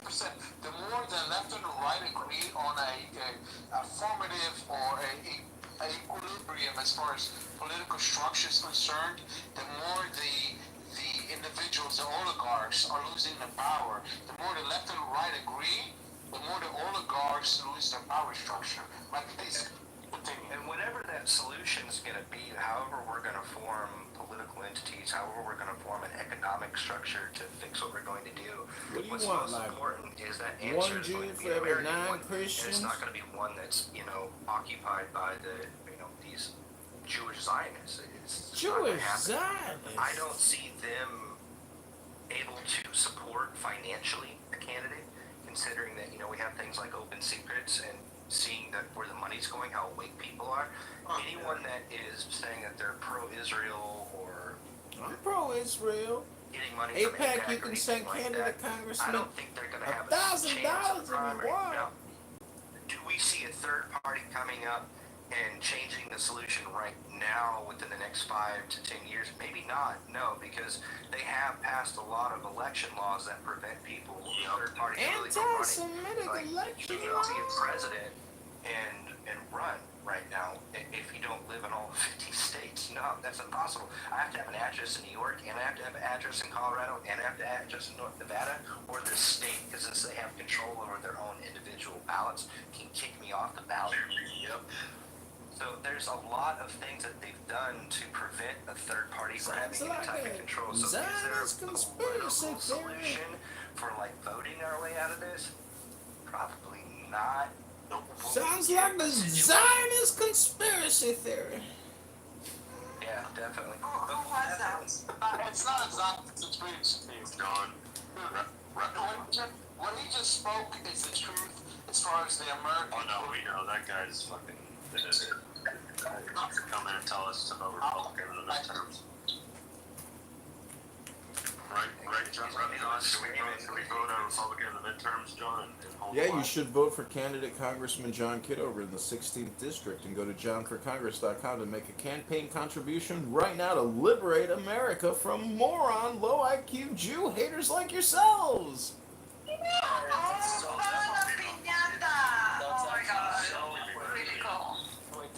So funny. That's actually so funny. Time to turn him into a Barso. I just want to know, is it your father, your brother, somebody that you know, close friend that was Really cool. That's actually so They kicked me. Time to turn him into a Barso. Oh, they're turning me into a bar of soap, Rabbi. Brother, somebody that you know, close friend that was caught fucking children on geopedophile line, or is it just something you like to do for free time? Speaking right now. He's a lampshade. I'm a lampshade now. Is the lampshade? You go ahead. No. I'm speechless, really. He thought.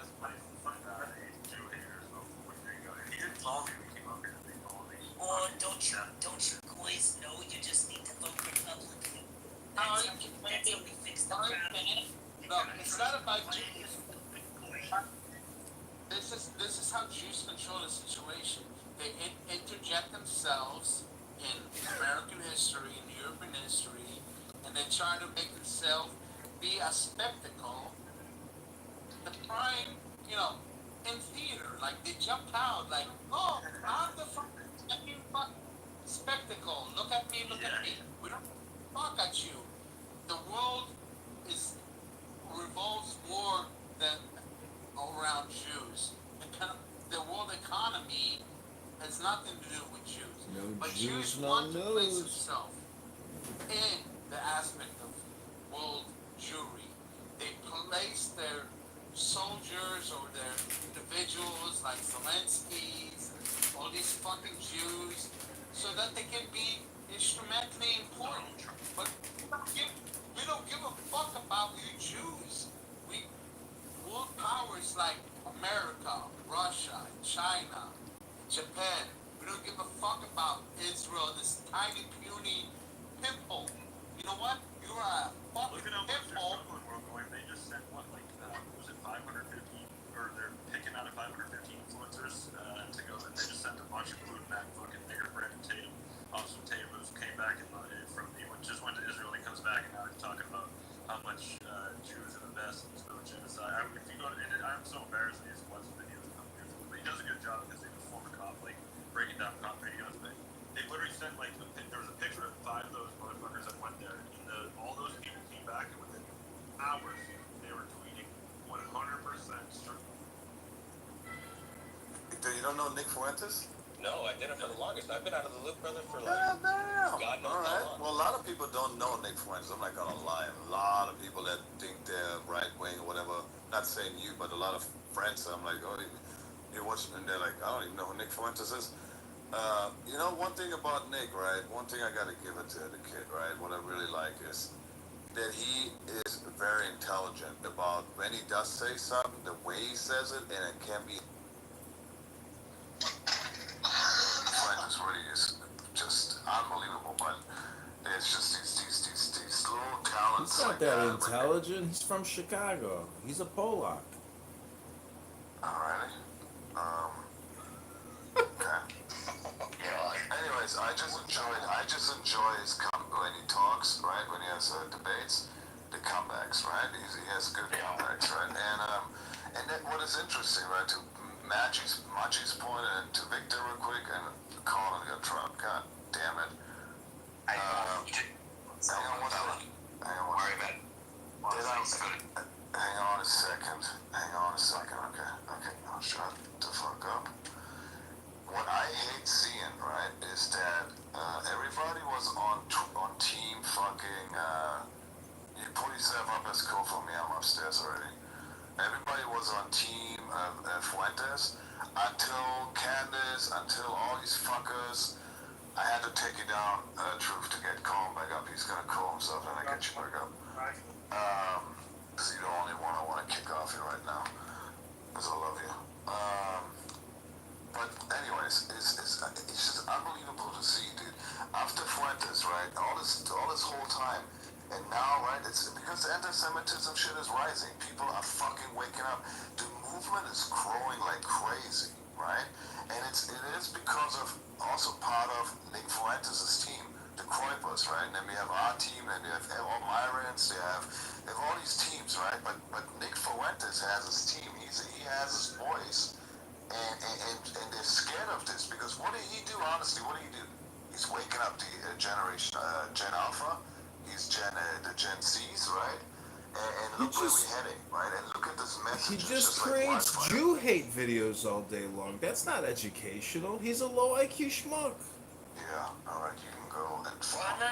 Don't kick him in. Don't kick him in. Okay, then handle him because I won't kick him. Who's the one that's talking?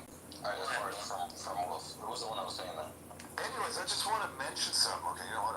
Victor, sorry, I hate doing that, but I'm gonna do it. Then I go to Rob. I want to hear what John Kitover from Illinois has to say. I just see it like this. Why are we wasting our time questioning Nick Fuentes when Nick Fuentes' entire time has been pointing? I mean, the direction he's pointing everybody and what he's saying is just the fucking truth. You can't make this shit up. When you have the ADL talk about that America First is a racist term now and anti-Semitic, you know, we are dealing with people that are gonna try to censor everything that is the truth. And not only that, come up with any fucking reason to take the eyes and sentiment and media away from what they're doing in Palestine and what they're doing to these countries and what they have been doing. And so nobody talks about them anymore. And it's just not working, bro. Like, if we keep questioning Nick, we're just feeding right into this fucking bullshit, you know what I'm saying? And so I think anybody that is a net benefit and spreads the message, especially the way Nick does it, why do I need to waste my time and figure out that if he's a Fed or not? We achieved something that a year and a half, 2-3 years ago was impossible to think about. This is an expert. This is Jewish question there's right way here. more to question, and that there's way more to the truth than we ever knew before.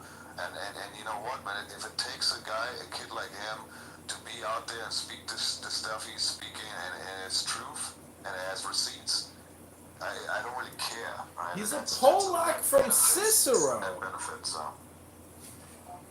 John, Colin handle him. Alright, what's your problem with him, John? What, you just think he's a He Jew just hater or creates what? Jew hate videos. I've recorded dozens, hundreds of his stupid Jew hate videos. It's low IQ. It's low brow. It's for white trash. It's for low IQ people that don't read books, don't go to the gym. Alright, guys, chill for a second. Let me deal with it, alright? Okay? Yeah, because I can't. I got it, alright? You know, it's late at night and everything. It's too late, I was old I'm man, just right? telling you, he's a Polak out of Cicero. He drinks Malort. Yeah, okay, listen, John, at the end of the day, right, you can say that it's Jew hatred or whatever, but he doesn't say anything about Jews that isn't true. So, whether or not it's hateful or not, I guess is your opinion. Maybe that him talking about the actions that they do and talking about their sick culture seems hateful to you, but if it's what they do, then I don't know what to tell you. It's not Jew hatred. I'm just telling you, he's a low IQ Malort drinking Polak out of Cicero. He's nothing special. Look, yeah, I get it. I get it, John. You're just like ad homing him, but like, do you have any counter-arguments to his Jew stuff? Or are you just like, oy vey, it's Jew hatred. I'm gonna kvetch about it being Jew hatred, even though it's all true. Well, he's Is a that basically Catholic. They're all pedophiles. They fuck young children. They got $1 billion No. settlements. These Catholics. Yeah, now he's making a point.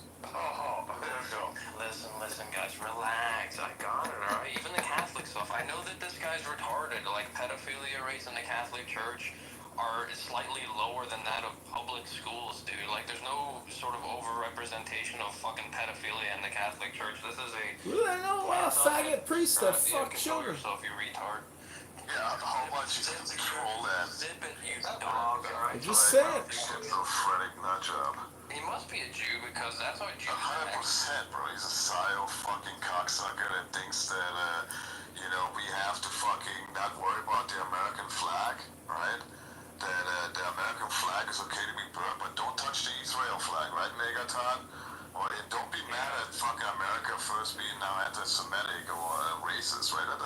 Nobody cares. Those are not facts. That's not obvious truth that there's Jewish supremacy running this country. But you know what, bro? No, that's Jew hatred. That's Jew hatred, Wolf. You're hating on Jews. Oh, I'm such a hater. Oh my goodness. I mean, who are a foreign country telling us to fucking what?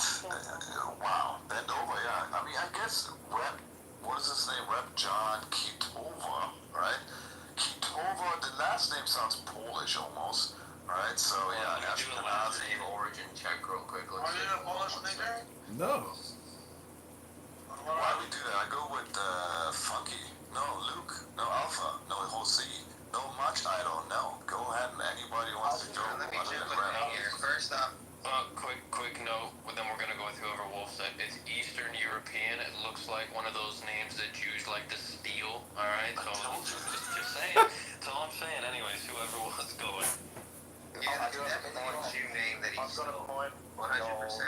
Let's go with Baze. Let's go with Baze, yeah. So what I wanted to say was, Nick Fuentes, his message, he has a good message that he's spreading, he's spreading awareness, but if you look closely at how he jokes about things and like how much he's joked about it, cat boys and little homosexual references and even kind of co-signing pedophilia, where people around him that have been convicted of pedophilia, he hasn't ostracized and alienated. He hasn't disavowed them, and he's still close to them. So if you look closely, I mean, there's a lot of evidence What was the name of that suggest black that guy on Nick Clubhouse? Fuentes is a closet homosexual. He may even co-sign on Probably pedophilia. true. And he definitely co-signs on cat boys. And he's Yes, joked about it problematic enough that now motherfucker. this is a theme. Fucking age of Give me consent, Give me some dude. names. Give me some fucking names. But don't you You're think not gonna that's make some okay? conversation like that and not give Well, some Ali names. Alexander. Ali Alexander. Kanye West. They're all pedophiles. I had a few more things to reference. No, give some names then you. Let me finish my little spiel. I got a few other things to reference. Of course, it's a Jewish steal. He's a leader. Just let him talk, fuck. He kind of he rallied troops during the January 6th thing. But the thing is, he rallied troops like a leader, but he led from the back, not the front. So he didn't engage in anything that he. We don't claim him to be a leader, brother. He's just a Jew hate content creator. He's a low IQ Polak from Cicero that drinks Malort. John, you've got one more chance, and then I'm gonna have to muzzle you permanently. Okay? Control yourself, John. You do sound like you are a definite. I don't know. Actually, you're just gonna go right now. You're definitely a Jew. I don't even know what we're doing here. Control yourself, John. You do sound like you are a definite. I don't know. Actually, you're just gonna go right now. You're definitely a Jew. I don't even know what we're doing here. You're a real Zio, a Jew, and I don't really want to hear you kvetching anymore. To be honest with you, I don't really want to hear about how he's a Oive, he's a Polak from Sicily. Yeah. And I'll say something. As a 24-year-old, I feel like as a 40-year-old, 50-year-old, I don't know how old you are, John, guy. I think he left. He's gone. Yeah, whatever. It's just such a shock shallow argument and such an immature argument to, he's mean towards the Jews. It sounds like, your typical boomer grandma that just watches Fox all day. And that guy was a Jew. He was not only that. Those are literally and that's okay. Hypothetical, right, Colin? Let's just say he wasn't even that. Let's just say he has nothing to do with Ashkenazis or nothing, right? He's just an American mega guy. That is still the mega guy that is still out there, that is still asleep. I'm telling you, that's serious. Yeah, and he was here to totally stir the pot. Base, if you call it, if you don't mind, Base, can you like tag those things in the whatever the hell they call it, the purple pill, the comic section? Yeah, I was gonna say that. If you can tag those things. Yeah, I got you. But I want to say just one check it more out, thing, please. One thing I would like to add. Accusations. People on X are waking up. The thing I was saying, I always try to put things on a grading scale. If we can all agree on I know you love the happy Jews grade, if you will, whatever percentage. I think the Jews are one of the biggest thinkers in the good. world. That's a good start, right? So like I said, I don't know who the hell this guy is. I've just heard a lot of people talking about him. Even Machi, if you wouldn't mind doing me a solid and just kind of like tag me in some things that you've been following on him. That was I can start checking it out because like I said, over these next 2 days, I'm definitely gonna be looking at it. But yeah, I think that'll help. Even Josie was saying if you could name some names, just put it in that little comment section thing so we can all look through it and come to our own conclusion on that. Yeah, no, I'll definitely do that. But I just wanted to say, after rallying people to go into what was it, the Capitol building or whatever, he then criticized them in later videos, calling these people idiots. So how are you going to rally people?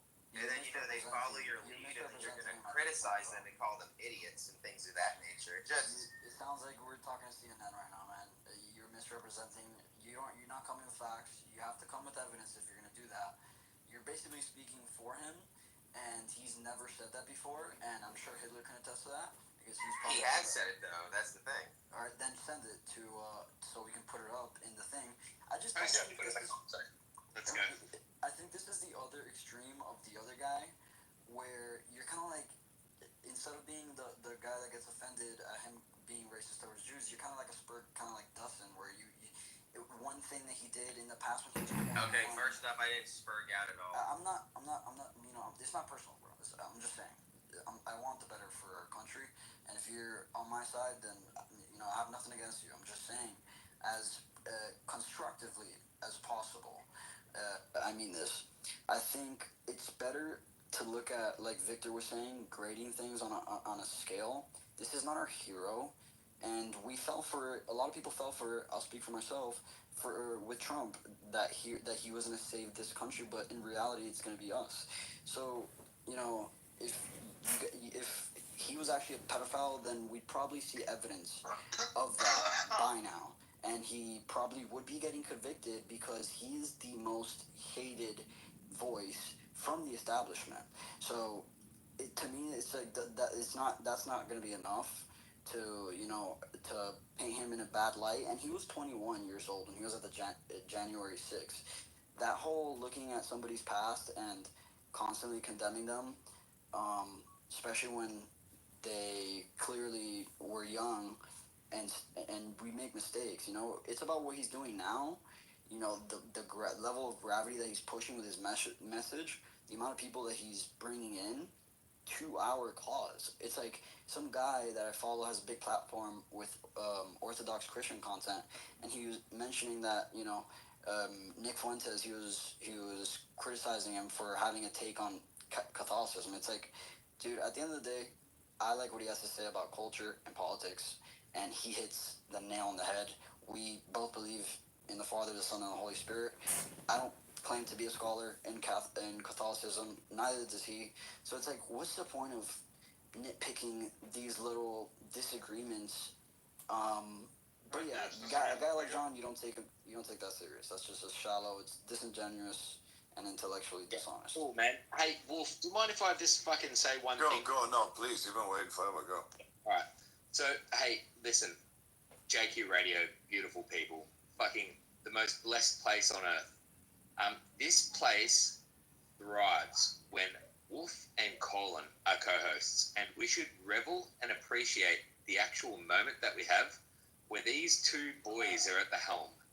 So, I just wanted to extend a appreciation for the hard work that you boys have put in to maintain a community of the absolute most truth speakers on earth. All right, and get the fuck off Zero. Don't listen to all the fucking bullshit. Just don't dive in. Bye, Solana. Don't fucking go hard right now. There's potential fucking give up to, right? So just stack sats and chill. But hey, if there was one recommendation that I would give you right now, Wolf, it would be to drop that alpha motherfucker. He's about to speak some shit. I don't know what it is, but he's just a fuckwit. Anyway, all right, love you all. Take care. Damn, Funky. You guys are both Aussies. Come on now. Oh, with a recommendation like that, can I just say I love the way Colin is looking All right, it's Kurt, and he's a fucking. I love Kurt. What? the way Vince, a 50-year-old. It is Kurt, right? Fucking. I like the way Colin is looking to the left of the co-host. Looking at Wolf. Anyway, take care, Wolf. Take care, Colin. Love you, yeah, Funky. Love you, Much love, Funky. Remember, get off Zero, buy XRP. We got it. Yeah, make sure you don't have 0 XRP, otherwise it's a mistake. All right, and always zoom in on the chart. All right, we're not only looking financial for 5 advice. minutes.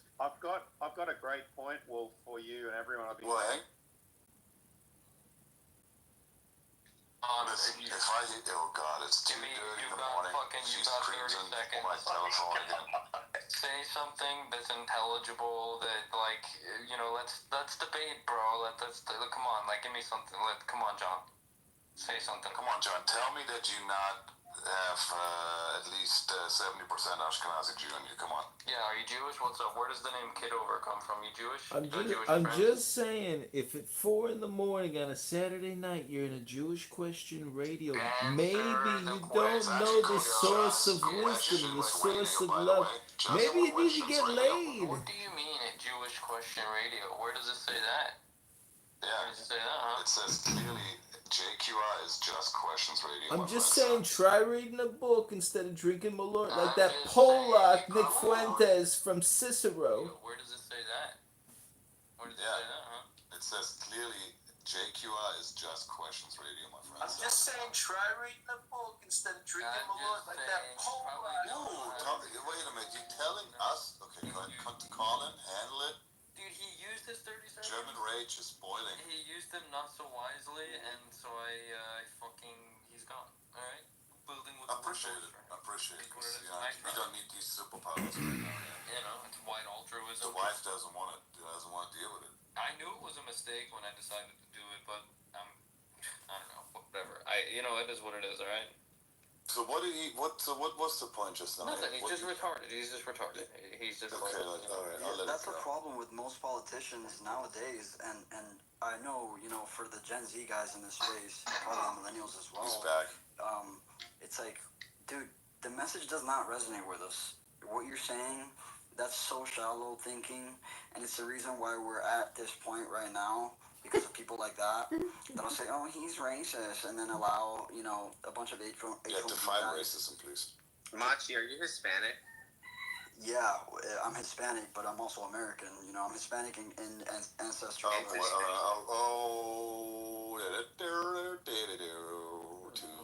Baby.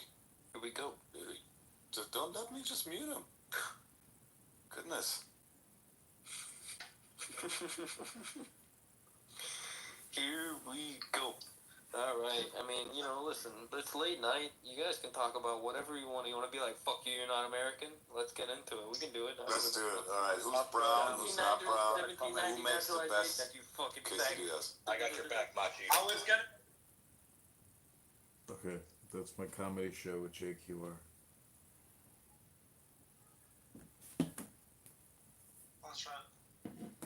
Right up your alley. Sound like a bunch of losers from Clown House. Greek Orthodox Christian Fire. I can CFA portfolio manager Bash. Wasting all his time. Talking all this shit all the time. Fucking fire. Fucking fire, man. Motherfucking fire. Who's wasting whose time, nigga?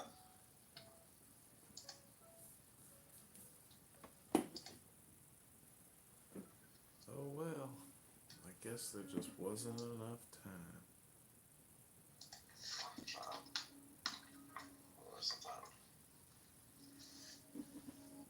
Is Andrew black now? Oh my god, Andrew's black. View amongst ancient scholars of the Near East that's like, okay, these are like minimal, like, abstract. These are like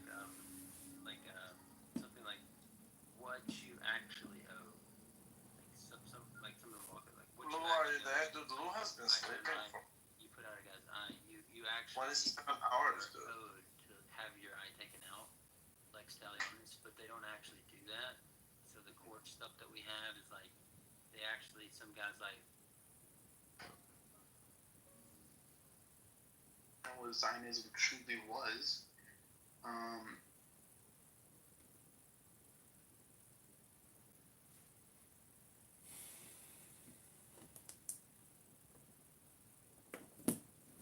Hey, if you're watching this, could you maybe...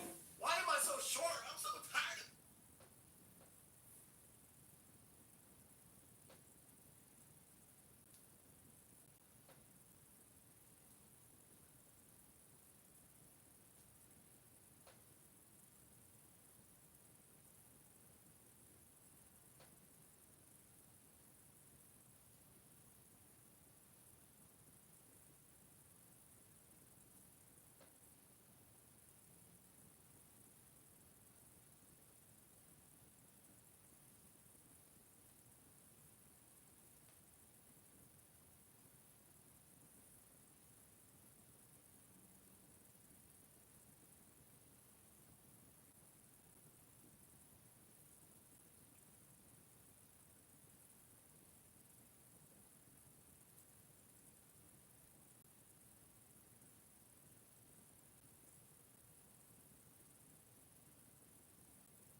That's absolute honesty about lies. Like, and he, to this very day, like I understand there are Catholics, evangelicals. I don't like a lot of evangelicals. I'll be very honest, but like, and I understand all the debates and the hatred and all that stuff. But the fact that he also told me this one little bit of detail. He said, if something is truth, absolutely no contradictions in it. When you find that to be the case, follow it. Start following it blindly, and then start learning upon what it's teaching, because at least you know it's being truthful and it's teaching you something. And that's when I was going into the Quran, I looked at its historical narrative, on my history geek. I started looking at the ways, the prophecies, how they were told, and the point where I said, like, okay, this is the religion that you follow, was, and I don't think a lot of Muslims hit on this, but this is probably the most fascinating thing about the Quran. In the story of Moses, there is the verses where God is talking about how this Pharaoh will not be missed, right? And it was a very weird kind of like detail that was added. And I was trying to go into hieroglyphs because I love reading into hieroglyphs and what it is, because again, Judaism, Christianity, and Islam all talk about this Pharaoh, right? And I'm not joking when I say this. If you put the Quran next to the hieroglyphs I was reading, I forget exactly which section it was as if the Quran and the hieroglyphs were having a conversation, where the Pharaoh was saying, once I ascend up into the heavens as a god, I will be missed. And then the Quran says, you believe you will be missed, but no, you will never be missed. In fact, I'll make an example out of you, right? And that freaked me out so much. And I was just like, you can't make that up. You genuinely could not make that up. And I was just like, I have to believe this thing. So that's, from that day I became a Muslim. I don't specifically say that day I became a Muslim. I feel like when I started worshiping God, and a lot of Muslims point this out to me, the moment you accept there to be a God and you want to follow him truthfully, you're a Muslim. So I say I've been a Muslim for like, 7-8 years at this point. But truthfully speaking, I only became a Muslim around like 2020.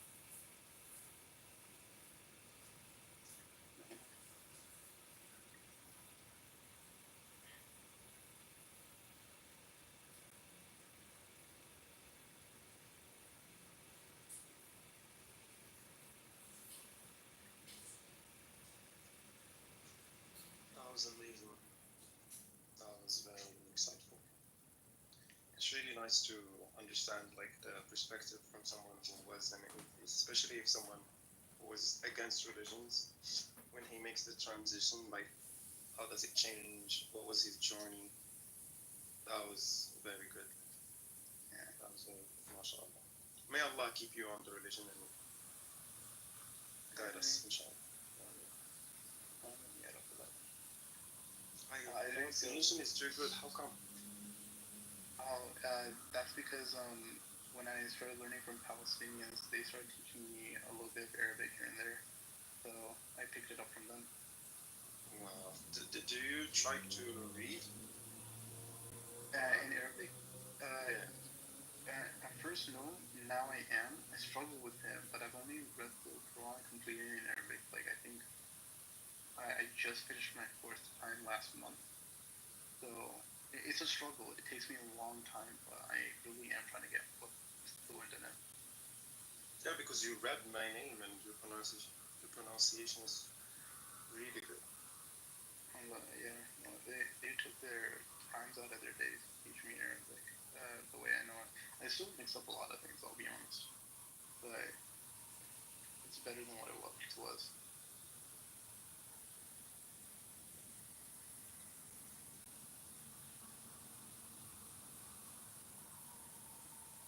If you met me like 8 years ago, I'll say, you guys all would have hated my guts. I know Boom would curse me the hell out, and she would not even entertain me, not even for a minute. Yeah. Some of the companions were also like that. They were on the wrong side, and they were also very aggressive toward Islam. Then they accepted Islam, and they became some of the best and most respected and well-honored Muslims in all existence. So, Absolutely. yeah. No, the funny thing you say that about the Sahabas, but like, there's this one guy, Walid ibn al-Walid, right? That guy. Yeah, Khalid ibn al-Walid. No, his brother Walid. Ah. So if I remember correctly, please correct me on this history, but this was after, I think, the Battle of Badr or something. He was a prisoner, right? He was basically teaching kids or something like that. He was doing community service of some kind. And after that, he was released or traded or something, so he can go all the way back to Mecca. The dude went all the way back to Mecca, right? And in front of his brother, took his shahada, and then said, I'm only doing this so you know I am not in distress for doing that. And I was so inspired by that story, right? That, and this was a point I completely omitted, but I should probably say it, that to a lot of my friends who are atheists, and I used to have a girlfriend back in the day as well, and to her I even admitted, like, hey, I'm a Muslim now, I've taken my shahada, everything, you guys can curse me out if you want, because we were all blasphemers, I'll be honest. When I made that same point, like Walid did, right, my best friend of 9 or 10 years, he looked at, he went through Ramadan with me and became a Muslim at the end of Ramadan. I think it was like the day that Eid was happening. He became a Muslim then. My girlfriend at the time, she became Muslim around the same time as well, and like we broke it off and all that stuff or whatever, because we realized it's not right to do. We want to do it properly. Now she is, alhamdulillah, having her life the way she should. And a lot of my friends who were Christians and atheists, they became Muslims as well. But interestingly enough, not a single one of my Jewish friends, so it was my Christian and atheist friends that wanted to become Muslims, not my Jewish friends. That's also very true, yeah. The Jews usually, it's really weird with them because they don't practice their religion, like actually like practice it. And they also sometimes say that it's not even a religion, just an ethnicity. And they're always super not open to discuss or debate or try to convert or even do the da'wah. Like they're not interested in bringing people to Judaism. Matter of fact, some of them say that no, you have to be a Jew by lineage in order to be a Jew. So it's really fascinating. Like, yeah, I completely believe that. But would you, like, for example, your your girlfriend, like, do you think she would have came to Islam if it wasn't for you, or she did it because you faced her with it and then she was exposed to it? So I don't ever want to say I am the catalyst for why someone became a Muslim. I feel like that is dishonest on how Allah kind of like guides a person, because again, I was a blasphemer, and it just happened to be that when speaking about Israel and Palestine, that I also found Islam.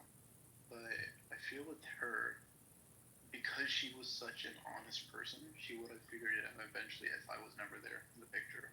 Because if I understand people specifically, if you are a honest person, you will naturally come to the position that, like, you know, hey, Islam's not lying about anything, so why would I walk away from it, right? But if you have any kind of like, if someone's lied to you or has been dishonest with you, or you're just naturally a dishonest person, I don't think those people will ever become Muslims unless I'm wrong. But yeah, like many of my Christian friends, for example, I know for a fact they needed to talk to a Muslim because they're tired of hang up.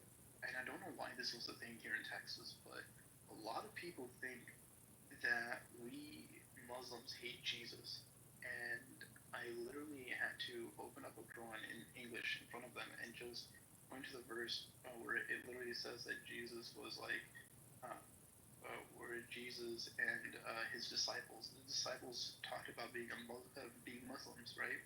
And I said, like, this is clear verses where Jesus is being honored, and he was doing the message, like the people from before, and what Muhammad was preaching as well, peace and blessings be upon all of them. And they made them, they kind of started questioning a lot of things because they thought for the longest time, hey, they hate Jesus, but if they're revering Jesus, calling him the Messiah and all that stuff, let's look into it. And then they became Muslims off of that.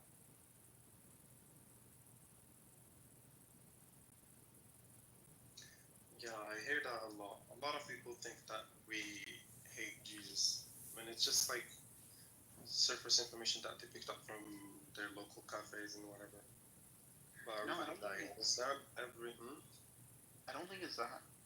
Actually, when looking into Israel and Palestine, and I know I keep on referencing Israel and Palestine and this whole political thing, but my genuine thoughts on it is knowing what the Israelis have done and the Hazras and stuff like that or whatever, and I've noticed this from a lot of people who I used to call friends that were Zionists, right?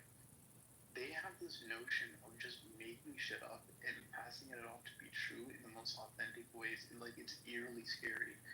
And looking at the credentials of some of the people who criticize Islam and lie about it, they get paid off by the Zionist lobbies a lot. So I would say that like it's just baseless propaganda on a state that just wanted to make sure to oppress Muslims and make up random shit about it, and now it's just slapping them back in the face in 2025.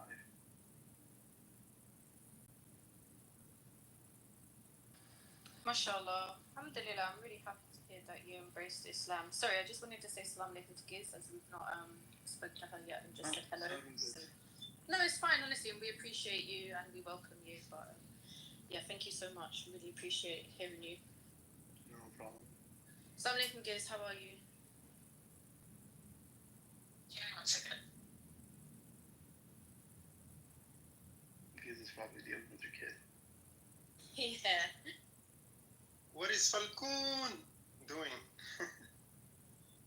Well, brother, I got stuck in this.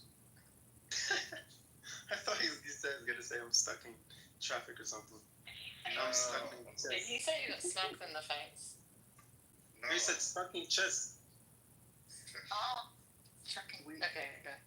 I have So I got my I have a question for you guys. Okay, no one has answered me this yet, and a lot of people seem to like just go off this notion because it's haram, but like apparently chess is haram, and I don't know why. No. They take the opinion that, see, like, this app can be haram, okay? But from your stand, it's like, what can be haram in this app, you know? We're speaking about religion, we are making dawah, this is that, okay? And some people have Quranic rooms and, you know, teaching people, whatever.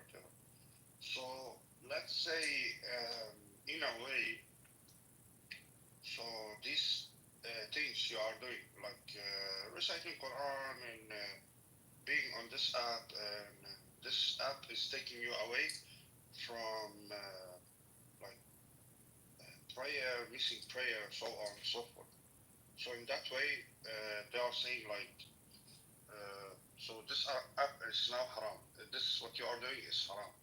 For instance, debating with people and you know, being this app, missing salah, you know, of course it's haram. You know, you don't need a scholar to tell you that, hey, when you are sitting on this app and it's taking away your time, of course it would be haram, you know. But then also people take the opinion that, give me a second. So where was I? Yeah. Sorry, Emma. I take the opinion that this is makruh, you know, and it's not like Wait, what does that mean? Like dislike. Makruh, disliked, you know, but it can be haram, you know. If you miss your prayer, of course it's haram, you know. Yeah, so there is no text in the Quran, or then there is no text in Hadith about the Prophet about this. So the Prophet spoke about the nard, which is the dice. Uh, that's haram, right? Because he specifically said that it's haram because there is gambling, and you know how it goes with dice. As for chess, there is only one athar on a Sahabi Ali radiallahu anh. Yeah. He was once walking, and to like he came across like a group gathering around the chess, right? And he asked them, ما هذه التماثيل الذين أنتم عليها عاكفون? What are these status? Like those that you guys are عاكفون? How do I say this? Like you're so like عاكف is someone who's spending all his time on it, right? So some small obsession. Obsessed with, yes, obsessed with. So a small portion of the scholars say that it's haram because it will distract you from doing your salat and whatever.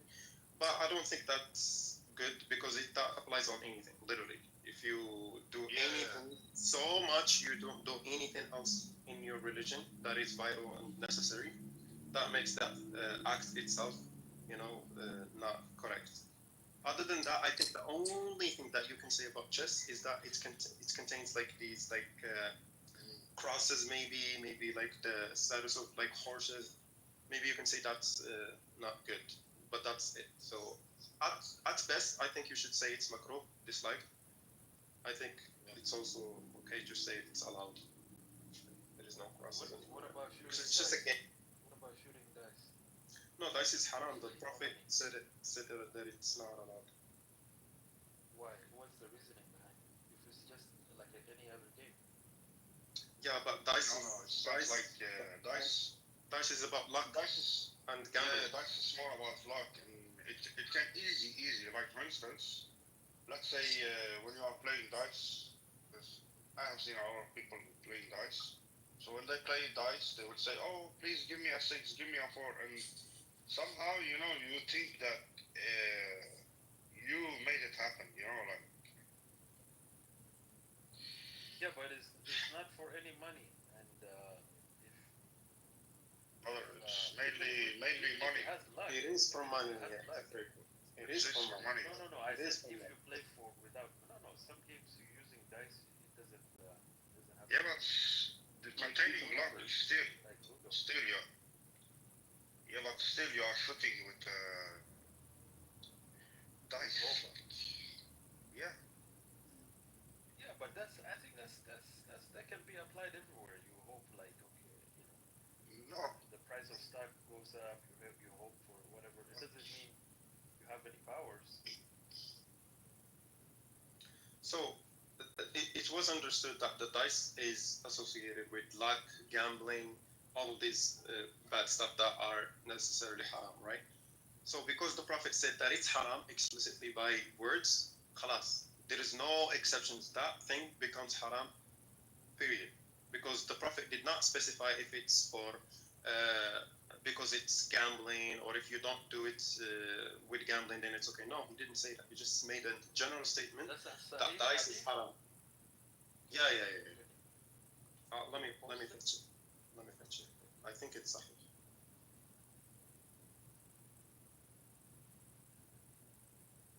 Why you sent me angry face? You threw me under the bus, bro. And people will say that chess is haram. You were not. People will say that chess is haram. They are saying it because they can't play. Chess? No. Chess is haram? Apparently, if you look hard enough, everything can be haram. That's the problem with the... It's not, it's just disliked, okay? Thank you. Let's summarize it.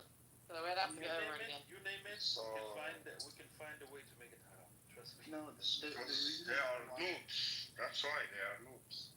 No, the reason why I have to double check all the time is because, and I have this thing where like I am very worried about who I take Islamic advice from. But like, for example, in a mosque I was visiting here in Texas, there was a sick guy who was coughing, right? and I'm not joking when I say this, but it was like this really weirdo Muslim guy that went ahead and said that like if you cough while you pray, the punishment is beheading. And I was just like, what the hell? Where was that taking place? And then he swears on it. He calls upon God and swears on it. I'm not going to say the word. But he says that this is a ruling. And then this is like Tarawih, right? Like the night prayers that we're doing. So in the next, prayer, in the next few rakats, the guy coughs, and I'm just like, well, you cough now, so we have to behead you. And he's like, no, this never applies to me. And ever since like people like that and a whole bunch of other scenarios, I get very wary of Muslims that I in my daily life. Careful. Yeah.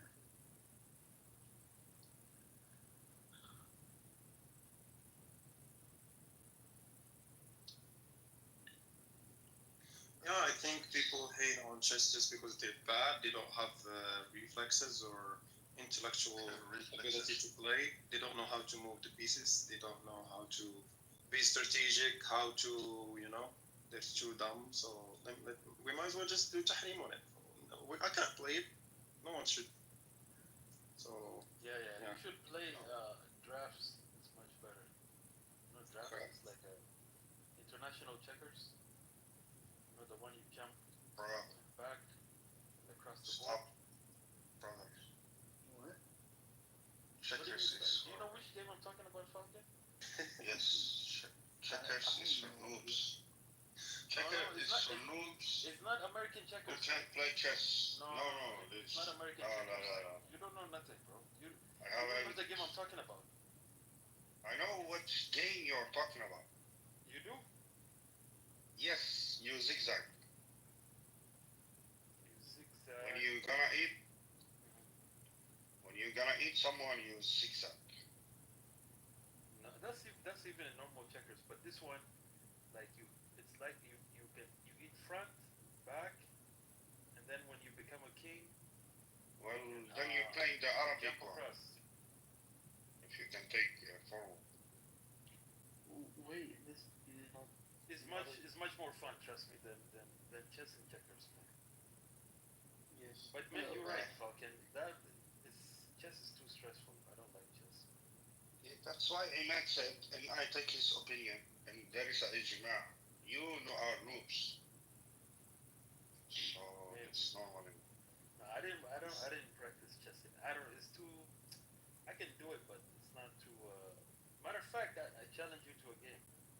This is what game? And I will teach you chess. Bro. I'll send you the link right now. You're gonna see me with your big mouth. You wanna play in Lichess? Lichess? I'm gonna send you the game now. Okay. Okay, brother. Let's go. Imad. So I'm trying to read this in Arabic, but I'm guessing the dice part has to be La Hibba bin Nar Dashir, right? Dashiri. Yes. So yes. Yeah. But if I remember correctly, this actually doesn't mean dice specifically. It means gambling, right? Let me read to you from the Nawawi. So the hadith says, روى مسلم عن بريدة أن النبي صلى الله عليه وسلم قال: من لعب بالنردشير فكأنما سبغ يده في لحم الخنزير ودمه. So من لعب بالنردشير, the meaning of nardashir is listed under the hadith. It says قال النووي رحمه الله في شرح مسلم: قال العلماء النردشير هو النرد، فالنرد عجمي معرب، وشير معناه حلو. Like for example, he's saying that the nard is not an Arabic word, and shir is added from Arabic, and it means good, like something that's good. But you can verify this elsewhere. This is just what I'm reading about the definition of nardashir. And there is the other hadith that I listed that says, "من لعب بالنرد فقد عصي الله ورسوله." Whoever plays with nerd, he disobeyed Allah and His Messenger. This is another hadith. That one is more. Because my Palestinian friends, whenever they refer to like gambling, they say not the shooter or something. Really? Yeah. We need to Google it. Google the meaning of this.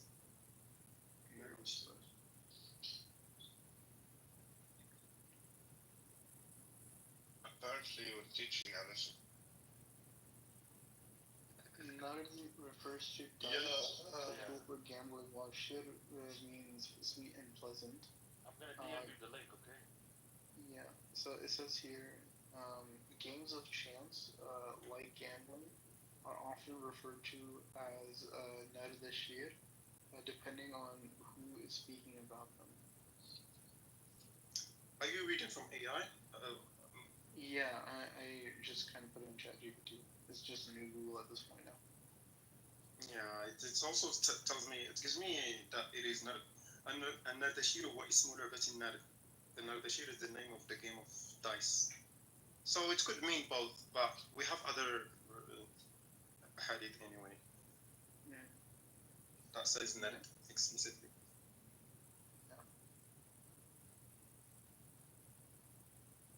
Did you heard of the tournament? What tournament? No. Africa is going to teach me a lesson in chess. Africa is a big no. He doesn't know how to play chess. Wallahi, you on the hit list too, man. Okay, send the link, man. Send the link, bro. Wait, Africa plays chess? أعوذ بالله. No, he's gonna teach me a lesson just because I bully him in checkers or something. I don't know.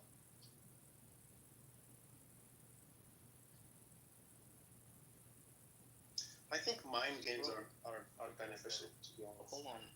Yo, John, why are you even here? I didn't get it. Who's John? It's anonymous account. His name is John Kitover. He's like this Islamophobe that records a bunch of rooms and is trying to run for. We better wait before last week. And she had her baby over, and I was like, girl, I'm so glad I'm out of that stage.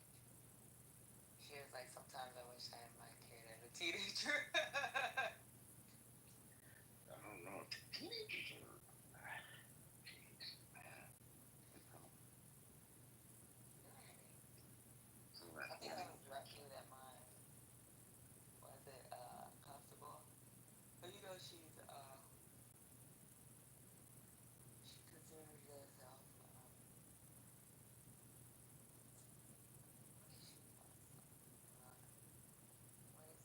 not a non-binary. She likes personality. It doesn't matter if it's a boy or girl. So because she wasn't really comfortable with having that conversation with us, or even like just letting people know, she freaking did not date like that. Like my dad was like, it's weird because there'll be some dudes they'll like her, and we know they like her, and she'll like be playing basketball with them and be like, that's my homeboy, that's my friend. So my mom asked her one time, are you? And she was like, no, leave me alone, grandma, I'm trying to. But it forced her to study too. All she did was study. She would just come home from school, do her homework, and read and study. And she actually said, like, to avoid stuff when she was a little kid. Like, she knew that grandma said she couldn't do nothing if she had to do her homework. So she would be like, I have homework, and just stay in her room and do her homework. So she wouldn't bother. Do homework or she'd read just so nobody bother her because they automatically assume, oh, she's reading in her textbook. But she said she would just automatically study, so it just became a habit. And that was just to avoid, like, stuff or, like, if she said when she was little, certain boys would be like, they like her. And she'd be like, I don't want to play outside with him. So she'd pretend she had homework.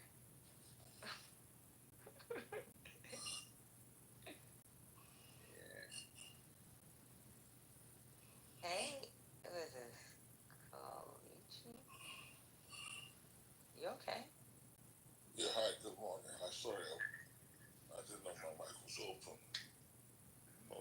Hope you guys are good. I just saw the topic and I really love the topic. I saw Putin just like played with Trump. Oh yes, he The did. Trump was like like someone unprepared going into war. He just played with him like a toy. But then again, Trump like has a complex when it comes to Putin because he looks up to Putin. Putin is like Putin. He would like to run America the way Putin runs Russia, like unchallenged, as dictator, whatever you want to call him. No, he does what he wants when he wants. No one can challenge him. That's what he would like to do. But obviously, he can't run America like that. So he looks up to Putin. So I don't know why anybody thought that was going to go different. But and Putin is a lot more experienced at this than Trump. Putin has been at this for a long time. Trump doesn't have what it takes to go up against Putin. That's a really, really shitty whatever it was. What did they call it? But you know, like Trump is easy to play with, so Putin's really not playing chess. He's actually like playing go fish with him because only thing he has to do is stroke his ego. Exactly. And let's not forget, Putin is an ex-KGB, ex-KGB. That's like ex-Russian intelligence from back in the day. Not Russian, actually USSR. So Putin knows what he's doing. He actually knows what he's doing. So Trump should not be president. Trump used to be cool, don't get me wrong. You know Trump. I'm old school, so I know Trump. He used to be cool about voting.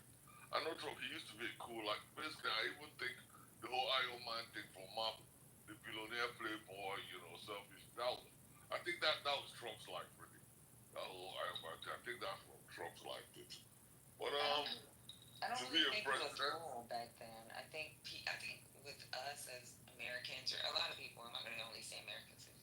I don't know if you're American or not, but I think a lot of people like we have this we glamorize like certain characters, and we glamorize them as a character. Shit, we glamorize Scarface, but would you be Scarface's best friend in real life? Like, come on. no. Yeah, but you see, Trump was a TV, but when I said it was cool, I mean, he used to have cameos in all. Remember the old Fresh Prince of Bel-Air? Because I heard there's a new one, I've not watched that, but the old Fresh Prince of Bel-Air show, I mean, Trump had a few cameos, Trump was cool, it was cool. I remember when he cameoed in Fresh Prince, one episode where they said, they blamed him for who's that? Some idiot. Yeah, some idiot. So there was an episode where Trump cameoed when they blamed him for some financial thing. That's what.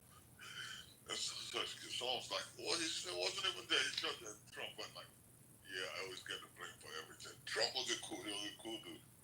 He was cool. I don't think so. I know growing up in New York, we already like. I think his history in New York wasn't the greatest. Yeah, I know. Talking of like the slumlord and all that shit. Yeah, it wasn't the greatest. But I mean, Trump was ever cool. I'm not sure he was ever cool. I think Trump was cool in the 80s. But he was this slumlord and all that. So he did against black people like his properties and shit. I get that, but I mean, like he used to be like there were cool lines on TV and shit like that. So I think in pop culture, yeah, they made him something only because he is somewhat of a villain. Like some of the stuff that he's done, right? So like what he did to the Polish people that built freaking Trump Towers, how he shitted on people that built Taj Mahal, how he fucking did the Central Park 5, how he ran his housing with his father. I mean, even the rich of New York, like we were talking about, they always bring up him being a Democrat. He was never a Democrat. He was a Democrat on paper. Trump he was an independent. I remember he was an independent. Yeah, but he had said he was a Democrat, but I think it was. Stuff like that. He has said he was a Democrat, but I think it was to get into those elite circles. So like New York is really weird when it comes to their circles, right? Yeah. They have like certain levels, and these people that super filthy rich that's like from Connecticut, the Hamptons. Like those people gather in New York City. They have these freaking big galas for like cancer and all this shit. And they call themselves Democrats because they're doing shit for the world. There's a divide between political, like, so if you're not affiliated, then they don't really want to fuck with you. Right. I get what you mean, but also Trump, actually, I lost my train of thought. Sorry, Trump was cool. I remember, you will not think Trump. First, Trump said Bill Gates is good, but Bill Gates is the new Donald Trump. Because people act like Donald Trump is just, he's not a new man, he's been at this for a long time. I don't think he should have been president. I don't think he should be president, but Trump has been a major name. Like his name has been ringing for a long time, so it's not some new person on the scene. You know. Yeah, but let me see. But the rumors that Trump is a Russian asset as well. Let's not forget that. Trump is a Russian asset. So it might be, all of this might be Putin's direct, maybe orders from Putin. Who knows?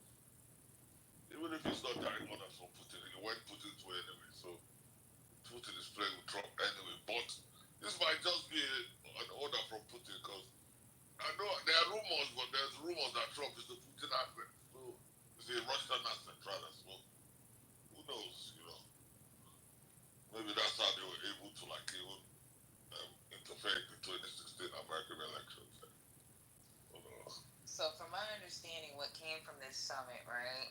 So I'm reading this article now, and it says after returning from Alaska on Saturday, Putin told top officials assembled in Kremlin that his summit with Donald Trump had brought us closer to necessary solutions. These solutions, Putin stressed, involve Ukraine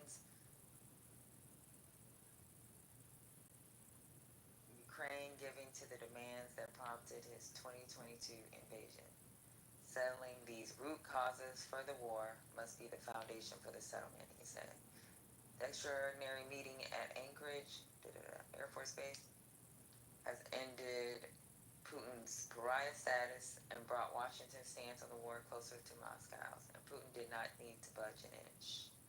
Before the summit, Trump was giving Putin ultimatums and threatening consequences. In the end, there was no consequence for Putin not agreeing to a ceasefire. Anyone smart should know you should not let Trump and Putin to be in a room. Because once Trump sees Putin, everything goes out the window. Trump was saying, I'm gonna sanction, blah blah blah blah blah blah. But all of that, Putin was wrong. Putin used Trump to come out of the cold. Why would you fucking give Putin a platform? Wait, so I want you to hear this real quick. It says, when Putin arrived on U.S. soil, armed with flattery, he repeated Trump's frequent claim that Russia would not have invaded if he, not Joe Biden, had been in power. Trump later told Fox News' Sean Hannity that Putin assured him he was cheated out of the 2020 election. Yeah, you see, so even when Trump saw Putin last time he was president, Trump went against his own intelligence agencies' advice and their research that he said Putin assured him that they did not interfere or whatever. And Trump chose to believe Putin over the FBI, the CIA, and all the other lesser named agencies. So Trump is like, he worships Putin. I really believe that. I think he just looks at Putin and Putin's everything he wants to be. He would love to rule America with an iron fist like Putin. It's crazy. This fool is crazy. Imagine a kid looking up to like someone you want to be, someone that's everything you want to be. That's the feeling Trump gets whenever he's in the room with Putin. Why would you even put him there, Putin? He's gonna forget who he is, man. You know, he gave Putin our intelligence during that Helsinki summit. He gave him the intelligence that we had on this, like the Russia hoax stuff. I guess it was to clean his shit up. I don't know what it was for, but he gave him the intelligence behind what was going on. Why did he insist to meet Putin alone? He told everyone else to leave the room. Why did he insist on making Putin alone last time? The last thing, why did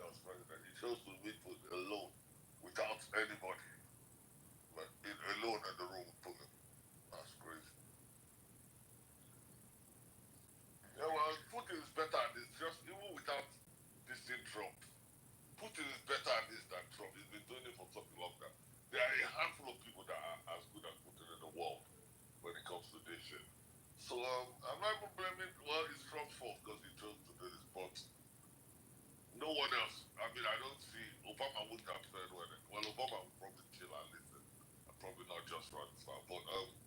But Putin would still get a word over Obama. So it's Trump's fault because he chose to do this. But when we're talking about experience-wise, like this diplomacy and this skill you need to to get shit out of people and how to smooth people and all that. Putin has been at this a lot longer than most people, so for that one I can't blame Trump because Trump was never gonna come on top. He was never gonna come out on top of Putin. But he put himself in that position. That's the only reason I can blame him for. He put him, and since he was as smart as he thinks he is, he would never even choose to beat Putin for what? Why would he's gonna get one over you by 100%? I'm smart enough to know to avoid certain situations, I'm a smart guy, it doesn't mean I want to be in every situation. Because I'm smart, there's certain situations I know will favor me. I'm not gonna be in that, I'm gonna avoid such situations. So I do have a clip. Hold on. Let me get through this commercial and I'll play the clip.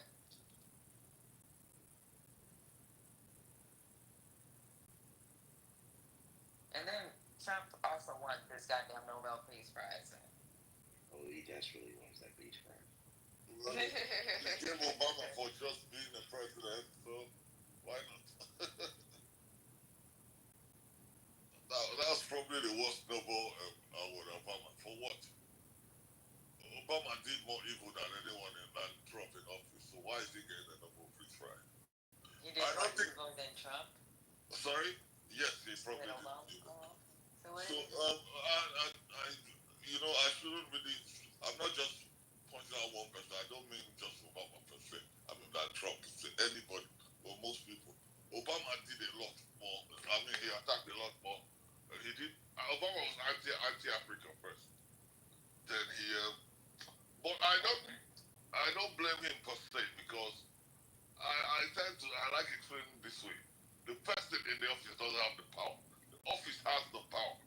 So people think you can just get in that office and do what you like, but that's not how it works. Until you get there, you think, oh, I'm going to be president. You can't do shit unless the only person. Trump is doing shit, so. Yeah, exactly. I was just about to say the only person that can go against that shit is Trump. And Trump is not your normal politician. There's never been any politician like Trump before Trump. Because that office has the power, not the person. Maybe Trump was slightly different because Trump had power already. He had the power before he got into the office. Because he was Donald Trump. He had the power already before he got into the office.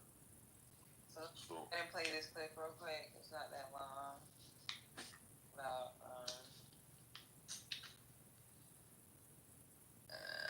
Trump siding with Putin, then a peace deal instead of a ceasefire will end the war, which is trash. And that's Moscow's line. You know that's Moscow's tagline. Okay, let me play this real quick. Push to end the war in Ukraine as the country's president heads to Washington Monday for a face-to-face conversation with President Trump. In a major reversal, the president returned to Washington today, dropping his ceasefire demand for the Ukraine war and telling allies that Russian President Vladimir Putin wants territory for a permanent peace deal. Russia invaded Ukraine nearly 4 years ago, seizing large areas of the country. 400,000 Ukrainians have been killed or wounded, along with nearly 1 million Russian soldiers. CBS's Torian Small is at the White House tonight and leads us off. Torian, good evening. Good evening, Jarika. Tonight, the president is reversing course, saying he's no longer seeking an urgent ceasefire in Ukraine, but now agrees with Russian President Vladimir Putin that pursuing a peace deal is the best way to end the war. President Trump hit the greens one day after rolling out the red carpet in Alaska for Russian President Vladimir Putin. The moment marked an end to years of isolation for Putin on the world stage. Is it there and that sooner or later we have to amend the situation to move on from the confrontation to dialogue? Following the nearly 2.5-hour-long closed-door talk with the Russian president, Trump touted progress. There were many, many points that we agreed on, most of them, I would say, a couple of big ones that we haven't quite got there. But ended their joint appearance after 12 minutes. Next time in Moscow. Without questions or any specifics. Zelensky on social media encouraged the U.S. to strengthen sanctions on Russia if Putin doesn't commit to a meeting between the three leaders.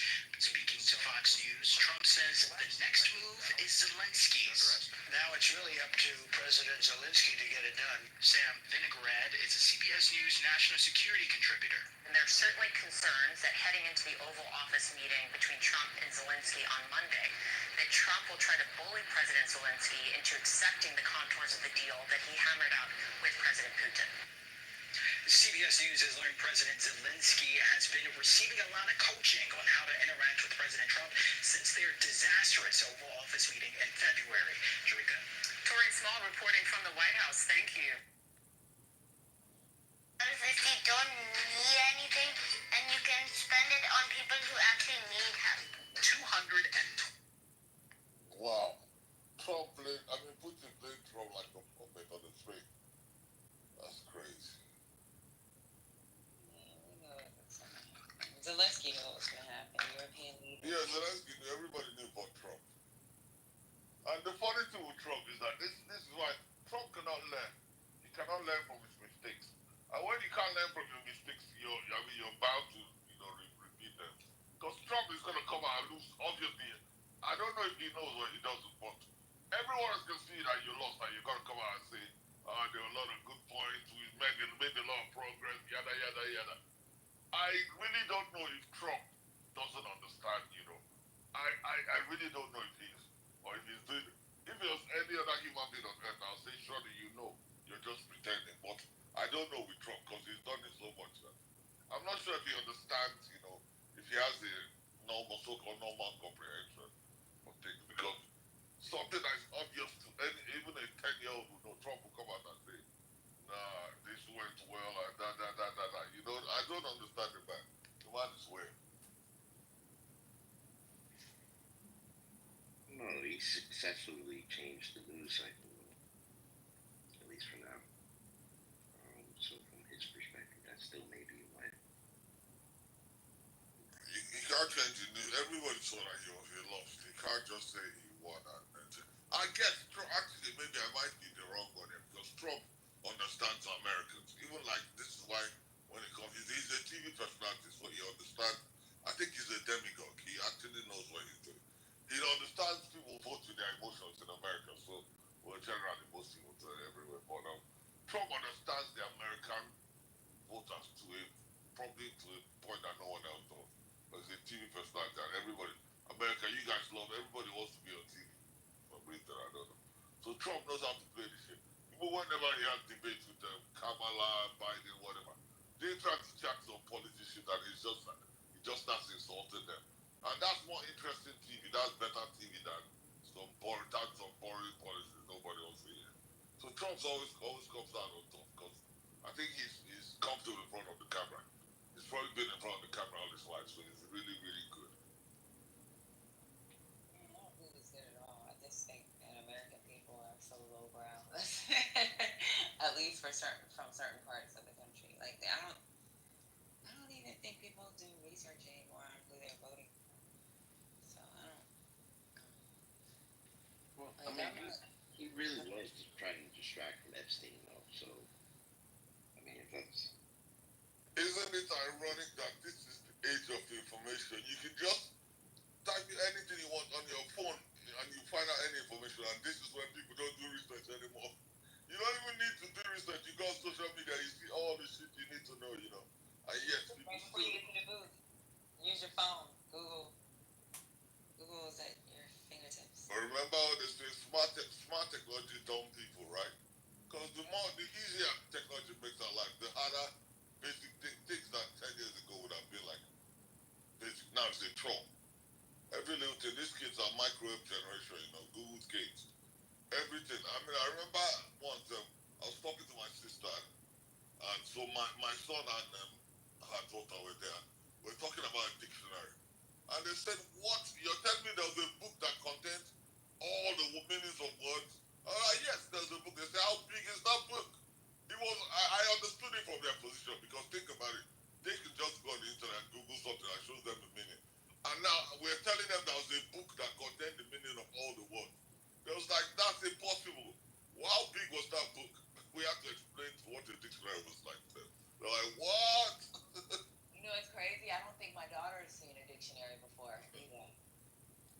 a good question. I'm gonna ask her. Have you ever seen a dictionary? I know she's never seen it. That's weird. Yeah, I've seen a dictionary. I use dictionaries, man. I use dictionaries, so yeah, that, you know. But when you think to a 10-year-old, you're telling them there was a book that contained all the words. They're like, they thought we were like mocking them, you understand? I mean, it was hard for them to believe because they thought we were taking a piece out of them. So how can there be a book that contains all the words? I know I'm 10, but come on. Yeah, So it my was dad really fun. told her about encyclopedias, how we had to I had Encyclopedia Britannica and World Book. Y'all heard of those? Yeah. So my mom would order it. My mom was a teacher too, so we had to get it. I think my first was World Book, and then she went to Britannica. Yeah, I raised my kids to believe in evidence. I don't believe in any shit anyone tells you if they have no evidence. So, evidence. So, man, I said, Dad, where's your evidence? I brought to show him a dictionary, you know. Matter of fact, I should order one and give it to her, and she'll be like, huh? I should order one. School stuff.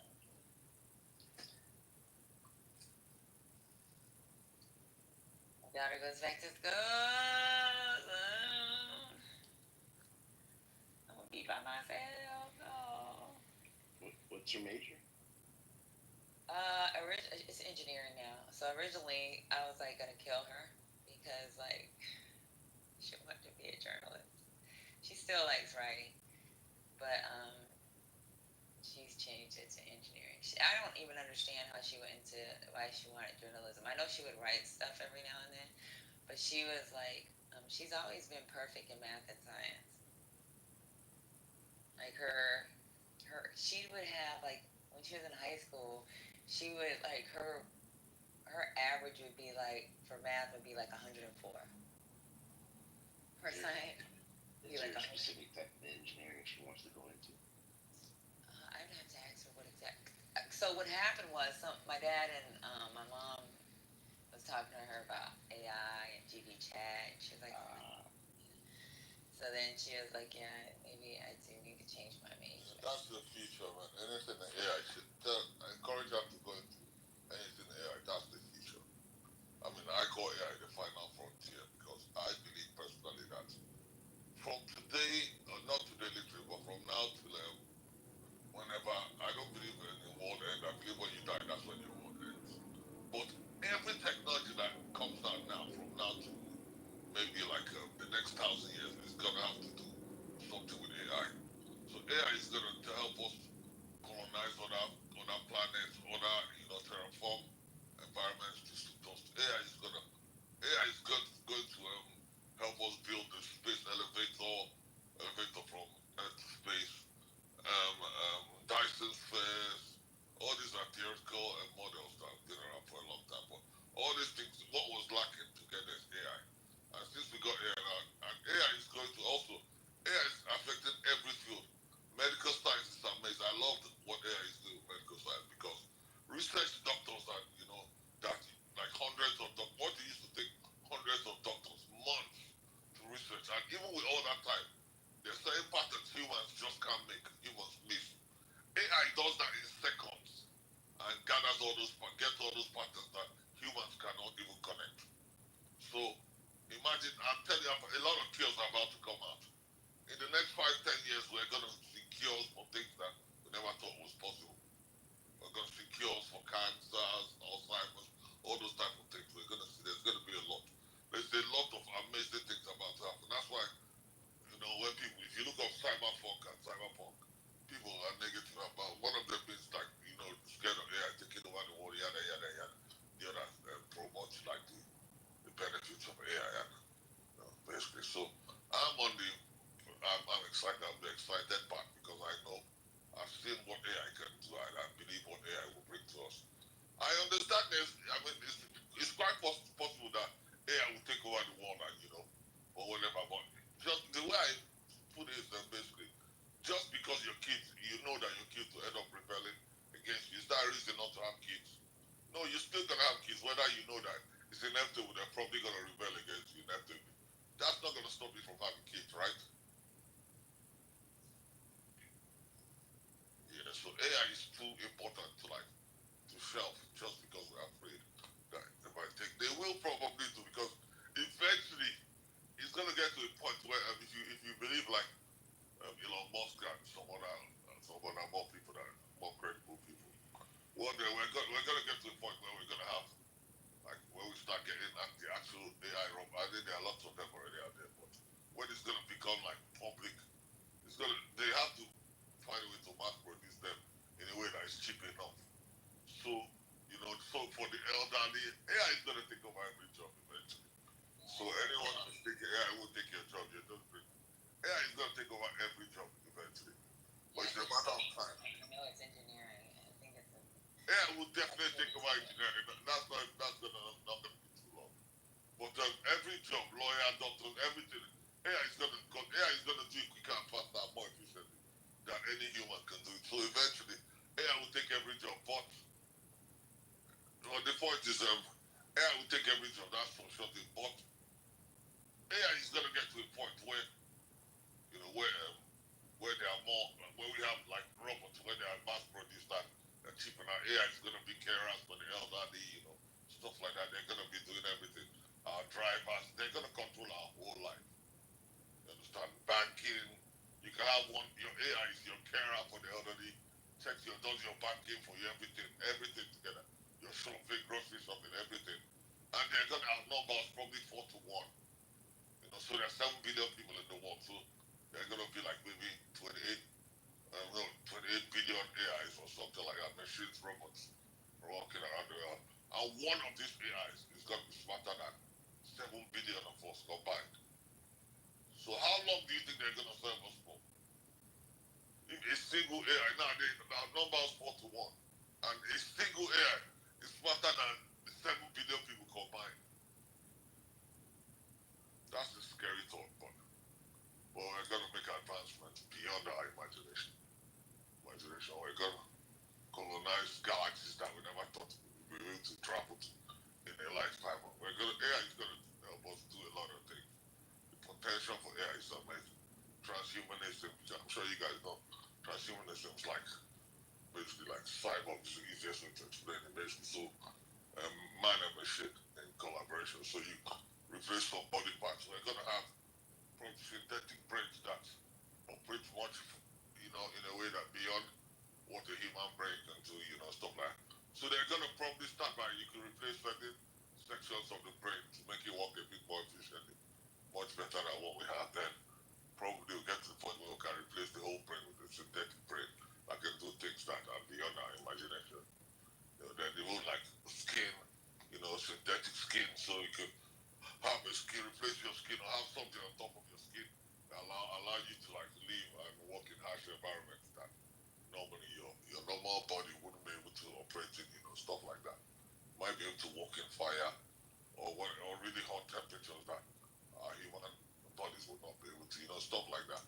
So AI is fascinating. There's some really, really good videos like predictions or predictions, the type of things that AI will get us, there are different ones stuff because depends on how we calculate.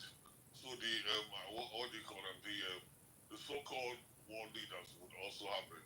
Hold on, real quick. So, and then she said she said it's her Bachelor of Science in Engineering and Artificial Intelligence. So I guess Ken's the only one that offers that right now. You said Bachelor of Science in Intelligence and Artificial Engineering? No, Bachelor of Science in Engineering and Artificial Intelligence. Well, they offer that now in universities.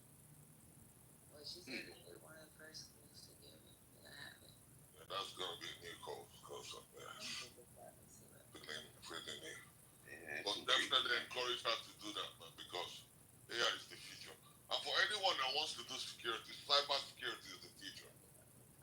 Because all this worried about people shoplifting, all that is dead, man. That's all. Cyber security is the future, man. There's a lot of money, and they're paying a lot now because offering it right now. So I just did a Google search, and you know how Google has the AI overview? There's a Bachelor of Science in Engineering and Artificial Intelligence is a new undergraduate program focused on training students in the principles of applications of AI. One of the first such programs in the Ivy League offered by UPenn.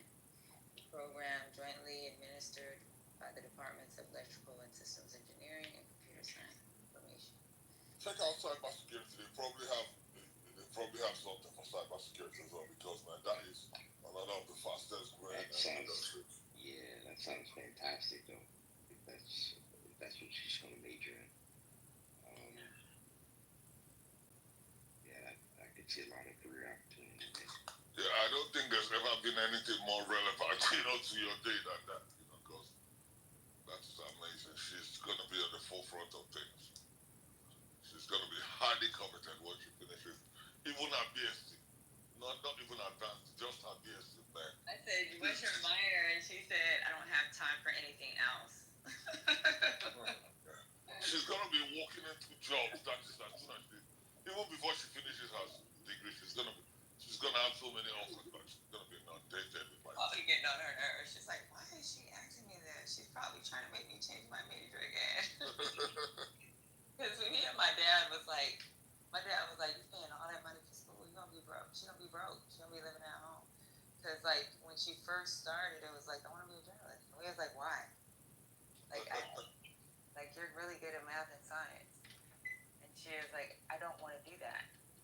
Like at first it was like, leave me alone. Yeah, you gotta encourage them, because naturally society has socialized women into like not wanting to do certain things. Certain things are seen like male, There are lots of women in journalism though. I think for her it's more of like she likes to do certain things. Like she's always liked writing little things. When she was a kid, she used to like pretend write songs because she grew up during the Taylor Swift.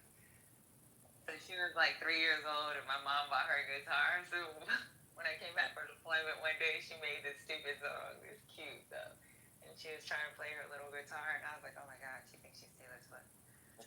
And then like she really was a Taylor. She's a Swiftie. So she grew up during that Taylor Swift era. So for her, it's like she used to write these little songs, and I think she thought she was a writer. But yeah, I mean, she started writing really young. I mean, why not? I mean, that's the outline career as a journalist, which is funny because in slight contrast, my niece in Houston, so my sister's daughter, Nadia, she went to the Boston, what's the music school, in Boston, Massachusetts. She went to that. So I can't remember, but yeah, it's a really, really. It was in Boston or it was in the city? Massachusetts, Boston, something like that. And there's a huge music school that's like one of the best in the world. She graduated from that university, and now she's a journalist. I'm like, oh, it's mad. Why have you gone to this amazing music school and only end up to be a journalist? Why? Well, it is what it is. I mean, they'll find their path and decide what they want to do. At some point when they're adults, you can't really tell them what to do. So you can guide them, but sometimes they have. It's funny how they want to do one thing and you just already know in your brain what they're really good at, and you're like, yeah, you're really good at this. Because even her advisor was telling her like, look into certain fields, but her brain was like, no, this is what I want to do. Yeah, so I knew what my daughter was supposed to do from a young age. So I guided her from that part from a very young age. So that was pretty easy. That was pretty easy because I guided her. I did not maybe there was pressure, but I think I didn't put too much. I put the right amount of pressure, and now she just got into medical school.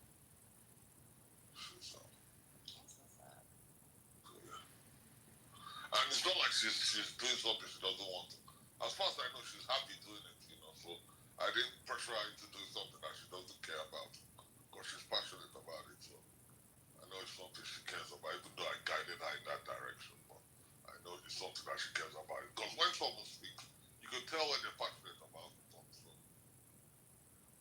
Well, we just found out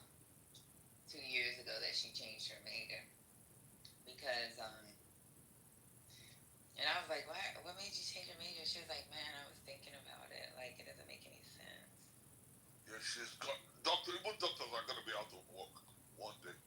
AI is going to do everything for us eventually.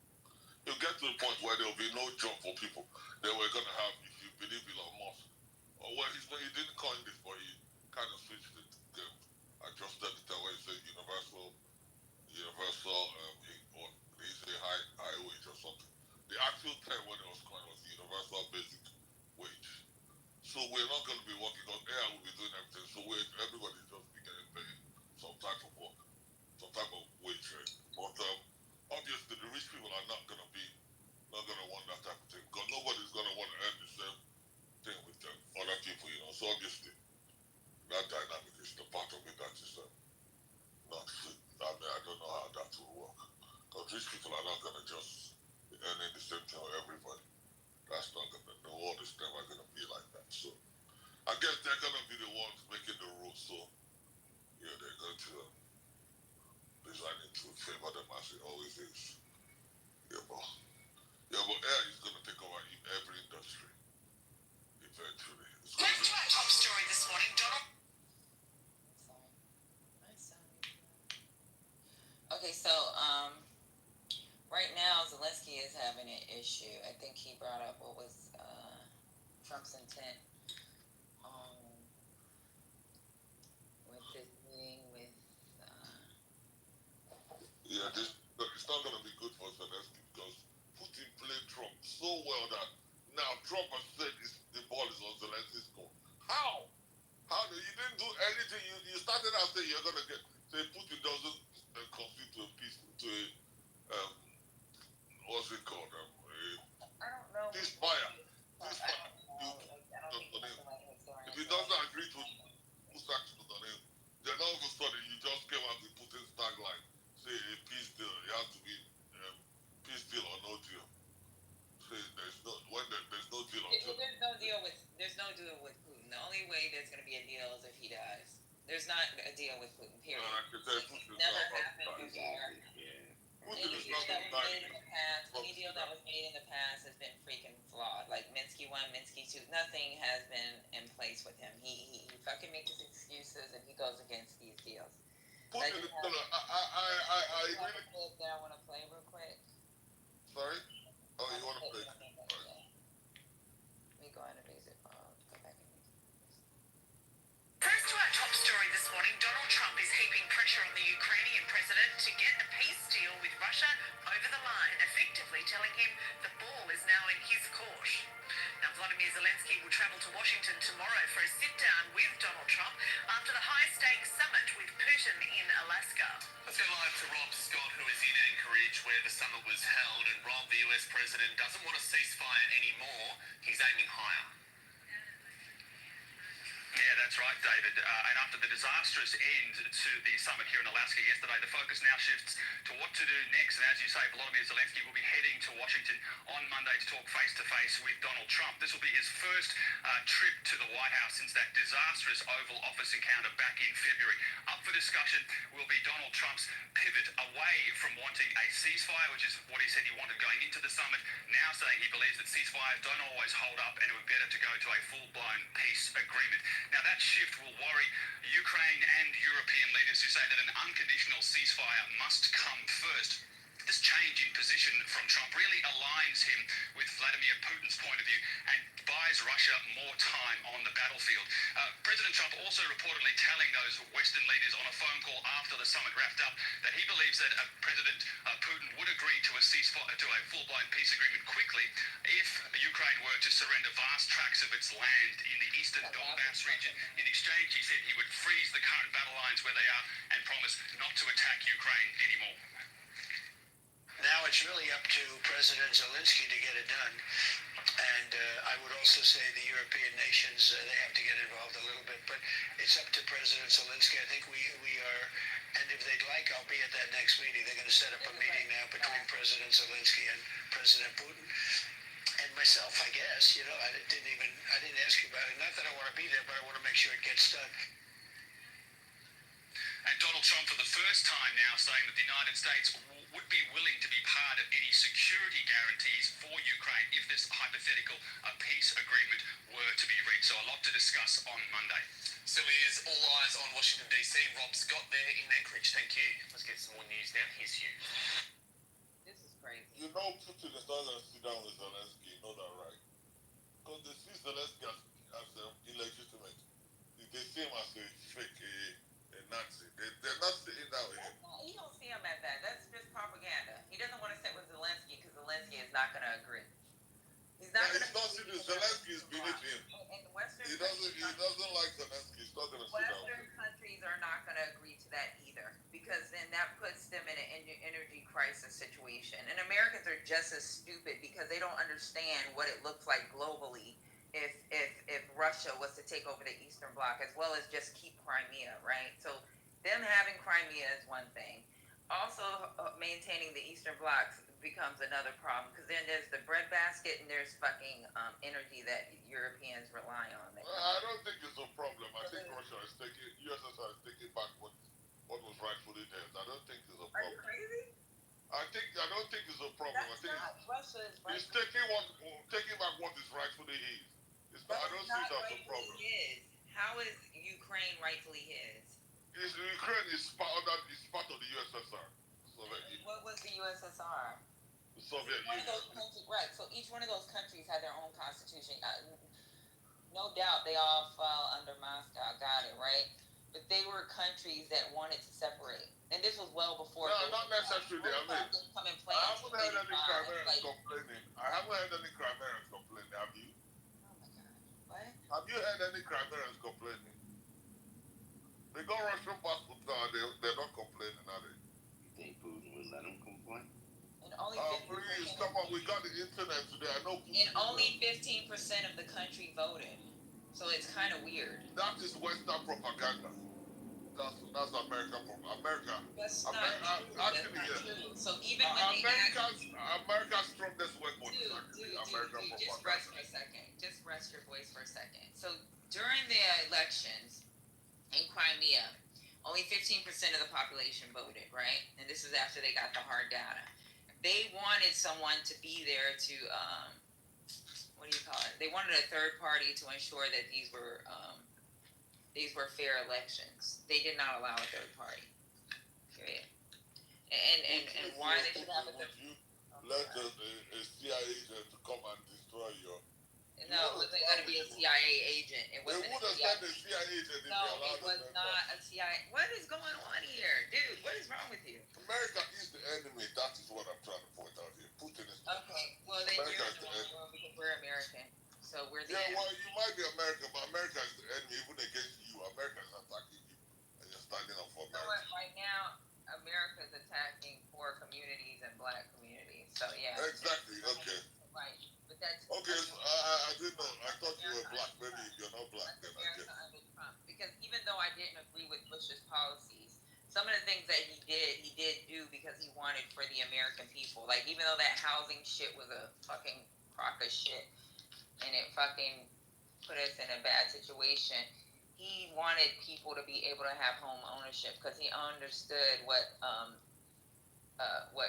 future wealth would look like for some people from certain communities. So regardless of what you're saying, most presidents do have a certain, there's an intent when they go in. That doesn't necessarily mean that some of their choices are going to align with mine. But I can tell you, Trump is unusual. He's a grifter. He's using the U.S. He's using the freaking he's using the office of the presidency to make more money for himself and to boost his own goddamn ego. It has nothing to do with the American people. He don't give a fuck about you brokies or my broke ass. We're not on the same level as him. He does not give a fuck about us. His friends, he's friendly with only the people that he thinks that can move him. That's it. And Trump, I think. Sorry. So, if you don't like the American people, or if you think this is what it is, this is the wrong room, because there's a bunch of Americans in here worried about our country. Yeah, on Putin, on Trump. On the same page on Trump. I don't like either. And I thought you were black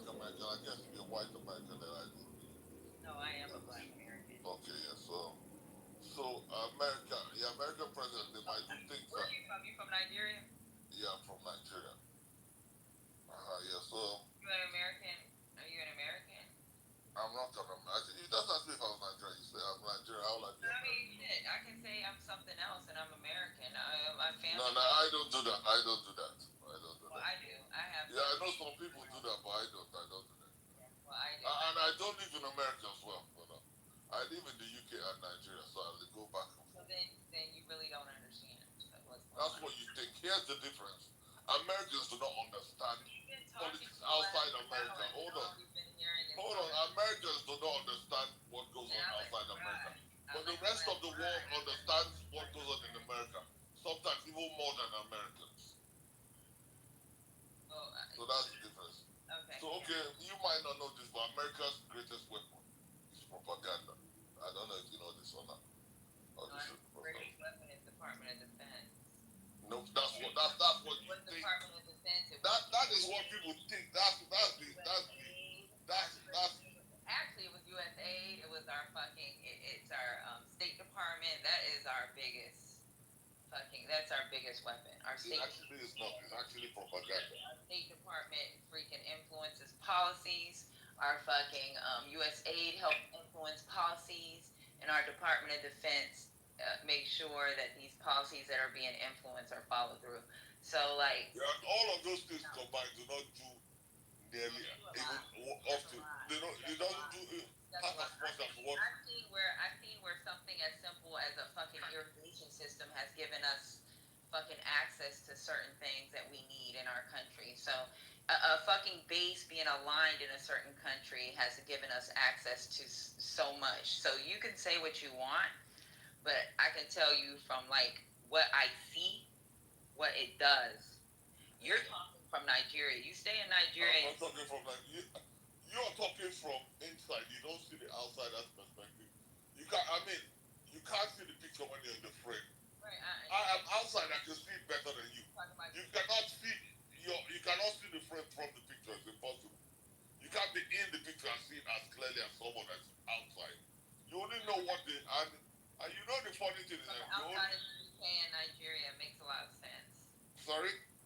From the outside, from the UK and Nigeria makes a lot of sense. Okay. How are you gonna know? Guess what? Have you lived in the UK or Nigeria? How will you know? You don't know. Comfortable in the UK, worried about freaking medical because of your Brexit exit. So like y'all figure that out. Trying to reapply for the European Union because you guys fucked up and made a big mistake. So like. Again, you see, like I said, Americans have no clue what is going on outside America. You're right. So you have no clue what's going on. No, we actually know what's going on in America better than America. That's the thing. You guys don't know. Well, then maybe you should move here and you should become a local politician. I would never. Why would I? Even if I paid $1 billion, I wouldn't live in America. We're having a conversation. I don't know why you're getting mad. We're having a conversation. Any other country in America, in the world. We're having a conversation. I don't know why you're getting mad. It's a conversation. It's like we've been talking for you've been talking, not me. You've been talking for the last hour and a half about stuff that's like, I'm like, this is out of reach. And I've been nice and freaking let you just continue to speak, but a lot of the shit you're saying is bullshit. I'm just riding with you, and I get it with this freaking. We both agree that Putin is freaking dangerous. We both agree that there's no way that he's gonna actually live up to any type of agreement. But one thing you're not gonna do is play with my country, because I'm not playing with yours. Your country plays with you, so what are you on about? Your country plays with you. More than I can ever play with you, so what are you on about? With Southern Nigeria. Again, you're going on a topic you know nothing about, so. You're going on a topic you know nothing about, so I'm just gonna ignore that. If you had done some research, then when you speak, I'll be open to having that conversation with you, but you clearly haven't done. Based on what you just said, you don't know what's going on. We know what's going on here too. I definitely know more than a lot of Americans. I'm not saying you because I'm not fully. We've been talking for I don't know, not very long. So, but I definitely not just me. A lot of people that are outside Nigeria. And I agree with you. Most Americans don't fucking know what's going on. They can't even name the policies that's making them better in this country. But you know what? So what are you arguing about then? I'm not arguing that. They don't know no better. Uh-huh. And a lot of them, the ones that did, some of these white men, no offense if you're a white man in the freaking audience, some of these white men, they voted for what they see as their quote unquote survival, because they don't see us niggas getting fucking hosed down, so they think we've made it. They don't see us niggas having to fucking sit in the back of the bus unless we want to, so they think we've made it. Yeah. So now they feel like we've gotten too far because we learned how to read a couple of books and now we're getting educated. The problem that is the problem when it comes to the white man. So if their interest was to destroy us having access while they freaking suffer in hunger or whatever, and that's enough for them, then okay, they got what they want out of Trump. But when it comes to the overall American population, what he is no good for our country. Period. On that we can agree. But also one thing I've noticed here, and bear with me when I say this, I'm not judging 47 million from here with the actuals of maybe a million or something on Clubhouse, but I'm just relaying what I've noticed on Clubhouse. So oh yeah, but Trump is retarded.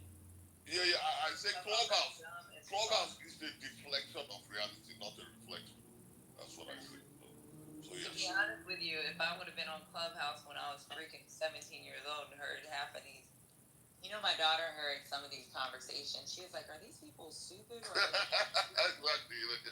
And these are adults that she's talking like, "Hell, you need to chill. These are adults. They don't know no better." Like my daughter really thinks a lot of these people that come in this room are like, what is he talking about? Does he not understand? Like, I would not even let my daughter hear this nonsense. Absolutely. But I want her to know what the world looks like. That's only a No, my daughter definitely knows what the world looks like. Clubhouse is not the world. Clubhouse is not real. It's a fake. Clubhouse is a deflection of reality, like that. Not a deflection of reality, a deflection. It's when people everybody on Clubhouse knows they are experts on everything, and they're all millionaires, so Clubhouse is not a real place. That's why I don't take it seriously. So I've had people I've had heated conversations with people, and I come the next day and I'm in a room and I see them in the room and they're trying to make back and then comment. I was like, have we met before? And they're like, don't pretend you know me. I say, I don't know you. I have a superpower. When I come off Clubhouse, I delete the memories from that day. So that's why I say that's my superpower. I don't need, nobody's going to spoil my day from stranger on the internet. I'm not taking what happens on Clubhouse with me to my real day. So once I come off your clothes out, I'm not discussing anything that happened here. In fact, I'm forgetting that shit. I don't know you. I come in the room, you're mad at me, you're mad at yourself because I don't know you. But anyway, let's get back to the topic. So I played that. Let me see. Oh yeah, before you play next thing, I was about to say something. So there's a room I was on Clubhouse because you talked about white men. So, because now I don't even think it's the white men that are the problem. Now, okay, shit, let's not go on. So, black people have been successful in America in the past. I want to say a while. Let's just say a while. Been successful. And what happens when you're successful is now because they're not lynching people. I know there's still some downtown, but that's not the norm anymore. So, so your kids now are, because you've been successful, your kids now are going to private schools, living in nice neighborhoods. So now your kids are growing up with white kids. And the consequence of that now is your kids don't believe racism exists anymore. They think it's a thing of the past. Now, I'm not judging anybody's parenting. I'm just saying it's life. Your success is almost coming back to bite you in the ass in a way, which is sad. But it's bad. So I was in a room basically. So this Gen Z, Gen Alpha, this young cat, a lot of them don't believe there's racism anymore. I mean, I'm not black American. I was in a room with black Americans and white Americans. And I was having to defend black Americans that America is racist. Black Americans in the room and the white Americans were having a go at me. I got kicked out of the room because black Americans were saying that I'm old, I'm parroting old rhetoric that there's no racism in America anymore. It's an old thing. And that I'm trying to cause division between them and their white brethren. So this for your voice. But let's get back to the topic. So they're supposed to have that meeting in Washington. Hopefully they do the news. Obviously there's going to be a press conference because Trump likes to see himself on TV. That's supposed to be going to Washington. It's supposed to be the European Commission President, Ursula von der Leyen. The German Chancellor, which is Friedrich Merz, and the Finnish President, as well as the French President. So it's going to be Emmanuel Macron and Alexander Stubb. So they also have the NATO chief that's supposed to be coming as well. So the got You got the person that Secretary called General Trump Mark daddy, Rubio. right? What's Huh? the That's the meaning person for? that called Trump daddy. The NATO fellow. What did you say, Ed? What's the meeting for? You know, they're supposed to be meeting about, because Zelensky's going to Washington today. He's supposed to be here today. Alright. Got it. And then yesterday, they had that phone call with Zelensky. I'm trying to see if I can find it. So Sunday there was a phone call with Zelensky. It was Zelensky, and it was France, Germany. It was Macron, Mertz, and somebody else. Let me just look this up and see if I can find out if there's any information on that phone call. You know, BBC probably has it, and the UK. So there was supposed to be a phone call with Zelensky. Concerning this Ukraine war, I wonder if they talked about what Trump did with that summit, which I think was a failed summit. And let me see if I can. Yeah, it's a clear fail. But you got people that came into Lisa's room last night talking about how great you did. So let me see if I can find any clip about this phone call. But yeah, Zelensky is supposed to be here today. And so is the other representatives. So. Yeah, that's not gonna go well because Trump is not I wonder if he's gonna have a red carpet for Zelensky. He's not. Actually, yeah, I'm wondering as well. Maybe you guys can tell me this. The people around Trump, and we know Trump is a fucker, but who are the people around Trump? Why are they not? Or maybe they are, but no. Why are they not? I'm gonna say because they are responsibility. Why are they not? Because it's your job to make the president, to protect the president. Why are they not trying to help him out with some of the fuck ups he's making? That's what I wanna know. Hey Patty, you know you got Mel downstairs, right? Oh, my sis. I'll bring her up. I'm sorry, Mel. Can you guys, or you guys I was looking up an article.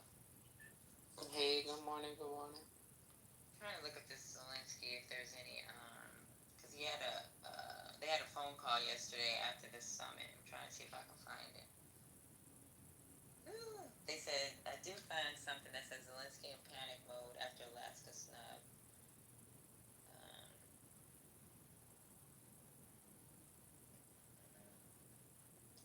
Okay, so let me see. Let's see what this is about.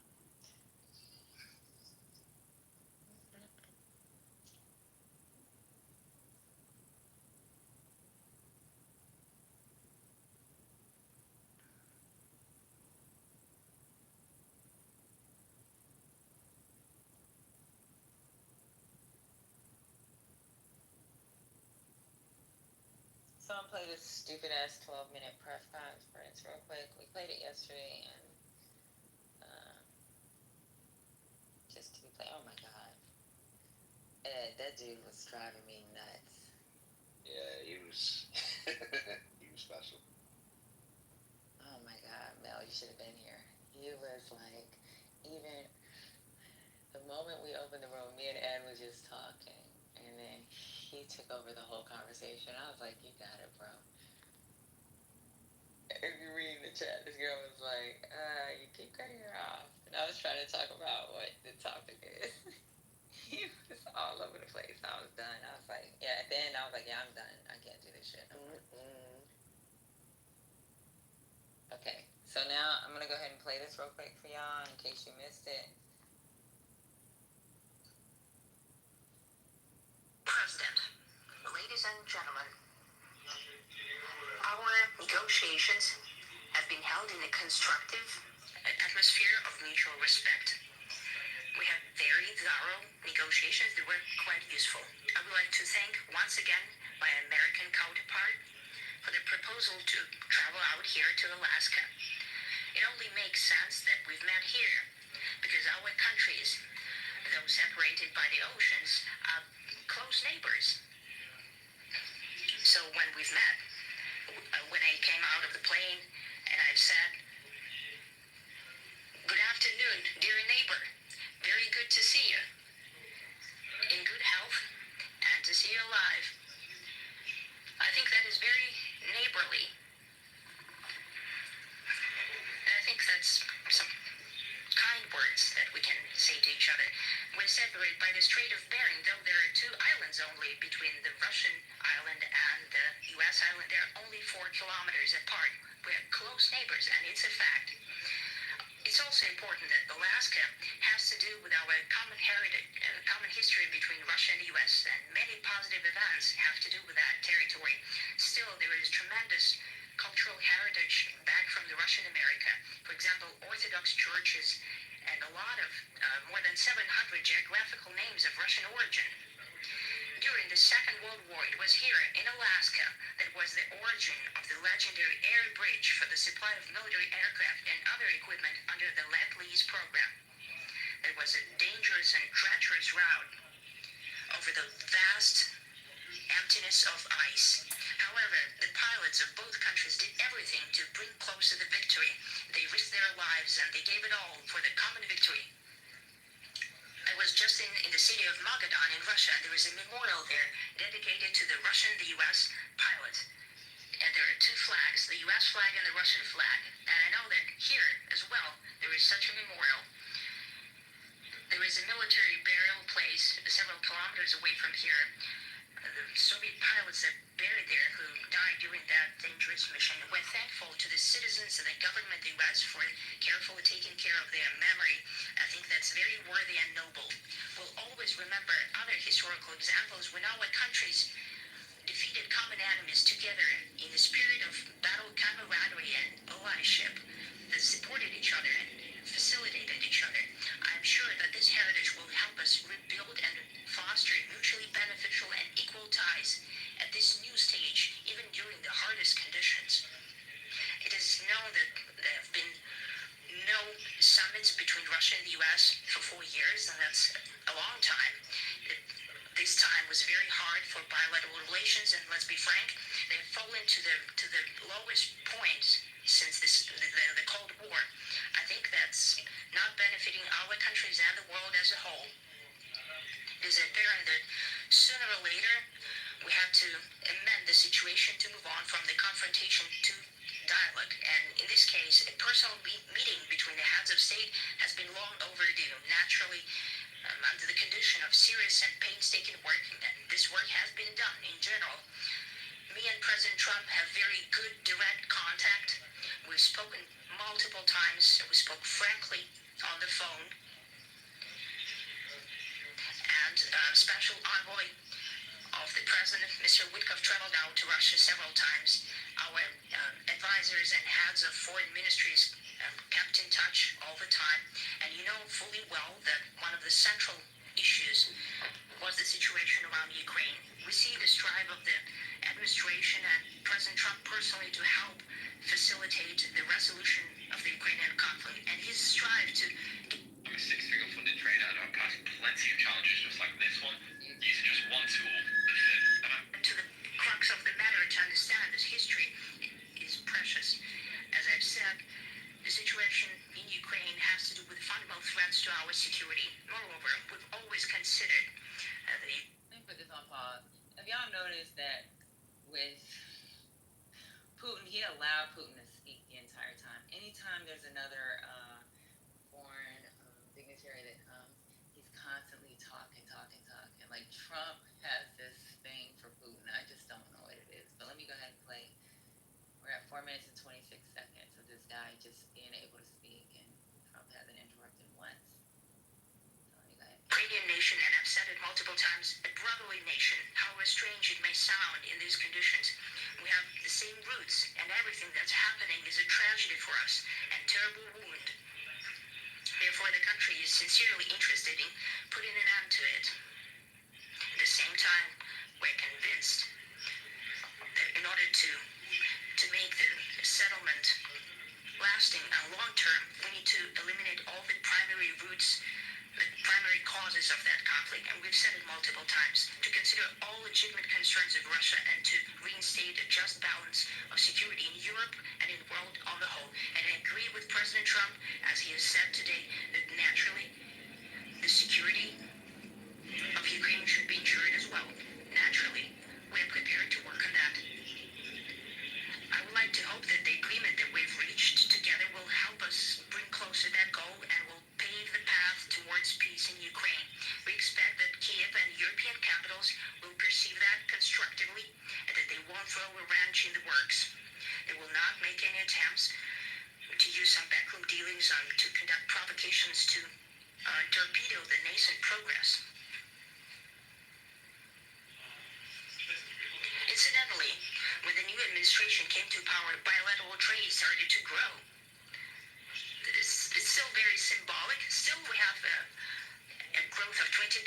as I've said, we have a lot of dimensions for joint work. It is clear that the U.S. and Russian investment and business cooperation has tremendous potential. Russia and the U.S. can offer each other so much in trade, digital, high-tech, and in space exploration. We see that Arctic cooperation is also very possible, and our international context, for example, between the far east of Russia and the west coast of the U.S. Overall, it's very important for our countries to turn the page, to go back to cooperation. It is symbolic that not far away from here, at the border between Russia and the U.S., there is a so-called international date line. I think you can step over literally from yesterday into tomorrow, and I hope we'll succeed in that. In political sphere, I would like to thank President Trump for our joint work, for the well-wishing and trustworthy tone of our conversation. It's important that both sides are result-oriented, and we see that the President of the U.S. has a very clear idea of what he would like to achieve. He sincerely cares about prosperity of his nation. Still, he understands that Russia has its own national interests. I expect that today's agreements will be the starting point, not only for the solution of the Ukrainian issue, but also will help us bring back business-like and pragmatic relations between Russia and the U.S. And in the end, I would like to add one more thing. I'd like to remind you that in 2022, during the last contact with the previous administration, I tried to convince my previous American colleague that the situation should not be brought to the point of no return when it would come to hostilities. And I said it quite directly back then that it's a big mistake. Today, when President Trump saying that if he was the president back then, there will be no war. And I'm quite sure that it would indeed be so. I can confirm that. I think that overall, me and President Trump have built a very good, business-like and trustworthy contact. And I have every reason to believe that moving down this path, we can come, and the sooner the better, to the end of the conflict in Ukraine. Thank you. Thank you. Well, thank you.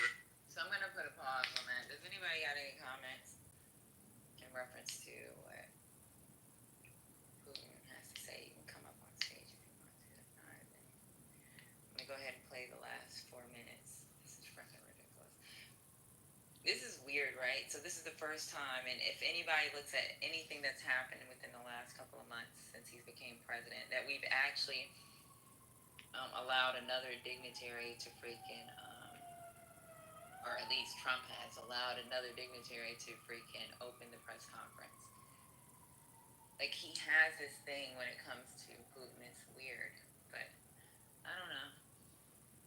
So now we're going to go ahead and listen to Trump's comments after that freaking 8-minute speech from freaking Putin of him saying, I'm going to get my way with your goddamn country. Paving it. Very much, Mr. President. That was very profound, and I will say that I believe we had a very productive meeting. There were many, many points that we agreed on. Most of them, I would say, a couple of big ones that we haven't quite got there, but we've made some headway. So there's no deal until there's a deal. I will call up NATO in a little while. I will call up the various people that I think are appropriate, and I'll of course call up President Zelensky and tell him about today's meeting. It's ultimately up to them. They're going to have to agree with what Marco and Steve and some of the great people from the Trump administration who've come here, Scott and John Ratcliffe. Thank you very much. We have some of our really great leaders. They've been doing a phenomenal job.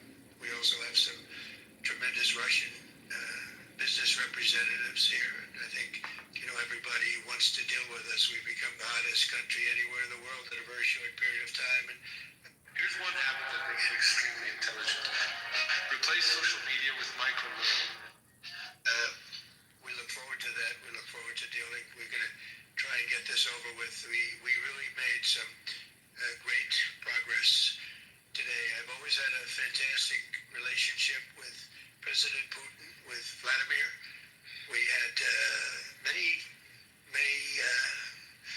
tough meetings, good meetings. We were interfered with by the Russia hoax. It made it a little bit tougher to deal with, but he understood it. I think he's probably seen things like that during the course of his career. He's seen it all. But we had to put up with the Russia hoax. He knew it was a hoax, and I knew it was a hoax. But what was done was very criminal. But it made it harder for us to deal as a country in terms of the business and all of the things that we'd like to have dealt with. But we'll have a good chance when this is over. So just to put it very quickly, I'm going to start making a few phone calls and tell them what happened. But we had an extremely productive meeting, and many points were agreed to. There are just a very few that are left. Some are not that significant. One is probably the most significant, but we have a very good chance of getting there. We didn't get there, but we have a very good chance of getting there. I would like to thank President Putin and his entire team, whose faces, who I know in many cases, other than that, whose faces I get to see all the time in the newspapers. You're almost as famous as the boss, but especially this one right over here.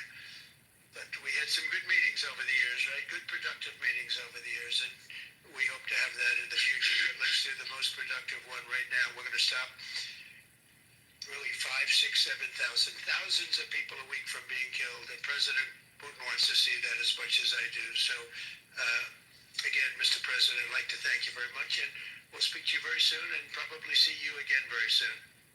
Thank you very much, Vladimir. Next time in Moscow. Oh, that's an interesting one. I don't know. I'll get a little heat on that one, but I could see it possibly happening. Thank you very much, Vladimir. And thank you all. Thank you. Thank you. Thank you. That's some bullshit. That's some bullshit, y'all. I don't know. Nathan, come up. Because you ain't here for a reason. You know I'm not going to argue with you because I don't really got a problem with Nathan. Just other people in this room I can't stand. But, yeah, this is retarded what's going on with our country as well as these other countries. How we fucking alienated our fucking allies. How we pretend that they haven't assisted us in a lot of these wars. What people don't realize, I don't give a fuck how small of a military they are. Every freaking deployment that I've been on, when it came to the Patriot missile systems, Canada was important in understanding and helping us work through it. Kuwaiti air defense was very important in helping us push fucking like Patriot missile systems into certain areas, helping us make sure that our freaking circuit cards were intact so that we can fucking watch these other countries and be able to deter any type of incoming that may affect our national interests. So like it's really weird for us to have a president that pretends that these countries aren't important because believe it or not, as big as and as much as we spend on our freaking Department of Defense, without our allies, we're nothing. Like those wars would have lasted longer. These people are fucking crazy. And I don't even understand. I understand why a white man, he's willing to like let his family suffer just so he can put his foot back on some brown people's neck. But I can't understand why we have Black MAGA. I don't see it. But You suppose he's going to present Zelensky? give up the Eastern Bloc. Give up that land. Give him what he wants so that there's no war. So that he can get his goddamn Nobel Peace Prize, which I don't even think. That's not an option. That wasn't an option 2 days ago. He was talking big, heavy shit. You think he's going to try and bully him? Yeah, I do think he is. He's going to use tariffs. He's going to use pulling troops out of certain countries, closing down bases. Yeah.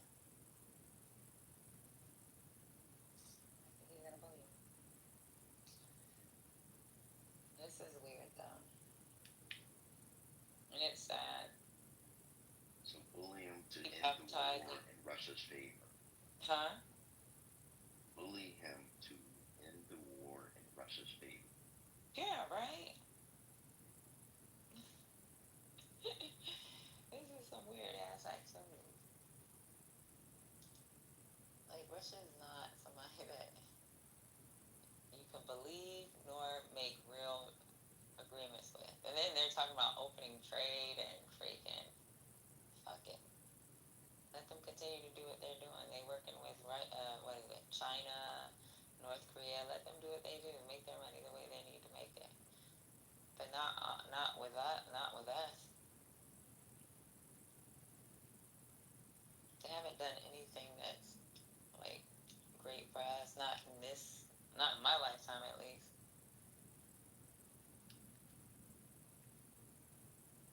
It's sad. It's really sad. It really pisses me off when you have Black MAGA. I don't even get mad at white people anymore. When they say this, that, and other, I just be like, huh? What the fuck is he talking about? But when I hear black folks talk this, we don't need this, we don't need that,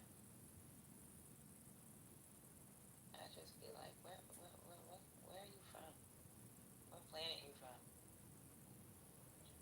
Maybe we need to start hosing down some of y'all. Just hose down MAGA, don't hose up.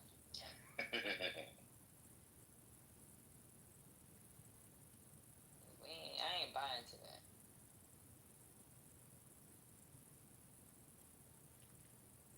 It's just sad, y'all.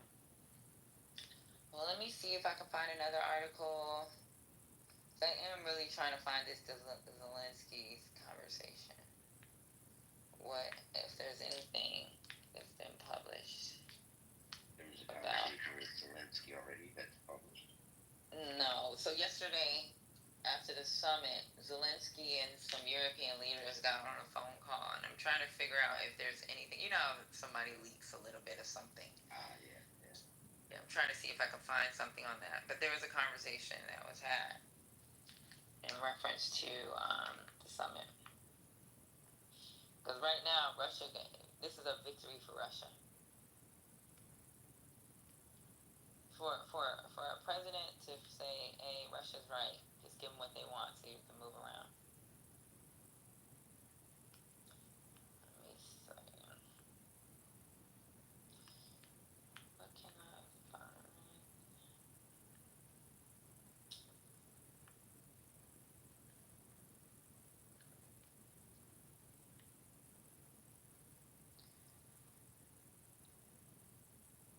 This is a lot.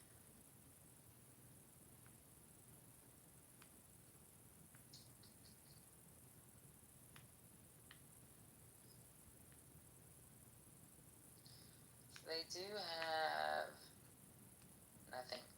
I do see where there's something about the European leaders to join Ukraine, Zelensky for the White House meeting that I was talking about earlier. Let me listen to it real quick. Give me 30 seconds.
Okay, it's a quick commercial. I'll give it a second.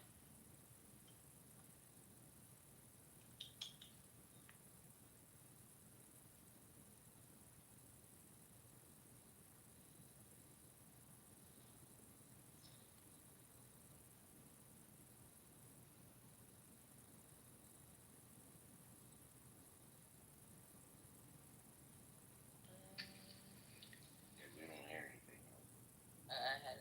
To renew their support for Ukraine, and Vladimir Putin is also speaking out. CBS's Deborah Patta at our London bureau has new developments. Good evening. Tonight, Russian President Vladimir Putin is back in the Kremlin, where he described his meeting with President Trump as frank, substantive, and, quote, bringing us closer to making the necessary decisions. But the Alaska summit could not have been more removed from this. The bloody battlefields of Ukraine. The two presidents met under a banner proclaiming they were pursuing peace. Across Ukraine, it was anything but that, as Russia launched a series of strikes, including in the northeastern city of Sumy. Whenever peace talks begin, said Ukrainian soldier Miroslav, things get even more terrifying on the front line. After more than 3.5 years of fighting, war-weary Ukrainians are desperate for a ceasefire, but summit expectations were low. Most believed it did little more than bring Putin, a man they regard as a war criminal, in from the cold. It's a great diplomatic victory for Putin, said Pavlo Nebroev. He has completely legitimized himself.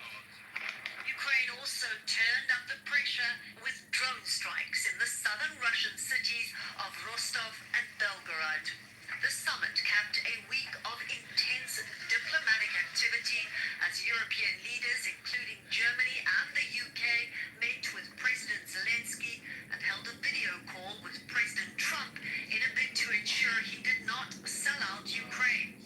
After the summit, they held back criticism of the meeting, instead signing a statement thanking President Trump for his efforts, but stressing the long-term need for ironclad securities for Ukraine. European leaders will meet with President Zelensky on another video call tomorrow, Jerica, to discuss the Alaska summit ahead of Zelensky's trip to Washington on Monday. Yeah, a lot to discuss. Deborah Patta, thank you.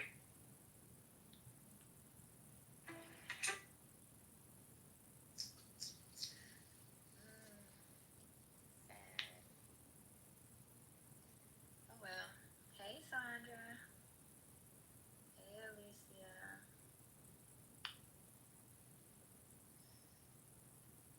You've been watching this shit show, Sandra?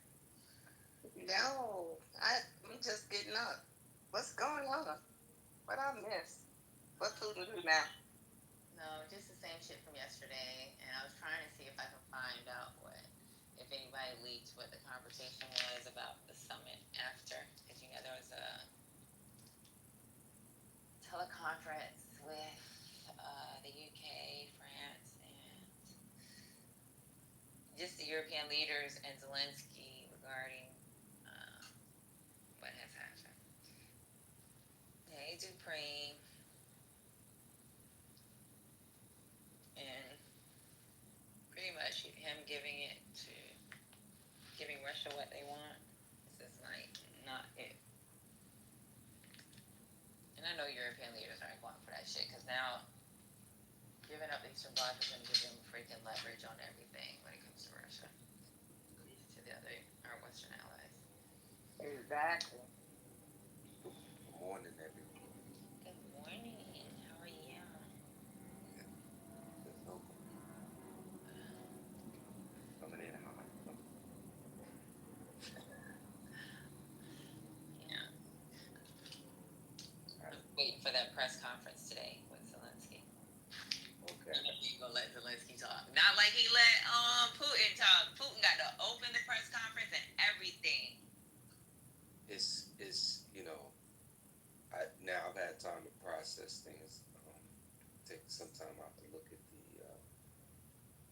this Putin thing, and this this is a blatant sign of weakness. This is pure weakness to welcome a man who has disrespected your country, disrespected you, is conducting himself with a I don't give a fuck disposition. And Russian media has embraced Putin as a result of his to wiggle his way on American soil and be given a platform. This idiot president has actually emboldened this man to continue being a hardliner, doing what he wants to do, and we look weak as fuck on an international scale. All of that shucking and jiving that man did on the freaking tarmac, all welcoming him, the warm handshakes. What a pussy, excuse my language, guys. But what a freaking pussy, what a coward. And just to see a man who bullies others cow down the way he wants everyone else to cow down to himself. I've got some really good clips, by the way. I'm going to play at some point that really summarize the thoughts that I've expressed. But this is really pathetic to see our United States president cow down to a man who is an aggressive dictator and has demonstrated it throughout his whole career. And he's smiling, come get in the car with me. Like, what did we witness? So yeah, that's my thoughts so far on this.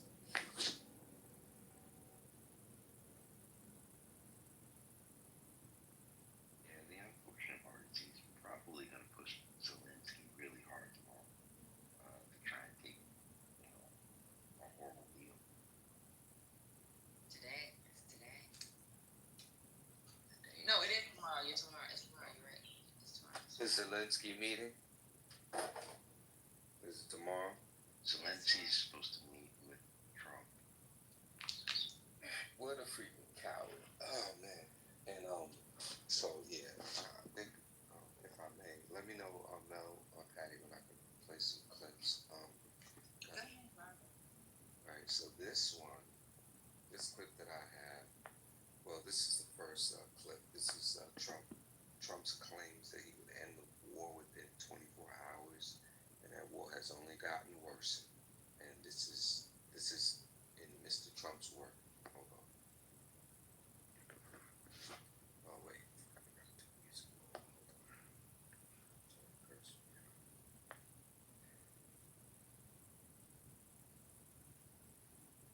Robert's trying to get his clip together, y'all.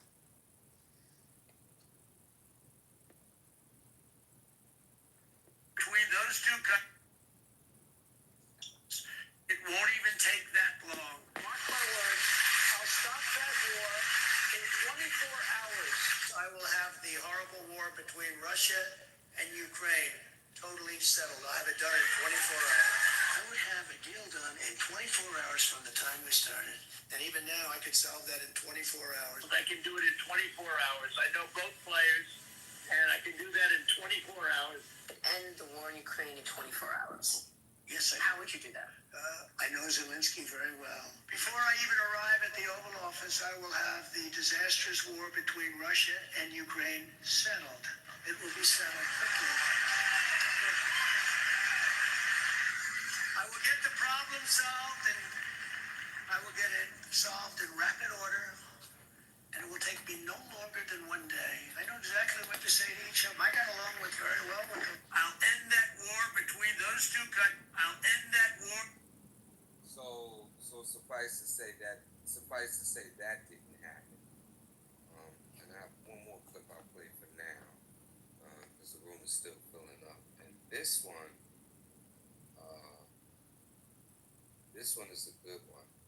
This is the Russian media celebrates Putin being greeted on American soil. And so here's the report. How the Russians responded. The Russians are pretty happy with the way that the Trump-Putin summit in Alaska went down. Russian media celebrating what they call the historic handshake between the two leaders, also noting the friendly way that President Trump received Vladimir Putin there on the tarmac in Alaska. And, of course, one of the things that's also showcased by Russian media is that President Trump and Vladimir Putin rode together in President Trump's limousine the beast. Now, the spokeswoman for Russia's foreign ministry, she came out and said, look, the West for 3 years has been saying that Russia is isolated, and now they see President Putin on the red carpet on American soil. Then you have the former Russian president, and he said that he believed that big things have been achieved for Russia. First of all, he said that the threat of massive sanctions that President Trump had put out there before the summit, that seems to be off the table. He also says that there seem to be mechanisms in place for talks without any sort of threats and preconditions. And most importantly for the Russians, they also say that they believe that now the negotiations process can move forward while their military operation in Ukraine also continues as well. That is, of course, the thing that Vladimir Putin has always said. He wanted not a quick ceasefire, as President Trump said he wanted before, but negotiations for a larger peace agreement in the future. So yeah, those are the morning clips for now. Just wait for some more conversation to happen, and I'll play some more. But I'm gonna have a lot. I'm gonna enjoy unpacking this. I land. I do have another clip I wanted to play. I know Matt hates Hillary Clinton, but Hillary Clinton says she'll nominate Trump for a Nobel Peace Prize if he can end the Ukraine war without giving territory to Russia. It's some funny shit. Hold on, let me.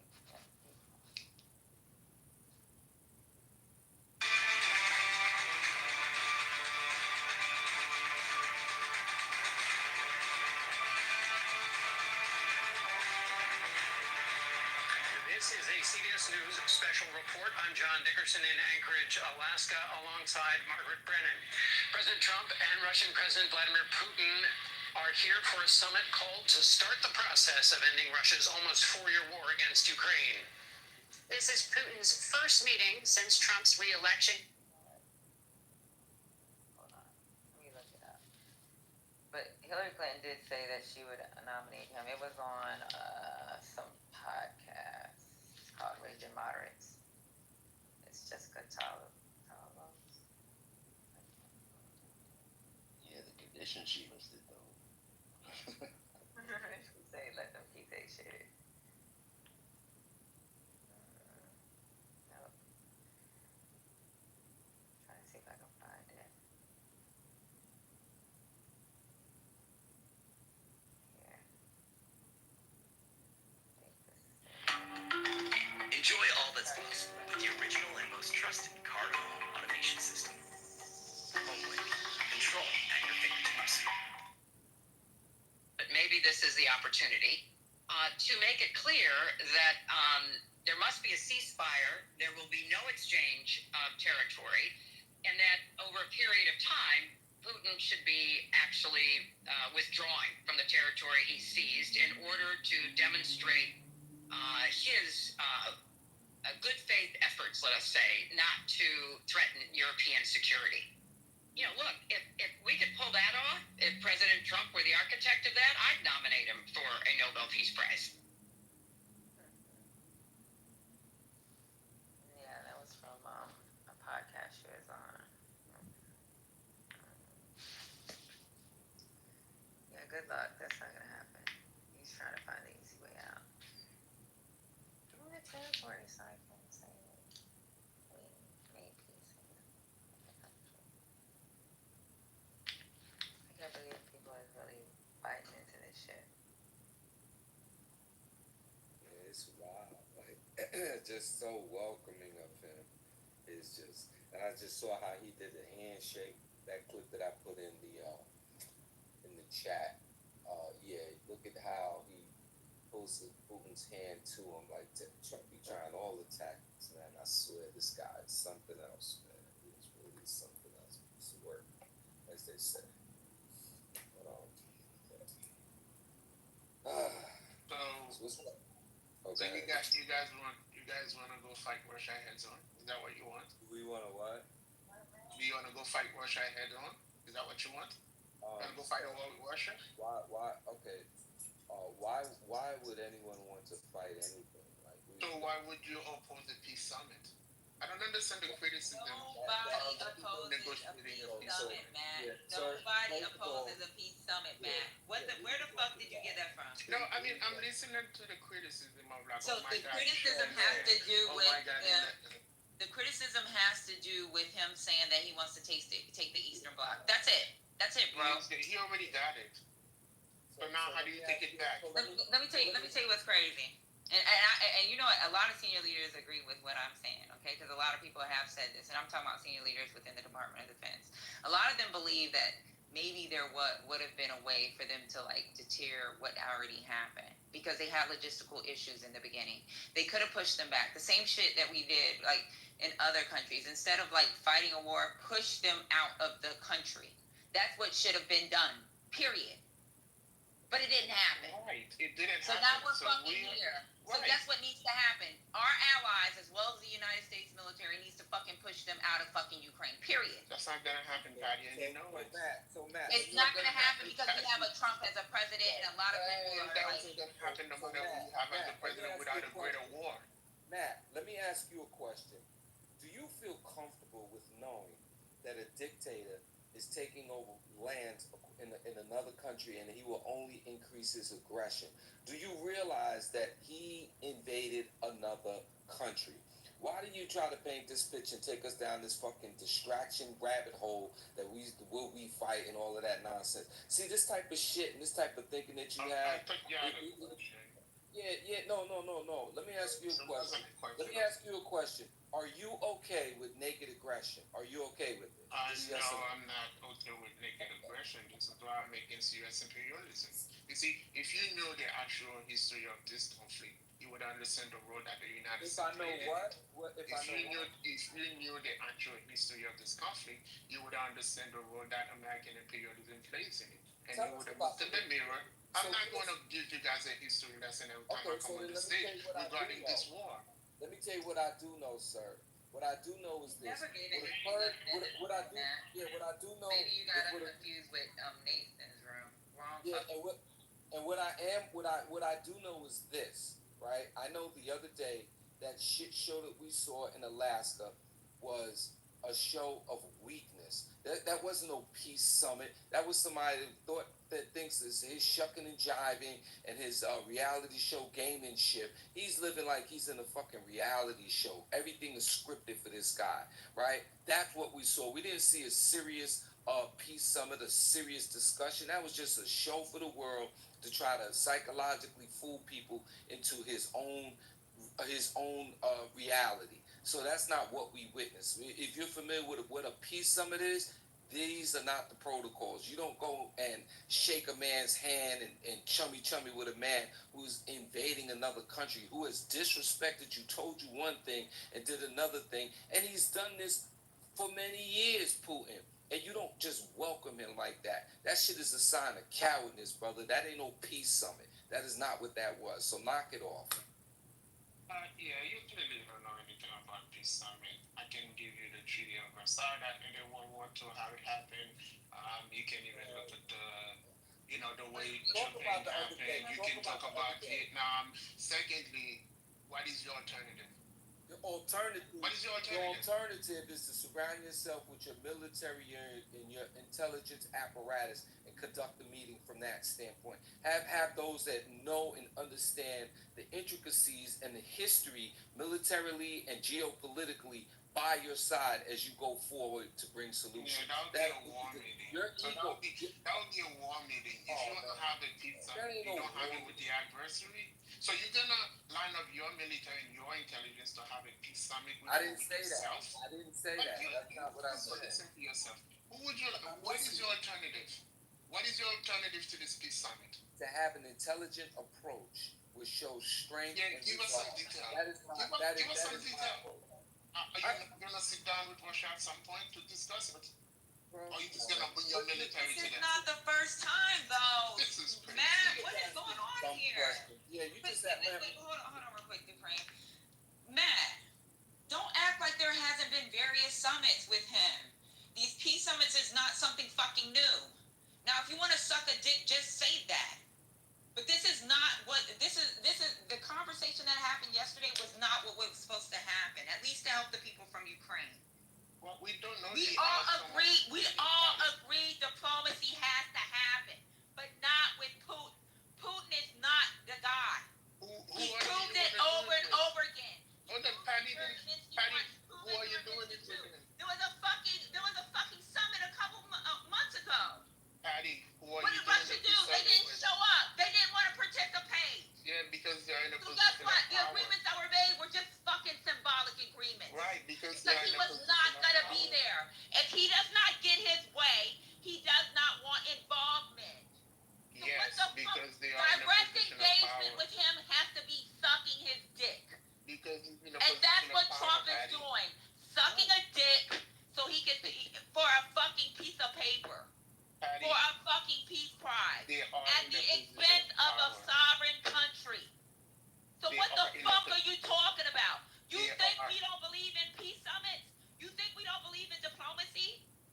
My father used to work for the State Department. You think we don't believe in this shit? I fucking been in 6 deployments. You think motherfuckers want to see people lose their legs? You think you want to see soldiers die? Nobody wants to see that. This guy is not the man. So stop coming. Don't come up here with your fucking fake ass because of the shit that you your family has dirty hands too. So while you sit up here trying to act like you're the fucking peacekeeper of the world, you're not a good guy. You're a fucking dumb. I think you're an intelligence guy, right? But I think you take some of your intelligence and you fucking use it for the worst. Okay, bye. I guess you're gone.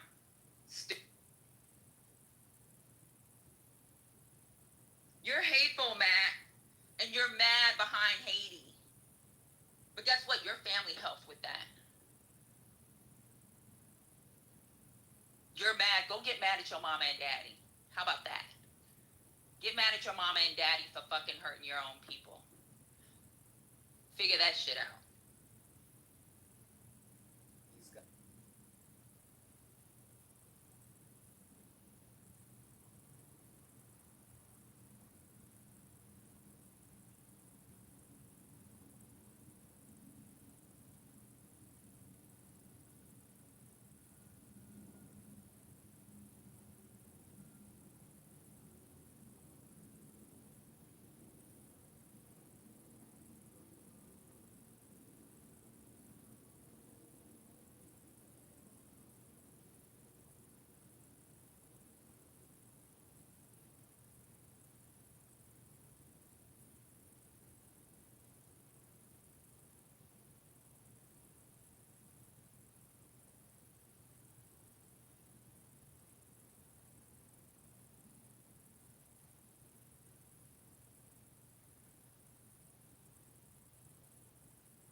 Mm.